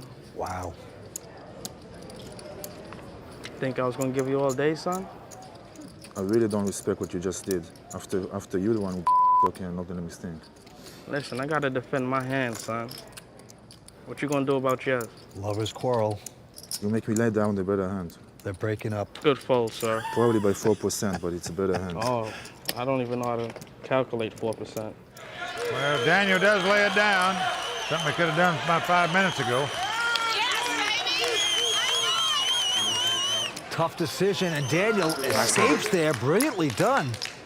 Even if it was a race situation, Vince, he's just not the kind of player that likes to gamble on a race. As it was pair over pair, and he was in dire straits. All right, to the next hand we go. Couple folds, and it's around to the small blind Kia, who has an ace-queen. And he's going to make it 500,000 to go. I'm all in. I call. Wow. Ben behind him with jacks has gone all in, and a quick call by Kia. Nice hand. They both got up. These two have clashed before. One more race, please. I've won a bunch of them this tournament. So. They have pretty close to the same amount of chips, but Kia has him covered, so Ben clears tournament life on the line here. The 2 jacks don't stand up. He'll be out in 6th place. Give me 5 jacks! But if they do, he'll become the chip leader. How do you like that? Well, how about Dwight? He's up in the stands now, rooting him on. This is fun. Let's take a look at the first 3. Inside straight draw there for Kia. That's about it. Running jacks. Well, if Kia catches a jack, that would give him a straight in the best hand. At least you got his outs. Needs an ace or a queen to take the lead. Here comes the turn. Well, a 6 comes off, so we're down to the river. Kia must catch an ace, a queen, or a jack. Nothing else will do for him. One more, Ben. Likes his odds. He's chuckling it up. Can he escape one more card and double up? Here comes the river. Oh, it's an ace on the river. The retired electrical engineer short circuits Ben Clear. He is out of here. Oh, boy, he's a gentleman, but absolutely stunned as he's going to take home $148,000. This is a fantastic player. He played very well. The former bartender probably heading to the bar right now after his opponent spiked an ace on the river to knock him out. It's definitely a lot of fun. It'd be a lot more fun if I'd won, but it's still a great experience, so. 27-year-old Ben Clear taking that hit on the river and now out in 6th place. We still have 5 players left. More with Mike Sexton and Vince Van Patten as WPT coverage of the final table of the Borgata Poker Open continues after this brief break. Well, it's definitely difficult to get through a field like this. It's not easy to get to the finals. It took a long time, a lot of people to go through. And I look at it as a big UFC contest, and there's about 1,200 fighters coming in the ring. Taking you down. Everybody's coming with 3 different styles. I'm coming with about 7. If they beat me in karate, we're gonna go down to the floor, we're gonna grapple, we're gonna do whatever we gotta do to survive. I'm here to just play my best and show my different styles. Yeah, I like that analogy by Dwight Pilgrim there. He says he's got more game than the rest of them. That's why he's confident that he's gonna win. He can change styles and adapt. 5 players remain. The blinds are going up to 125 to 50. Well, Kia is our chip leader. And he has folded his hand, and now it's on to Ophir Moore. Come on. He has gone all in. Couple folds around. I call. But Daniel Mikowski with ace-king has made the call. Well, he's got to love it right here, Vance. He is dominating his opponent. Ace-king versus ace-queen. Bring it home, Danny. Bring it home, Danny. Ophir just hadn't had any cards yet at this final table. Finally picks up a hand and is dominated. Daniel has a little more money, so he could break Ophir Moore right now. Ophir from Woodmere, New York, a cash game player, 25 years old, in a lot of trouble right now. Well, gonna have to get very lucky to stay alive in this tournament, that's for sure. Oh, and he does on the flop. It's come ace, queen, six. Ophir is taking the lead with the top two pair. Daniel just drops his head down on the table. He is sick. He knows he's gonna have to catch a king or two runners to make it straight. Otherwise, he's essentially gonna be down to nothing. Only Ophir can do it. Well, he better get real lucky, otherwise he'll be on the morphine drip. What a flop for Ophir. Here comes the turn card. No help for Daniel with a 7 of spades. Well, we are down to the river. Daniel must catch a king, or Ophir is gonna double up here. What will it be? No, it's a deuce of hearts. Ophir doubling up. And Daniel Mikowski, a very tight, solid player. Oh, man, he is hanging on by dental floss. Well, Vince, he doesn't even have half of the small blind left, so he's going to be all in on the next pot. Let's do a miracle, guys. Chip in the chair. I heard stories about this chip in the chair thing. Oh, boy, back in the straitjacket. Let's see if it happens. Well, Vince, he might trade that sweater in for a real straitjacket after that beat. All right, back to the next hand. Action Ophir quickly folds. Brandon Novina not playing. But Dwight Pilgrim now with an ace-queen. Just calling. I guess there's no protection here. Well, he's just calling because he doesn't mind the big blinds being in the pot in this situation. He would be just as happy if Kia won this pot, almost as happy as if he won the pot, because you knock out a player and you move up in prize money. Well, the flop is Jack 8-8. Actually, Daniel's out in front with his fives. Take it. Check, check. Both other players check for the side pot. You just want to check it down this spot. Hope that one of you can get lucky and outdraw this guy. Oh, man. Hard luck for Daniel. But can he get lucky here? Oh, now a jack comes off. Check, check. That is a bad card for Daniel. He now must catch a 5 on the river to win this pot. 7 of hearts. Check, check. Well, Dwight Pilgrim is going to win this pot with jacks and eights and an ace kicker. And that's going to do it for the former biologist as he blows up his test tube and goes out of here in 5th place. Well, he's going to take home $183,000. A lot of respect for this young guy. Really took a tough beat when he played for all the dough, essentially, when he had ace-king up against ace-queen. Sometimes it's just not meant to be, Vince. The Fidel Castro lookalike walks away into the darkness of Borgata. Daniel Mikowski out in 5th place. Sometimes it's just not your day. We started with over 1,000 players, but now only 4 remain. WPT's coverage of the Borgata Poker Open, brought to you by ClubWPT.com, continues right after this. Don't just use your phone to call. Use it to raise. Yeah, download the World Poker Tour Texas Hold'em game on your mobile device today and get in on the action. It is very difficult playing against young online players. It is hard because they don't have experience. They find themselves in this tournament playground like a dark room when they come into it with the handgun in their hand and they start shooting and trying to hit the bullseye without knowing that first they need to turn on the switch. There you go, Kia. That's senior pride for you. Well, I've never heard an analogy like that about online players. They just come in a dark room and start shooting, hoping they hit the target. Kia is the chip leader. Why not? And he is first to act. And he's got the 5, 6 of spade. I call. He's going to make the call. Ophir out. Brandon now with a queen 9 of diamonds. Going to call. And Dwight with just a 5-3, not going to raise. Now flop comes queen 5-4. Brandon, he's out in front, going to check his queens. Dwight's got 2 5s. He also checks. And now Kia with 5s as well. 650. He's going to bet 650,000 with second pair. Brandon's mom sweating her boy. Raise. He's going to raise it here as he's got the best hand. Dwight goes away, and back on the chip leader, Kia, who took a stab here. And he's folded the hand. Well done, Brandon. Oh, look at this. Brandon's mother just rejoicing there. Just before coming to Borgata, the WPT stopped at the bicycle casino where amateur player Andy Frankenberger garnered his share of abuse for his unorthodox play. But now with a WPT bracelet on his wrist, nobody is arguing with the success of a champion. Earlier this week, I caught up with Andy for this edition of 5 Questions. How would you describe the feeling of winning a WPT title? It was like nothing I'd ever experienced before. For me personally, it validated a lot of the decisions I'd made to date to play and to take some time to travel and play poker, so it was very rewarding. Why did you deserve to win? I think in any given tournament, you know, you can't really expect to win, but on that particular tournament, I really did play pretty disciplined throughout. And they quoted Phil Hellmuth as saying that, you know, maybe the guy got lucky and he'll end up giving back the money. Maybe he didn't play against the top players or something. I mean, I played against some very, very solid players throughout the tournament. Jonathan Little, he called you a clown on Twitter. Why would he say that? I can't speak for him, but obviously another bad read on his part.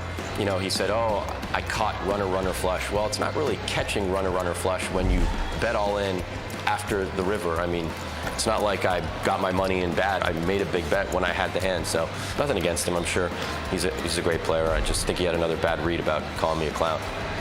Why did you say that Kyle Wilson's friends should have been asked to leave?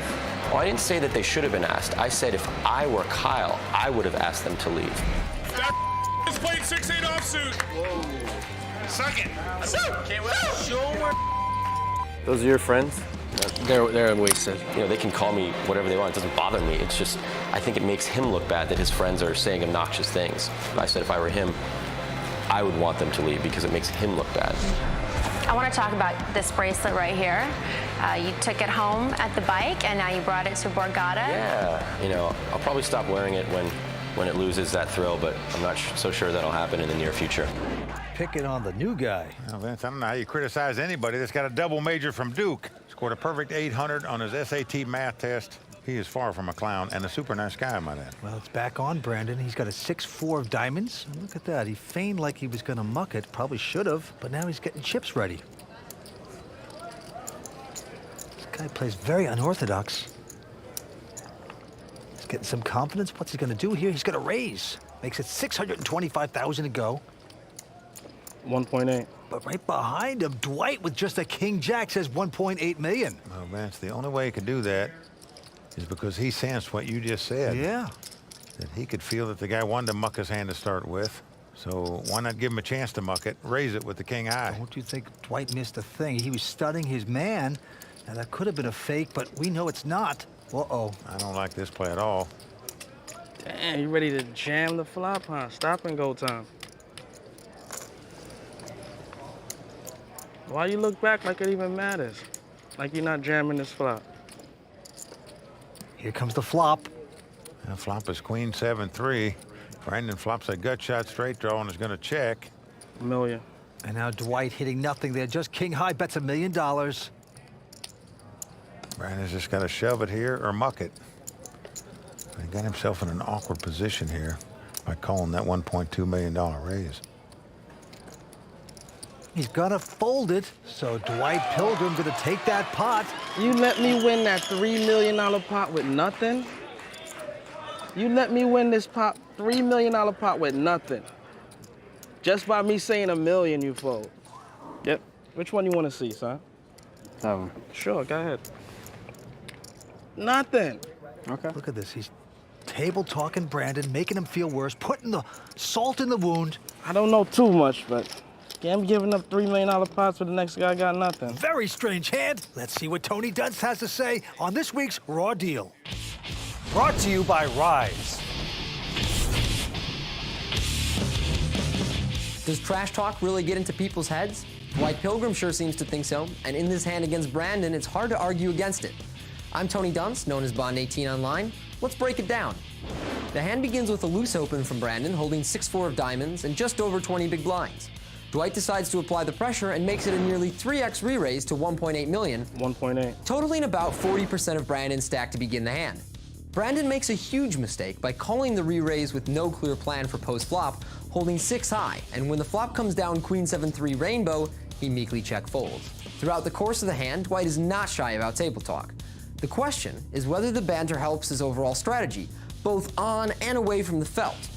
Note what Dwight says to Brandon during the hand. Why you look back like it even matters? Like you're not jamming this flop. He's saying this because he's aware there are many flops upon which calling a shove would be difficult or awkward given the texture, and I think Dwight would prefer the option to make the bet and create fold equity himself. A professional knows to tune out heavy trash talk and use it as just another piece of information with which to look for patterns, but it might have a more profitable effect against less experienced players. However, in Dwight's case, I think he's also using the talk to stand out on a WPT final table and establish himself as one of the game's true characters. He knows there's real value in that off the felt. I sat next to Dwight throughout day 3 of this year's World Series main event, and I came away with a real positive impression. He's an approachable, fun, naturally talkative guy with a real hard work ethic. Do I think his incessant banter was uncalled for and unnecessary?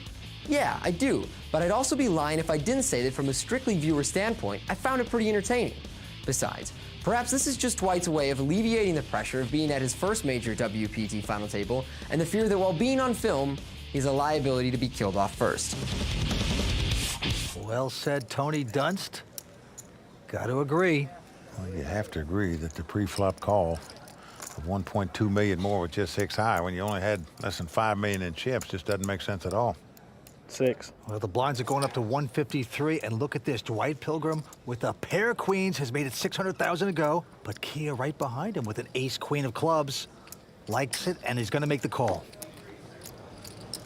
Other guys get out of the way, so two-way action. Dwight out in front with the 2 queens here. Here we go with the first 3 cards. Well, out in front no longer the dream flop for Kia. He's flopped the nut flush with the royal flush draw. And Dwight Pilgrim must feel something is bad about this hand because he checks 2 queens on the flop here. He does slow down, and he is sickened by that flop. And look at him, he's pretending like he's going to just make a quick call. Unbelievable. Kia's going to bet the flush. Dwight does beat him in the pot. Yeah, he's made the call. This is a potential disaster for Dwight Pilgrim.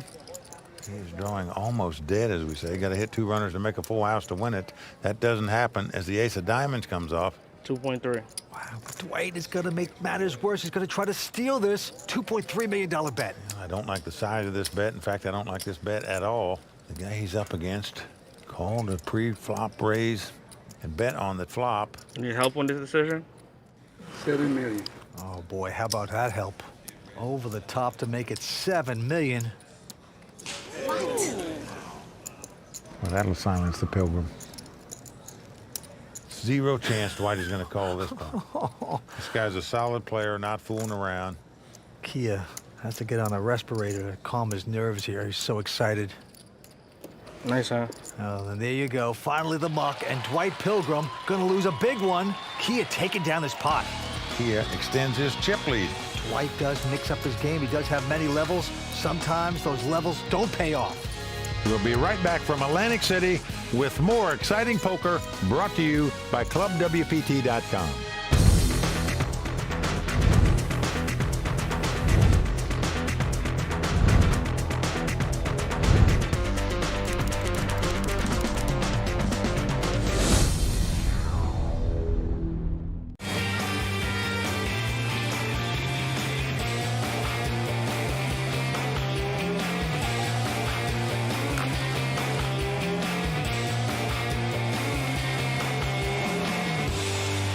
Welcome back to the World Poker Tour, brought to you by the Royal Flush Girls.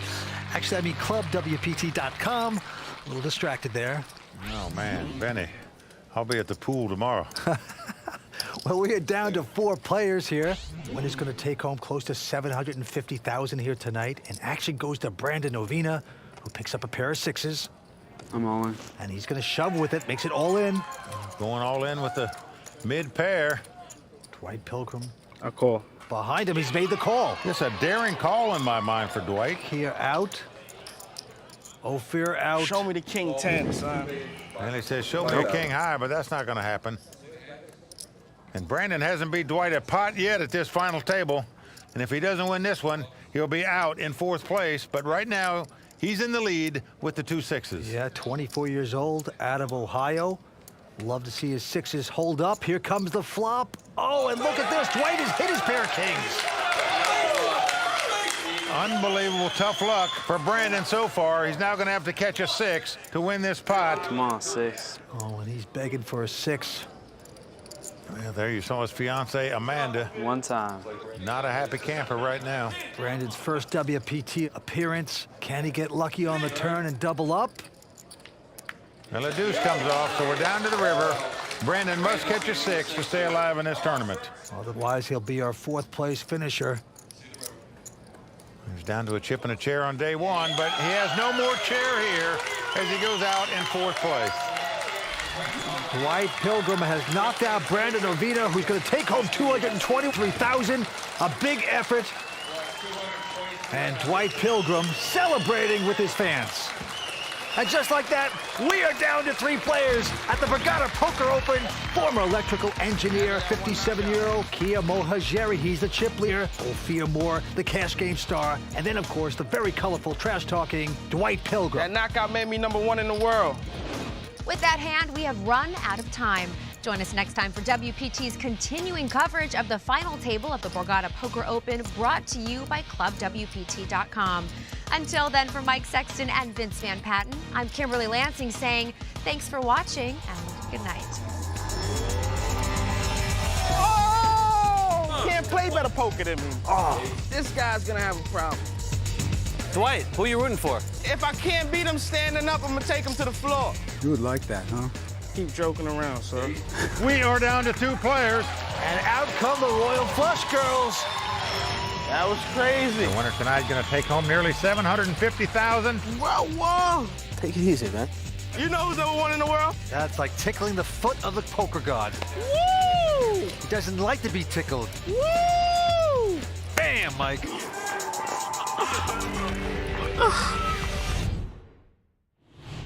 The World Poker Tour is brought to you by ClubWPT.com. Never lose a dime playing poker. Guaranteed. A record field of over 1,000 players came to Atlantic City to try and win this WPT championship, but only the strongest have survived. $733,000 to the winner as the conclusion of the Borgata Poker Open starts now, only on the WPT.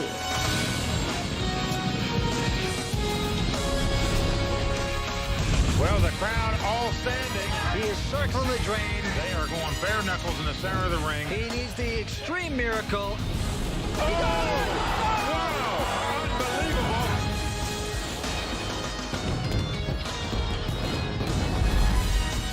Come on. No call. Ben with jacks has gone all in, and a quick call by Kia, who has an ace-queen. Oh, it's an ace on the river. It's been clear. He is out of here. Negative clock for this foolishness. I really don't respect what you just did.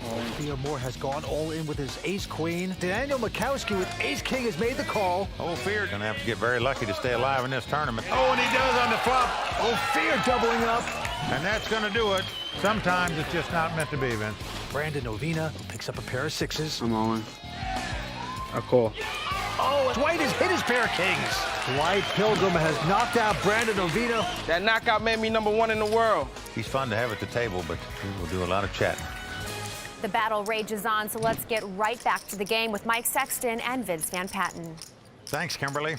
Tonight's winner of the Borgata Poker Open will be the champion of the largest field in WPT history, 1,042 players. Who will be the last man standing and the first man to buy drinks at the bar? There's only one way to find out. Let's go watch the bluffing begin. Well, we're down to 3 players, and on the short stack right now, it's a poker pro, a high-stakes cash game player, Ophir Moore. In second place, top pro Dwight Pilgrim. He's got 12 million in chips, and our current chip leader is retired electrical engineer Kia Mohajeri. He's got nearly 16 million in chips. And as you can see, the winner's going to take home close to $750,000, and he's at 25,000. Blinds 150 and 3. 3, 5, 4, 5. Kia with a quick fold. 3, 5, 4. And now 5. Ophir Moore with a Come on. king 8. He's going to go all in with his short stack. It's around to Dwight Pilgrim. How much? I want to know how much before I even look. He's like the Muhammad Ali of poker, Vince. Very braggadocious kind of guy, but he's also got game. I played a lot with him during this tournament, and I can tell you, he can play. That's decent, bro. This is an ace. If it's suited, if it's a king, or if it's paired, you're getting called. It is suited. How much is it? See if he lives up to his word. Yes, he does. He's made the call. Well, Vince, he might win the pot, but I don't like this call for $2.8 million. To call an all-in bet with just jack high, you know you have to outdraw your opponent to win the pot. Dwight Pilgrim, a very loosey-goosey player, makes a lot of moves, says he has 7 different levels to his game. He just showed us another level. King. Well, he does. He's not afraid to take a chance, as we see. Let's see if it works out for him. Oh, Jack 10-4 right on the flop. Unbelievable. What a flop for Dwight Pilgrim. He is well out in front. Like he knew it was coming, Mike. Well, Ophir gets up. He knows he's got to catch 2 running cards to win this pot. 2 running hearts to make a flush, 2 running cards to make it straight, or 2 cards that are a king and an 8. And Dwight is going to the rail, celebrating. But it's not over. Sure not, but I didn't even look at the turn in the river. that's confidence for you, folks, is all I can tell you. Well, Ophir needs 2 runners to win this pot, but it is not over, folks. We've seen it happen before. But Dwight is acting like it's over.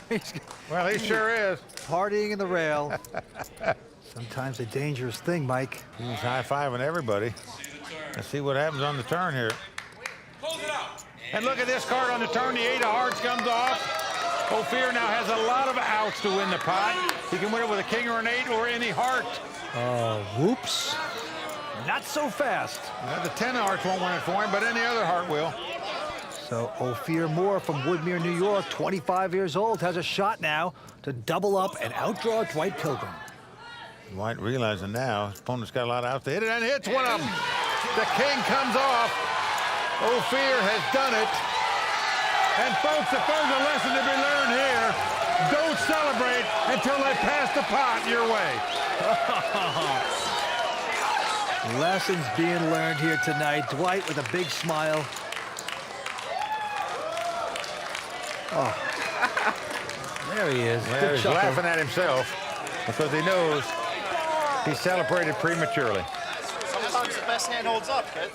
Ophir Moore now back in contention. I deserve that. You just can't torture the poker gods like that. No, you don't. And be celebrating before you win the pot. That's like tickling the foot of the poker god. He doesn't like to be tickled. Bam, Mike. Oh, boy. It would mean a lot for me to win this WPT event, especially since it's at the Borgata. I play here every weekend, cash games, so it would be great. It would be like winning on home court. I'm here with Matt Glantz. He plays in a big cash game here at Borgata, and he's friends with Ophir Moore. And when I say friend, I go onto Twitter, and I find a tweet. I don't have a piece, but he plays every week in the mixed game, so I feel like I got 20%. It's just a joke. He's a good friend, and he plays in the game. He's a winner in the game, so it's just a little bit of humor for him. Give him some incentive to do well in the tournament. Now, I'm looking for some predictions. What do we think? Right now, I'd say Dwight's probably the favorite at this point. All right, let's get back to the action. Go get him, Ophir. There you have it. Matt Glantz, a high-stakes player here at Borgata, rooting for Ophir, but picking Dwight to win it all. I call. Kia Mohajeri, the chip leader, is going to call with a jack-9. And Ophir Moore's going to pick up an ace-6. Well, he's got a new lease on life now, so he's got to be feeling good. He's just going to call, though, doesn't raise with the ace-high. And Dwight Pilgrim with just an 8-6, content to see a flop. Well, flop comes king, 3 deuce with 2 spades. No one hitting anything. Ophir checks, Dwight Pilgrim checking, and Kia checks as well. Now a 7 comes off. Check it. Well, again, it goes check, check, check. Now a queen comes off. Who's going to take a stab? 575. Yes, it is Dwight Pilgrim. He's going to bet $575,000. Well, Kia goes out, but Ophir saying to himself, you know, this guy didn't bet anywhere along the way, and all of a sudden he's going to bet now when the queen comes up. So in Ophir's mind, he's probably got a pair of queens or he's got nothing, whereas ace-high might be good. Well, this would be a heck of a call if Ophir can make it. He is sensing it, and he's doing it. Well, what a nice call by Ophir. He read him perfectly there. He had 2 queens or he had nothing. So Ophir wins that pot by making a good call. Well, Ophir, a very tough player. Last year, he actually finished 27th in this same tournament. Now he's down to 3 players with a shot to win it. Stay tuned for more World Poker Tour. You could say I'm the king of the minor leagues because I came in 2009. I started off with a small tournament, played a lot of small events, but I took shots and I made a couple deep runs, and now I'm taking my shot with the big dogs. This is the World Poker Tour, brought to you by ClubWPT.com, where you'll never lose a dime playing poker. Guaranteed. Well, there you heard Dwight Pilgrim talking about him being the king of the minor leagues, but I can tell you, he's in the major leagues now, and this would be a signature win for him in his career. Certainly would be. All right, to the table we go. Who will become a WPT champion here tonight at Borgata? We will see. Action going to Ophir Moore, cash game star. He goes out. 750. And now Dwight Pilgrim with a pair of ducks makes it 750,000 to go. But look at this, right behind him, Kia with a pair of jacks. Well, this could spell big trouble for Dwight here. Kia has more chips than Dwight and has an overpair. He's got the 2 jacks. No raise. He is going to raise it. Like he should. See how much more he's going to bet. 1.5 more. Wow. That's another 1.5 million for Dwight to make this call. I'm all in. But he's going back over the top all in. Well, this could spell doom for Dwight Pilgrim right here. Ooh, but it has to be called first. You think it's pretty automatic, though. 8 million altogether. Like it or not, you got to call with a pair of jacks. You would like that, huh?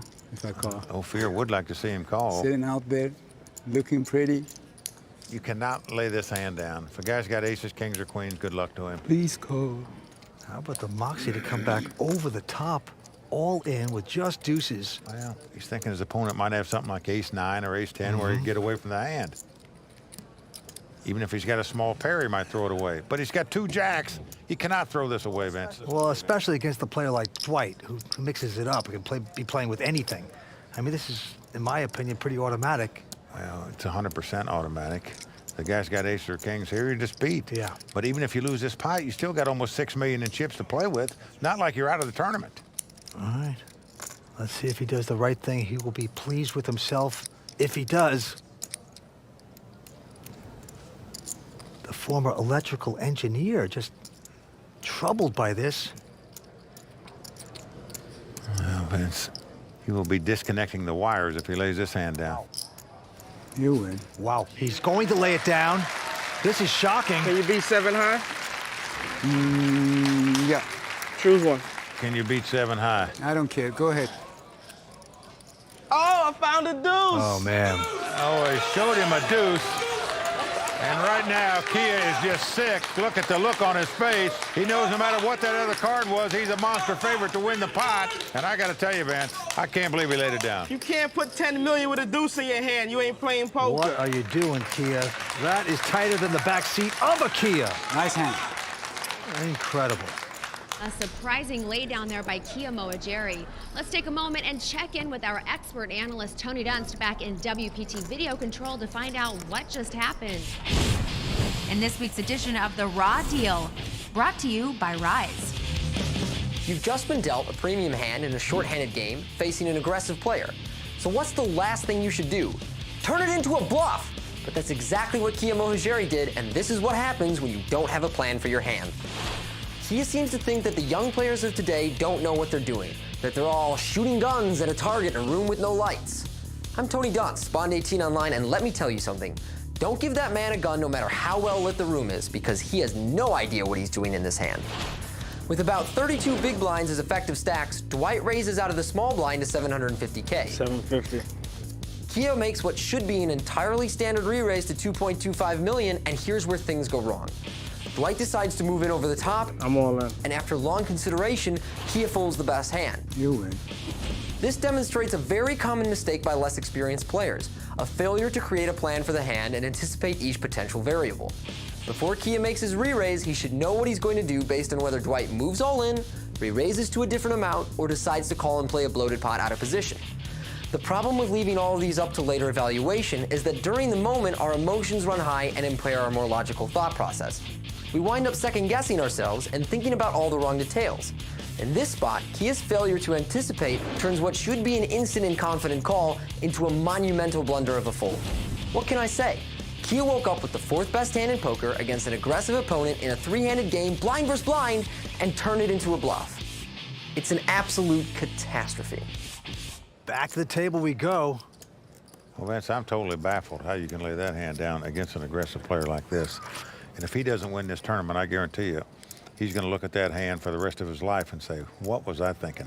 By the way, the antes are going up to 50,000. Blinds 175, 350. Ophir Moore now with an ace-8, and he makes it 850,000. Dwight the Thief goes away. Oh, y'all guys know how to play poker against each other. And Kia with a pair of threes, just gonna call. Here's the flop. Well, flop comes ace, queen, 4. Kia's gonna check, and Ophir is gonna check his aces, gonna play slow. Well, now the 10 of clubs comes off. And again, Kia checks. Ophir Moore with the aces. Gotta feel pretty good about it. He's gonna put in 600,000. I raise. Whoa. And quickly raised by Kia. Now, Vince, you think the guy's steaming here? Well, he's gonna try to make a move. Another million. Little does he know this other guy has aces, and an additional million makes it 1.6 million to go. Wow. Well, Ophir believes his aces are the best hand. He's going to make the call here, and a good call it is. And now a 9 comes off. 3 million. 3 million is the bet. Say hello to Uncle Tilty. Vince, Ophir's going to put all the pieces of the puzzle together here, and one of those pieces includes the last pot where Dwight showed Kia a deuce after he bluffed him in that last pot. For a guy that doesn't bluff, if you're sitting in Ophir's seat right now, you're saying to yourself, ease. Shock the world, shock the world. Oh. Dwight going to the royal flush, girl. Ophir got a tough decision to make here, folks. This is a very difficult call to make against a tight player like Kia. I call. Oh, he's making the call. You got it. Then what a call that is. Folks, I'm telling you, that is playing some poker. To make that call right there in that spot, not easy to do. Really a good call by Ophir right there. That was crazy. And Kia is just falling off the tracks now. But in truth, many people would have laid that hand down against him the way that hand was played. Stay tuned for more action at Borgata and my 5 questions with last year's Borgata Poker Open runner-up, Jeremy Brown. We'll talk about his epic blow-up and why it pays to think before you drink. My buddies behind me were like, slow down, dude. You're drinking way too much. The World Poker Tour is brought to you by ClubWPT.com. Play poker for your share of over $100,000 in cash and prizes, and even become a WPT champion, all for only $19.95 a month. Never lose a dime playing poker, guaranteed.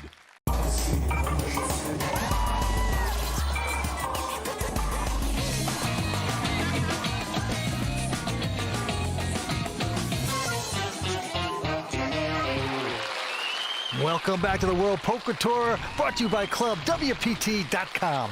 And Mike, where the heck were we when they were shooting these things? Good question. I'm calling my agent.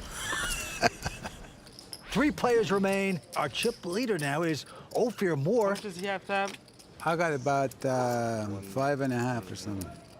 And he got position on you, Kia. Woo, what a turnaround. What a turnaround. Down to the felt we go. Action goes to Kia. Now look at this. He's got a huge hand, pair of kings. 900. And he makes it 900,000 to go. 900, whatever that is. Now our chip leader, Ophir, he's got an ace-jack.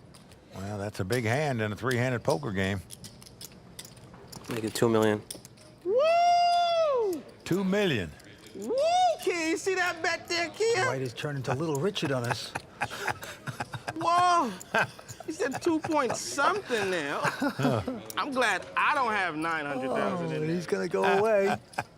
57-year-old Kia, will he ship it or not? I call. He does not. That's baffling. Gives his opponent a chance to beat him here, in my Get opinion. away from this table before I cause problems. An ace comes up, or a couple jacks would come up, or Gotta chill over here. This is serious over there. Dwight's going to do a little walkabout. $4 million pots. Work the bro. crowd a little bit more. He's a character, but we got kings up against ace-jack and a very big hand. Serious pot over there, man. Here's the flop. And flop comes queen jack 5. Ophir's got second pair with top kicker, and he moves in. Quickly called by Kia, and Ophir's going to need some help to win this pot. Who went all in? No fear. Yeah, no fear went all in, but he's not liking it right now. And Dwight sees it now. Dwight grunts as he sees that, Key is out in front and may stick around. Dwight obviously wants Ophir to win so he can play heads up for this title. Moves up in real money and gets a chance to play for the title. But for that to happen, Ophir's going to have some help. Needs an ace or a jack or a couple runners to make it straight. Doesn't happen as the 3 comes off on the turn, so with 1 card to go, Ophir needs to catch an ace or a jack. He's good at these rivers, bro. Barry Greenstein. Well, Dwight calling out for Barry Greenstein, 2-time WPT champion, who wrote a book called Ace on the River. But it didn't happen there. Kia is going to double up. That is right. A huge pot there for Kia Mohajari. I guess he played it right after all. Damn, we all leaving again. And Dwight, a disappointed man, but still talks. Last season, Jeremy Brown held a 19-1 chip lead in heads-up play here at the Borgata Poker Open, and yet still managed to find a way to come up short. We caught up with Jeremy for 5 questions, including one that's on everybody's mind. How would you grade yourself as a poker player? I actually think I'm pretty good. Some people might not agree with me because of what they saw on TV. What did they see on TV? Me blowing a 20-1 chip lead at the final table, and I pretty much thought it was a lock. It was a guarantee that I was going to win once I had so many chips, and just started going crazy. And next thing I know, everything flipped around. How drunk were you? I was feeling pretty good. Shug him. Shug him. Can I get another cocktail, please? A round for everybody, including me, too. Please. Get another cocktail? I mean, I started slurring my words a little bit I saw on TV, which was kind of embarrassing. What did your friends say? My buddies behind me were like, slow down, dude. Like, you're drinking way too much.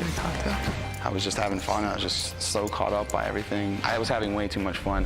Think before you drink? I should have taken it a little more serious, but like I said, it was a learning experience. I'll never do it again. I'll actually wait till after the tournament's over to start the party. Well, he guzzled himself right out of that tournament, and now he's paying for it. But a good lesson for all. Think before you drink. All right, the cards have been dealt. $1.2 million. I think Kia is on fire. He's making $1.2 million with his hand, King, Jack of Hearts. Ophir out. And Dwight Pilgrim, he's going to stick around with an ace-4 of clubs. Just has the ace-4, makes the call. So here we go with the first 3. Ace-4 up against King Jack, and a 4 hits on the flop. Well, flop is 9-4-3. So now Dwight's out in front with the 2 4s, and it goes check, check. $1.2 million in the dark. Well, $1.2 million in the dark, says Dwight Pilgrim. Oh, and probably a bad move as a jack comes off. Kia now out in front with the 2 jacks. I call. And Kia just calling. Well, the crying call here with the top pair. Dwight wanted to disappear down to the river. Now a king comes off. Only gets worse for Dwight. And the Brooklynite is going to check his miserable 4s. Well, Kia is going to win this pot. $3 million. Just a matter if he wins any more chips or not. $3 million. That could be scaring Dwight away in a hurry. Well, it should be if it's not. Nice, huh? And he's going to do the right thing finally. Kia Mohajari extending his chip lead with solid play. Well, he's on a little roll right now. No doubt about it. Hold'em, in my opinion, is a combination of science, art, and psychology. Combination of all 3, I would say, makes a good poker player. Will this be Kia Mohajari's first WPT title? We will see. We're coming back with more action on the World Poker Tour, brought to you by ClubWPT.com. If you want to get in on the action anytime, anywhere, download WPT Texas Hold'em for your mobile device today. WPT Texas Hold'em. Sometimes the game's too good to leave behind. Having the WPT in town brings a lot of excitement to the Borgata. Borgata is the best tournament I've ever been in. This is a great tournament. The structure's great. Players are excellent. If people make it to the money, at least they're going to get twice as much as they're buying, and this is not the case elsewhere. It's a good environment and really good poker. Best tournament in the world. Welcome back to the Borgata Poker Open in Atlantic City. I'm Vince Van Patten alongside Mike Sexton. 3 players remain going after close to $750,000. Well, Vince, let's take a moment and talk about our new sponsor, ClubWPT.com. Well, Mike, you know how I feel about ClubWPT.com. It is fantastic. It is the best deal in poker. I mean, anyone can play for free. But if you put $19.95 up per month, you get VIP benefits. You play all the poker you want. You tweet, you chat with the Royal Flush Girls. It's fantastic. Well, it really is. And with that membership fee, you get to play all the tournaments you want, and you can win your share of the $100,000 in cash and prizes, as well as win an entry into a WPT event. And don't forget about the special free ringtone of Mike Sexton, the Hall of Famer. It'll be on there. You'll love it. Oh, and with that, let's get back to the action at the table. But don't forget to check out ClubWPT.com. There you see our chip leader, Kia Moa Jerry, with over $15 million in chips. Dwight Pilgrim in second place with $9 million. And in third place right now, the high-stakes cash game player, Ophir Moore. Back to the action. Kia. $1 million. With an ace, 8 of hearts. He's raised it to $1 million. Ophir out. And now Dwight Pilgrim with an ace queen. Just going to call it. Most everybody would re-raise in that spot with an ace queen, but Dwight, not everybody. Here come the first 3. The flop is Jack 4-3. Helps neither player. And Dwight's going to check it. Check. Well, Kia does not make the continuation bet. And an ace comes off on the turn. They both hit aces, and Pilgrim is going to check it. He's got a huge kicker. Check. Now, Kia just doesn't want to take any chances at all here. And wisely so at the moment. Now the 4 clubs comes off. Both players have aces up. But there's 4 clubs out there, too. Neither player has a club, but look at this. Dwight Pilgrim bets $350. Oh, I love this bet, Vince. This is a defensive bet as well as an offensive bet. $350?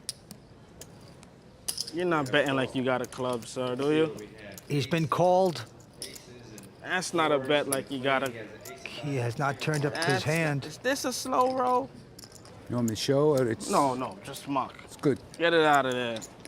Don't pain yourself anymore. Dwight tickled pink that the man didn't have a club, and he's going to take down that pot. Well, all betting should serve a purpose. That purpose there was prevent his opponent from making a big bet on the river if he had a club in his hand. Pros versus Joes. Or if he didn't. My name, Joe. Dwight Pilgrim, 28 years old, out of Brooklyn, New York. Okay, on to this hand. The blinds are going up to 200 and 400,000. Action on Ophir Moore. He's got King 10. I call 400. And he's going to call. And right behind him, Dwight Pilgrim. $1 million. With an ace 10 of diamonds, has made it $1 million ago. No. Key is out. But Ophir's going to make the quick call. So we have ace 10 up against King 10. Nice pot brewing. Now flop comes 9-4-3. No help to either player. I check. Well, Dwight's going to check the ace high. Ophir not going to take a chance. He's checking as well. Here comes the turn. Oh, a 10 comes off. Deadly. They both hit 10s. The dream card for Dwight Pilgrim because he's got top pair with top kicker. 600. His opponent's got top pair with second top kicker. And there's a bet of 600 by Dwight. And a routine call there by Ophir. Down to the river we go. Well, a 5 comes off. 1.2. I call. He's going to bet 1.2 million. He's quickly called. Oh, and he's not going to like it. I know that sound when I hear it. Kidney shot. I know that sound when I hear it.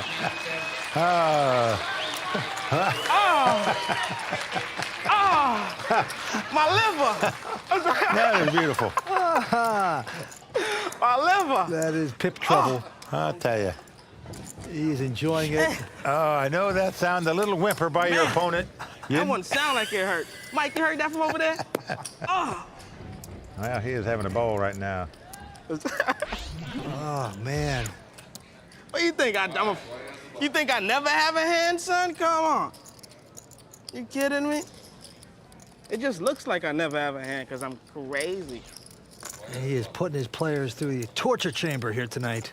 When is the blinds going up? Because this guy's going to have a problem. They just went up. Oh, the blinds just went up. Wait, they just went up. Yeah. Take it easy, I'm right? trying to... Take it easy, man. Get it in there. And we continue three-handed poker. Very entertaining here at Borgata. And this hand, Dwight's going to quickly fold. 2 million. Kia, our chip leader at this point, making it 2 million with just an 8-7 of clubs. I'm on. I call. Oh, Fear going all in with the ace high. And Kia with a quick call with his 8-7.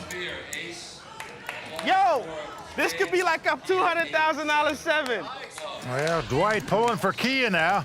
Well, because it means 200,000 in real money almost. That's the difference between third and second place.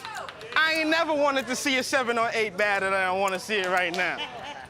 Give me a 7, give me an 8. Dwight, who are you rooting for? 200,000. Who are you rooting for? who are you rooting for? I'm rooting for 200 grand. The next one out. I don't know who that is. But who are you rooting for this hand? A little sarcasm. 200 grand. I can't even lie and say I'm going for you right now. I wouldn't even believe it, bro. You know what I'm saying? Good luck, though. I can still wish you good luck. Well, Ophir the favorite, but 5 cards to come. That's 7 right in the door. It's come King 7-3. Oh, my God. He is outflopped, Ophir. And Ophir's going to have help, or he's going to be our third place finisher. Garbage. There you see his brothers. Not liking that flop, but it's not over. Here comes the turn card. Boom! Oh, an 8 of diamonds. It's over now. Yeah, 2 pair for Kia. Ophir drawing dead. No card he can catch to win the pot. Very nice playing with you. So Kia is going to win this pot, and we are down to heads-up play. Well, I tell you, I have a lot of respect for Ophir Moore from Woodmere, New York.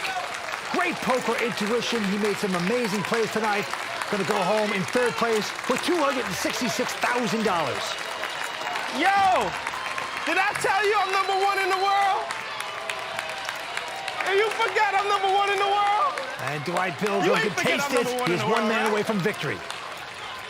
He didn't really get in my head, but he seemed like he could get in his head a little bit and put him on tilt and stuff. We're down to heads-up play, and on the World Poker Tour, you know what that means. Show us the money! And out come the Royal Flush Girls, brought to us by prestigious models, putting the large amounts of cash on the table for the winners to see. And the winner tonight going to take home nearly $750,000 and a coveted WPT title. The Royal Flush Girls keep putting tray after tray onto the table, and there's some other goodies to go with it. Well, we've got the coveted WPT bracelet by Tiffany's, as well as a beautiful trophy that the winner can put on the mantle. We are coming back with Heads Up Play in just a moment on the World Poker Tour, brought to you by ClubWPT.com. Welcome back to the World Poker Tour, brought to you by ClubWPT.com. Heads Up action is about to start between Kia Mohajeri and Dwight Pilgrim. During the break, we caught up with both players, and here's what they had to say. It doesn't bother me. He's a young man, and he does what he does. It's just his personality. It doesn't bother me none. I might be joking around, I might be having fun, but at the end of the day, it's all about being focused, being ready, being able to take it to the next level, and just make it happen. You know, it might look like I'm having fun, but trust me, I'm making the right decisions. Well, a great trash talker. That is a poker weapon in itself. Don't kid yourself. It distracts players, it makes them play differently, and that is a big edge that Dwight Pilgrim has in this heads-up battle.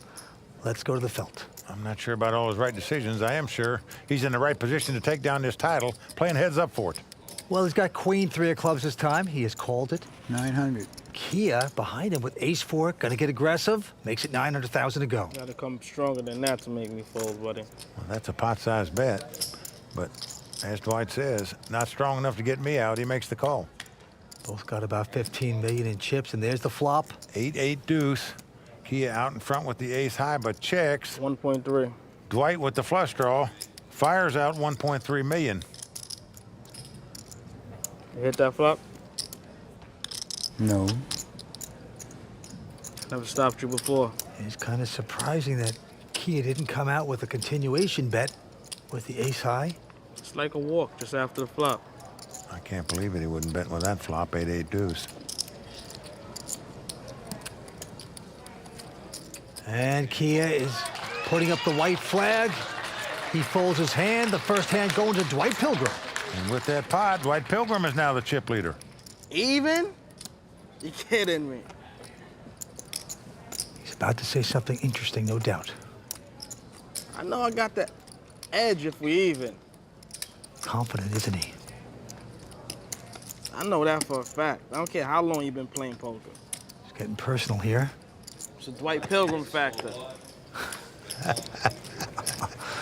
Oh, boy. The peacock is strutting. To the next hand we go. Kia now. First to act, he has an ace-7. Check. Just going to sneak in there and call. And behind him, Dwight content to see a flop with king-7. Surprised he'd limp in with the ace-high, but he did so. Flop comes queen, 6-5. 2 spades, no help to either player. Dwight is going to check it. And again, no continuation bet out of Kia. Yeah. Now the 8 of spade comes off. What an interesting card. Dwight has an open-end straight flush draw. 1.4. But Kia has the nut flush draw. Wow. With the open-end straight draw. Dwight bet 4. Kia's coming back over the top to make it 1.4.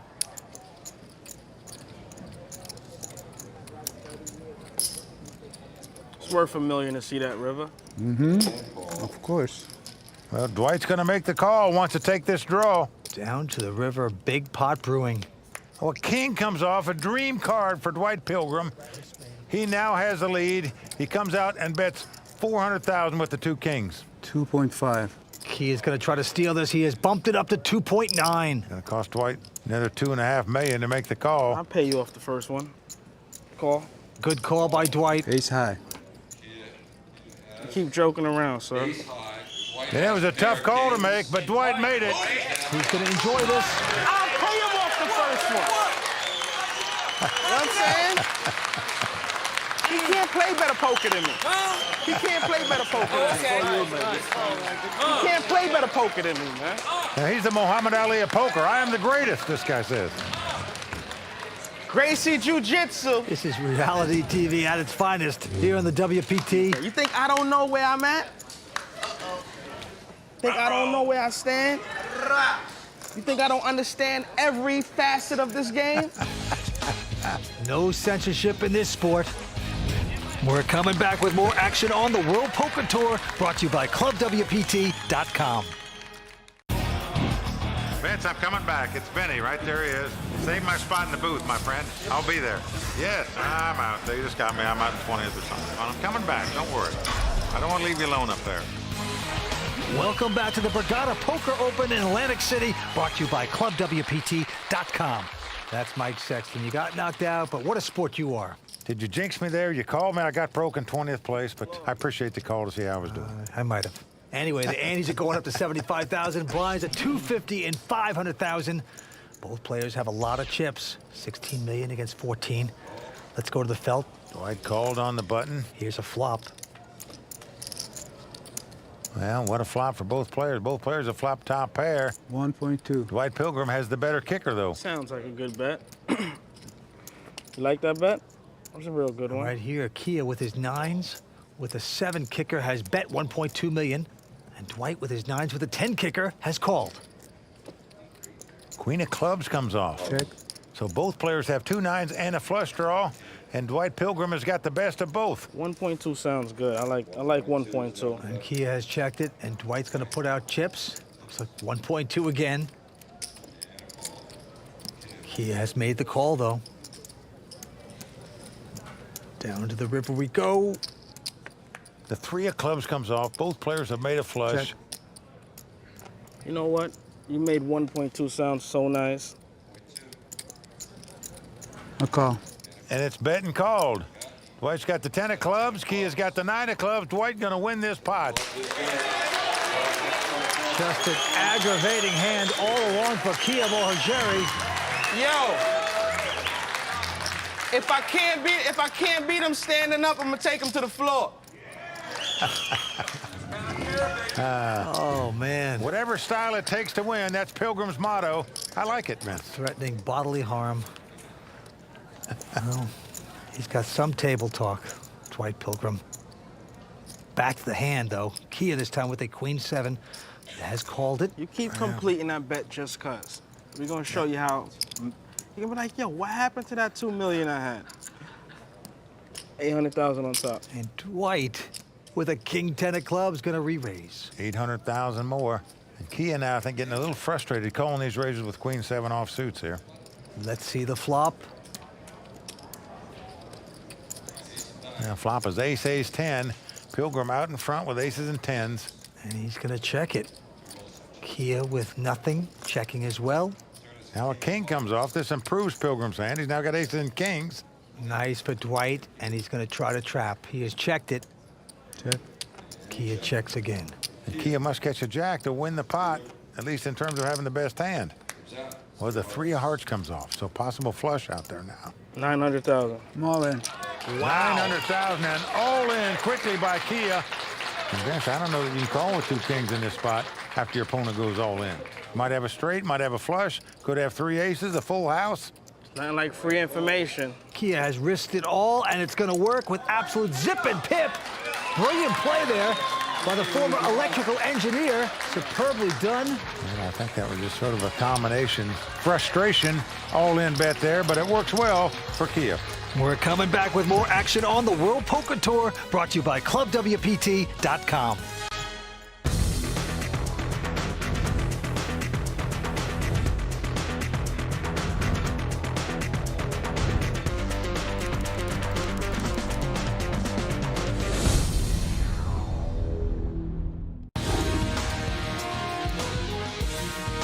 Hi, I'm Melanie, and we're the Royal Flush Girls.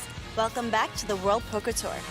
Royal Flush Girls are at every WPT event, along with Kimberly Lansing, Mike Sexton, and myself. We're back to heads-up action. White Pilgrim with about 19 million, Kia with about 11. Right now, the blinds are going up to 300 and 600,000. Action's on Kia. 1.2. He looks down at the king 9, and he's going to raise it. Makes it 1.2 million to go. You make it so nice. We should probably do it twice. Dwight's got the queen jack. He's going to make the call. So we got king 9 up against queen jack in this tremendous heads-up battle. Here we're flopping.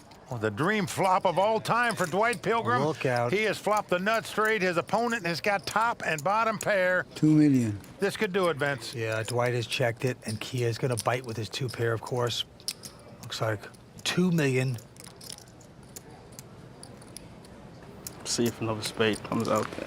Look at that. Well, he's going to make the call. Going to wait another street or 2 before he makes his move here with the nuts. Did they change? Oh, boy. Here comes the turn. Well, the 7 of diamonds comes off. 2 million. You got to see if he was bluffing. I'm all in. Cool. Well, Dwight leads out and gets the guy to move all in. And Vince, he is a huge favorite to take this title he's dreamed about so long right here, right now. We 8% away from a title. He said it. Well, he knows he's over a 90% favorite to win it right here, right now. All he's got to do is dodge a king or a 9 on the river. Well, better be careful about celebrating too early. Looked like he learned his lesson.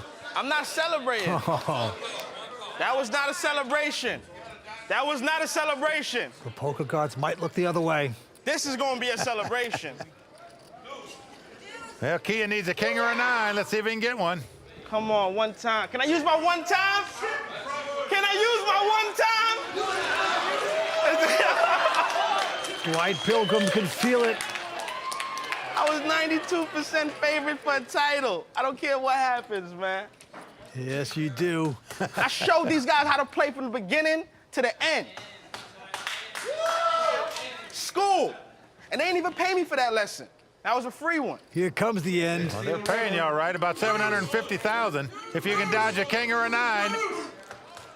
And a 5 comes up. He has done it, Vince. Dwight Pilgrim has shocked the world and taken this title. And right now you can see, folks, he is overcome with emotion. He is not showboating anymore. This is real emotion here. Drops to the floor like a large boulder. Yeah, Vince, he talks a lot. So did Muhammad Ali. But there you can see how important his title was to him. Yeah, we got to appreciate the fact that a guy wants to win a WPT title this bad. Oh, man. Get up, champ. Get up. I want to get up. Dwight's been a long time pro. Dreamed about winning a World Poker Tour title and becoming a really big name in the poker world. He has done it tonight. On his feet. Oh. Well, Vince, in all sincerity, Kia had his chance when he could have called him with the 2 jacks. You deserve it. Good game. Nice play. When Dwight had the 2 deuces when they were playing 3-handed. But Yo, we competed with these guys without the bankroll.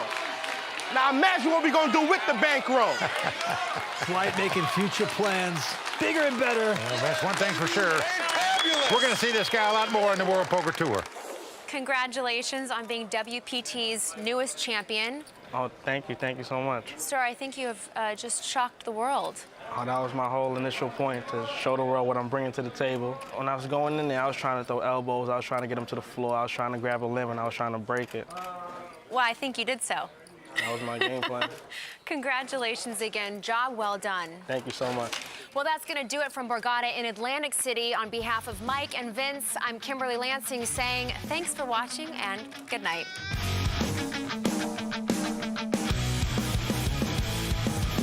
I really don't respect what you just did. If I can't beat him standing up, I'm going to take him to the floor. You getting this on camera?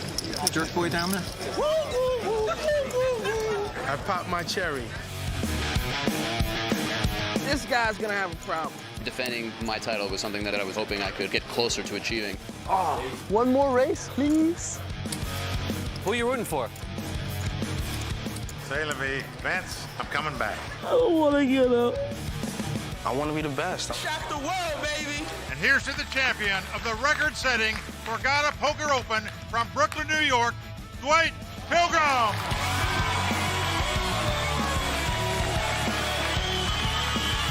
And until next time, may all your cards be live and your pots be monsters.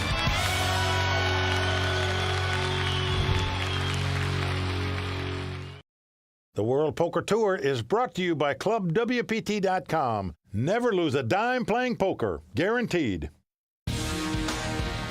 In Las Vegas, one man will attempt to do what no player has done for the last 5 years, win 2 WPT titles in a single season. Possible history in the making tonight at Bellagio, and it's only on the WPT.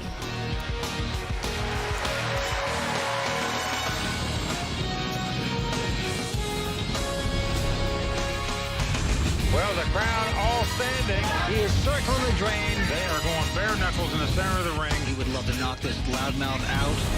Oh! Wow! Unbelievable. It's over. Gus has done it.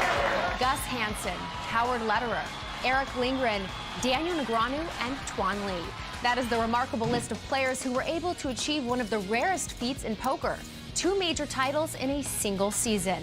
Tonight, it's former Wall Street equity trader Andy Frankenberger who could add his name to that list. To see how this Legends of Poker champ got this far and this close to his own piece of poker history, we have to go back to the beginning.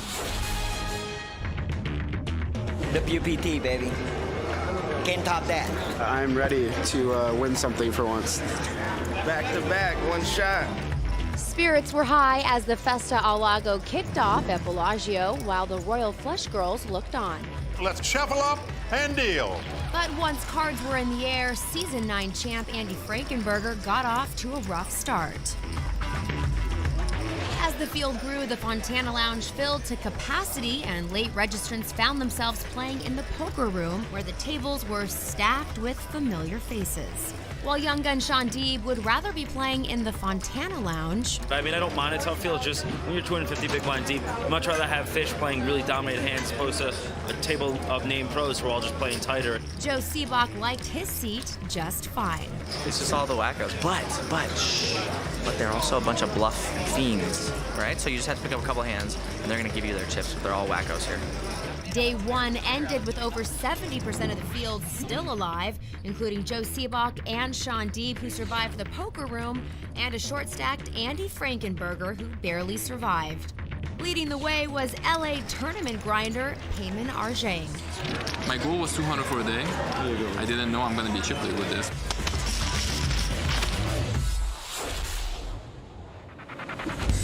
Day 2 saw the total number of entrants in this tournament surge to 335 players, and the late arrivals wasted no time in mixing it up.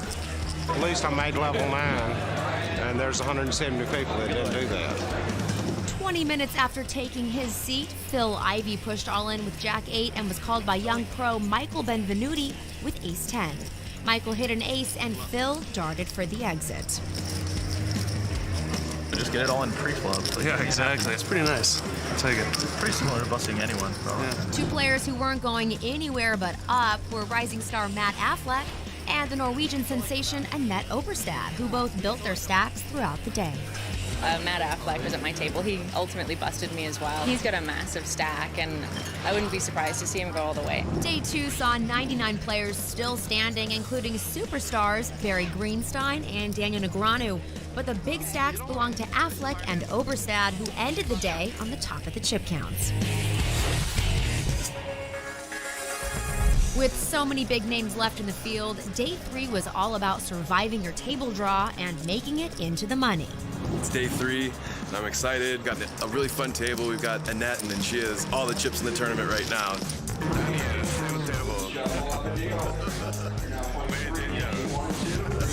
Despite amateur Waki Yasuhiro's assessment of Daniel Negreanu, Waki took on the two-time WPT champ in a pot where Daniel held pocket kings versus Waki's ace-queen. Daniel flopped a set, but with 5 spades on the board, it ended in a chopped pot. Come on! Denied a chance to double up, Daniel was soon after eliminated. Every time I played an all-in pot with way the best of it, or even close, I seem to not run good. Canadian Owen Crow was all in on the money bubble, where he was called by WPT champ Gavin Smith. But Owen could not catch a queen or a 10. And just like that, he was out, and the 50 remaining players were in the money. I bubbled the tournament. It was a lot of fun. With 41 players remaining, only Hall of Famer Lyle Berman broke through the monopoly young players held on the leaderboard, which was topped by 2 young pros from North Carolina, WPT finalist Steve O'Dwyer and WPT champ Randall Flowers. Well, the two best players in the field. I mean, they ought to have the most chips. Yeah. On Day 4, tension in the Fontana Lounge was high as the field narrowed down towards the final table. A short-stacked Barry Greenstein was all in with ace-king against online pro Lauren Kling's pocket jacks. Barry couldn't hit an ace on the river and signed over a copy of his book to Lauren. But with his 38th place finish, Barry tied WPT champ Lee Marcolt for the most number of cashes on the WPT. It's all about making final tables. That's where the big money is. So cashes might be fun on the scorecard, but it still isn't what you're going for. Barry was not the only named pro to hit the rail on Day 4. One-time chip leaders Matt Affleck and Steve O'Dwyer both hit rough times as Steve was eliminated in 25th place, and Matt busted to Randall Flowers in 22nd place. As players continued to fall, the story of Day 4 became 22-year-old Annette Oberstad, who amassed a huge chip stack that she would take with her into Day 5, the last day of play before the WPT final table. Joining Annette atop the leaderboard were tough pros Jeff Madsen and Noah Schwartz, and Season 9 Legends champ Andy Frankenberger, who was closing in on his second big cash in only his 4th WPT tournament.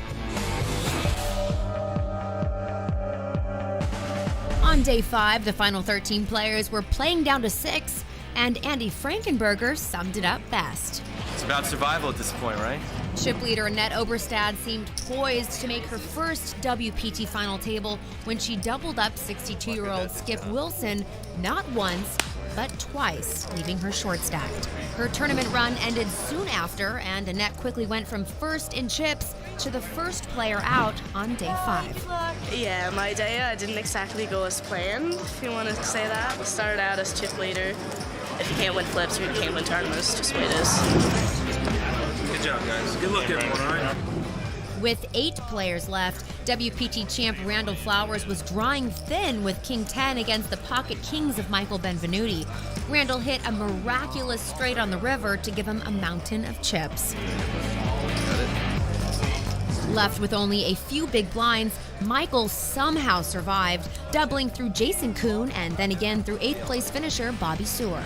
It looked like Michael had used up all his luck when he pushed all in with Jack 6 and was called by Jason Kuhn with Ace 6. Michael hit running cards to make a straight, and Benvenuti was back in action. Michael's string of good fortune was bad luck for two-time WPT finalist Alan Kessler, who was eliminated on the TV bubble by Jason Kuhn. It was destined that I didn't make this final table. And the final 6 players were set, including the amateur player Skip Wilson, tough pro Noah Schwartz, WPT champions Andy Frankenberger and Randall Flowers, and young internet pros Michael Benvenuti and Jason Kuhn. Thank you, God. As you could see, the playdown day to this final table became a test of survival, and 12.5 hours of play left these players exhausted and the blinds sky high relative to the starting stacks. For how all that will factor in, we turn, as always, to Mike Sexton and Vince Van Patten. Gentlemen, how will the blinds affect this final table at the start? Well, Kimberly, because the blinds and antes are relatively high in relation to the average chip stack, that means we could see fireworks early on at this final table. Because if any players are planning on sitting back and waiting for premium hands, they're going to find themselves blinded down to a short stack pretty quickly. And Vince, talk to us a little about Andy Frankenberger, and can you put in context what he's trying to accomplish tonight? Well, it's amazing, Kimberly. Who is this guy, Andy Frankenberger? He is going after his second title on the World Poker Tour in the same season. Now, that has not been done in 6 seasons, so very impressive from a so-called amateur from Wall Street. Let me put it this way, Kimberly. The Burger Man is going to take home a lot more cash to go with his fries and shake. Well, there you have it. Amateur poker player Andy Frankenberger bids for history when we return to Las Vegas for the start of the Festa al Lago right after this. We are back here on the World Poker Tour with the Royal Flush Girls. I'm Vince Van Patten alongside Poker Hall of Famer Mike Sexton. Where we're just moments away from the start of what could be an historic Festa El Lago final table. Can Andy Frankenberger win 2 out of the first 4 tournaments of our WPT season? We will find out. Let's go watch the bluffing begin. We started 5 days ago with 335 players. We are down to our final 6. All 6 of these players from the U.S., 4 of them in their 20s. And right there, you see the chip leaders. Randall Flowers, only 22 years old, with 3.2 million in chips. Let's go around the table. This is Skip Wilson, a 62-year-old retired businessman.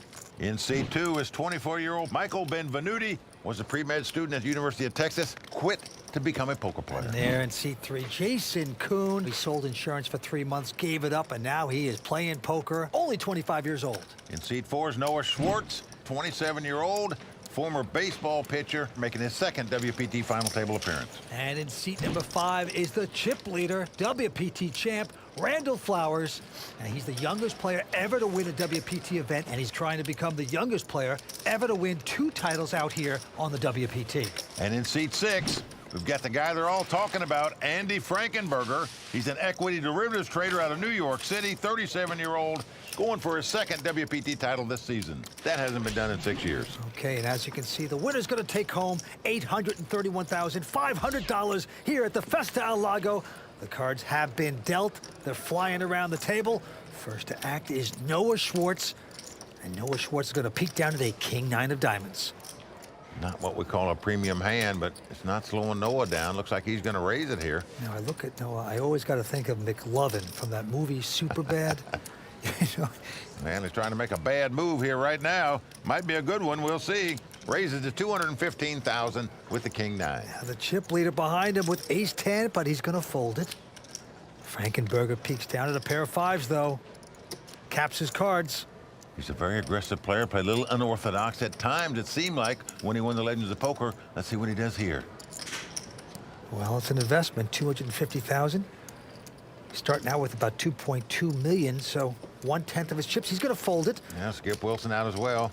And Michael Benvenuti, surfer guy like you, decides to hang up his cards here.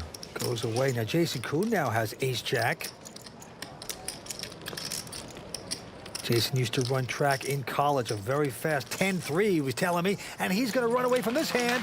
And just like that, Nick Lovett takes down the first pot. Well, Noah Schwartz, the former pitcher, threw him all a little curveball right there. And you go back to Borgata, he had that Star of David necklace on. His rabbi said, you know what, maybe that was the kiss of death. You know, you can't mix religion and poker. Get rid of it. And he's done so here tonight. All right, back to the action here. The old-timer, Skip Wilson. No relation to Flip Wilson, of course. He's got ace-queen. Well, Skip's an old stud player, been playing poker for 20 years. I've actually played with him some, even back in Ohio. He's from Cincinnati. I was from the Dayton area. I actually played in a game in Springboro. He's going to raise with his ace-queen. Makes it 230,000 to go. Michael Benvenuti going out. Well, all these players know Skip's probably the tightest player at the table, so if he raises it, you're going to give him credit for having a hand. Jason also going out, and Noah's not going to play, so Skip Wilson, the 62-year-old, taking down his first pot of the evening. Yeah, Skip, the retired businessman, loves to play poker. The kids have a great advantage. Their memories are so sharp. They remember everything, and in fact, it's just hard to figure out how to play against them. Mike Sexton, I think he might be rooting for me today. I think he likes to root for the gray hair. So. You must have put some bad beats on Skip, didn't you, Mike? Hey, I like to put them on anybody. We are just getting started at Bellagio. Stay tuned for more action and my 5 questions with the reigning WPT World Champion, David Williams. And then boom, it comes, and it's like you get that rush. WPT's coverage, brought to you by ClubWPT.com, continues right after this. Andy Frankenberger taking down the legends of poker. He's our champion. If you asked me at the beginning of the season whether I'd win a WPT event, I'd say maybe, but it's pretty unlikely. Number 6 seed, Andy Frankenberger with... If you told me I'd be at the final table of 2, I'd say very unlikely. And I probably want to win even more this time than the first time because I've tasted it. And once you've had that taste of the win, you realize how good it is. Welcome back to the World Poker Tour. We are at Bellagio in Las Vegas. Okay, Vince, by now, a lot of people are aware of our Season 9 sponsor, ClubWPT.com, the membership site where you can play a lot of poker tournaments and win cash and prizes, but without paying any buy-in fees. That is true, Mike. It is a great site. I mean, it's become my little social network hub where I get to go and chat and get updated with other Club WPT members like Tony Dunst and Kimberly Lansing, and sometimes I talk to one of the Royal Flush girls. It's very nice. Well, maybe I'll start doing a little bit more chatting myself. All right, and if you at home want to start chatting it up, just go to ClubWPT.com and find out how easy it is to become a member. You'll be glad you did. Okay, let's get back to the final table. Winner's going to take home $831,000 here tonight.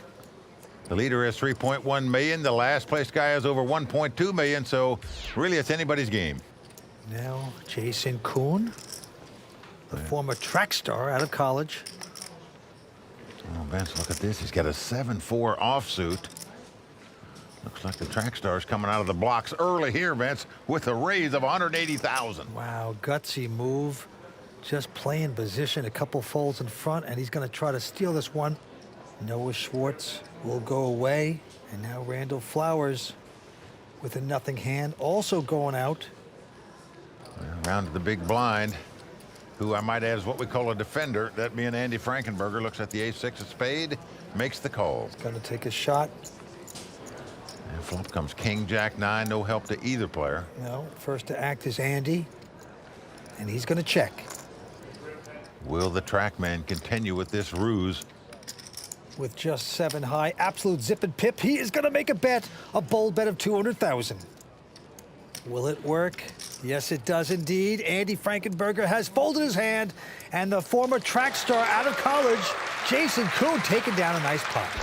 Vince, he came out of the blocks early and got away with the false start. I've always wanted a WPT title because of the money, the prestige, you know, and just whose dream isn't to win a WPT if you play poker, you know? It's what I've always wanted. I woke up this morning and I really laughed out loud. I was like, oh my God, I'm gonna play a WPT final table today. Like, you know, Vince and Mike are gonna be talking about me. This is wild. I still can't believe it. Well, right now, Jason, we're saying good things, my friend. Mike, he sold insurance for 3 months, said, I've had enough. I'm going to play poker, and look what's happening here tonight. Well, that's the way he plays. Looks like he could sell anything to anybody to me. 225,000. And he's on a rush here with king-queen. He's going to 225. And Noah Schwartz going to fold. Randall Flowers with a queen, ace of spades. When's he going to come out of the woods? Not there. And Andy Frankenberger. Can you believe the small pairs he gets? Well, we've seen him lay down 5. Now he's got 2 7s facing a raise. Will he get bold here, Andy? Or will you meekly shy and fly away? Cost him $225,000 to make the call. He's got about 1.7 million. I'm all in. Whoa. He's going over the top all in here. So there you go. He pops the cork for all of it right there. Into Skip Wilson. He's out. Benvenuti out. Well, Jason can't play either. Well, there you see Jared Jaffe, also from New York, here to watch his buddy Andy play. In fact, he was at that final table at the Legends of Poker when Andy took down that title. Well, we have 6 players remaining. They're opening up their games. Stay with us. We'll be right back from Las Vegas for more exciting poker brought to you by ClubWPT.com.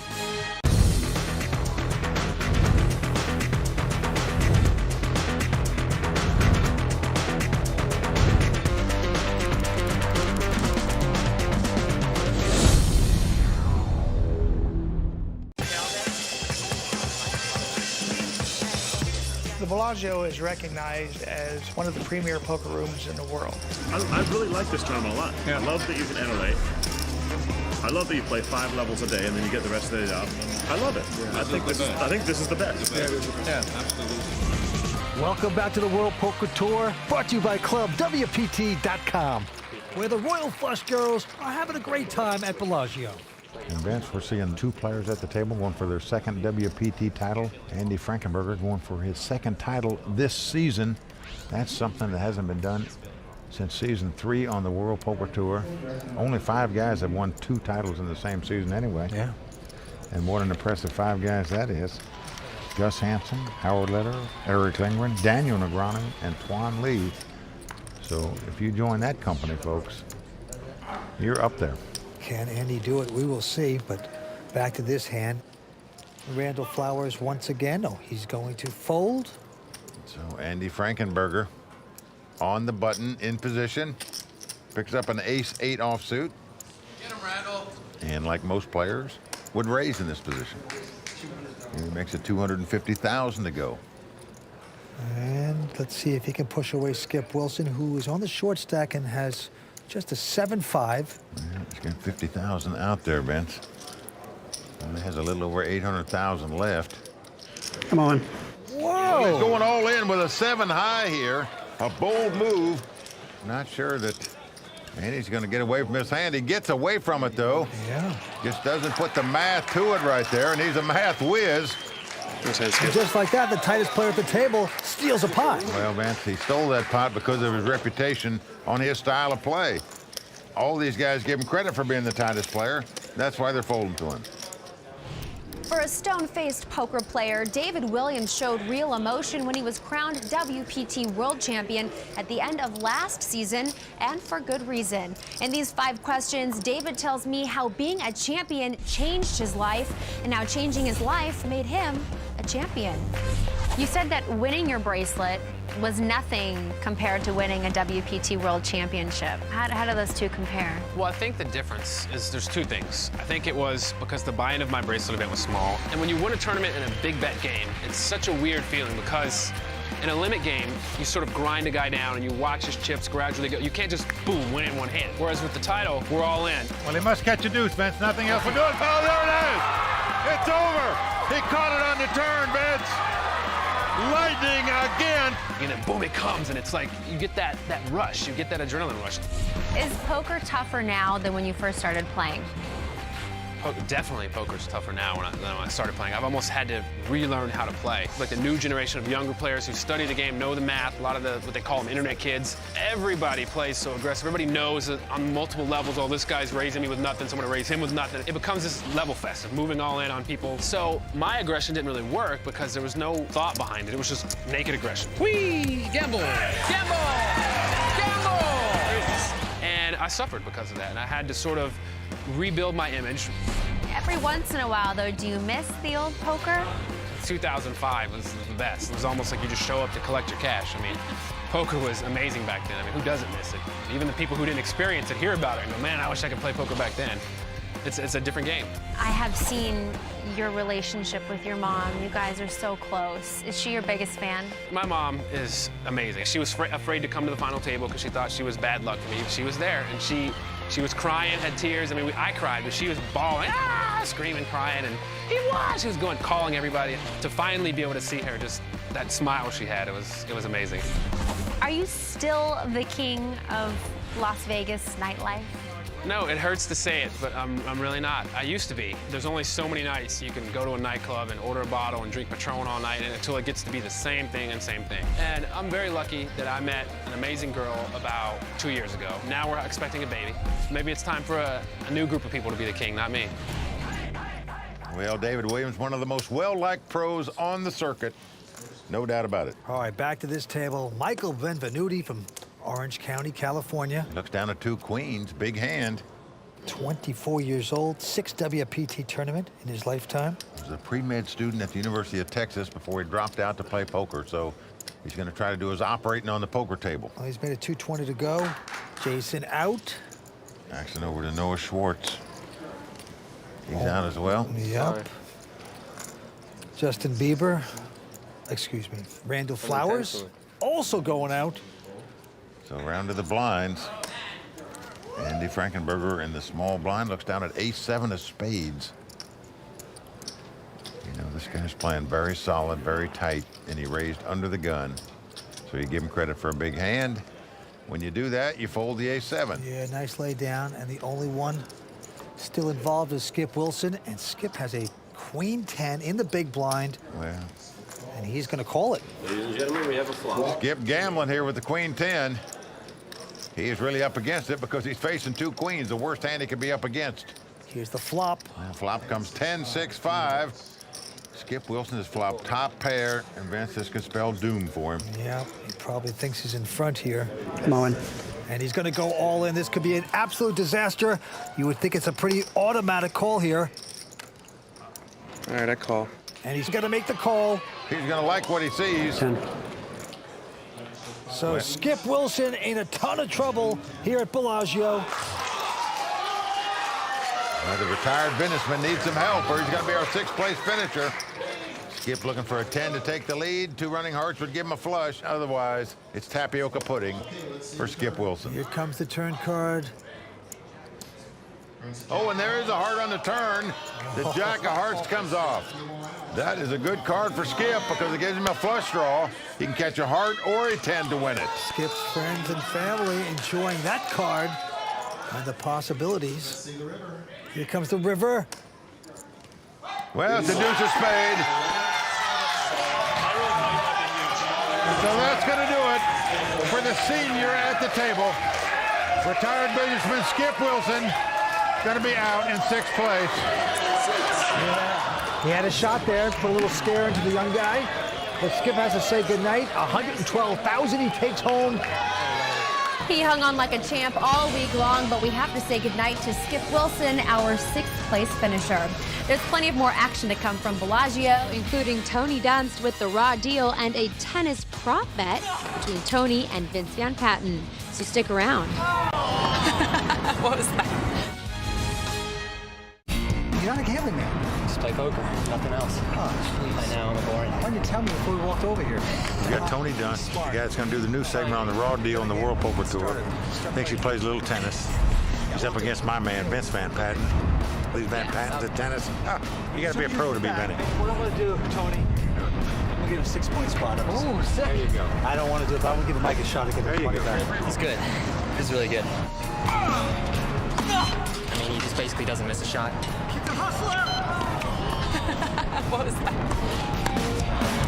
Oh, my God.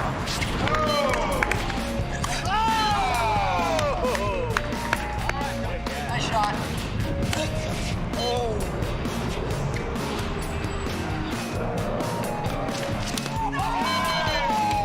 Well, that was tough. I had to give him 6 points if I lose 1. He got that little squirrely shot, hit the net, dribbles over. It's good. Pleasure. You too. Thanks, man. Good match, guys. Well, you talk about a bad beat. Let cord winner. Nicely done, Tony. Welcome to the WPT. Anyway, back to the action. Into Andy Frankenberger with the button and a queen jack. The hand most guys would raise on the button with. Looks like Andy's doing just that. Only his 4th WPT tournament. He's going to make the raise, makes it $250,000 to go. Benvenuti not going to play. Jason Kuhn with an ace-4 of spades. How much did you start the hand with? How much did he start the hand with? He wants to know how much you got. Well, if he won't tell me, you've got to do it. That is correct. Well, he doesn't have to talk. Is it really that? I mean, cool. Yeah, it's actually very important. No, man. I know, but they're stacked to 20. I mean, I can see one red stack. I can't even see. It's like a straight line. Okay. Well, Jason getting Andy to break there a little bit and talk it up and show his frustration. A bit of a tell. I'm all in. Jason going back over the top with just ace high. The gloves have come off. What a raise by Jason Kuhn. Bada ba bing into Frankenberger. Well, Andy faced with another tough decision now as to what to do. Now, Vince, normally, a guy might just muck the queen high in this spot for all his chips, but after that speech and the way he set into him, you may just want to go ahead and gamble this hand and get back at the guy in a way. That's true. An anger call. I love those.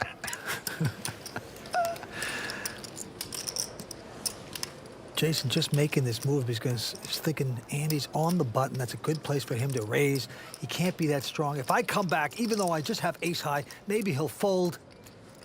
Lay down. And he is correct. So another nice play by Jason Kuhn at this final table. Vince, he's made the most moves at this final table with the least cards. Well, he's an online player. He's Nova Sky when he plays online poker. And he said he's won over $1 million in online tournament winnings. Pretty incredible. All right, back to the felt in this hand. Randall Flowers picking up a pair of 10s. Randall, who came to this final table as our chip leader, has probably played the most solid or tightest poker at the table so far. Here he's got a pair of 10s, going to raise it up to $200,000. And what's interesting is Andy with a mid pair, small pair of 5s. All in. He's gone all in with it, though. This time he's made a play that could cost him dearly. Well, they all fold around. I call. Yeah, it's pretty automatic. You got to make this call. Randall Flowers making the good call with the 10s, and he is dominating Andy Frankenberger with the 5s. Well, a huge pot here. Over $3.3 million in this pot. The youngster, Randall Flowers, could take a big chip lead if he wins it. But if Andy Frankenberger wins it, he'll be the new chip leader. Has the mustard finally come off the Frankenberger? We will see as 5 cards are coming out. Here's the first 3. Well, flop comes ace, jack, 8. No help for either player. Well, Vince, if Andy Frankenberger is going to win his second WPT title this season, at least here today, he's going to have to get very lucky here. Andy must catch a 5 to stay alive. Will this be Andy's demise? Here comes 4th Street. Well, a 4 comes off, so we're down to the river. A 2-outer for Andy. Must catch a 5 on the river. Nice hand. No, don't, no nice hand jinx yet. Nope. I know it's the last resort. Well, it's a king. So that's going to do it for the Legends of Poker champion. Andy Frankenberger out tonight in 5th place. Good sport. Vince, you got to hand it to the guy for getting to a second final table. Just wasn't meant to be. No, he's a good battler, fine player. He's going to take home $161,000, but not 2 titles on the WPT this season. It hurts. Yeah, what am I going to tell you? Probably got a little quick to re-raise with the 5s, but when you start to get short, you just can't let that chip stack, dwindle down, or you're not going to be relevant for very long. Andy Frankenberger has gone out in 5th place, and with him, the hopes of seeing a player win 2 titles in a single season. But Randall Flowers now has a significant chip lead and a 1 out of 4 shot at a second WPT championship. WPT's coverage of Bellagio's Festa Al Lago continues, so stick around. Don't just use your phone to call, use it to raise. Download the World Poker Tour Texas Hold'em game to your mobile device today and get in on the action. I enjoy being the youngest WPT champion. There are all kinds of little records in poker, and considering I was under 21 when I won it, it would be pretty tough for someone under 21 to win a WPT. So I feel for the time being, it's a little bit safe. Welcome back to the World Poker Tour. We're at Bellagio in the Fontana Lounge, and it is rocking right now because we are down to 4 players. Well, down to 4 young poker pros, all in their 20s, fighting it out for this title. Once again, youth prevails here on the World Poker Tour. And right now, it's the 22-year-old Randall Flowers leading the way. Could he become the youngest player to win 2 titles on the WPT? Let's get back down to the felt.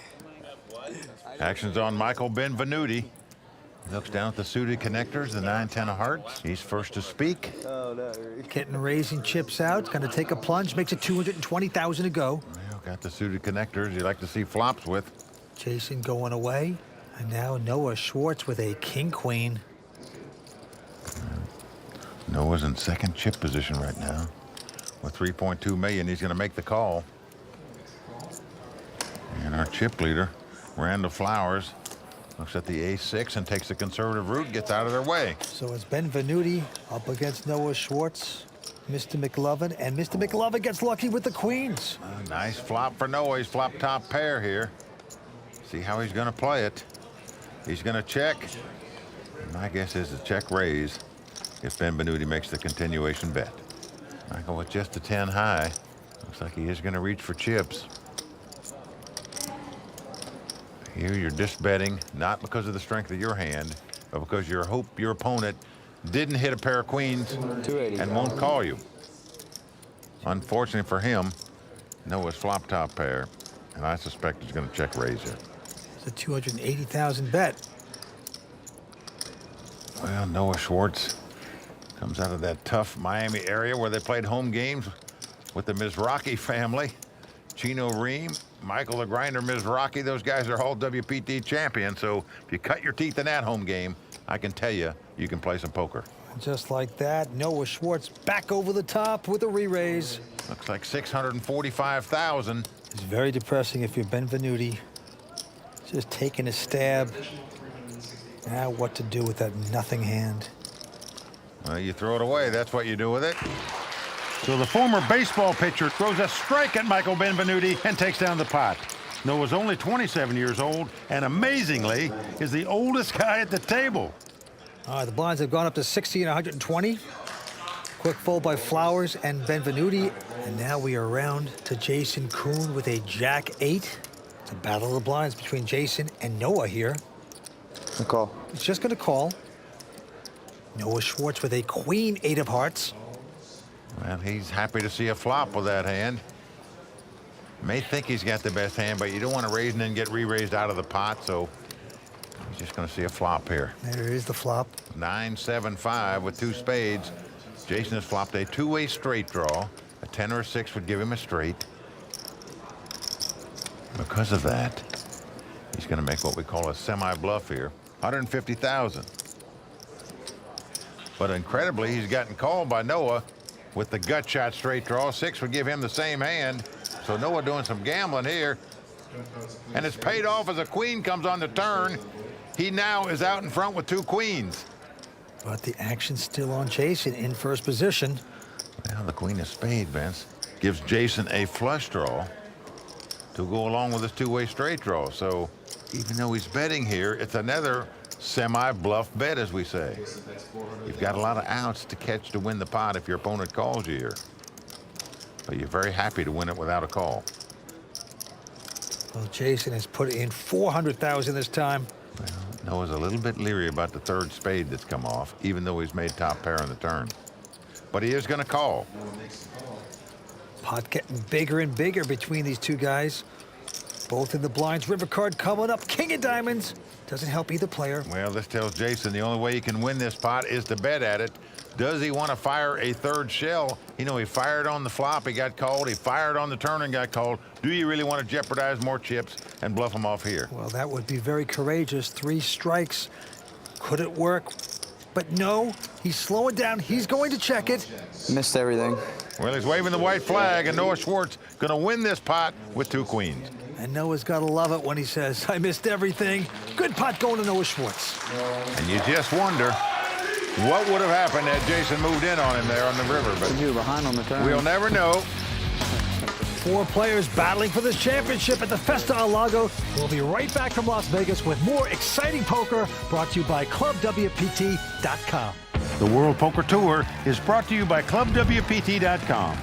Play poker for your share of over $100,000 in cash and prizes for only $19.95 a month. Never lose a dime playing poker. Guaranteed.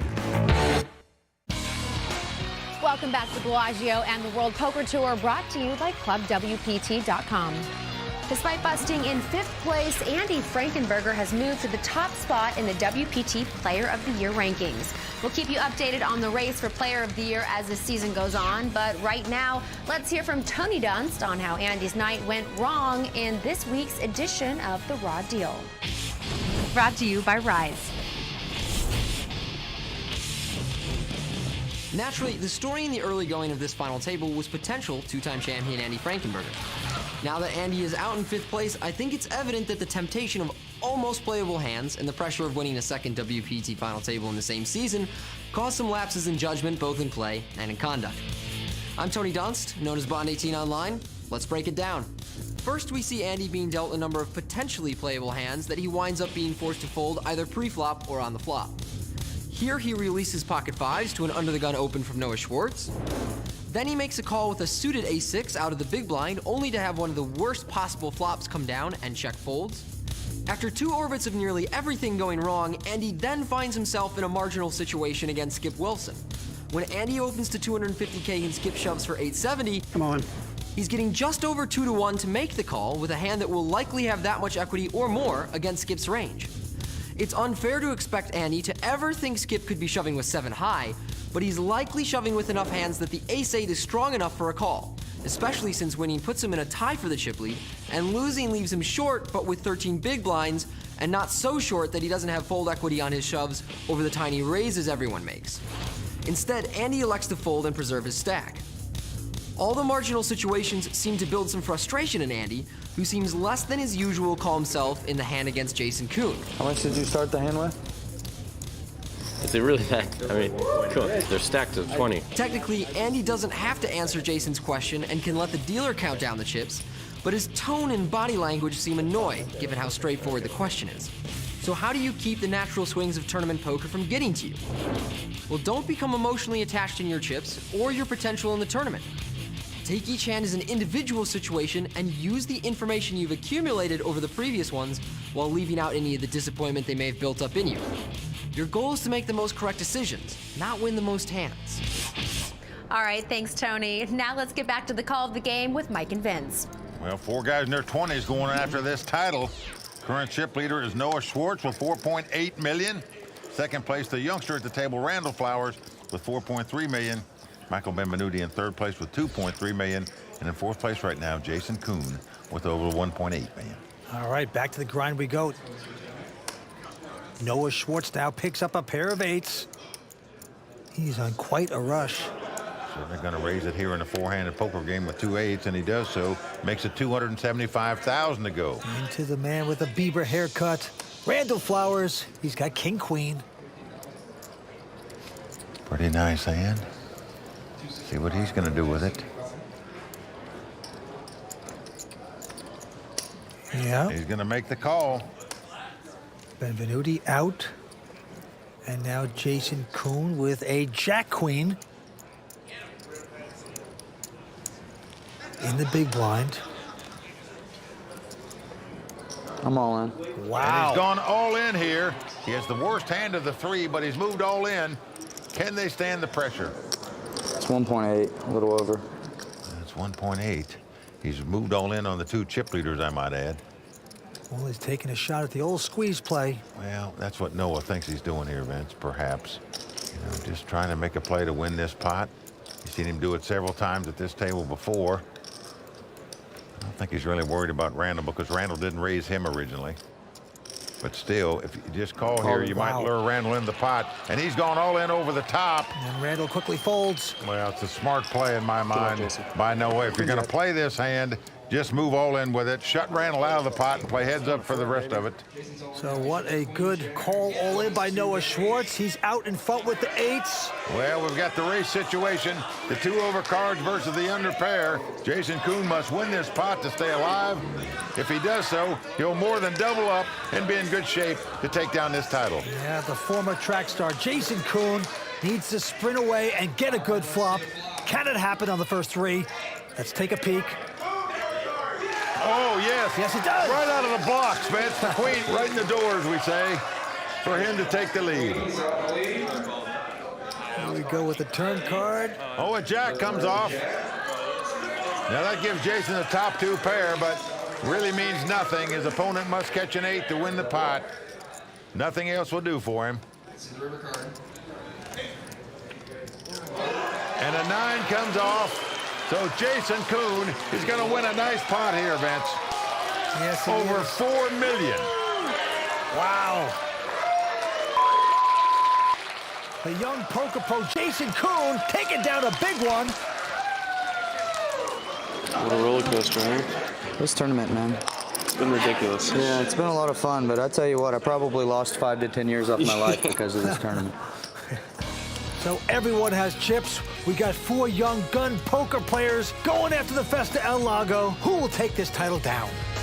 Join us next time for WPT's continuing coverage of the Festa El Lago from Bellagio, brought to you by ClubWPT.com. Until then, for Mike Sexton, Vince Van Patten, and Tony Dunst, I'm Kimberly Lansing saying thanks for watching. Good night. What we're seeing is young guys fighting for about every single pot, whether they have a hand or not. That's what shows you what great poker champions are made of. What would have called a regular raise.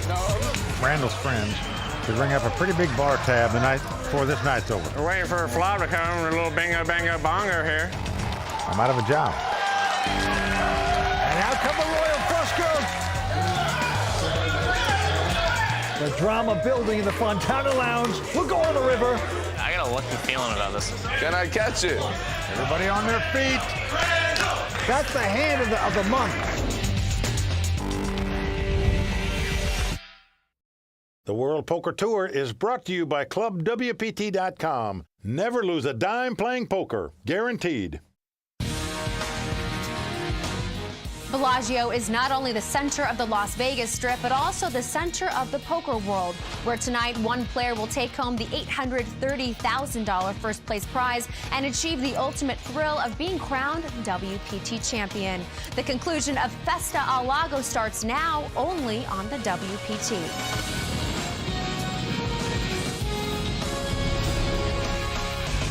Well, the crowd all standing. He is circling the drain. They are going bare knuckles in the center of the ring. He would love to knock this loudmouth out.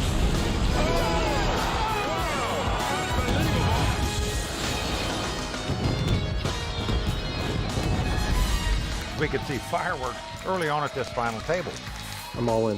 Whoa. Andy Frankenberger going for his second WPT title this season. Skip Wilson has flopped top pair. Come on. And Vince, this could spell doom for him. So that's going to do it. Retired businessman Skip Wilson going to be out in 6th place. As the mustard finally come off the Frankenberger. Nice hand. No, don't, no nice hand jinx yet. Andy Frankenberger out tonight in 5th place.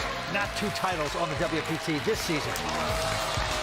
And right now, it's the 22-year-old Randall Flowers. Could he become the youngest player to win 2 titles on the WPT? So Jason Kuhn is going to win a nice pot here, Vince. Right now, we can call him the chip leader because that's exactly what he is. What a roller coaster, huh? It's been a lot of fun, but I tell you what, I probably lost 5 to 10 years off my life because of this tournament. It's never an easy journey to win a WPT title at Bellagio, but we will crown a new champion here tonight. Let's get back to the call of the game with Mike Sexton and Vince Van Patten. Hello, I'm Vince Van Patten alongside my Hall of Fame partner, Mike Sexton, where 4 20-year-olds remain going after this big title. Our current chip leader is Jason Kuhn. He's a 25-year-old poker pro, now living in Las Vegas, formerly from West Virginia. He's got $4.2 million in chips. And Randall Flowers with $3.9 million in chips. And he became the youngest player ever to win a WPT title in Barcelona, and he's looking to make history and become the youngest player to ever win 2 WPT titles here tonight. And then there's Noah Schwartz, his second time at a WPT final table. He's got $2.8 million in chips. And in fourth place is Michael Benvenuti, a 24-year-old poker pro out of Costa Mesa, California. He's sitting on $2.5 million in chips. There you see the winner tonight will take home over $830,000. Andy's will start out at $15,000. The blind 60 and 120,000. We are about to get started as the cards fly around the table. Action first on Jason Kuhn, the chip leader. Only his second WPT tournament ever. He's an online player. They call him Nova Sky, and Nova Sky has picked up a Jack-9 in first position. It's all 4 of these guys in their 20s. All are young pros, incredibly youth prevailing once again on the World Poker Tour. The 4 youngest guys at the final table are the final 4 players. Well, Jason is raised to 275. Noah Schwartz gonna muck. And now Randall Flowers with the Justin Bieber haircut with a king deuce. Randall came to this final table as the chip leader, but in truth has probably played the most conservative at the table. But no longer. He is changing gears, Vince. Going to re-raise here with a king deuce. Michael Benvenuti out. So back on Jason. Well, when the guy in second chip position raises you here when you're the chip leader, and you're looking down at Jack-9 offsuit, you're not very thrilled about it. No. And Jason going to lay it down. Nice play by Randall there. Maybe he's just sensing that Jason's getting a little too aggressive, doesn't have a hand every time, and he's going to find out where he's at. And he's got his buddies here tonight. He's got some momentum. Can he pull off his own little piece of poker history?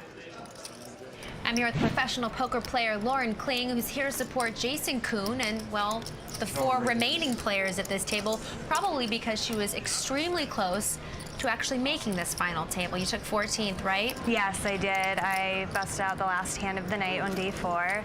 It's kind of disappointing, but definitely will make something happen next time. So, you know, the 4 remaining players in this tournament, who do you think can take this thing down based on skill? I think it's really dependent on who gets lucky. All of these players are really good, skilled online players, and it will somewhat come down to the cards. So I know you're really here to root on Jason, but Randall Flowers mentioned that if he were to win this tournament, what would he do? He told me that he would do a belly roll for the cameras, so that will definitely be great to see if he does end up winning. I would like to see that myself. All right, Mike and Vince, back to you. All right, back to the felt we go. Action on Noah Schwartz. And Noah has quickly folded his hand, as does Randall Flowers. So we got the battle of the blinds here. Between Benvenuti, who has a king-8, and Jason Kuhn. Well, Vince, I'd probably fold that button too. I think he's impersonating you, Mike. Oh, man, I thought I was the only one that did the impersonations of you. Nah, Ben Affleck tried to. Now we got another one trying to be like Mike. We're waiting for a flop to come, a little bingo, bango, bongo here. Hey, you got to work on me a little more, Randall. We're waiting for a flop here. Comes out 10, 9, 7, 2 hearts. It's a very action-oriented flop here, man. Somebody see some action. Oh, man. Michael Benvenuti with an open-ended straight draw. He's going to bet. How much is that, Mike? Benvenuti bets, but I can't see the amount. 180,000 is the bet. To the Coon. The Coon reaches for chips. It looks like he's going to call. Heads up to the turn. It's a 10 of diamonds, Vince. I'm out of a job. I was very excited. What is Michael Benvenuti going to do? He's in deep thought here, Vince. Let's give him a little quiet time. You guys playing for $830,000 and taking my job too. Now it's up to Jakun to pull the trigger. Oh, no, he passes onto the river. Oh, it's King of Diamonds, a scare card, Vince. It's on Benvenuti. He's reaching for chips. He's counting it out.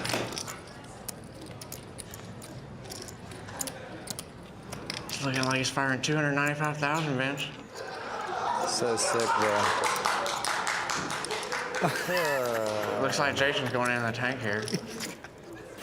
Mike, who is this kid? Is this your long-lost son that you never told me about? Well, he's actually from Greenville, North Carolina. I used to play poker in Greenville, North Carolina when I lived in North Carolina a little bit, Vince, so somehow we get the same kind of roots. Just got King X. Let's put Jason in a pretty tough spot here, Vince.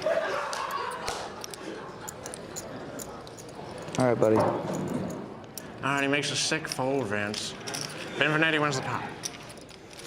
Well, not bad. Mike, he's got you down there. I'll tell you, I wish he was up here and I was down there. Lots of great young players competed in this tournament at Bellagio, including arguably the best woman player in the world. Stick around for my 5 questions with 22-year-old Annette Oberstad. You went on the record saying that women suck at poker. I love playing at the Bellagio. The Fontana room is the most comfortable room to play in the world. The staff at Bellagio are really friendly and nice, and yeah, it's just a great place to play poker. Bellagio's, it's Bellagio. It's class. It's where you want to be. It's when people think of a big poker tournament, they think about Bellagio. Welcome back to Las Vegas. I'm Vince Van Patten alongside Mike Sexton, and this is the World Poker Tour brought to you by ClubWPT.com.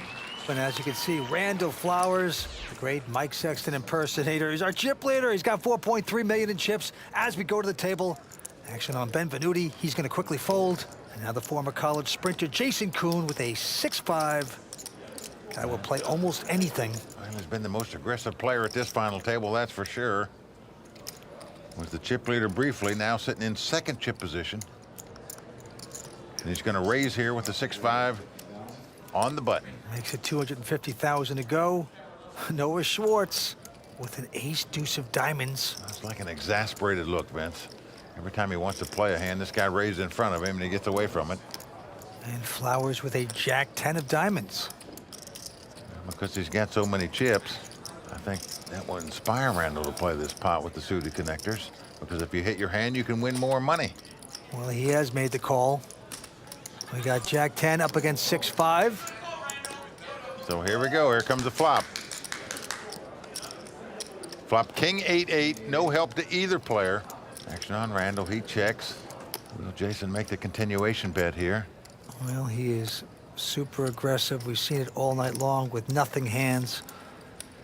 A fearless poker player, and he's going to stick out 250,000. Randall with no hand and no draw. Could he suspect some larceny here, Vince? And look at this.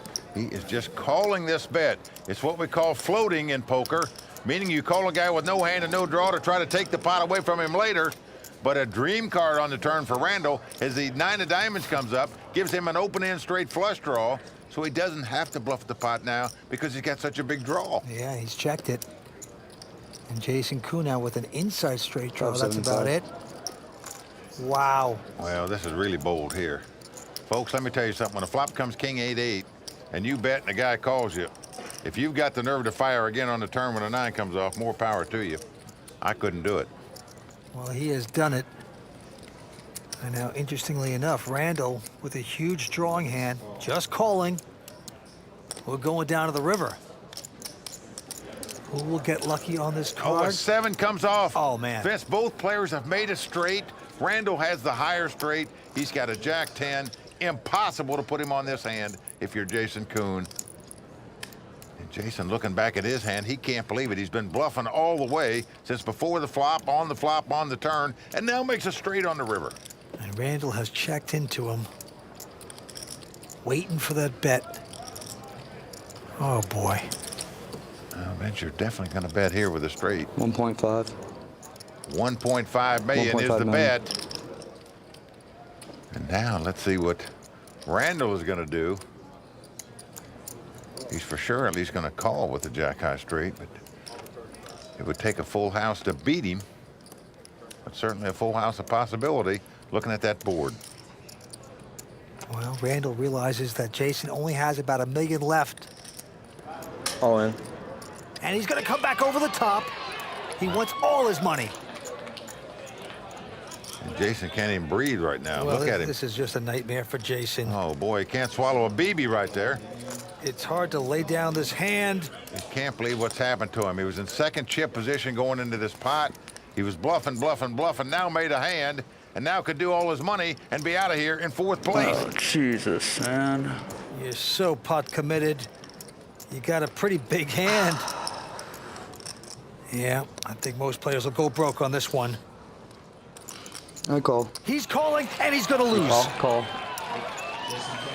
Well, Jason in shock as he sees his opponent's made a jack high straight. We did it! Jason leaving the arena right now.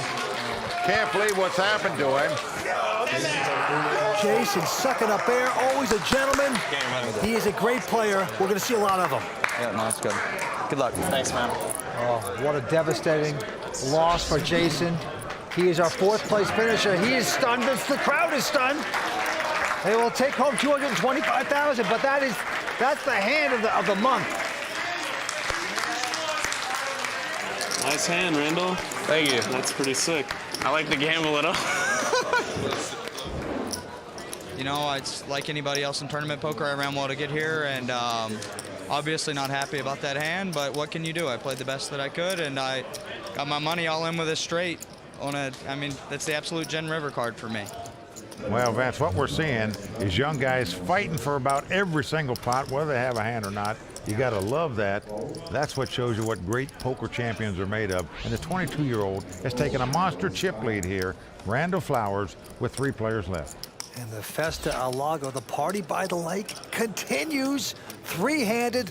Back to the felt we go. Noah Schwartz with the button. He's going to muck with a 4-deuce. And now Mr. Lucky, the Sexton impersonator, Randall Flowers, with ace-3 says, how much you got? All in. And then he pushes all in. I'm going to try to just bully you out, but this time Benvenuti with a queen-10 of spades. Would have called a regular raise. It's a good thing I did that. Queen 10 suited. And he cannot call. No, not Glad I shoved them. Well, Vance, these are all young 20-something-year pros like Tony Dunst. Let's see what he's got to say. All right. In this edition of The Raw Deal, brought to you by Rise. 2 of today's tough young guns play the biggest pot of the tournament in what winds up being a cooler by the river. I'm Tony Dunst, known as Bond18 online. Let's break down how misfortune stung Jason Kuhn against Randall Flowers in a hand that demonstrates the deep level of thought both players commit to the game. Naturally, an aggressive player like Jason will raise the button with a huge range of hands pre-flop, so Randall can't narrow much down before the flop and makes the call with the always sexy-looking Jack-10 suited. On the flop, Jason makes the standard continuation bet on a texture that will often get Randall to fold. But Randall doesn't fold. He makes what's known as an out-of-position float, a play that allows him to likely take down the pot on the river if Jason checks back the turn, plus possibly make a hand with one of his backdoor draws. The turn is more straightforward. 575. Jason bets because he knows Randall will call the flop with a wide range of hands that will mostly fold to a second barrel, including ace-high, small pairs, and floats. Randall makes the call with what is now an open-ended straight flush draw, which he can never fold given that price. The river is the gin card, as both players make their hand. Randall makes a very wise check. 1.5 million. And Jason bets about half of his remaining stack, and what is now the majority of his stack that began the hand with. All in.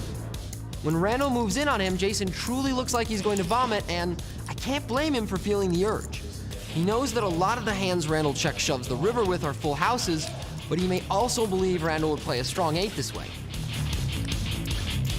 I really like both Jason and Randall, and I believe both players made smart decisions in this hand. There's only one thing that really upsets me about all of this, that Randall hasn't bothered to develop a decent impression of me yet. Yeah, I'm talking to you, Randall. Thought we were friends, man. Stick around, we'll be right back with more World Poker Tour.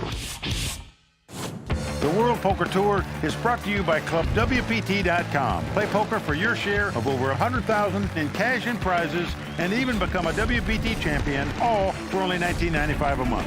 Never lose a dime playing poker, guaranteed. Before I was 21, it was pretty rough trying to play poker because you have to be 21 in the States. So I had to travel to a lot of places in Europe to play. When I went to Barcelona, I won a WPT. It was pretty amazing. I got a giant fake check, had someone ask me if I won the Barcelona lottery, and I thought about it for a little while, and I was like, well, yeah. I feel like this will be a little bit more well covered, so it'd be nice to get a little bit more recognition and win a title in the States. Welcome back to the World Poker Tour, brought to you by ClubWPT.com. We are back at Bellagio for the Festa al Lago, and that is Randall Flowers. And he's running over the field right now, going after his second WPT title. Well, Randall Flowers is the youngest player to ever capture a WPT title, but not the youngest to make WPT final tables. That's right. We had 19-year-old Kofi Farkey, 19-year-old Jeff Garza, and 18-year-old Ozzie Sheikh. And we should point out that those guys made WPT final tables at events outside the U.S. All right. Winner's going to take home $831,000 here tonight. There you see the chip counts. Randall out in front with 8.1 million, Noah with 2.7 million, and Michael with 2.5 million. First to act is the chip leader, Randall. 9-8 in his hand. Not very impressive, but he is just opening up his game even more so, like you're supposed to. When you have chips in a short-handed poker game, he's going to raise. Makes it $240,000 to go. Well, Vince, incredibly to me, when we've had a six-handed game, he was the tightest player at the table. Now he's become the most aggressive player at the table. Come on. But look at this, Michael Benvenuti over the top all-in with an ace-10 of diamonds as Noah Schwartz folds his hand, and so does Randall.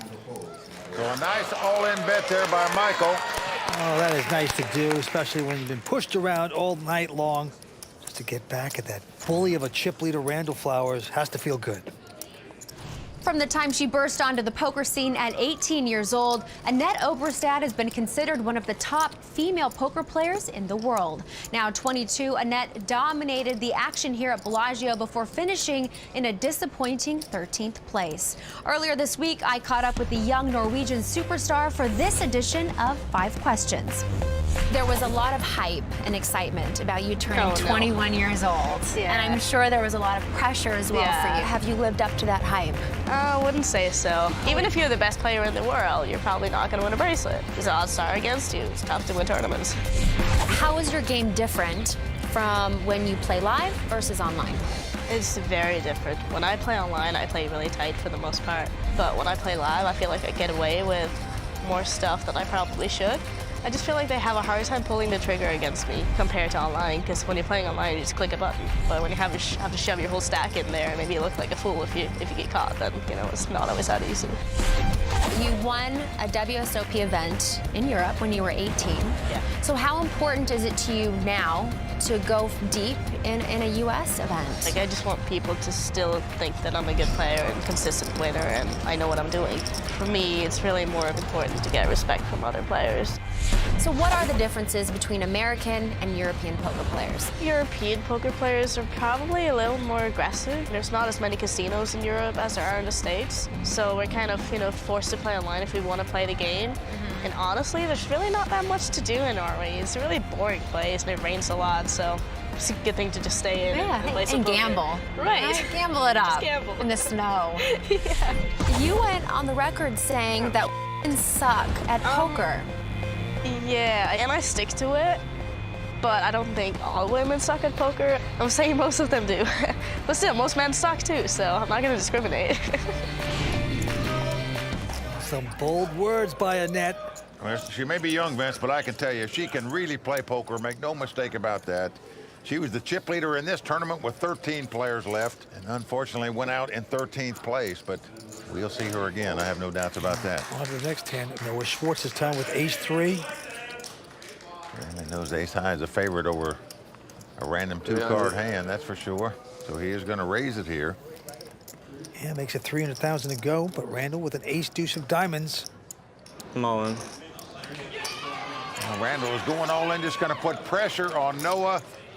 When Noah's faced with a decision for all his dough right here, and just has an ace-3 offsuit, you're not liking it, folks. You're fearful your opponent's got ace-king, ace-queen, ace-jack, ace-10 suited, a small pair, any of those hands, of course. dominate you. You don't want to get knocked out on this kind of hand. Finish third, where you pick up about 344 compared to second, at least, which is 564. So Noah does the right thing. Even though he was in front, he lays down the hand. Well, just good, tough, smart poker being played by the youngster now. Randall Flowers is dabbing it, as we say. And Vince, that's the power of having chips. We'll be right back from Las Vegas with more exciting poker brought to you by ClubWPT.com.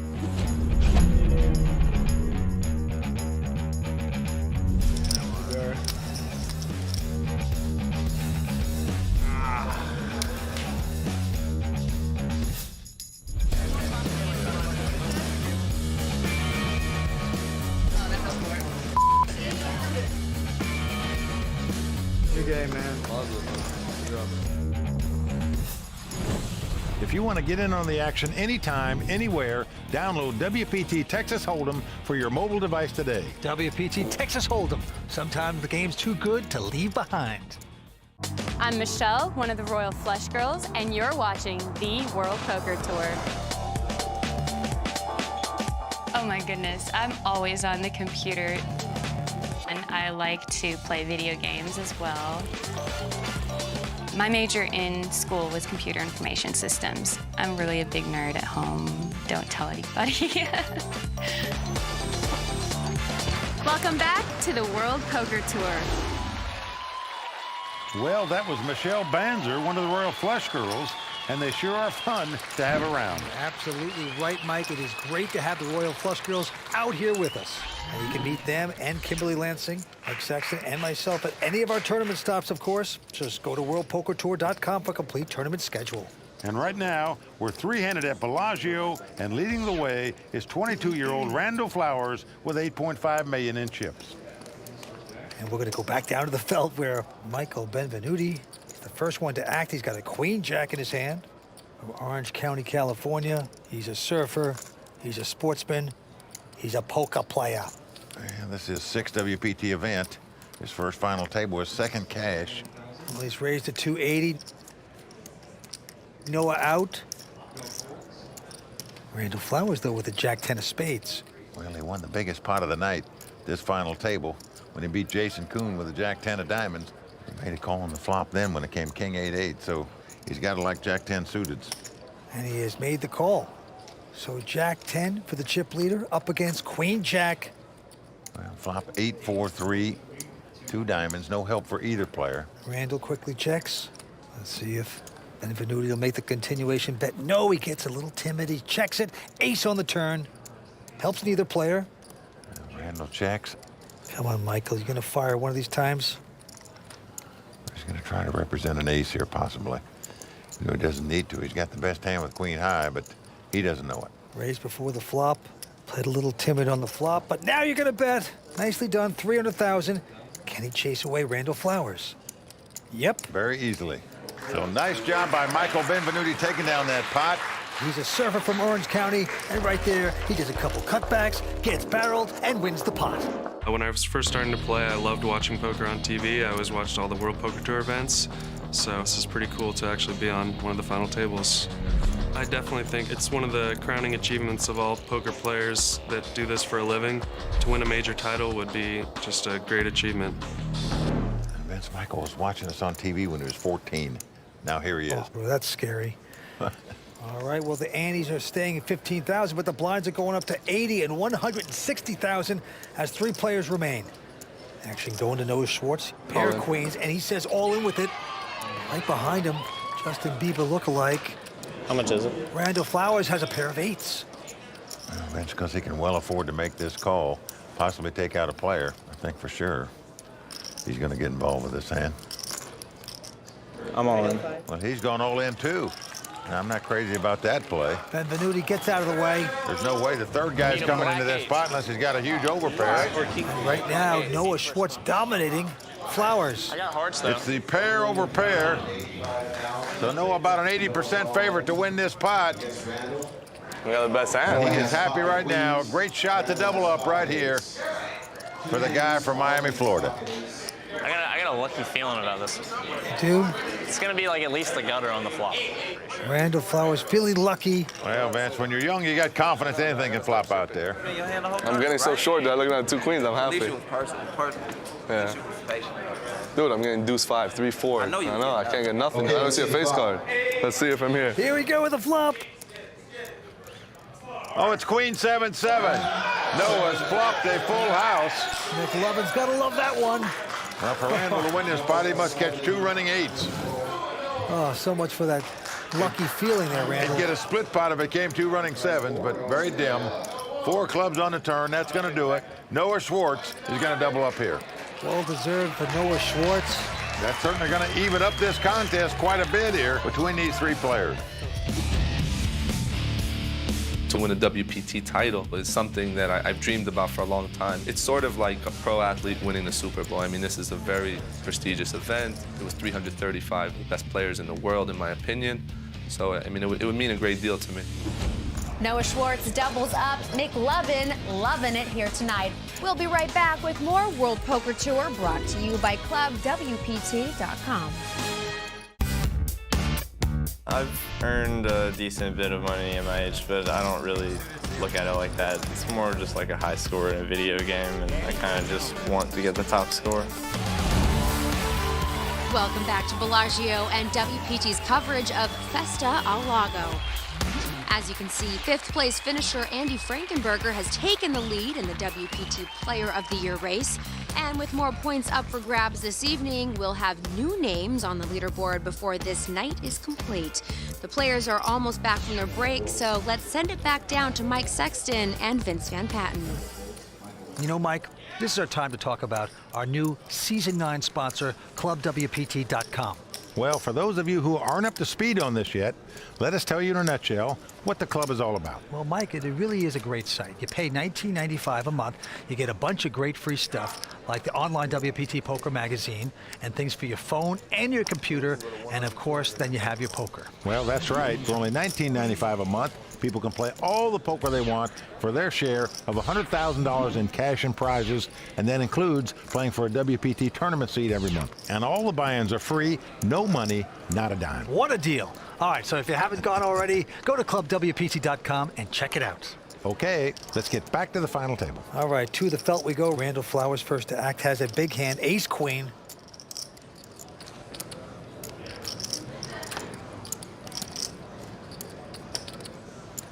And he got chips out, makes it $320,000 to go. This is the minimum raise. His blinds are 80 and 160,000. Benvenuti going away, but Noah Schwartz with king queen says all in, and he quickly gets the call by Randall. Ace queen, king queen. And Noah is not going to like it because he is dominated, as we say. It's ace queen versus king queen. Yeah, the former baseball pitcher Noah Schwartz out of Miami, 27 years old, on the ropes right now. Randall about a 3-1 favorite to win this pot and knock Noah out of this tournament. Yeah, we got to ship his face, kid. As he goes to his buddies on the rail. Well, there's last year's champion of this event, Tom Avitas. How does he have ace queen on the button, dude? So sick. He's watching his buddy here tonight, but he's going to have to get lucky right here to stay alive. Michael Benvenuti just rooting for him to lose. I have ace queen there. So sick. Like you said, I'm the best. Okay, let's see the flop. And here comes the flop. Well, Jack 7-3, no help to either player. Good game. No one looking for a king or 2 runners to make a straight. Otherwise, he'll be out in 3rd place. Should have just called. Noah dismal, mumbling to himself. 10? Begging for cards at this point. 10 ball, 10 ball, 10 ball, 10 ball. Oh, we got a 9 comes off, so don't water the flowers yet, man. No. A 10 would give Noah a straight. A king will give him the win as well. Oh, boy. Looking like yesterday. The drama building in the Fontana Lounge. We'll go on the river. Noah needs a king or a 10. Can he catch it? Can I catch it? Everybody on their feet. It's a 6. So that's going to do it for the Southern Florida man, Noah Schwartz, out tonight in 3rd place. Well, a huge effort by Noah, taking home $344,000. He just didn't get any McLovin right there with that flop, turn, and river. A little disappointing, you know. Thought I'd win it, but, you know, next time. Well, it's come down to the two youngest guys at the table, 24-year-old Michael Benvenuti and 22-year-old Randall Flowers. Heads-up action for the title. Stay with us. We're coming back with more on the World Poker Tour, brought to you by ClubWPT.com. Welcome back to the World Poker Tour, brought to you by ClubWPT.com. As is the custom on the World Poker Tour, when we get down to heads-up play, we have our money presentation. So show us the money! And out come the Royal Flush Girls, brought to you by prestigious models Jen, Michelle, Sunisa, and Katrina, bringing out the cold hard cash. And look at that, Mike. What a sight to see. The cash of the girls, man. Yes, oh yes. That's pretty cool. And there's the WPT bracelet, the watch, and the trophy for our champion. What a thing of beauty. We are moments away from heads-up action where Randall Flowers and Michael Benvenuti will battle for a WPT title. During the break, we caught up with both players, and here's what they had to say. I got a bunch of my friends here supporting me, and you know everyone here is like online players that I know, and you know it's the cool feeling to have everyone here. It's just really exciting. I've never been in this spot before for this much money, so I'm feeling great. I'm just gonna play my best, and you know we're gonna be heads up, and he's gonna have like slightly under 20 BBs once we get to 100, 200. So the chips are really just gonna go in. The hands are gonna play themselves. There's not gonna be too much deep play going on. Just a lot of gambling. And Vince, one more time, youth prevailing on the World Poker Tour. The two youngest players at this final table are now playing heads up for this title. 22-year-old Randall Flowers from Greenville, North Carolina, up against Michael Benvenuti, 24-year-old from Costa Mesa, California. All right, the cards are being dealt. The drama about to start of the heads-up action. Action going to Randall Flowers, our chip leader first. He's got the button. He's got queen, deuce of spades. And he's got a lot of nerve. Getting chips out. Gonna push it. Makes it 320,000 to go. But behind him, Michael with ace-5. Will he strike first? I'm all in. Well, he's going all in, and what a nice all-in bet it was by him to take down that pot as Randall folds. Now, Mike, back in Season 5, we saw the youngest heads-up battle on the WPT when 21-year-old Isaac Haxton went up against 22-year-old Ryan Doubt at the Caribbean Poker Adventure, where Ryan Doubt came out on top. And even though Randall and Michael are both very young guys, you can see on this chart that they are the fourth youngest pairing we have witnessed duking it out over a WPT title. And right now, it's the 22-year-old Randall Flowers who has the chip lead and a shot at becoming the youngest player to win 2 titles out here on the WPT. All right, to the felt we go. Michael Benvenuti right now with king-9 of clubs and the button. Things starting to sway his way. A little momentum on his side, and he is going to raise this. 320,000 to go. Randall this time with a jack-9 offsuit. Gonna make the call. Since it was a minimum raise, I think it's the right play. Well, flop comes 6-5 deuce. All little cards, no help to either player. No. Randall's first to act. Doesn't look like he's gonna check here. Looks like he's getting some chips to bet. Well, he bets 360, and it's gonna work. Michael Benvenuti has to fold his hand. Now, this is a brilliant bet by Randall here. Understood the situation. This guy's pretty solid. He raised before the flop. Let me bet when all the little cards come up there and see if he'll go away. That's exactly what happened. We're coming back with more exciting heads-up action for the WPT in just a moment. Stay with us.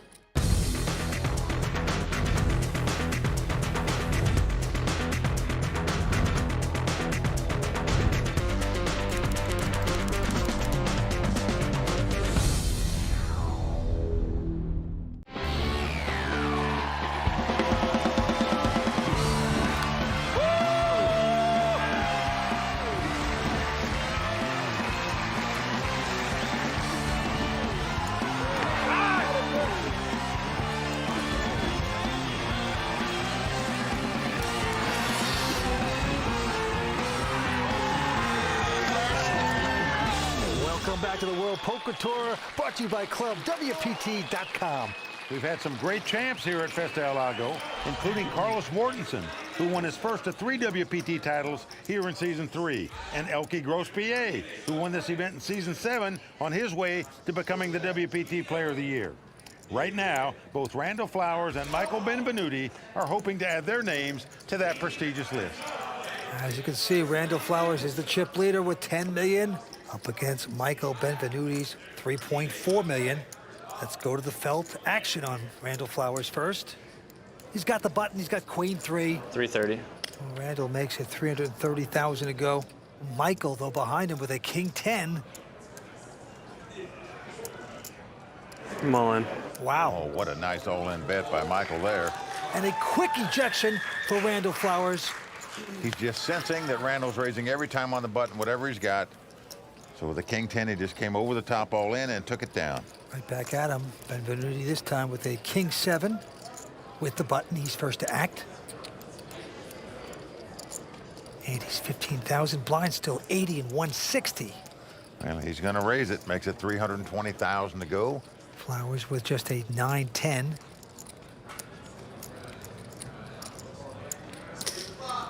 He's going to make the call to see the flop. Yeah, he's not going anywhere.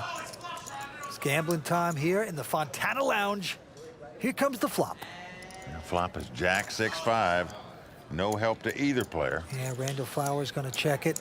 And Michael not going to make a continuation bets. Checks as well, but that could be good for him because he just picks up kings. Well, Randall's picked up a gut shot straight draw, but he's going to check. And now, after hitting 2 kings on the turn, Michael reaching for chips. Yep, it looks like $420,000 going out to the middle of the pot. And it's going to work. Randall gives it up. So Michael Benvenuti clawing his way back here. Benvenuti, who started watching poker 9 years ago on the World Poker Tour, he says, didn't know how to play then, educated by us, and now play it for a title. Okay, onward and upward we go. Randall Flowers this time with an uneventful 9-3 offsuit. 330. Well, he is relentless raising on the button, Vince. Doesn't matter what 2 cards he has. As you can see, he's raised every time on the button with him. Yeah, made it 330 to go. Michael this time with a Queen 7 of spades.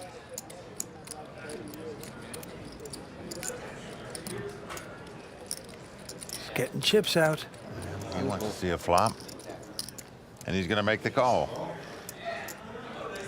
All right, so Queen 7 up against 9-3. Here we go. Now flop comes 9-6-5 with 2 spades. Michael has a flush draw and a gut shot straight draw and checks. Yeah, Randall has hit a pair of 9s here, though. Yep, he's hit top pair. Will he try to protect the top pair with a bet? If you raise with 9-3 offsuit and then make 2 9s, of course you're going to bet. Yes, he's going to stick some chips out there, 420,000. Vince, I'd just move all in if I was Michael here. Well, he's got the flush draw, the gut shot straight draw.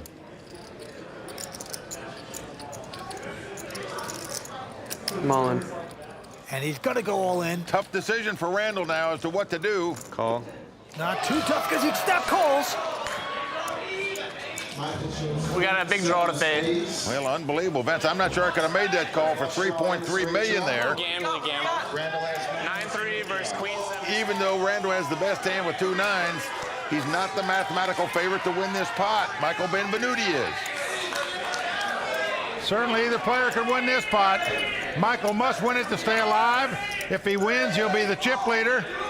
If Randall's 2 9s stand up, he'll be our champion. Here's the turn card. A 4 clubs comes off. Now that gives Michael an open-end straight draw to go along with his flush draw and his overcard. So Michael needs a queen, an 8, a spade, or a 3. Otherwise, Randall Flowers is our champion. Let's see what happens here.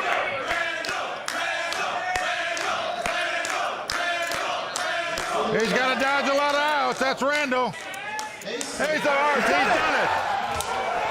Unbelievable. All those outs Michael had. Couldn't hit anything. You certainly can't blame him for getting it all in without hand, Vance. Just played unlucky not to make a hand that could be 2-9. Oh, it is a mosh pit over there for Randall Flowers. He's our WPT champion. Congratulations. It's 2. It's 2. Nice, Jack. As a professional poker player, this is everyone's goal, so it just feels great to make it heads up, and for a 500K score, I can't complain. Congratulations, Mr. Flowers. Thank you very much. You are the youngest person to ever take down a WPT title and the youngest guy to ever take down 2 WPT titles. That's a nice add to your resume right there. Yeah, it's pretty nice, but I try to remain humble, else I won't be successful in the future. And I gotta tell you, you had a whole lot of support in this room tonight. They're all really good friends of mine who really wanted to see me win, so the more noise, I just knew that meant the more support in their eyes. I can't imagine what the rest of your night's gonna look like. Me either. And the most important part of this interview, I need to see a belly roll. A belly roll? Yeah, first all right. hand. All right, this is for Lauren. The belly roll. There you go. It's the victory roll. The best part of the night. Thank you. Thank you very much. From Bellagio, this is Kimberly Lansing. For Mike Sexton, Vince Van Patten, Tony Dunst, and the rest of the WPT team, thanks for watching and good night. WPT, baby. Can't top that. We're waiting for a flop to come with a little bingo, bango, bongo here. I wish he was up here and I was down there. Most men suck too, so I'm not gonna discriminate. It hurts. Yeah, what am I going to tell you? Oh, my Come on. That's the hand of the month. Can I catch it? And then boom, it comes, and it's like you get that rush. What a roller coaster, huh? I probably lost 5 to 10 years off my life because of this tournament. What a sight to see. The cash for the girls, man. Yes, oh yeah. That's pretty cool. It's 2. It's 2. Let's hear it for the 2-time WPT champ, Randall Flowers. Until next time, may all your cards be live and your putts be monsters.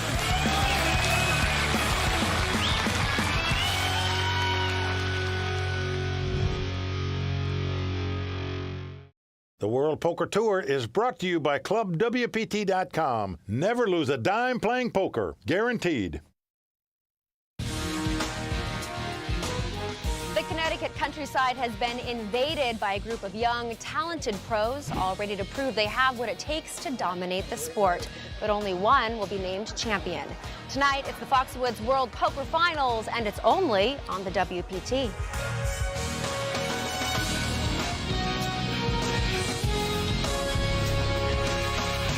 Well, the crowd all standing. He is circling the drain. They are going bare knuckles in the center of the ring. He needs the extreme miracle.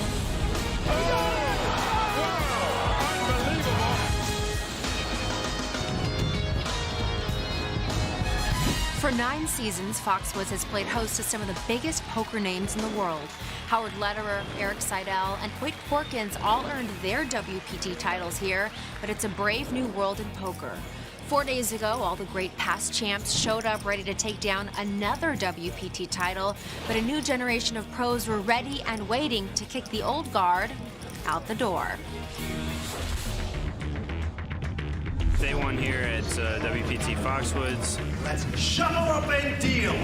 With the tournament underway, the Royal Flush Girls hit the floor. Let's see if you have good luck. And they found the room filled with WPT champs, including multiple title winners Carlos Mortensen, Barry Greenstein, Cornell Simpan, and Jonathan Little. Unfortunately, some of our champs seem to be having a difficult time in the early rounds. Yeah, it's a called hand. I can have to see it. I'm off to kind of a weak start so far. No reason to panic yet. Overall, the day belonged to the young new stars of the game, including Jason Mercier, Jason Somerville, and Thomas Marchese. 70% of the field survived to see day 2, including young online pro Mohsen Charania, who was second in chips. Made a couple of hero calls because I had a lot of chips. The last hand, I busted a player, flop 2 pair. I mean, just running really good.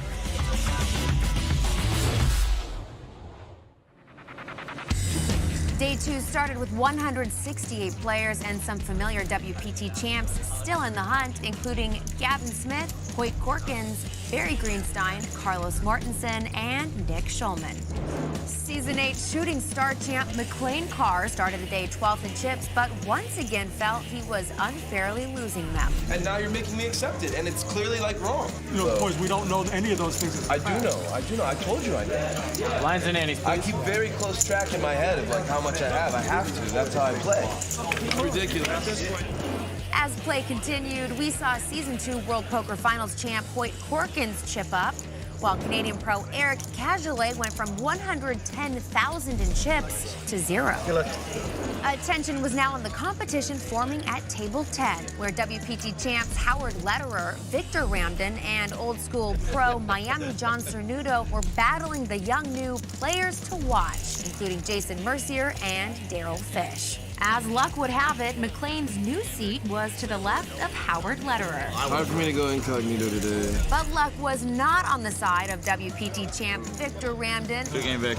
as he ran into the pocket kings of 22-year-old online pro Jeff Forrest. Sit open, table 10. By the end of the day, we would see WPT Season 4 World Poker Finals champ Nick Schulman and WPT World champ Carlos Mortensen bust.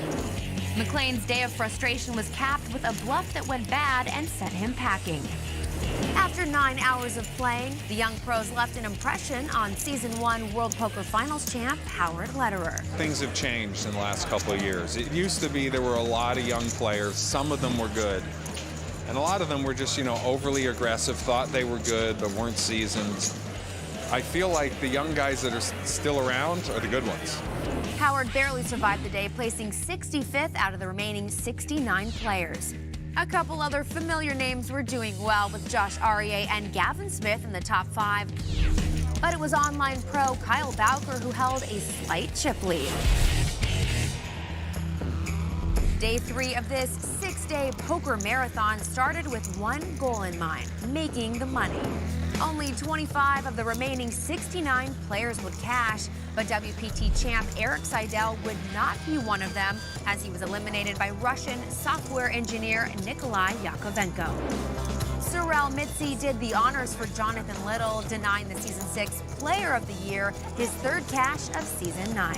While young pros Jason Mercier, Mohsin Charania, and Kevin Stammen were all moving up in chips, superstars Howard Lederer and Barry Greenstein were sent home empty-handed, leaving Josh Aurier, Gavin Smith, and Hoyt Corkins holding the hopes of the old guard. But after 9 hours of grueling play, there were still 28 players left, meaning we would not hit the prize money till tomorrow. Online pro Chris Unikin would end the day on the top, and Day 2 chip leader Kyle Bowker would have the night to think about how he went from first to worst. Day 4 dawned with one mantra in the room: make the money, make the money, make the money. My seed is terrible. I'm at the toughest table. I'm out of position on a bunch of good players. It's pretty tough, but hopefully we get to the money soon. But the bubble would not burst quickly. It took almost 3 hours of play to lose the first 2 players. Good luck, guys. Good luck. On the bubble. One more spot to go. You can feel it, the tension in the room right now. Everybody wants to make the money. It would take another hour before the moment everyone was waiting for. New York player Alex Berger goes all in with pocket 10s. He's followed by Kyle Bowker, who's holding pocket queens. Flop comes Jack 8-4, no help for Alex. Turn is a 9. Kyle is still in the lead, but Alex now has a gut shot straight draw. River, another 9. No luck for the unfortunate Alex as he exits in 26th place, breaking the money bubble and guaranteeing the rest of the field a payday. After a slow start to the day, the bust-outs came quickly, and the surviving players began to look for that extra edge. I understand what girls go through now, man. This is like hot. My whole neck's burning. But even a lucky wig couldn't help Ronnie Barta from a string of bad luck. And then elimination courtesy of Trelle Mitzi's pocket kings. I can't fold a hand. Several big hands would put Card Player Magazine's 2010 Player of the Year Thomas Marchese and online pro Jeff Forrest 1-2 atop the leaderboard. And And although the field still included superstars Jason Mercier and Trelle Mitzi, Hoyt Corkins' chances of making a 6th WPT final table were looking very good indeed.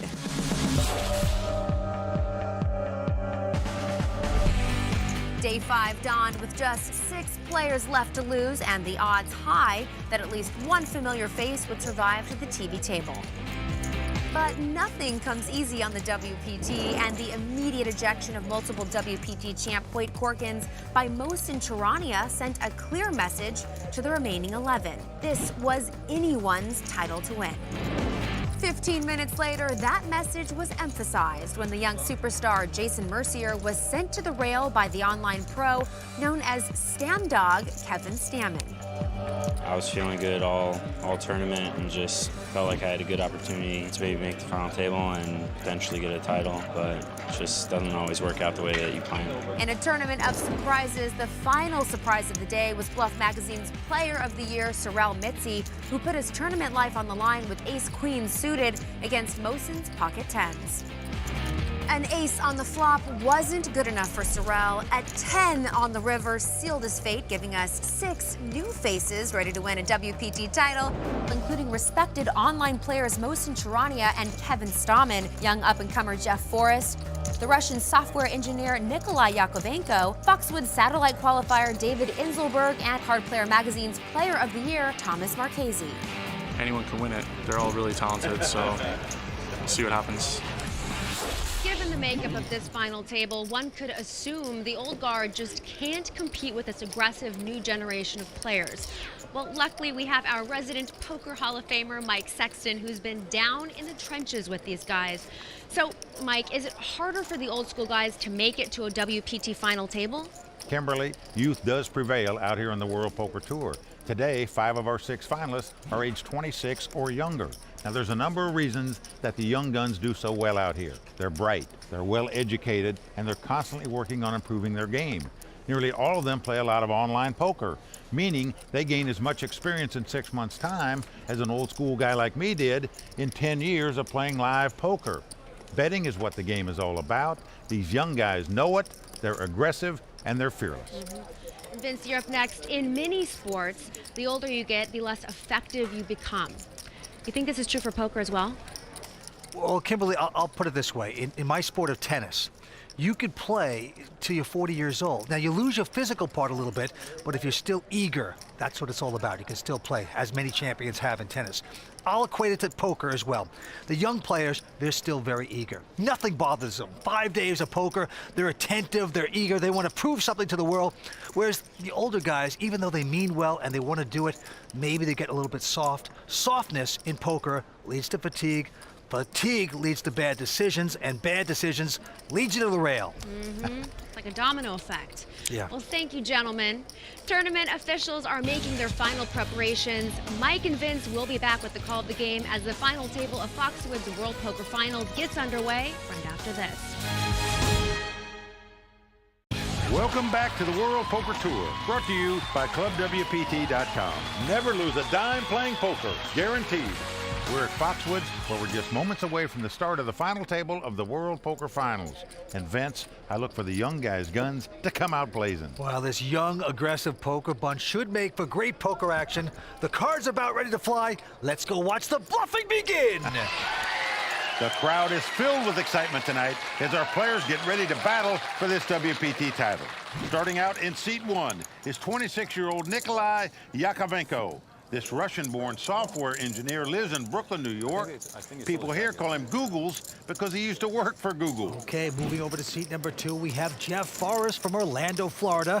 He is 22 years old, and he's second in chips. He's a very young online pro, and he's made an impressive run here this week, especially given this is his very first WPT event he has ever played. Sitting in seat 3 is our chip leader. That's 23-year-old Thomas Marchese from Parsippany, New Jersey.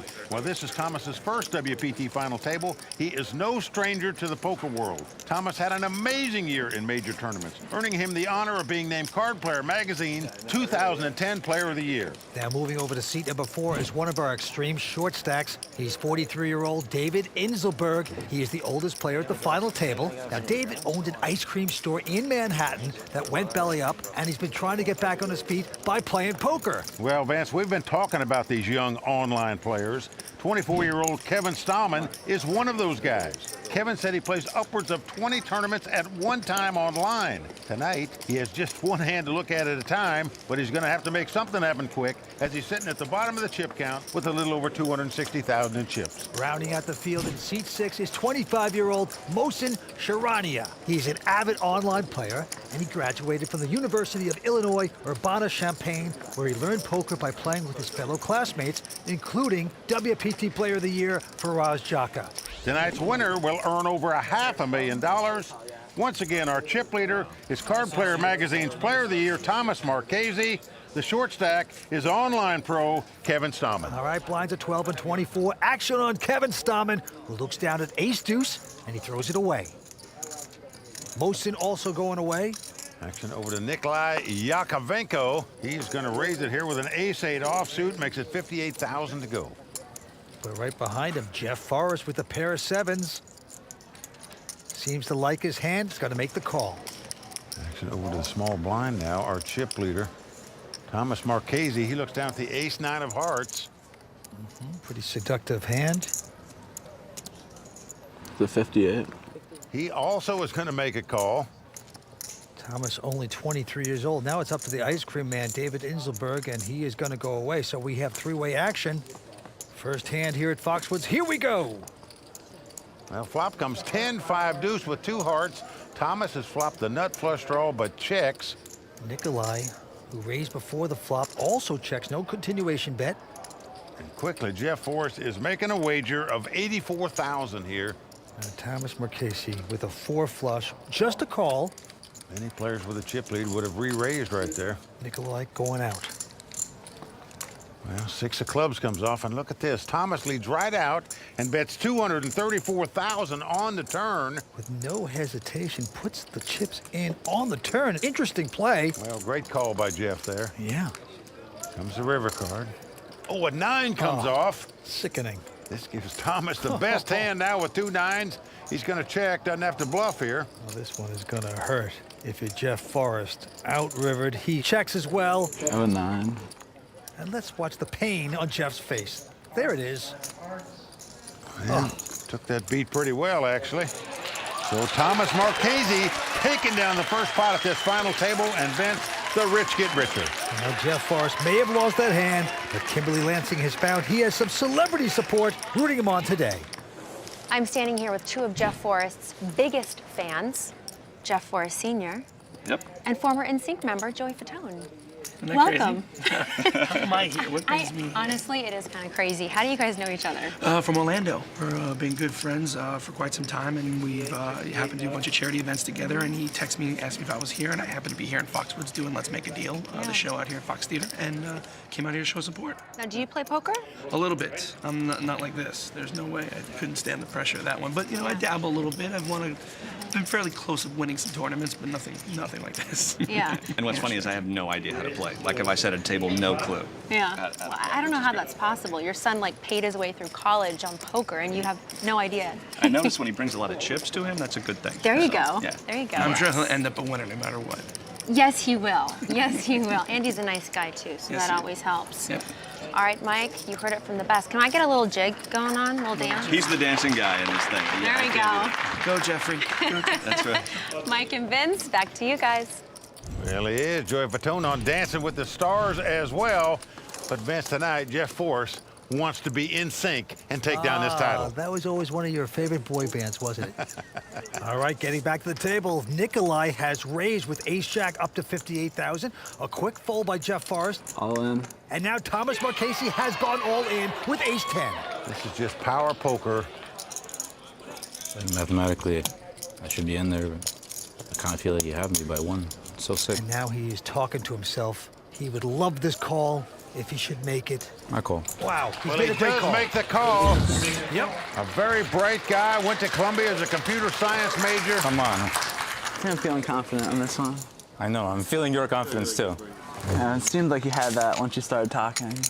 You're probably hoping at ace-9 a suited or something. Or just a hand that folds. Oh boy, and Thomas Marchese, very sheepish at this point, took a shot. 5 cards to come. Here come the first 3. Now flop comes king, 8-5, all spades. Neither player have a spade, so Nikolai. Spade on the turn. Liking that flop so I'll far. take a 9 of spades on this Thomas turn. Marchese, hoping against hope. He gets lucky. Well, jack of spade comes off. Now Thomas can win this pot if a queen comes off. Come with a queen or spade. Obviously, if a spade comes off, they would split the pot. Both would have a flush. No paint. 1 card to hold off. Well, the 8 of diamonds, he's done it. Nikolai Yakovenko from Brooklyn, New York, doubles up. It's like 5-11. You know, it's so sick. I really could not help but think man, would Marchese do this with ace-10 suited? Hell yeah. As long as you have that one beat, might as well.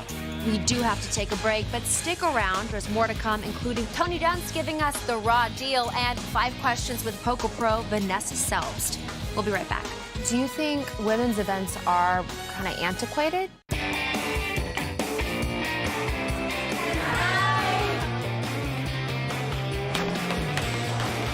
Welcome back to the World Poker Tour, brought to you by ClubWPT.com, where the Royal Flush Girls enjoy bowling at Foxwoods. I'm Vince Van Patten alongside Mike Sexton, and we're about to get back to the final table. But first, Mike, I'd like to chat a little bit about our Season 9 sponsor, ClubWPT.com. Well, Vince, the club has really taken off. People are signing up, winning cash, prizes, and even seats into WPT events. It's amazing. It is amazing. And do you remember LaRon Washington? Okay, the Club WPT member that won a seat to the WPT Invitational. Well, of course I do. He was the boxer. Yeah. He went on not only to make the final table, but he won the tournament. It's a great Cinderella story. That is right. And it's a good reminder to everyone at home that they could be the next one to slide on that glass slipper. That's right. You could be next, but first, you have to go to ClubWPT.com. And if you sign up now, you get 2 weeks of VIP membership for free. And don't forget that we have that code that gives them an additional 2 free weeks. That's right. If you go to ClubWPT.com and put in the code Season9, you will get a total of a whole month free. And during that time, you can play poker for your share of the $100,000 in cash and prizes. It is truly a great deal, and everyone should check it out. But right now, we have to get back down to the final table. And as you can see, Thomas Marchese is the chip leader with $3.4 million. Down to the felt we go. Nikolai Yakovenko with an ace-10. He's getting some chips out. Well, he just calls, does not raise in first position, limps in with the ace-10. Jeff Forrest, his first time ever playing a WPT event, is next to act, and he's going to fold. Thomas Marchese out as well. And now it's around to the ice cream man, David Inselberg, who has an attractive queen-jack of clubs. So he's going to make the call. Yep, Stallman out. And motion with a pair of 6s. Check. Not going to raise. So 3-way action. And the flop comes queen, jack, 8. What a great flop for the ice cream man, flopping 2 pair queens and jacks. Motion's going to check with his pocket 6s.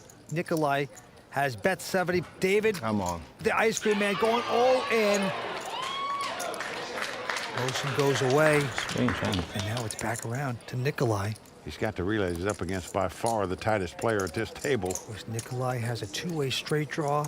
Will he get stubborn and make this call? All right, deal. Yes, he does. As you said, Vince, I believe this is a stubborn call. That's not what I wanted to say. And I don't like this play, Vince, and I say that because he's gambling against the tightest player at the table. 4 diamonds comes off. Nikolai shaking his head. Did not help him. David, the ice cream man, 1 card away from doubling up. Just got to dodge a king or a 9, and he does so as an ace comes off. So the oldest guy at the table, 43-year-old David Inselberg, takes the ice cream, sticks it in his nose, and wins the pot. In this event, I really didn't think I'd be the last older man standing. Hoyt Calkin played great, too. I'm honored to play with these young guys.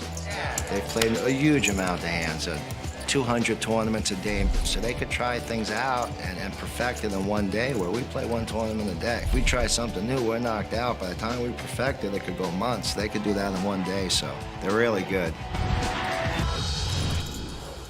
So So as you can see, David Enselberg recognizes how tough these young players are. Vince, he's just happy to be here. What do you have? I think 420 I started, including this. Been folded around to Mosin. All in. Look at this. With ace-queen, he says all in. And now it's up to Nikolai Yakovenko. He's got ace-deuce, and he is considering this. Well, I can't believe he would think about calling all the chips off with an ace-deuce here.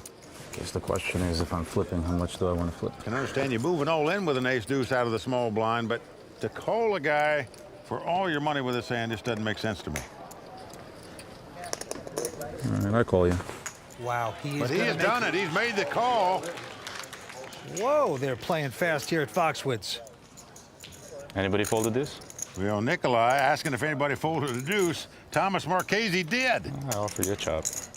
Last chance. The Google man hit the wrong search engine there. Well, he needs to get extremely lucky. Let's see. Anything can happen on the WPT. And there's the flop. They both have aces. And Mosin, of course, with a bigger kicker. So right now, Mosin in a beautiful position to double up and break Nikolai. Nikolai's going to have to catch a deuce to win this pot, and no. he does it. Oh. Right on the turn. Well, this is really tough luck for Mosin. Oh, that is just ridiculous. Well, Mosin's going to have to catch a queen, a jack, or a seven to win the pot.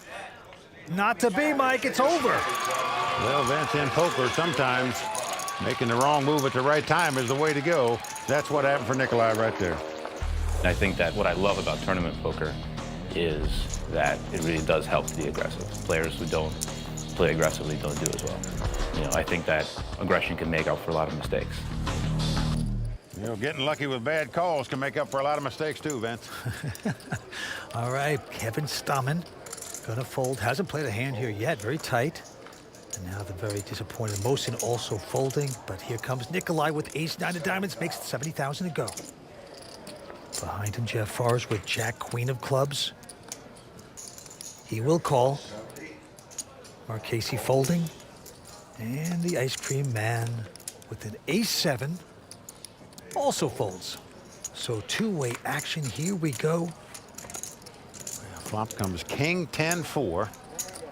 And quickly, Nikolai making a $115,000 bet. With just ace high. And Jeff with the open-ended straight draw does make the call, and the 9 comes off on the turn. Jeff has caught the straight. There's no card can come up he can lose the pot with, Vince. I'm talking about Jeff Forrest. Nikolai has checked wisely. And there's Jeff Forrest Sr. there. Little does he know, his son cannot be beat on this hand. He's trying to try to trap there. Now a king pairs the board as Nikolai meekly checks. And here comes Jeff with his straight. 225,000. Just about half the size of the pot here. Trying to bet where his opponent will pay it off. Now, Vince, I can't even imagine you can pay this off in this spot. The only way you can pay this off, you think your opponent's got 2 4s or a small pair.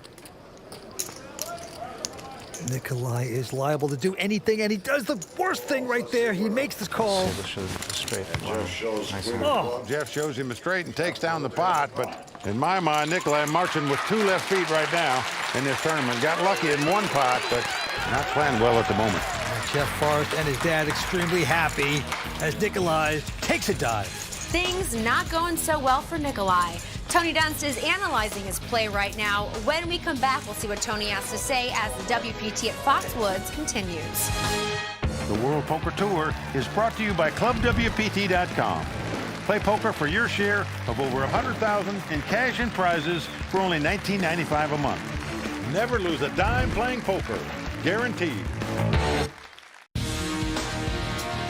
Welcome back to the World Poker Tour, brought to you by ClubWPT.com. We've seen the Russian software engineer Nikolai Yakovenko make several missteps here tonight. Our own Tony Dunst has reviewed the footage and has some thoughts on Nikolai's play. In this edition of The Raw Deal, brought to you by Rise. Sometimes you get fortunate and find yourself at the final table with a less experienced and overly loose player. How do you give yourself the best chance of getting his chips? Don't expect him to fold. I'm Tony Dunst, known as Bond18 Online. Let's break it down. Nikolai Yakovenko begins this hand against Dave Inselberg by strangely limping ace-10 offsuit under the gun in a 6-handed game with under 14 big blinds. There'd have to be some kind of history to make me think that isn't pure facepalm right there. Inselberg makes a smart limp behind with queen-jack suited, and they go to the flop. Nikolai leads out 70K, and he's stuck calling Inselberg's shove. Come on. Given he's got 2 straight draws, plus some overcard value, plus the rare times his opponent has a worse draw, and he holds up. Deal. Inselberg made the right decision fast playing his 2-pair on this texture, as Nikolai was committed to calling with a fair bit of his betting range. Strange hand. Then in the hand against Jeff Forrest, we cut to Nikolai opening to 70K with 12 big blind and ace-9 in the cutoff, which again likely plays better as a shove, but hey, at least it's not a limp. Forrest makes a shallow call on the button and they go to the flop heads up. I find it curious that Forrest doesn't shove over Nikolai's flop bet, but if he believes Nikolai to be a major station and won't fold many of his ace highs and any pair, then I can see why he elects to call. I really like the check by Forrest on the turn, as he only needs to go for one more street of value to essentially stack Nikolai, and he likely realizes that on this texture, Nikolai would simply bet or shove the turn with his stronger hands anyway. I have no idea why Nikolai is calling the river bet though. What hand is he expecting Forrest to turn over? As far as I can tell, Nikolai never bothered for a second to think about what Forrest might have, and instead went with the more classic logic of, I has pair, therefore I call. That's the thing about loose bad players though, they're not folders. So when you get one on your table, make sure to bluff less, slow down on draws, and value bet much more thin than you usually would. Or hit a straight. Whatever works, really. Strange hand. Wow, who let the dogs out? I'm starting to feel sorry for Nikolai. He made the final table. He's doing fine. I like him. You're right, Vince. He obviously not playing well so far tonight, but he must have done a lot of things right to make it to this final table, that's for sure. All right, back to this hand. 20 and 40 of the blinds. I'm on. And it's around to Stallman, and he's gone all in with a pair of 8s. How much is that, Kevin? And Mosin, Just under 400, I think. from Chicago, Illinois, has a pair of 7s. I'm all in. And he says all in. Well, both these guys on relatively short stacks. Everyone else folds. Got a pair? Both picking up mid pairs and moving all in like most guys would do. Nice hand, Kevin. Unfortunately for Mosin, he's got the under pair, he's got the 2 7s up against 2 8s. It's really close. It's like the worst pair I can get it in with. He does have a few more chips, so he won't be broke if he loses this pot, but Well, Mikey had an awful beat before with his ace-queen to get sucked out with an ace-deuce against his opponent. That was awful. Now, can he get some payback? Not there. It's an ace-4 deuce on the flop. Motion's behind. well, Mosin's going to have to catch a 7 to win the pot. He could get a split if it comes a 3 and a 5, but Comes the turn. deuce comes off on the turn. So we are down to the river card. It must be a 7 for Mosin to win this pot. Otherwise, Kevin Stallman's going to double up. Oh, boy, no. It's a 5 of diamonds. Mosin not getting lucky there. Kevin Stallman going to win this pot and double up. Mosin, who has 6 cashes of the WPT after only playing 15 WPT events, he's a heck of a player. Gonna need a little bit of luck. If that's an accurate count. So far, it is not his night tonight, no doubt about it. And now, doesn't even have the size of the big blind, Vince. So his money's going to be in the next hand, regardless what he has. He won't even have to look at his cards to put it in. All right, action on Stallman. He folds. Mosin, of course, in with his remaining money. Nikolai now with an ace-deuce. Gonna lay that one down. And now it's up to Jeff Forrest, who has a king-jack of spades. He's gonna raise it to 90,000. Thomas Marchese behind him with an ace-6 of clubs is interested. Call. Makes the call. And the ice cream man gonna fold, so we have 3-way action. Mosin on the ropes here. He is down to his dental floss. Let's see the flop. Well, flop comes ace 7-5. Mosin with an inside straight, but ace is there for Marchese, and they all check the turn. Well, another ace comes off. So Thomas feeling pretty good. His 3 aces are the best hand right now. He's going to make a wager here. 110,000. Forces Jeff to go away, and I need a 4. Well, Mosin needs a 4 to stay alive. Nothing else will do for him. Nice hand, Tom. Now you might get there. I apologize right now in advance. he is 1 card away from the brink of extinction. Can he catch his 4? Nope, a 5 comes off. Good luck, guys. And just like that, Mosin Charania out in 6th place. Vince, he is one of those tough young players, but tonight just wasn't his night. Well, he's going to pick up close to 105,000. And just like that, we are down to 5. It's always tough to be the first one to bust out. Mohsen Charania, our 6th place finisher. As the action here at Foxwoods is heating up, we do have to take a break, but stick around. There's more to come, including my surprising interview with poker pro Vanessa Selbst. We'll be right back. Nice hand, Vanessa. It's because you slow-rolled me, that's why. If you want to get in on the action anytime, anywhere, download WPT Texas Hold'em on your mobile device today. WPT Texas Hold'em. Sometimes the game's too good to leave behind. Welcome back to the World Poker Tour, brought to you by ClubWPT.com, where you'll never lose a dime playing poker, guaranteed. The World Poker Finals is one part of the WPT experience here at Foxwoods. Just a few steps from the final table is the WPT Poker Room, where the live cash games take place. That room is where poker pro and law student Vanessa Selbst gained the experience to graduate to the big leagues. Earlier this week, I sat down with Vanessa for this edition of 5 Questions. Are you a poker player or a law student? A little bit of both, I guess. The thing about law school, especially Yale Law School, people have such interesting and different backgrounds. Everybody has done something crazy, like working with governments in other countries, or one of our classmates had won an Emmy before coming here. So everybody has this interesting story, and I think poker is mine, and it's cool. Is the poker community liberal or conservative? Conservative, relative to the communities that I've been involved in. I'm much more bordering on, not socialism, but something close to there where, you know, a lot of poker players aren't necessarily as interested in social justice issues as I am. On the whole, it's just a lot of younger, more intelligent people that have like sort of new ideas and are more keeping with the times. Why are you so intense? Am I? I guess I gotta like sit back and relax a little bit. I don't know, I've always been intense, I guess. You know, I'm a very aggressive style. I like to put fear into the hearts of my opponents. I think that's one of the things that makes me successful. It's important to sort of maintain that intensity. You know, at the table when I'm not in a hand, I'm joking and laughing, but when I'm in a hand or when something's going on, I think it's important just to let your opponent know that you're serious about this and they're not gonna, you know, get this pot without a struggle. Do you think women's events are kind of antiquated, or do you think there's still a need for them? I think it's an interesting question. I don't think that there is a need for them, but I don't think they're antiquated either. They're great. I think they're a lot of fun, and they inspire a lot of women to come out and play the game. Is it necessary? No. I mean, women can compete with men. It's not a question of leveling the playing field. They're just a really great way to get more women involved. Your day one strategy seems like it's go big or go home.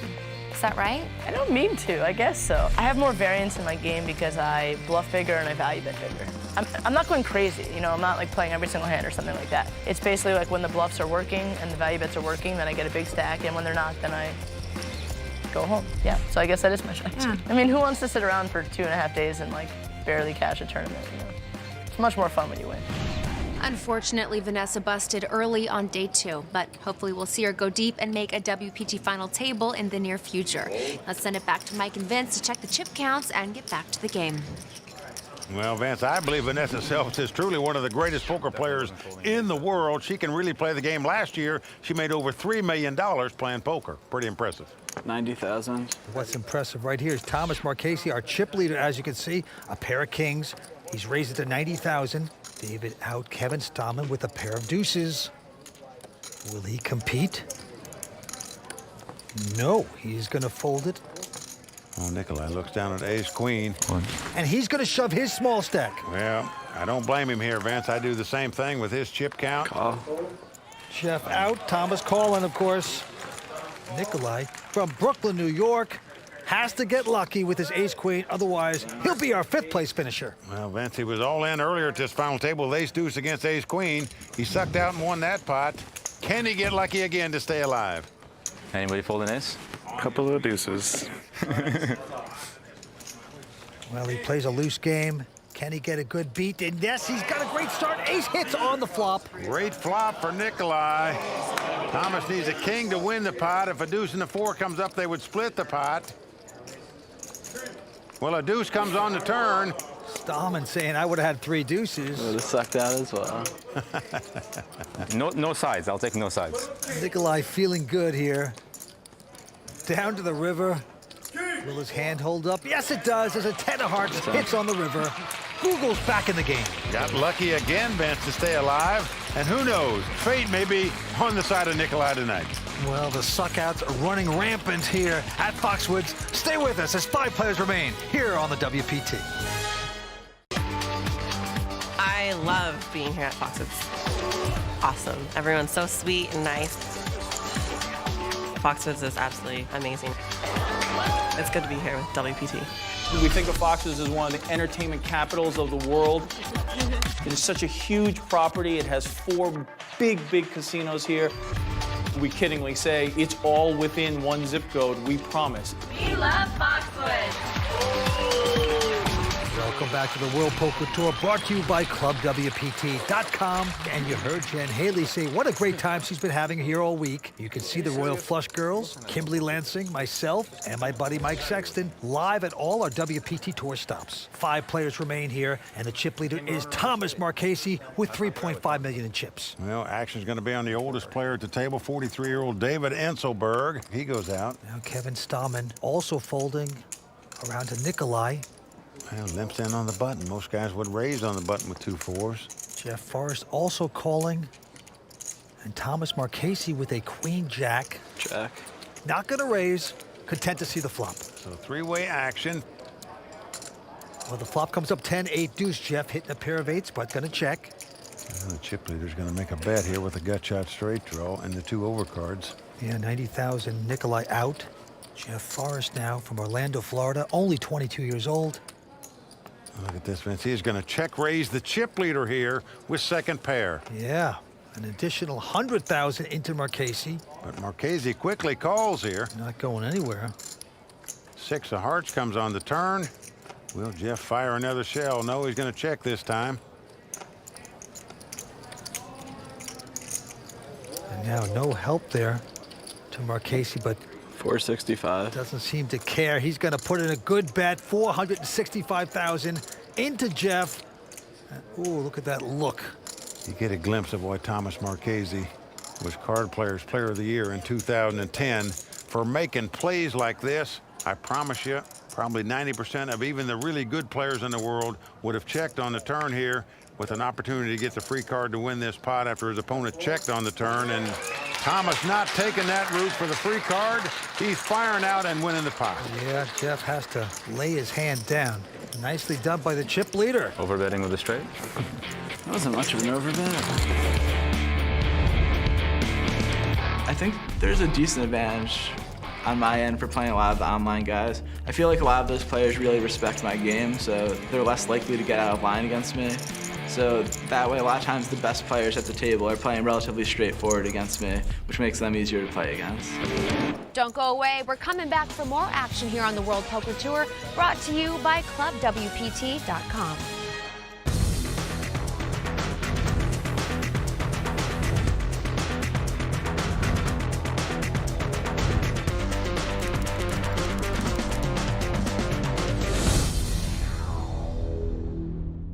Welcome back to the World Poker Tour, brought to you by ClubWPT.com. Right there you can see the current standings for WPT Player of the Year.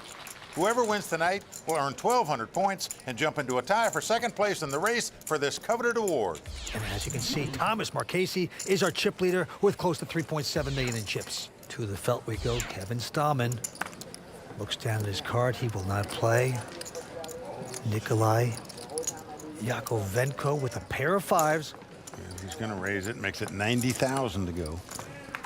Into the young pro from Orlando, folding. Thomas also going out. So it's up to David Enselberg. Got to make the call. Trying a new tactic with aces against the slow play. He's stepping out of character here. Vince calling a raise with a queen 5. David normally a very tight player. Well, he's flopped the flush draw. I'm all in. And he's moved all in right on the flop. Oh, yeah. Always a difficult decision. It usually is. Boy, an insta bet there by the ice cream man. Nikolai's been known to make crazy calls. That's you, I'll fold it. But not this time. He's going to fold it. Yep, he does lay it down. Wasn't a good flop for my hand anyway. No, I kind of pinpointed that flop pretty well. Or you had those aces and you thought I finally hit something? Nikolai saying he had aces. So wrong. Well, David Enselberg has 2 children, Ross, 13, daughter Samantha, who is 10, and he says Sam, his daughter, is the best goalie in Long Island. That is nice. And we're back down to the felt where the blinds are going up to 25 and 50,000. A little more expensive. All in. Kevin Stallman all in with an ace-10. Nikolai out. Jeff not going to play. It's around to Thomas Marchese, our chip leader. He's got an ace-3 of clubs. He's going to lay it down. Only one to beat is the ice cream man. He's got ace-queen of diamonds. I call. Well, he quickly calls with the ace-queen of diamonds. So the 24-year-old from Coldwater, Ohio, Kevin Stallman, in trouble right now. Good luck, buddy. Needs help to stay alive. Can he get it on this flop? Oh, not this flop. So it comes queen 10-4 with 2 diamonds. David has not only flopped top pair, he's flopped a nut flush draw. Kevin did flop a pair of 10s. Must catch a 10 to win this pot. The online pro with the Friar Tuck haircut has to get lucky. A 3 of hearts on the turn. No help for him. So we're off to the river. Wish I had kitchens. Kevin must catch a 10, otherwise he's going to be our 5th place finisher. Queen comes off, so that's going to do it for the 24-year-old from Coldwater, Ohio. Yeah, Kevin Stallman out in 5th place. He's got me by 5, Gonna right? take home $128,000. Good luck. What a good sport. And he walks away. We're down to 4. With the elimination of Kevin Stallman in 5th place, we've come to the halfway point in our coverage of the World Poker Finals here at Foxwoods. Thomas Marchese has the lead with $3.9 million. Jeff Forrest is sitting in 2nd place with $1.4. So, Mike and Vince, at this point in the game, given his chip stack and experience, is Thomas Marchese a shoe-in to take down this title? Well, Kimberly, to say anyone's a shoo-in at this point of the game is a little dangerous, I think. Obviously, Thomas has a big advantage. It's always good to be the player with the chip lead. He has proven tournament experience on his side. We've seen him make some impressive plays against online player Jeff Forrest, and it's been obvious tonight why Thomas was named Card Player Magazine's Player of the Year. Well, Kimberly, I agree with Mike. Thomas is a very solid player, but keep an eye on Jeff Forrest. We haven't seen any nerves from this young player, especially in that big hand against the Russian software engineer Nikolai Yakovenko. Now, Nikolai is on the short stack. All right, I call you. And Mike, you and I have both been very critical of some of his moves at this final table. And David Inselberg, the ice cream man, will definitely melt away unless he gets his chips in with a very premium hand. But even with that, as we've seen time and time again out here in the WPT, fortunes can change quickly, especially at the midway point. Well, there you have it. Chip leader Thomas Marchese definitely has a lot in his favor, but really anyone could still take down this title. Join us next time when the final 4 players here at Foxwoods battle to the end and we crown a new WPT champ. For Mike Sexton, Vince Van Patten, Tony Dunst, the Royal Flush Girls, and everyone at the WPT, thanks for watching. Good night. The World Poker Tour is brought to you by ClubWPT.com. Never lose a dime playing poker. Guaranteed. The majesty of the Connecticut countryside is the setting as a new name will be added to the ranks of the privileged few called WPT champions. The conclusion of Foxwoods World Poker Finals starts now only on the WPT.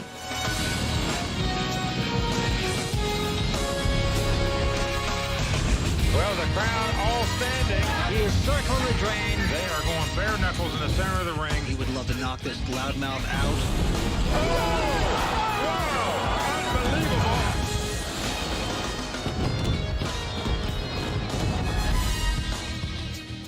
The World Poker Finals here at Foxwoods started with a sizable field filled with established WPT champs like Hoyt Corkins, Gavin Smith, Howard Lederer, and Eric Seidel. But despite the best efforts of those past champs, it was representatives of a new wave in poker who dominated this tournament. And indeed, 3 of tonight's remaining 4 players are all in their 20s, including our chip leader, 23-year-old professional player Thomas Marchese.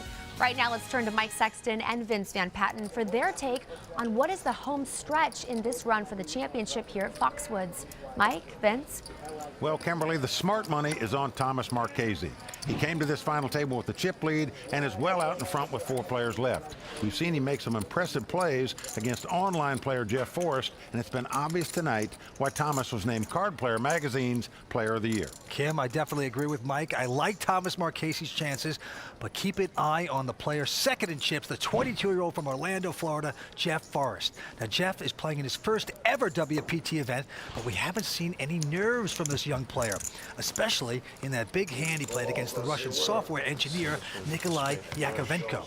Now, Nikolai is on the short stack as we restart play, and Mike, you and I have both been very critical of some of his moves at this final table, but he's still alive, helped in part by a suck out against online pro Mohsen Sharania. It helped him send Mohsen packing in 6th place. Well, that just leaves the last of tonight's 4 players. And in many ways, the odd man out at this final table is 42-year-old amateur David Enselberg. David used to own an ice cream shop. That business went bust. And now he's hoping for a big score to help himself and his family get back on their feet. Previously, we saw David knock out 24-year-old online pro Kevin Stallman in 5th place, so David's got some momentum on his side. But he has his work cut out for him against the likes of Thomas Marchese and Jeff Forrest. Those are the 2 guys I look to go heads up for this title. Well, gentlemen, one thing's for sure, there is a lot at stake. Tonight's winner of the 9th annual World Poker Finals here at Foxwoods will take home over $500,000, along with a $25,000 seat in the season-ending WPT World Championship, where they could win millions more.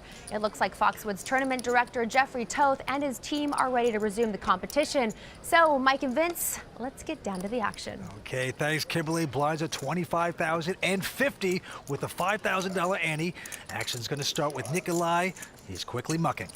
Over to Jeff Forrest. He's on the button, looks down at a king 10. Most pros would raise with this hand on the button, and Jeff doing just that. Makes it $100,000 to go. The chip leader Thomas out, and now it's up to the ice cream man, David Enselberg. He's going to make this call. Well, David Enselberg has shown to be a very tight player. He's got to step his game up here. He's doing it by calling a raise with ace-3 offsuit. And it's come queen, queen, 3. He's now out in front with queens and 3s. It's on him first to act, and he's going to check it. Jeff Forrest, 22 years old, out of Orlando, Florida. Going to make the continuation bet. 300,000. Well, quickly to 300,000 by David. Check raised by the ice cream guy. Oh, he's just throwing the milkshake right in Jeff's face here. Put a little chocolate syrup on that one, Mike, and it's going to work. I'll tell you, you got to hand it to David. He is changing his game a little bit, speeding it up, and it's working out well for him. Mike, he got in this tournament through a $250 satellite, just amazing bargain, and he's turned out to be quite a player with a big chance at this title. Now look at this hand. Nikolai has picked up the weapons of mass destruction. Pair of aces just like that in first position. And there he goes, makes it 100,000. He's going to nurse him along on this bet. Makes the minimum raise. Jeff going out. Can he trap anybody? Thomas, the chip leader, picks up nothing. He's going to fold. Well, around to David. He looks down at king 8 offsuit. Call. He's already in for 50, and he's been trapped. He's going to make this call. Well, since we've got the 4-handed, he played the ace-3, and now the king 8, and he has flopped the top 2 pair. Incredible. Just amazing, and he checks it, of course. Well, look at this, the minimum bet, the size of the big blind here by Nikolai, thinking he's reeling his opponent in. 150. Oh, boy, ice cream man coming back over the top, making it 150,000 to go with his 2 pair. Well, Vince, there's 2 spades on the board, a 2-card straight. I can't imagine Nikolai's going to fool around here and give him a draw to beat him. I'm sure he thinks his 2 aces are the best hand right now. You wait for this type of hand, pair of aces. More. I call. And a quick You call. flop aside, did you? Come on. Well, he sees his precarious situation now as his opponent has flopped the top 2 pair. He is going to have help, or he's going to be out in 4th place. Because I can't complain. I didn't get ace once in 3 days. Now I did. Well, Vance, right now he's clicking the search engine, trying to find 3 aces or 2 pair here. That'll beat kings and 8s. Here's the turn, 3 of spades, no help to Googles. Well, no help because his opponent's got the king of spade, meaning the ace of spade won't even help him here. He's got to pair the 7 or a 3 or catch an ace. It's not the ace of spade. River card coming up. Doesn't happen. 9 of clubs comes off. That's going to do it for the software engineer. Nikolai is going to be out in 4th place. Yeah. Going to pick up 170,000, but tough luck. You know, try to keep David in the pot, made a small raise. He flopped 2 pair, and I guess that's just how it is, you know? I mean, not much I can do about that one. Bye-bye, Nikolai. Out in fourth place, the remaining three will continue the fight for the title as WPT's coverage of Foxwoods World Poker Finals continues right after this. My name is Sanisa Kim. I love to do a lot of outdoor stuff. I like to go hiking. I love reading. I love cooking. I just enjoy life, you know, just take it how it is. Welcome back to the WPT. Brought to you by ClubWPT.com. Sanisa Kim, one of our Royal Flush girls, is having a great time here. By the way, if you come out on one of the WPT stops, you can meet the Royal Flush girls, Mike Sexton, myself, and Kimberly Lansing. That would be fun. But back to the table right now. Andy's going up to 10,000, blinds 30 and 60,000. And Thomas Marchese, the big chip leader, on the button, raises with a 9-4 offsuit. His opponents fold. So it just shows you the power of chips and what to do with them. Thomas Marchese demonstrating that. Just fire at them, and they'll run away from you. And right now, David Inselberg folding Jeff Forrest. Come all in. With a pair of fours, says all in. Call. And Thomas is going to call with an ace-king. Well, you can't blame him. So we have the classic race situation, the under pair versus the 2 over cards. And as any poker player will tell you, if you want to win tournaments, you got to win races. Doesn't matter if you have the overcards or the under pair, you got to get lucky. There's Joey Fatone, formerly from InSync. He's a buddy of Jeff and his dad's. Can he bring him luck here? He's got a pair of fours. Oh, a 4 right in the door. 3 of a kind on the flop for Jeff Forrest. As InSync celebrates. Well, Joey Fatone was on Dancing with the Stars, doing a little dancing there after that flop. Turn card. Well, it's an 8, so it's not over yet. That's my card. So Thomas is alive. He can now catch a king or an 8 to win this pot. Thomas Marchese looking to strike lightning right here on the river. Can he do it? Nope. 5 comes off for Jeff Forrest. Lets out a sigh of relief there. Man, Jeff Forrest, first time ever on the World Poker Tour. It's his first event. Only 22 years old. What an effort here tonight. It's been a really long tournament. You know, this is day 6. It's a long drag, it's a grind. I was pretty fatigued going into day 5. I'm not used to playing a lot of live. I play mostly online. So this is new for me. I still can't believe it. You know, I stayed up last night thinking about it. You know, to have the WPT title would just be absolutely great. No matter what, if I quit poker tomorrow, I'd be able to tell everybody for the rest of my life that I was a WPT champion. Yes, you would, and you've got a shot here tonight. Well, incredible. He's playing in his first ever WPT event, and here he is with a shot to take down this title. Well, in this hand, he's raised with 9-5, but behind him, Marchese with a big ace-king. Well, he just got burned with the ace-king a minute ago, Vince, in doubling up Jeff Forrest, but that's not going to slow you down from playing it. That's for sure. Thomas has popped it to 320 to the ice cream man. I'm on. David, and he says all in with an ace-9. I call. Oh, boy. Nice hand. Well, Vince, I got to say, I'm very surprised that David picked this time to come over the top. Ace king versus ace 9. Ace king versus ace 9. The pot was raised and re-raised. This just not a premium hand unless you think your opponents are going to throw their hand away. No sense in moving all in here with an ace-9, but let's see if it works out for him. All right, if you're sitting down, sit with you, sitting down. The cream is getting thicker here for the ice cream man. In a lot of trouble right now. Jeff, who are you rooting for, Jeff? Vince, right now, it's like an ice cream cone out in 120-degree heat. Doesn't last long. He's going to have to get lucky or he's not going to last any longer in this tournament. Here we go with the first 3. Oh, and it's come ace-9-3. No! Vince, that's better than a banana split for the guy right there. He has flopped the top 2 pair. Unbelievable tough luck for Thomas so far. No emotion from David. He's in a state of shock. What a flop for him. King me, Wilson. Come on, senor. Turn card coming up. Well, 8 of spade on the turn. Can't even be over a 9. Thomas Marchese must catch a king to win this pot. Unbelievable tough luck for Thomas Marchese. Back-to-back hands. Thomas Marchese has lost with an ace-king. Vince, could it be fate for the ice cream man? Unbelievable to win that pot with ace-9 against ace-king. Destiny perhaps on the side of the guy who won a satellite to get in this tournament. What's going on, man? Behind I'm winning? I don't win from He is taking it to these guys tonight. Man. Yeah, I'm the ice cream guy.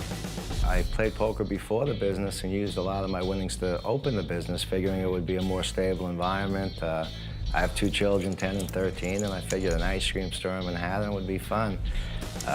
Didn't realize I'd be losing $80,000 a year and have to close it after 3. But it taught me a lesson not to gamble too much on something, even if it's business.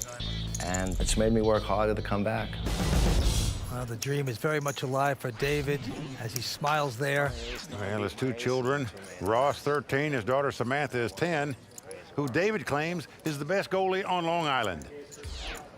All right, back to the felt. The action continues. David's gonna fold this one. And now Jeff Forrest from Orlando peeks down at a queen deuce. Gonna raise, makes it 160. Well, the young guys stay aggressive. Thomas Marchese with a queen 3 of clubs. Gonna make the call. Here comes the flop. Yeah, flop comes Oh, ace, wow. queen, deuce. What a flop for Jeff. He's flopped the bottom 2 pair. And Jeff not gonna play a coy. He bets 180,000. Call. And Marchese's gonna call. He's gonna stick around with his queens. Well, a 4 comes off. Now, this does give Thomas a straight draw as well as 2 queens, but Jeff has got 2 pair, and he's firing again, this time $250,000. And Thomas doesn't believe him. He's gonna make this call. Well, Vince, the guy raised before the flop. He bet on the flop. He got called, and he bet again on the turn. So at some point, you have to start giving him credit for something. 6 of diamonds comes off. Jeff's 2 pair, a thing of beauty at this point. All in. And he's gonna fire heavy, all in. And he's hoping his opponent's got aces and going to call him again. Thomas just has queens, and obviously at this point can only beat a bluff. Thomas in a miserable position as he lays his hand down. Now Vince, he's laying his head down too, because right now he's got a migraine headache. He is sick. He is on a downward spiral. Jeff's buddy in sync, Joey Fatone, loving that. We have a quick break in the action, but there's more to come, including Tony Dunst giving us the raw deal and 5 questions with last year's second-place finisher, Sohail Shamseddin. Stick around. One spade, butt naked, right here.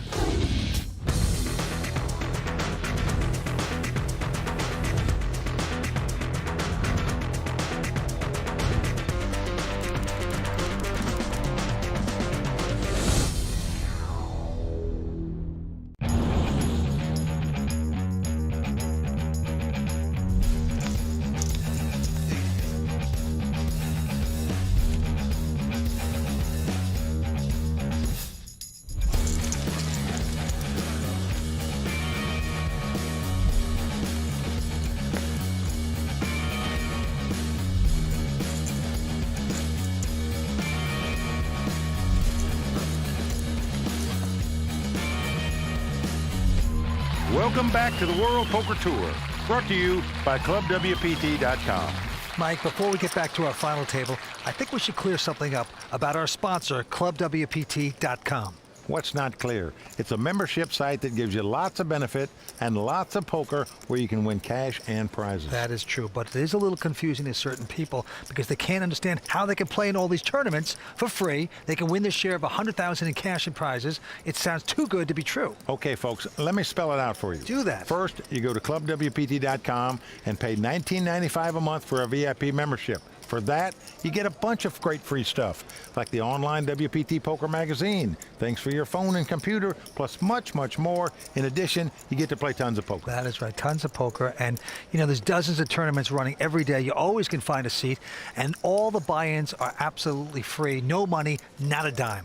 Listen, if you're still confused, hopefully you're not, but if you are, go to ClubWPT.com right now and sign up for free. You'll get 2 weeks of a VIP membership for free, and if you use the sign-up code Season9, you'll get an extra 2 weeks. That's a full month for free, and if you can't figure it out how it works by then, forget about poker. Bowling's always an option, right, Mike? Okay, hopefully we've made it clear. Now, let's head back to the table. David Inselberg, the ice cream man with $3.3 million now. He's the chip leader. The winner's going to take home nearly $550,000. Jeff Forrest with 2.2, and it's on Jeff right now. And with it, King 7, he's going to raise. Makes it 120 to go. Thomas out. And now David Inselberg with an ace-8 of diamonds. Yep, he's made the call. We're seeing a flop. Now flop comes king 5-4. Nice flop for Jeff as he's flopped top pair, but 200. Right in front of him, David leads out and bets 200,000. That's kind of shocking because he hasn't made many moves before. He's trying now as the chip leader, but a quick call by Jeff, who has the kings. And now a deuce comes off. Doesn't help the ice cream guy. And he's going to check. He does have a straight draw. Jeff checks right behind him, just doesn't want to get check raised out of this pot with top pair. 4 diamonds pairs the board. 250. And there goes the ice cream man again. He's going to take a shot. It's $250,000. This is a puzzling bet here to me, Vince. His opponent had 6-7, some kind of straight draw. He's going to win the hand with ace high anyway, but in case he had kings, 5s, or 4s, he's going to lose with ace high, and that's exactly the case as Jeff calls him with the 2 kings. That's him. And he's going to take down the pot. Well, nice solid call by Jeff. And usually tonight he's been the pusher. He has been taking stabs, pushing the pots, and this time he let David do that, and it backfires on him. Showing the young kids how to play, man. I've been playing longer than you guys. You guys have played a lot more hands than me. So maybe the snow cone is finally melting here a little bit. I was saying in the interview how for us to change something, we have to lose 6, 7 tournaments each day, where you could figure something out in one day playing 30 tournaments. And don't underestimate yourself there, David. You're doing just fine. Back the table. Thomas quickly folding. Well, David picking up a nice hand, the small blind here. 160. He's going to raise it, makes it 160,000 to go. And he's going to get a call by Jeff with just an 8-7. Jeff has got position on him, as we say. He's got some money invested, makes the call, and looks like wisely so as he flops 7s up. Now, David, will you make the continuation bet? No, he slows down. And Jeff with the 7s. Well, it's going check, check. Here comes the turn. 5 of hearts helps neither player. David possibly conceding checks again. And now Jeff. $185,000 bet by Jeff. Your arm never gets tired. It's amazing. I got the promo. I'm going to have to lay it down. He just doesn't like the way things are going, Mike. Listen. And he is going to lay it down. So Jeff Forrest on a little roll here right now. Will you catch the 5 somehow? 22-year-old playing in his first ever WPT event. Fucking full houses over there, you know. How's your arm feeling? Me, it's getting tired. I don't want to do that anymore. I had a good, I got hands that you guys would be all in with, and I'm just making bets with them and folding. David Inselberg taking a beating these last couple of hands, while Jeff Forrest adds to his chip stack. Tony Dunst has something to say about David's play.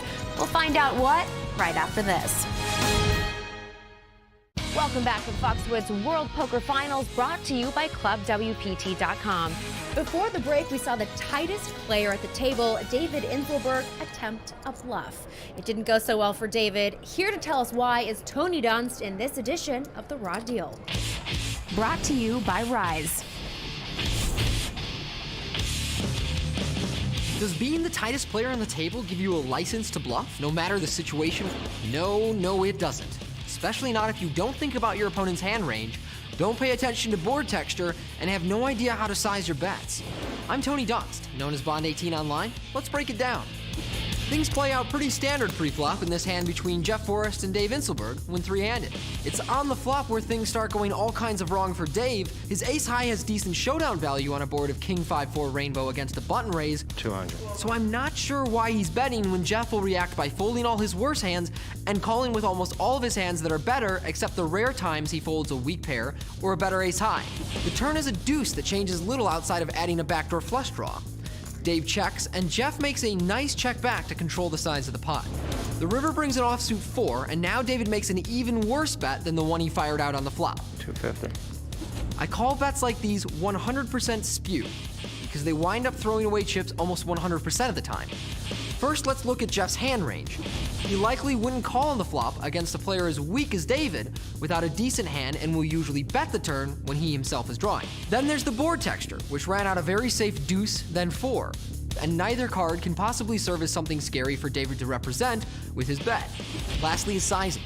David bets $250K into a pot of nearly $1 million, giving Jeff 5-1 on the call.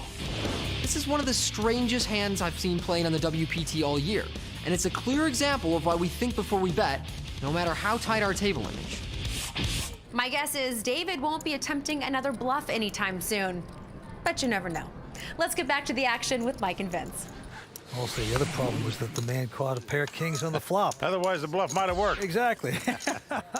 3 players remain. We're seeing it all here tonight. David Inselberg, the ice cream man, is our chip leader with close to $3 million. Action on Thomas Marchese. He's got a pair of 3s. All in. He's moving all in with him. David out. Around to Jeff. He's got a pair of 4s, Mike. Well, Thomas was big chip leader not long ago. Now he's in 3rd place. He's moved all in with 2 3s. I call. Jeff makes the call. So it looks like the doom and gloom continue for Thomas Marchese here. He's going to have to get very lucky to stay alive in this tournament. Yes, he is. Dominated right now. Thomas, a fine player, was so confident early on, but things have turned and changed rapidly here at Foxwoods for him. Hearts don't work. Diamonds, maybe. I'll take a high paired board also. All right, let's see the flop. He'd like to see 2 higher pairs, what he's talking about to get to split, but comes king 9-5. He'd love to see 2 cards pair on the board where he would get a chop out of this pot. As it is, he needs a 3 or 2 run of diamonds to win it. Well, there's 1 diamond, the queen of diamonds. Wow. So that gives Thomas a lot more outs. He can win this pot now with a diamond or a 3. He better get lucky here, hit that diamond or a 3. Otherwise, it's back to Persephone for him. Here's the river card. He got it. He's done it. Even though it makes 3 4s again for Jeff Forrest, it's not good enough as Thomas has made a diamond flush. Well, finally, Thomas says, I got some luck at this final table. Well, he was overdue. Justice for Thomas. He deserved that one. It is a miracle here at Foxwoods. Thomas is back. We're coming back in just a moment as 3 players remain going after this Foxwoods title. The World Poker Tour is brought to you by ClubWPT.com. Play poker for your share of over $100,000 in cash and prizes, and even become a WPT champion, all for only $19.95 a month. Never lose a dime playing poker, guaranteed. You don't have to be a big-time pro to play at Foxwoods. We have a local player, David Enselberg, who paid only $250 for a satellite and now could potentially parlay that into over $500,000. Seat number 4, David Enselberg. Everybody could take a chance at it and potentially be at this final table. If you're into poker, this is really right now the center of the poker universe. Welcome back to Foxwoods. I'm Mike Sexton alongside Vince Van Patten, and this is the World Poker Tour brought to you by ClubWPT.com. 3 players remain here at the Foxwoods World Poker Finals. Our current chip leader is 43-year-old David Enselberg, former ice cream shop owner. Got in this tournament by winning a $250 satellite. Action's on him. He folds. Now Jeff Forrest from Orlando, Florida with a 7-5 is going to raise $200,000 to go.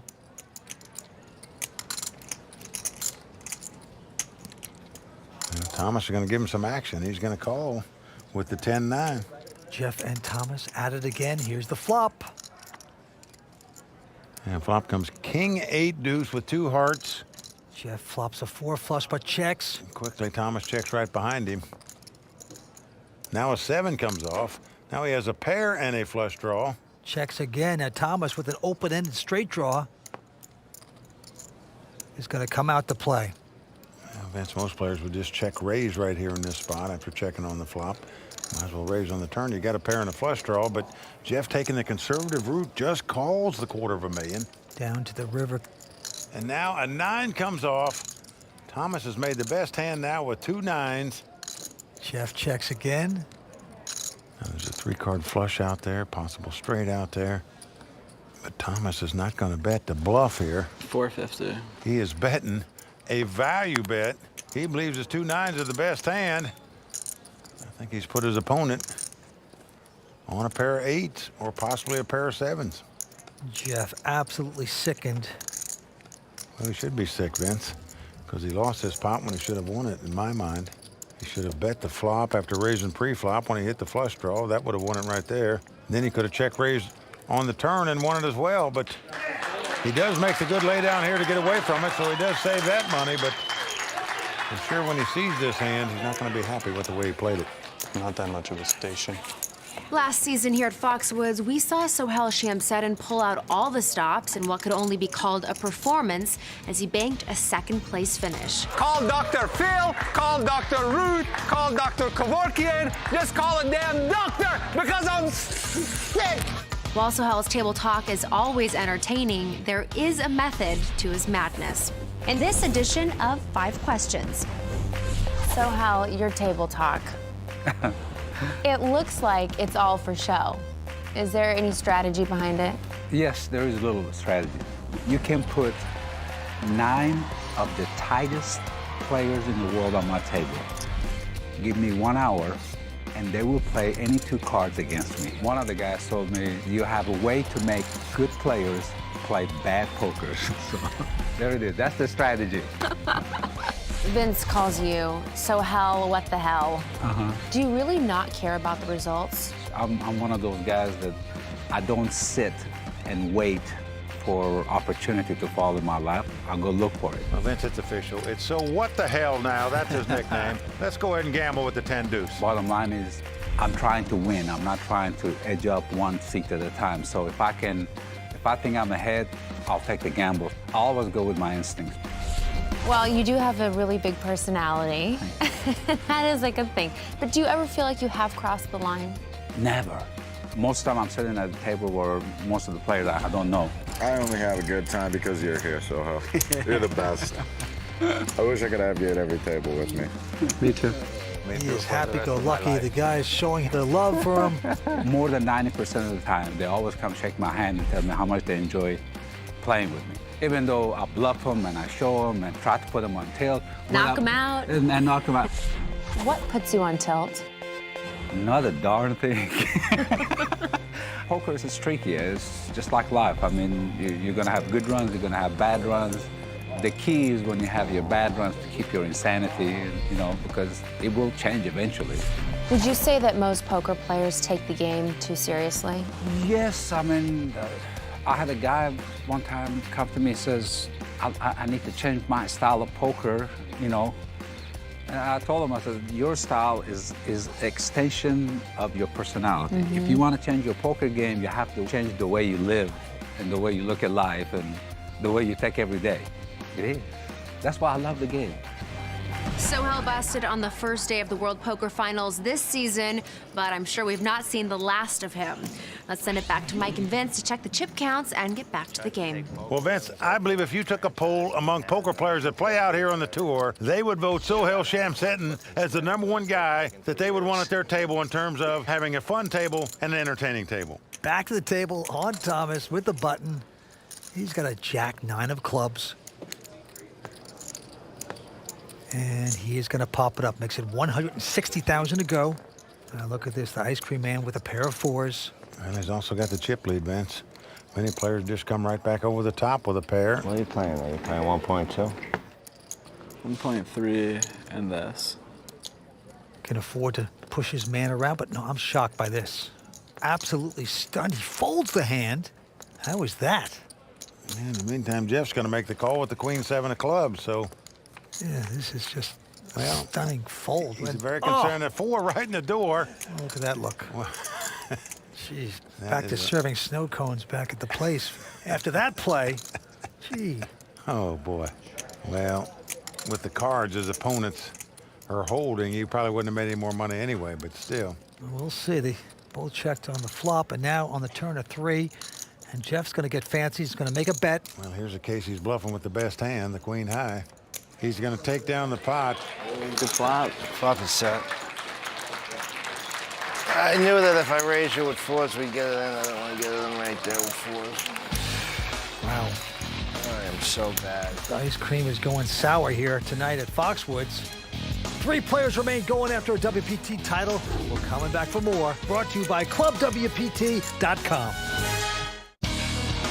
Welcome back to the World Poker Finals, brought to you by ClubWPT.com. The winner tonight is going to take home over $500,000 and earn 1,200 points towards the race for WPT Player of the Year. Let's get back down to the action with Mike and Vince. Right now, the chip leader, David Inselberg, the ice cream man with 2.8 million. And then we have Thomas Marchese with 2.6, Jeff Forrest, 1.8. And now David Inselberg, first to act. And he's going to lay down a queen jack. Now Jeff Forrest is going to raise with his ace-9. Makes it 225,000 to go. All in. And Thomas Marchese coming over the top with an ace-6. It's going to cost Jeff Forrest all his money to make this call with an ace-9 offsuit. Now, he knows Thomas very capable of making a move here with like king-queen or king-jack suited, possibly an ace and a baby card suited. But still, would you call another 1.6 million with an ace-9 offsuit for your tournament life?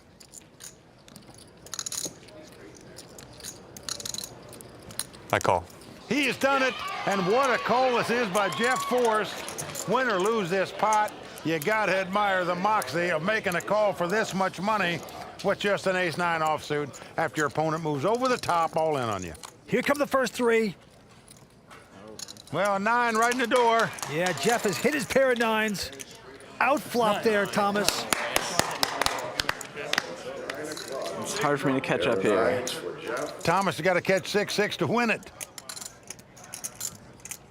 Doesn't happen as the 9 comes off on the turn. Jeff Forrest has doubled up. We working rough. And the Rubicon, please. Jeff makes 9 full of aces. Just like that. But Vince, the key there was having the moxie to make that all-in call with the ace-9 offsuit when your opponent moves you all in. Yep. Jeff, a former business student at the University of Central Florida. He dropped out to play professional poker, and right now it is paying off. The blinds are going up to 15, 100,000. Back to the next hand. Jeff now looks down at a king-6. He's the chip leader now.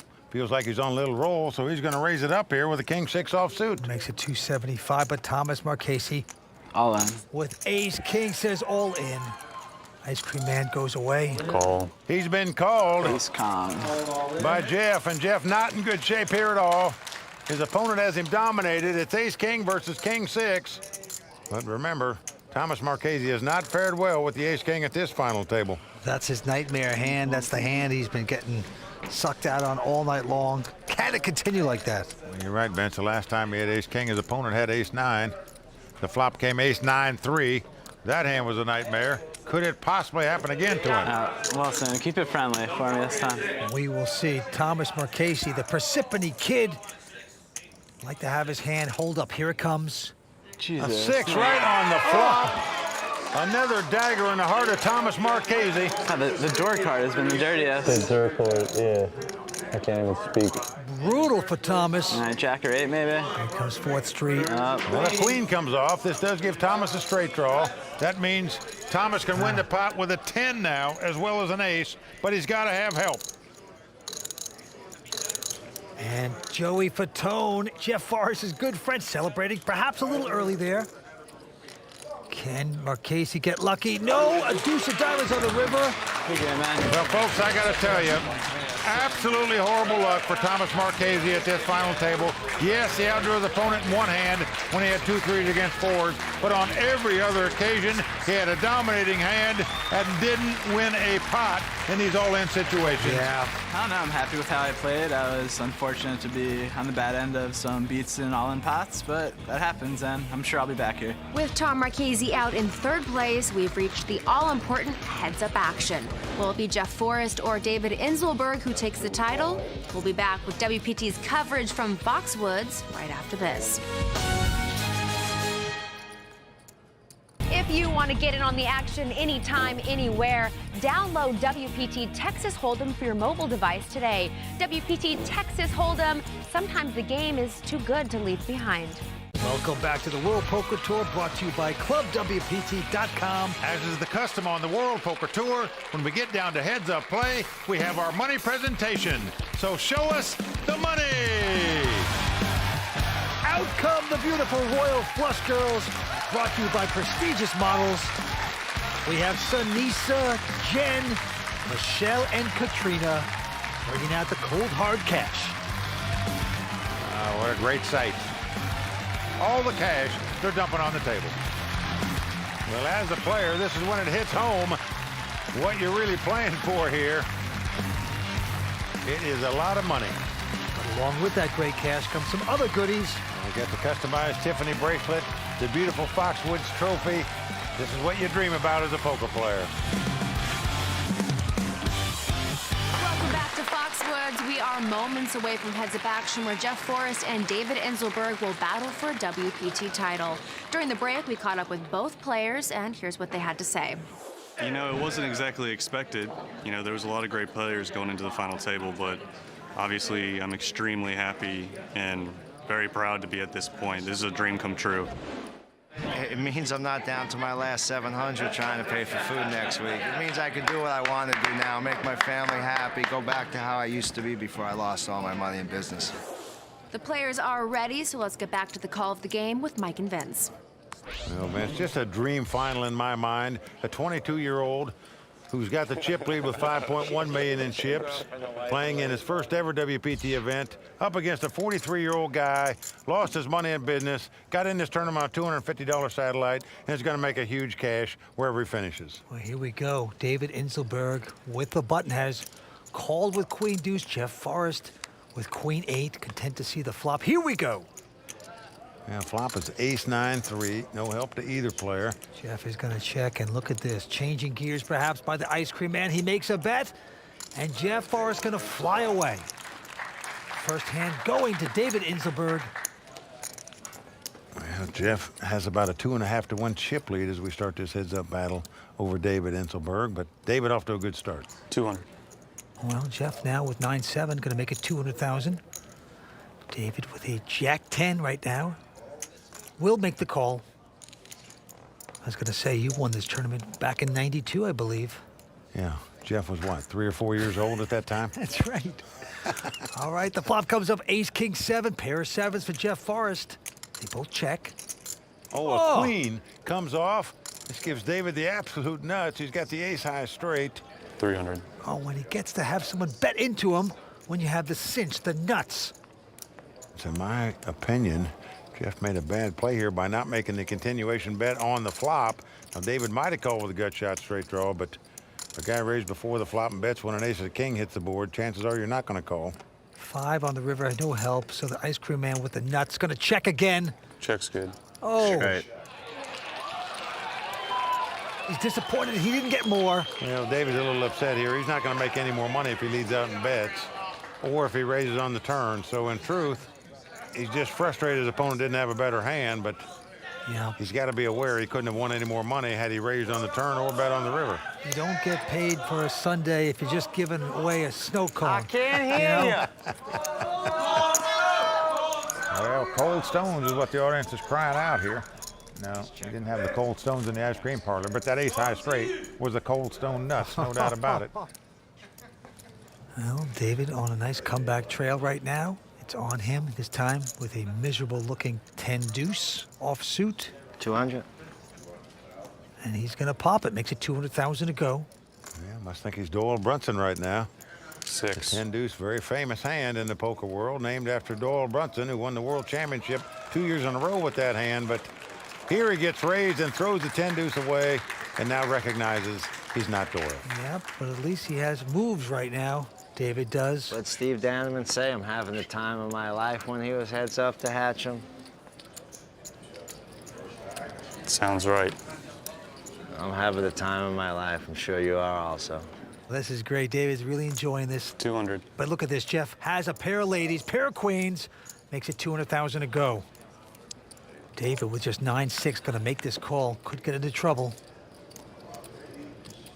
Wow. Flop comes 9-8-5. David's flop top pair and a gut shot straight draw. Jeff, of course, has the overpair. Yeah, David has checked it. 250. And a $250,000 bet with the overpair by Jeff. 600. Well, we could see some serious fireworks here. And Vince, in my mind, if you get the overpair here, you just got to go for it all. I'm all in. And that's what he's done. Jeff Forrest has moved all in. It's plunge time. I call. Yeah, you can't throw this hand away now if you're David. You just got to gamble with it and hope you can hit a 9, a 7, or a 6. The ice cream man is down to 8 flavors, gentlemen. He is in trouble. 6, 7, 9. 6, 7, 9. He's trying to get a chant go, but it's a little meek. Let's go, folks. Well, Jeff Forrest loving it. Knows if his two queens stand up here, he's going to capture a WPT title in his first ever attempt. One time. Here we go with a turn. Can the ice cream man hit? A queen right on the turn. Still not over, though. But the 9 and 6 now will not help David anymore. He must catch a 7, must make it straight to win this pot. Can Jeff Forrest, in his first ever WPT event, win this title? It's coming down to this? Nope, ace comes off. And Jeff's done it. Well, I can't believe it, Vince. He is in shock that he has done it, 22 years old, playing in his first ever WPT event and taking down the title. That is impressive stuff. In sync, doing backup, excited for his friend. Well, going over to see his friends, his dad there to greet him. There's the hug from Dad.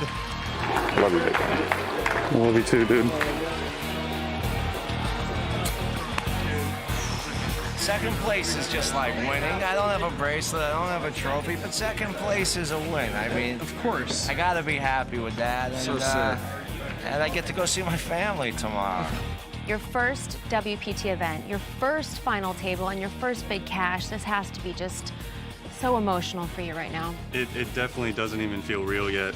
I don't know when it will finally hit me, you know, that I'm a WPT champion, but it's a dream come true. Well, we're all so proud of you again. Congratulations to the World Poker Finals champion, Jeff Forrest. From Foxwoods, this is Kimberly Lansing. For Mike Sexton, Vince Van Patten, Tony Dunst, and the rest of the WPT team, thanks for watching, and good night. Go, Jeffrey. That's right. Come on. Jesus. Not that much of a station. Gonna need a little bit of luck. Good luck. Showing the young kids how to play, man. I don't deserve it. There'd have to be some kind of history to make me think that isn't pure facepalm right there. Sweet Jim. Do you ever feel like you have crossed the line? Never. The money! Out come the beautiful Royal Flush girls. Love you too, dude.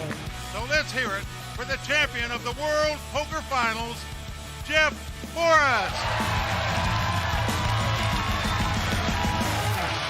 And until next time, may all your cards be live and your pots be monster.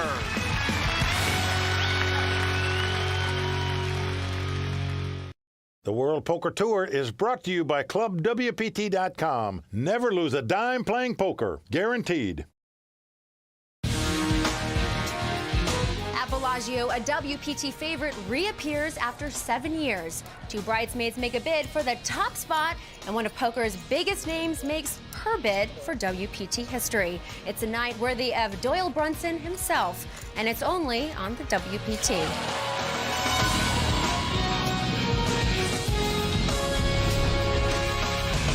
Well, the crowd all standing. He is circling the drain. They are going bare knuckles in the center of the ring. He needs the extreme miracle. Unbelievable.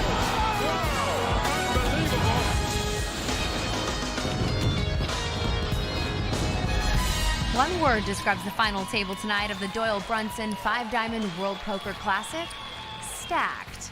Well, you could use that term to characterize the entire field of this prestigious tournament here at Bellagio.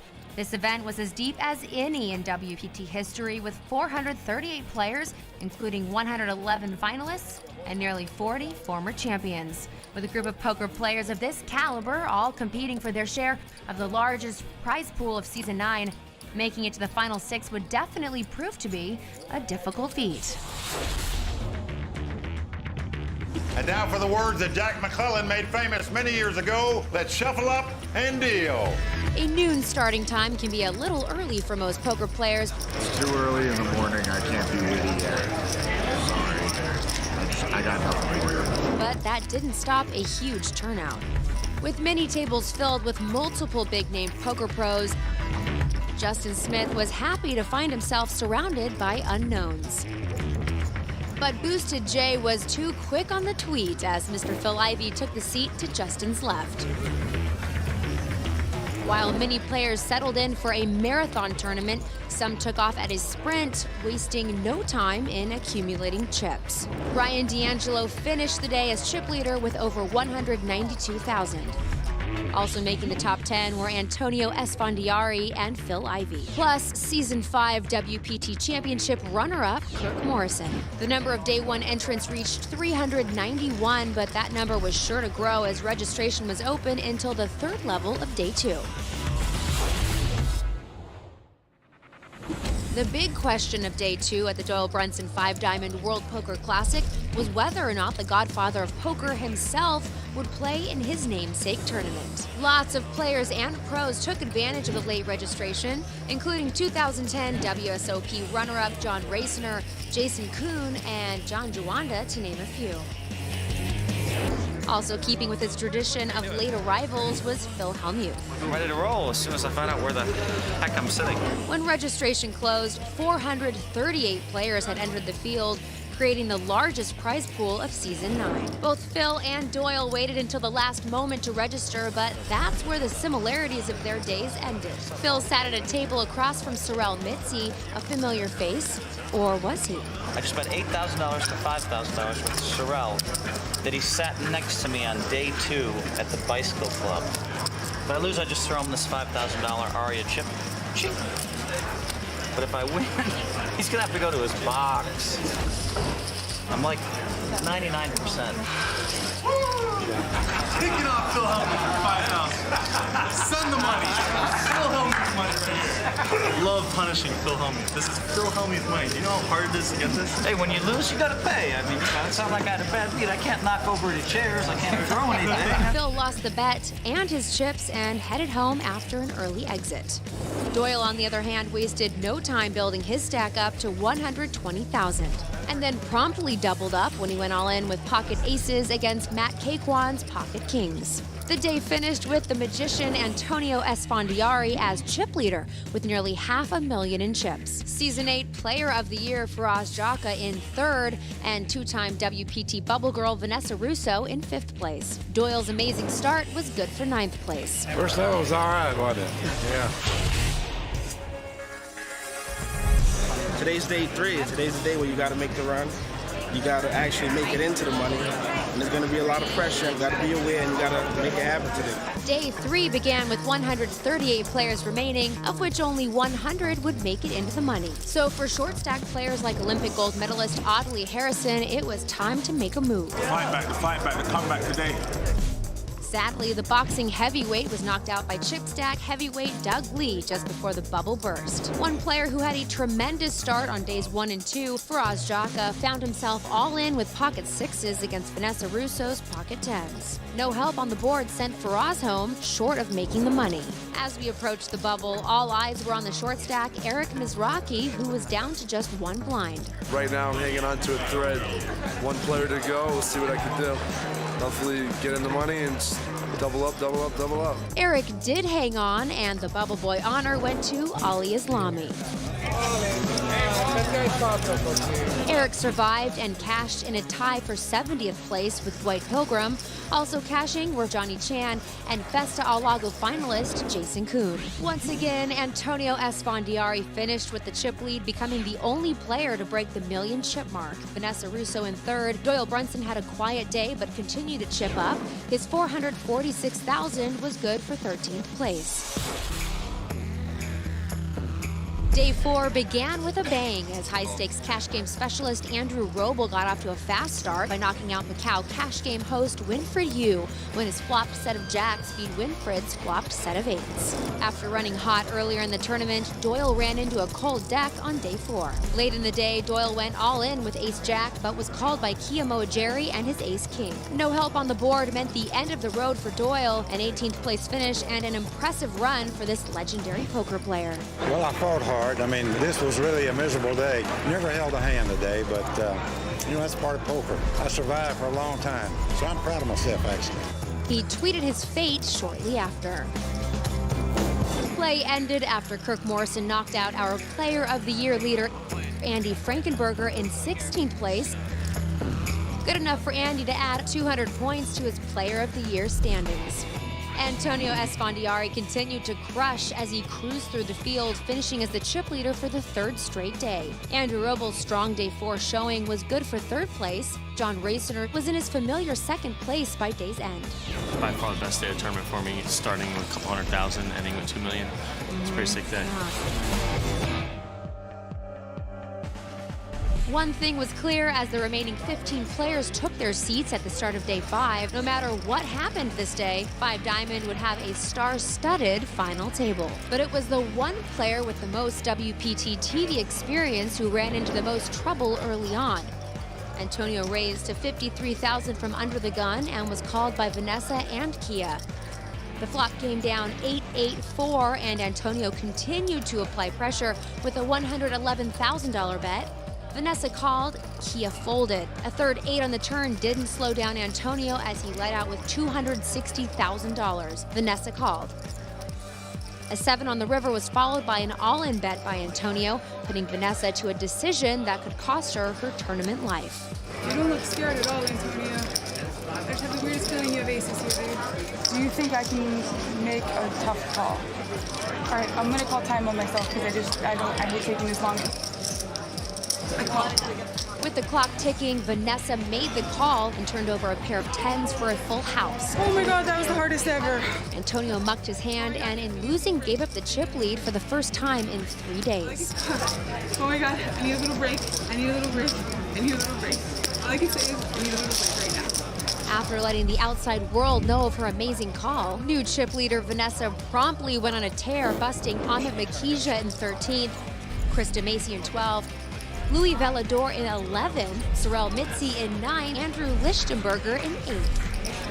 But it was left to John Raciner to bring the day to a close as the runner-up in the WSOP knocked out the runner-up in the Borgata Poker Open as Kia Moageri exited on the TV bubble. Kia wouldn't take the top spot in the Player of the Year standings, but his 7th place finish propelled him into 2nd place. The final 6 was set. After bubbling 2 WPT final tables, Vanessa finally reached one as the chip leader, no less. Young cash game pro Andrew Roble and John Raciner also reached their first WPT final table. Joining them would be the short stack, bracelet winner Ted Lawson, and Kirk Morrison, who has stepped away from the poker scene after his big score at Bellagio in Season 5. But the happiest guy in the room had to be Antonio Esfandiari, as he finally reached a WPT final table after a 7-year absence. Like I said, this final table is stacked. Russo, Esfandiari, Morrison, Lawson, Raciner, and Roble. 6 big names, but only one title to be had. The final table of the Doyle Brunson 5 Diamond World Poker Classic starts right after this. From the number 2 seed, our current tournament leader, Vanessa Russo. I would be disappointed if I didn't get at least top 3. But at the end of the day, I really am playing for the title. It would be pretty sick to be the first woman to win an open 10K WPT main event. Welcome back to the World Poker Tour, brought to you by ClubWPT.com. It has been a tremendous tournament from day 1 to this very moment. Let's not waste any more time and get to the call of the game with Mike Sexton and Vince Van Patten. We're about to get started. The winner is going to take home close to $900,000, and there's the lineup. Vanessa Russo, the chip leader, with $5.8 million in chips. And a chance to make poker history tonight, Vince. As she said, she could be the first woman in history of the World Poker Tour to win an open event, meaning one where you had a buy-in. Okay, let's get it out of the way. Happy birthday, Antonio. There's the magician, Antonio Esfandiari. It's his birthday here tonight. Action going to the lady at the table. And look at this, as she picks up the queens, the ladies. What a hand. Well, she's made it 125, but right behind her is Ted. He's got a pair of 9s. She is really a terrific player, but desperately wants to win this title tonight. Well, Ted Lawson, poker pro. I'm all in. Wow. He's going all in with the 2 9s here. Like he should. Raciner goes away. Pass. Morrison out. That's right. And Andrew Roble also flying away. The magician disappears. I call. And a quick call by Vanessa. We have a showdown. Queens against 9s. She is dominating Ted Lawson at this point. This is a 9th WPT cash for Ted. Well, there's Ted's good buddy, 2-time WPT champ Hoyt Corkins in the crowd watching him, but... We're all rooting for you, Ted. We're all rooting for you, buddy. Ted on the short stack needs a lot of help with his 9s. Can he get it? Am I in the wrong seat? Apparently, but we will see. Here comes the flop. Yeah, nine right on the flop. Oh. Well, there you go. Little energy from the 51-year-old, the oldest guy at the table here. How about a 10? Make it fun? I don't want it to be fun. I don't want it to be fun at all. Ted out in front. Got to dodge a queen or two running cards to make it straight now. This game's never easy. See the turn?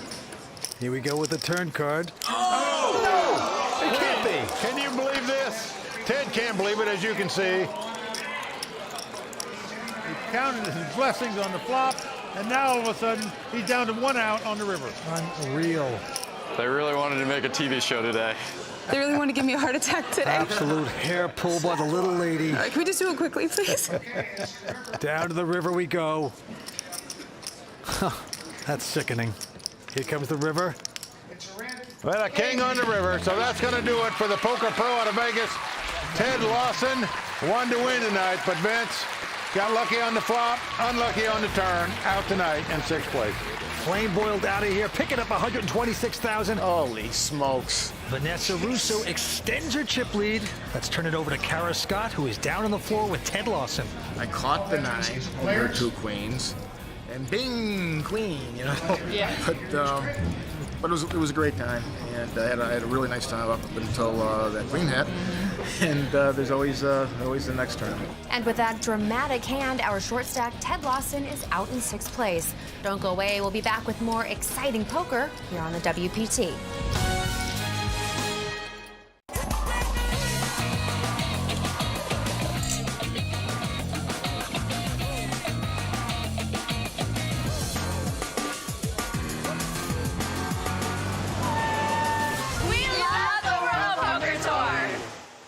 Welcome back to the World Poker Tour. There's the beautiful Royal Flush Girls, brought to us by prestigious models. And what an addition they have been this year, having fun with us on the World Poker Tour. But let's get back to the table. Well, there you see the big chip lead that Vanessa Russo has. Action's on her now. She looks down at ace-jack. She's going to raise it. Makes it 150,000 to go. Racner out, and now Kirk Morrison with a queen 10 of clubs will call. Kirk, one of those players not afraid to play pots. Andrew Roble out, Antonio out as well. So two-handed action, Mike. You and me, baby. Kirk and Vanessa, and here's the flop. And the flop comes Jack 10-6. Look out. With 2 spades. Vanessa's flop top pair, top kicker. Call. Quickly makes a continuation bet of 225 and a call by Kirk. Well, the king comes on the turn. That helps him, and then it gives him an open-end straight draw. Vanessa out in front with the jacks, but she checks. Now Kirk has a pair of 10s, of course. And he says, I'm going to check as well. Down to the river we go. And he's going to take the free card Whoa. off. And what a free card it is. Breaks into a big grin as he makes Broadway, the ace-high straight. Vanessa checks. She's got aces and jacks, but 400,000. He has to bet it. Well, 400,000 is the bet. Vanessa's going to pay it off. Queen. That is sickening if you're Vanessa. Mr. Clark Kent there, picking up a nice pot. I can't do this full time. So 1 year went, another year went, and then a 3rd year went, and then I'm like, okay, let's get back into this a little bit. And I'm here to have fun and just and keep playing, and it's nice to know that I haven't missed a step. Come on. Been folded around to Kirk. Got the king-jack offsuit. Makes it 135,000.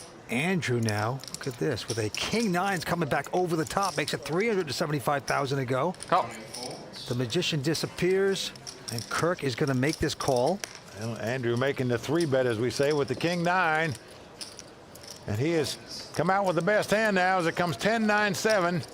Easy game. Well, Kirk has a 2-way straight draw. Check. They both check. Wow. Look at this. Kings at 9s now for Andrew, and Kirk with kings. That's another good bet. Who stares more, Andrew or I?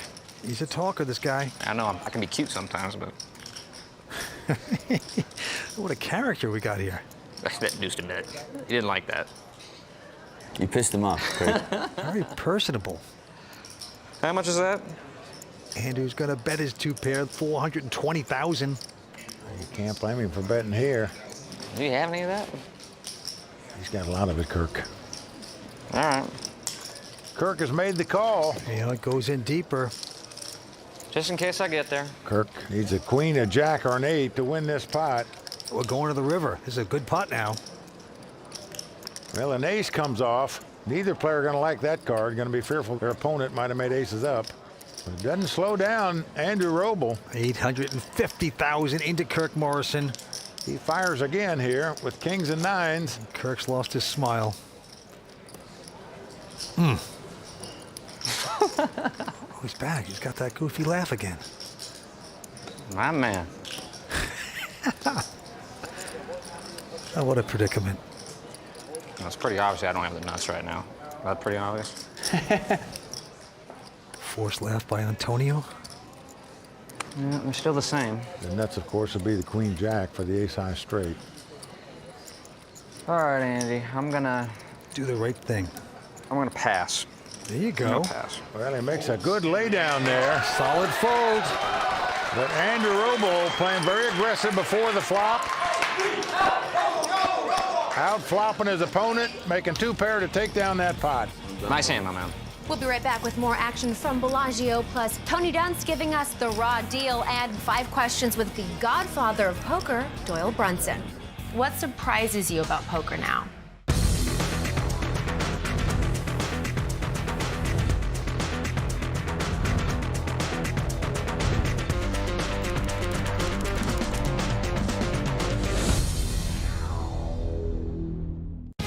Welcome back to the World Poker Tour, brought to you by ClubWPT.com.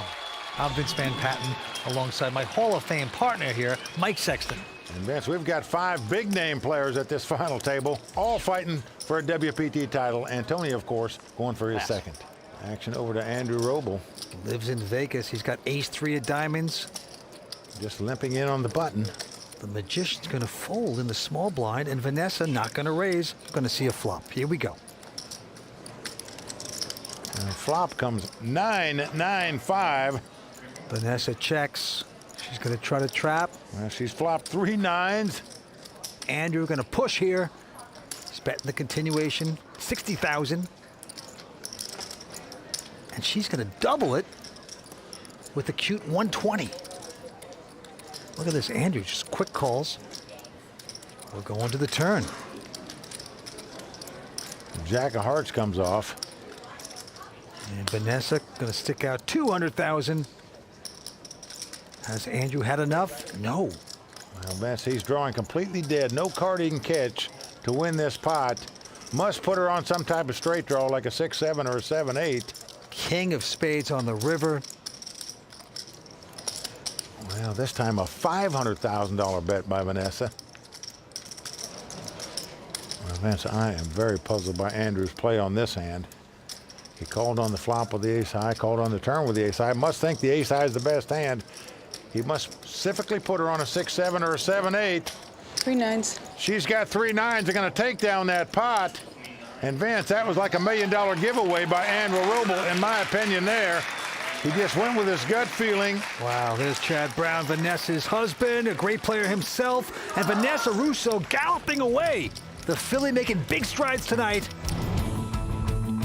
So I have been the WPT final table bubble girl, not once, but twice. Actually, the first time launched my career at this very casino. I went out in 7th place at the $25,000 buy-in Bellagio main event in 2006, and that was super stressful for me at that point in my career. Then finally, after another TV bubble at the Beau Rivage in 2008, where I got 7th also, I now finally got past that bubble, and not only did I get past it, but I'm going into the final table with the chip lead.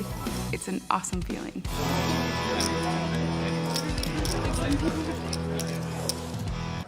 Pass.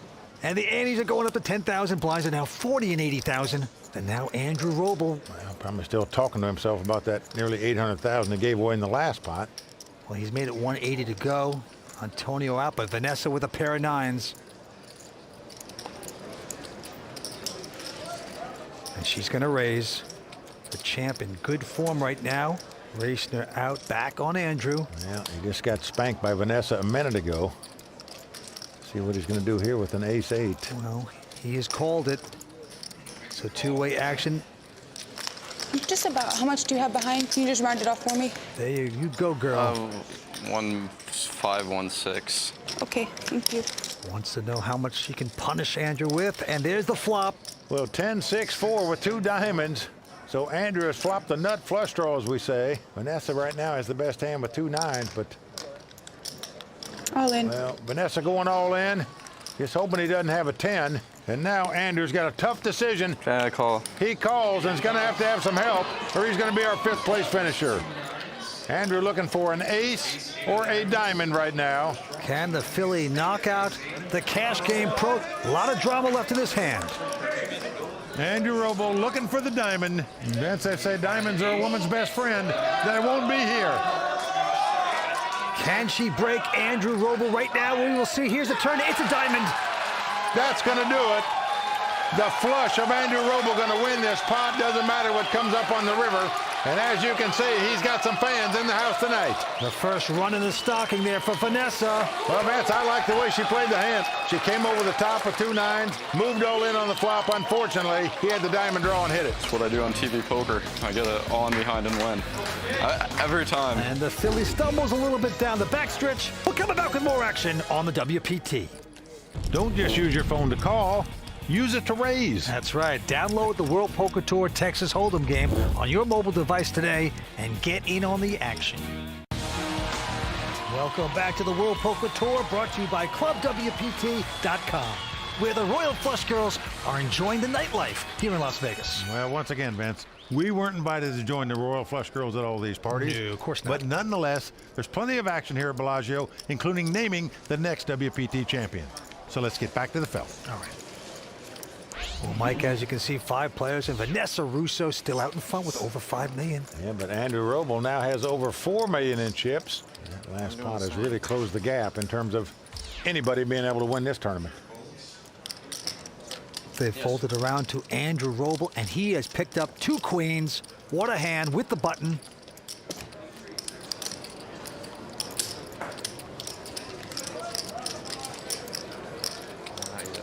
And he's going to make it a subtle 200,000. The Magician playing very tight tonight. He folds. Well, Vanessa quickly makes the call with the Jack-7 of clubs. She has flopped top pair, could get in further trouble here. 7-4 deuce, all hearts. Well, she just doubled Andrew up in the last pot. She checks Andrew with no heart, betting again, 250. Vanessa going to get tricky here, comes back over the top, makes it 750,000 to go with no heart. I'm all in. Well, Andrew's going all in. Ouch. I think I'm going to go with it. Just give me a second. Well, he's saying most likely she probably has 1 heart. I don't care. I'm going to gamble my queens. Do you want me to? I've got a really big hand, a really, really, really big hand. You're right. A really, really, really awful hand. It's 2 million in the middle. Well, Vance, the only way she can call here is if she specifically puts him on like ace, king, ace, queen with the ace of hearts. Okay, I'm going. This would be a dreadful mistake by Vanessa if she makes this call, in my opinion. Without a heart in her hand to make a flush draw, I don't say I can call with 2-7. She could be up against an overpair and the flush draw. Well, she's drawing almost dead. Okay, I call time on myself. I need only a minute. So Vanessa's got 1 minute to act on her hand. If she hasn't acted by then, her hand is automatically folded. My read is that you're bluffing. My read is that you're bluffing. You have 1, maybe 2 overcards with the flush draw, but that problem is that there's so much in there I can't even avoid. Even if you do have that, it's correct for me to call. She is a math whiz, graduated in economics from Duke in 2.5 years. Best case scenario, you could be 60%. She better put 2 and 2 together, or she's going to be severely crippled. I think you've got 1 over on me, and maybe 9 outs, so that's 12 outs plus basically flipping. Flipping is so not fun. Oh, she's great. Off here on the percentages, but... I mean, would you think you were good here with top pair? You know, a lot of players go through this, but they talk to themselves. They don't explain it all to the table. She's entertaining. How much time? Can you tell me now, or before we wait too much longer? 1 minute. is in 2 seconds. 10, 9. Wait, give her an extra 10. Dude, I was that asking. Was a distraction. That was so weird. I was like, how much time do I have left? You said, but you said 1 minute, and she thought she had a minute, so she got distracted. Like, I was just asking how much time is left. I don't know why you were waiting 10 more seconds. I just wanted to know how much time start is left. over at 30 or 20. I don't know. All right, 20 seconds. Jesus. Well, Vanessa seemed confused by the tournament director, but I think he made it quite clear. You have 1 minute to act on your hand. When they get 10 seconds, they'll start counting backwards. Well, you're right about that, Mike. Well, she's getting more time, but I guarantee you, I mean, Andrew would like her to call if he could see her hand, but if she has a heart in her hand, he would not want her to call here. 8, 7, 6, 5, 4. Clock running out, and she finally does the right thing, makes the fold. Well, Vince, she made it a tough fold when I think it was just simple as ABC to make that fold after the guy moves all in for $3 million. Oh, that was close. That was so hard. Probably would have called, but that messed me up. That time thing really messed me up. Couldn't even think. And she's stumbling badly right now. I was like, why are you waiting? I'm explaining how much time is left. Andrew Roble, nicely done. I didn't mean to be confusing. When I said how much time is left, I just... So then you can say you almost have your minute up. Don't wait 10 seconds and then tell me that. Only the audience at home is going to know about that one. Earlier this week in the Bellagio's legendary Bobby's Room, it was my privilege to sit down with poker legend and this tournament's namesake, Doyle Brunson, as he boiled down 50 years of poker wisdom into 5 questions. What surprises you about poker now?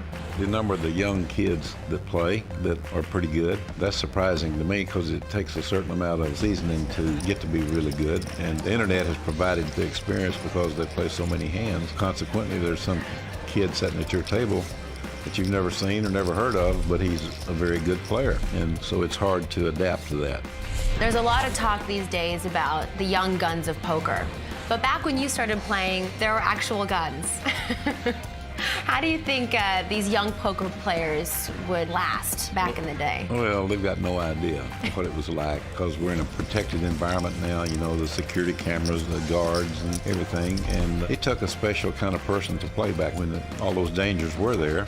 I was single at the time. It was an adventure. I don't know exactly what prompted me to keep doing it, except for the love of the game. For those who don't know, what is the Brunson 10? The Brunson 10 is a group of young men that have played on the internet and established very good records. Doyle's Room.net has decided to take the 10 best candidates and call them the Brunson 10. And these kids, they get a lot of publicity and they're going to get a lot more. The poker community is really embracing social media, cyberspace, Twitter. How would you rate yourself as a Twitterer? I've got, I think, 357,000 followers. And so that's flattering in itself. Use life experiences and I put a lot of jokes on there. I have fun with it. Do you think you will ever stop playing poker? When I die, I will. Well, Vince, you got to take your hat off to Doyle Brunson. He almost made this final table, finished at the second table in this tournament. Unbelievable. He can still do it that good. Pretty amazing. On to this hand. The blinds are going up to 50 and 100,000. Action on Vanessa. She folds. Over to John Racner here. He's got a king-6 offsuit. Going to raise it. 255,000. Going to try to make something happen. Kirk Morrison with ace-jack calls, and Andrew Roble with a pair of 5s quickly calls as well. Well, Antonio going out, so we've got 3-way action here. Flop is ace-10-5. Andrew has flopped 3 5s, and he checks. Oh, he's going to try to trap with his 3 of a kind. Racner also checking. Well, they're both checking, and you got 2 aces you're going to bet here. Kirk Morrison certainly does that. Can't blame him. That's 225,000. Quickly gets raised by Andrew. Makes it 550. Racner out. Oh. And Kirk, not hesitating, thinks he's out in front with the aces. He's making the call. Well, Vince, you're not going to put the guy on ace-king here because he didn't raise before the flop. Third card is the 9 of spades. God, I wish we wouldn't do that. I'll call it when we're like looking at each other, you know, a little bit and having that moment. Is it romantic? Nah, it's not. It looked romantic. Andrew Roble. All in. Wow. Well, Andrew's going roll in. I call. Kirk Morrison is called. Other side. That's good enough. You got the best. You win. Well, Kirk knows he's drawing dead. Irrelevant card, 10 of spades on the river. And just unfortunate for Kirk Morrison, out in 5th place. Gonna take home $168,000. Well, the happy-go-lucky guy, Kirk Morrison, took a 3-year hiatus from the World Poker Tour. He's come back to make the final table here. Hopefully, we'll see a lot more of him in the future. Nobody wanted to talk tonight, but I'm just happy, that I know that I can still play. So I'll take another time capsule and come back in 3 years and see if I can still do it. I'll meet you right here then. That's a date. Thanks so much. No worries, dear. Cheers. Thank you very much. Thank you, Bellagio and WPT. You guys have been fantastic to me. Cheers. With 4 players left, it's still anyone's game. Continuing coverage of the Doyle Brunson 5-Diamond World Poker Classic, brought to you by ClubWPT.com in just a moment. And Tony Dunst will give his spin on the action so far in this week's installment of The Raw Deal. Don't go away. Welcome back to the World Poker Tour, brought to you by ClubWPT.com. This is Craig Edwards, everyone. He found himself here after winning a Club WPT qualifier. $20 a month, you can't beat the price. Do you recognize any of the faces at your table? The guy that's sitting in your seat has been pushing me around the whole time. He's talking about Faraz Jaka, our player of the year last year. It's possible, really, for anyone to find themselves sitting with a table of pros at a 10K tournament. It is possible. You know? Anybody can do it. It's only going to cost you $20 a month. And that was our latest ClubWPT.com qualifier, Craig Edwards, talking about his experience here at Bellagio. And to make it clear, Craig didn't pay $10,000 to get into this tournament like everyone else did. He got in for free just by qualifying on ClubWPT.com. That is right, Mike. Pretty amazing. And Craig said himself, he said, this is a great deal. You only put up $19.95 a month. You get this membership, and you get to play all the poker tournaments you want absolutely free. And guess what else, Mike? What? Craig actually did very well. The guy made the money. He picked up $12,000 here at Bellagio. He came in 78th place, and that was 2 spots higher than the great Phil Ivey. Let me tell you something. Making the money in this tournament, that is an amazing feat. Congratulations to Craig. It really is. So if you think you have what it takes to win a free seat to our next tournament, just go to ClubWPT.com and sign up. Okay, Vince, it's time to head back to the final table. As you can see, Andy Frankenberger is still at the top of our Season 9 Player of the Year standings. Andy, Kiyomoa Jerry, and Dwight Pilgrim all cashed in this event, adding points to their totals. All right, back to the table. 4 players remain. And right now, Andrew Robles, the chip leader with $8 million. But actions to John Racner, who picks up a pair of deuces. Well, when you play short-handed poker from 4 players on down, you have to play more aggressive. So Racner raising it with 2 deuces here. And Antonio's been very quiet this final table so far. But Antonio with a pair of 8s. He's going to raise, makes $700,000 to go. Vanessa out. Racner going to call. Well, Racner just hoping to flop a deuce here. 8s against deuces, and there's the flop. Well, it's come king, king, 9. All in. Antonio going all in with 2 8s. Says, if you can beat this, good luck to you. And Racner now trying to figure out, does he have ace-queen or something? But he can't take a chance. Lays down the 2 ducks. And John Racner just has not been able to get things going today.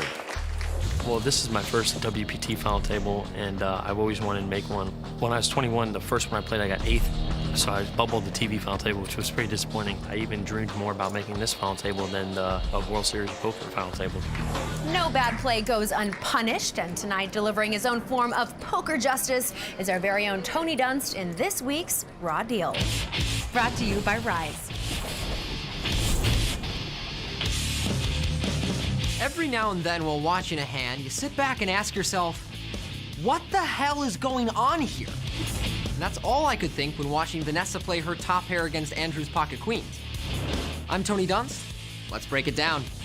As we saw, Andrew doubled through Vanessa with a draw in the previous hand, and so it's sensible to believe that Vanessa may be a bit off-center after losing such a major pot. That's what I do on TV poker. I get it on behind and win.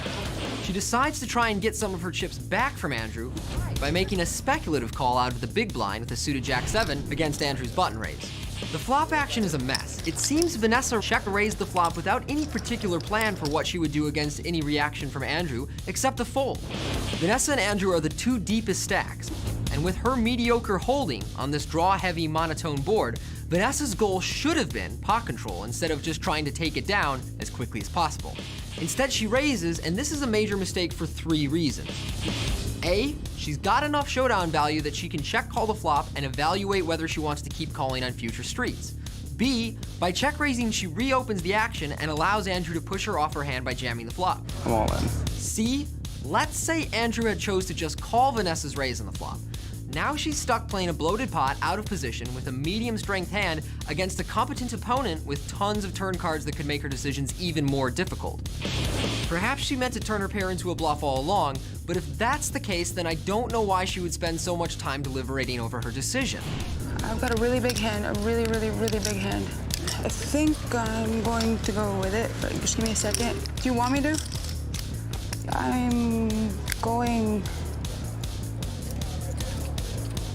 To add to the complication, Vanessa calls the clock on herself. Okay, I call time on myself. Calling the clock on yourself. For people who want to combine the experience of making an enormous equity decision with the sensation of trying to defuse a bomb. How much time? It doesn't help that nobody in the room is quite sure whether a minute contains 60, 20, or 10 seconds, and I'm not even sure myself. I never last that long. Eventually, Vanessa comes to the right conclusion and lets go of her hand, but it seems clear to me that she made the decision a lot harder and more expensive than it needed to be. Too bad. I was hoping we'd get to see one of her patented aggressive calls. Probably would have called, but that messed me up. That time thing really messed me up. Couldn't even think. Well, he doesn't hold back, does he, Mike? Well, there's some good input. Need to pay attention to Tony. You'll learn something. Back to the table, Vanessa. And this time she's going to look down at a king 10 offsuit. Well, she's going to stay aggressive here, it looks like, as she caps her cards. Using an indication someone's going to play a pot. And indeed she is. She raises it to $250,000 with the king 10. John Racer can't pick up any cards lately. He folds. But Andrew with a huge hand, ace queen of diamonds. Well, Vince, once again, he and Vanessa are going to play a pot here. At least temporarily. Well, this is a powerful hand in a four-handed poker game. And he's going to raise it. Makes it $700,000 to go. Antonio gets out of the way. Call. And Vanessa is going to stick around, makes the call. Well, she wants to see a flop here, Vince. Don't know if she's getting a little stubborn, but she's just trying to beat this guy so bad because he's taken so many chips from her so far. And look at this, two pair, top two pair for Andrew on the flop, ace queen 3. So Andrew's flopped the top two pair. Vanessa is the gut shot straight draw. There you see Kirk Morrison, who's come back to watch this final table, sitting along with another good player, Robert Williamson. So it's on Andrew. Huge hand, and he's not going to play it slow. He's going to bet. No, going to make the continuation bet with a top two pair here. Just don't want to give your opponent a free card where she could catch a gut shot to beat you, or if she had a small pair, make trips to beat you, where they're going to bust you on the turn. Well, it's $700,000, and Vanessa cannot take the heat. Well, she had the gut shot straight draw, just didn't want to put in $700,000 to try to catch a jack. And Andrew Robles extending his chip lead here at the Doyle Brunson 5-Diamond World Poker Classic. I'm Melanie Iglesias, one of the World Flush Girls. Stay tuned. We'll be right back. There were a lot of strong players in this tournament. I think any poker player these days who's a top-notch poker player always shows up for this event. And normally in such a large field, there'll always be one or two amateurs left at the end who have gotten lucky along the way. There's nobody here in that situation. It's a lot harder nowadays to win. Welcome back to the World Poker Tour, brought to you by ClubWPT.com. 4 players remain, and what a field and what a tournament we have seen so far. You're right, Vince. Players love coming to Bellagio. It's one of the greatest places in the world to play poker. Doyle Brunson himself almost made this final table here at Bellagio in a tournament that's named in his honor. Incredible effort by Doyle. And now, action on John Racner. He's got a queen, 8 of clubs. All in. And he's going to push all in. Robles out. But the magician has a king-queen. Much. Pretty good hand. He says, how much you got, sir? Well, Racner's got about $1 million in chips. Antonio's got $4.5 million, so he can afford to make this call, and he does so, and what a call it is. Very solid. Vanessa out, and we got a showdown. Well, this is a great read on Antonio's part. King ball one time. Has his opponent dominated. King-queen versus queen-8. Good luck. The magician trying to make Racner disappear. What'd you fold? Queen 8. Folding queen 8. I hate that when I hear that at the table. There's 2 8s in the deck. It takes your sweat away, yes. Antonio loving his chances. Can he break John Racner at this point? We will see. Here's the flop.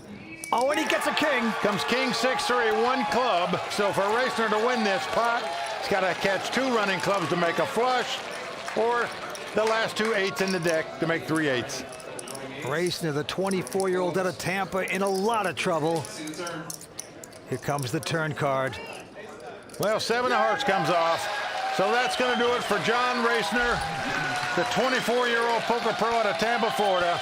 Finishes in 4th place. And Vince, he just didn't have any cards tonight. Wasn't meant to be for John tonight. Well, he picks up $232,000. John Racner out. We are down to 3 players, and one of them is the magician, Antonio Esfandiari. Then we have Lady Maverick, Vanessa Russo, and of course, the very strong Andrew Roble. We've lost John Racner, unfortunately, here from our final table. I know that one of the things you said was really important to you is that you had your mom here. It's the only thing that went right, really. I guess 4th place finish, not too bad out of 430 players, of really good, strong players. With the elimination of John Racner in 4th place, we've come to the halfway point in our coverage here at Bellagio. With 3 big-name pros left, let's once again turn to Mike and Vince. Gentlemen, Andrew Roble has the chip lead, but Antonio Esfandiari has the momentum. How do you see this playing out? Well, you're right, Kim. Antonio does have the momentum, but he also has the experience. He's been to a final table before, and he's won at a final table. The guy is hungry. It's taken him 7 years to get back here, and it's his birthday. So my money is on the magician. Well, Antonio will be tough, but with 3 players left, I'm going to go with the chip leader, Andrew Roble. He likes to gamble, as we saw earlier, when he called Vanessa's all-in bet with a flush draw and caught the flush on the turn to double up. As the chip leader, look for him to apply pressure to the other players. Well, there you have it. You both overlooked Vanessa Russo. She is the short stack with 3 left, but she's also an excellent player who's been in the zone all week here at Bellagio. And don't forget, she has that added incentive of becoming the first woman to ever win an open event on the WPT. So I'm going with Vanessa. And you should join us next time when one of these final 3 will be crowned the champion of the Doyle Brunson 5-Diamond World Poker Classic. Until then, for Mike Sexton, Vince Van Patten, Tony Dunst, Kara Scott, the Royal Flush Girls, and everyone at the WPT, I'm Kimberly Lansing saying thanks for watching and good night. The World Poker Tour is brought to you by ClubWPT.com. Never lose a dime playing poker. Guaranteed. At Bellagio, the biggest event of the season so far will see one player win over $870,000 and conquer the deepest field in WPT history. The conclusion of the Doyle Brunson 5-Diamond World Poker Classic starts now, only on the WPT.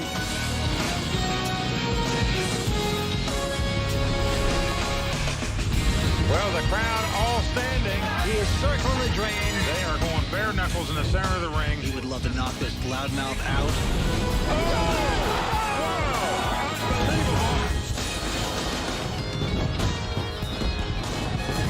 $438 of poker's best came to Las Vegas 5 days ago to try to win one of the most prestigious titles here on the WPT. But 6 days of grueling play has reduced those 438 players to only 3. But what 3 players they are. WPT champ Antonio Esfandiari, cash game pro Andrew Roble, and Lady Maverick herself, Vanessa Russo, are still here, still fighting, and still in contention for this title. For how it will all play out, let's turn to the experts, Mike Sexton and Vince Van Patten. Gentlemen, 3 great stories remain. Who's your money on, Vince? Well, Kimberly, I still like Antonio Esfandiari. Like I said, he's playing well. He's hungry. He's been here before. Now, he started off the final table laying back a little bit, but he did pick up momentum, capped off by busting out John Racner in 4th place. Antonio is now in 2nd chips. I like his chances. Besides, it's his birthday. Well, happy birthday, Antonio. But, Vinny, I'm going with the chip leader, Andrew Roble. Really? He's young, he's aggressive, and he's playing well here tonight. He got a lot of his chips by knocking out our 5th place finisher, Kirk Morrison, and a lot between the big hands he played between him and Vanessa Russo. He's on a roll, and I know it's like nothing more than to bust his good friend Antonio. Mike, I don't want to forget about Vanessa Russo. She came into the final table as the chip leader and added to his stack by breaking Ted Lawson on a wild hand. But since that moment, it's been pretty much a downhill slide. But she's smart, she's tough, and not to be overlooked, especially in the three-handed poker game. Well, gentlemen, Vanessa is my pick to win. She's been in the zone all week here at Bellagio, and I know she wants to be the first woman to win an open event here on the WPT. 3 great players remain, but only one can be champion of the Doyle Brunson 5-Diamond World Poker Classic and take home over $870,000. The cards are in the air. Let's get right down to the action with Mike and Vince. Well, we're down to 3 players, but 3 really, really good players, I must say. There you see the winner's going to take home over $870,000. Our current chip leader is Andrew Roble. Andrew's got $9.7 million in chips. Antonio Esfandiari going for his second WPT title tonight with $6.1 million. And the lone lady at the table, Vanessa Russo, is now on the short stack with $1.7 million. Vince, she came to this final table as chip leader. She's now on the short stack. Lady Maverick in a bit of trouble. Now the antes are 15,000, blinds are 60 and 120. Here we go. Antonio's going to fold. And now Lady Maverick looks at her hand. She's got a big one, ace queen. I'm all in. And she goes all in for $1.7 million.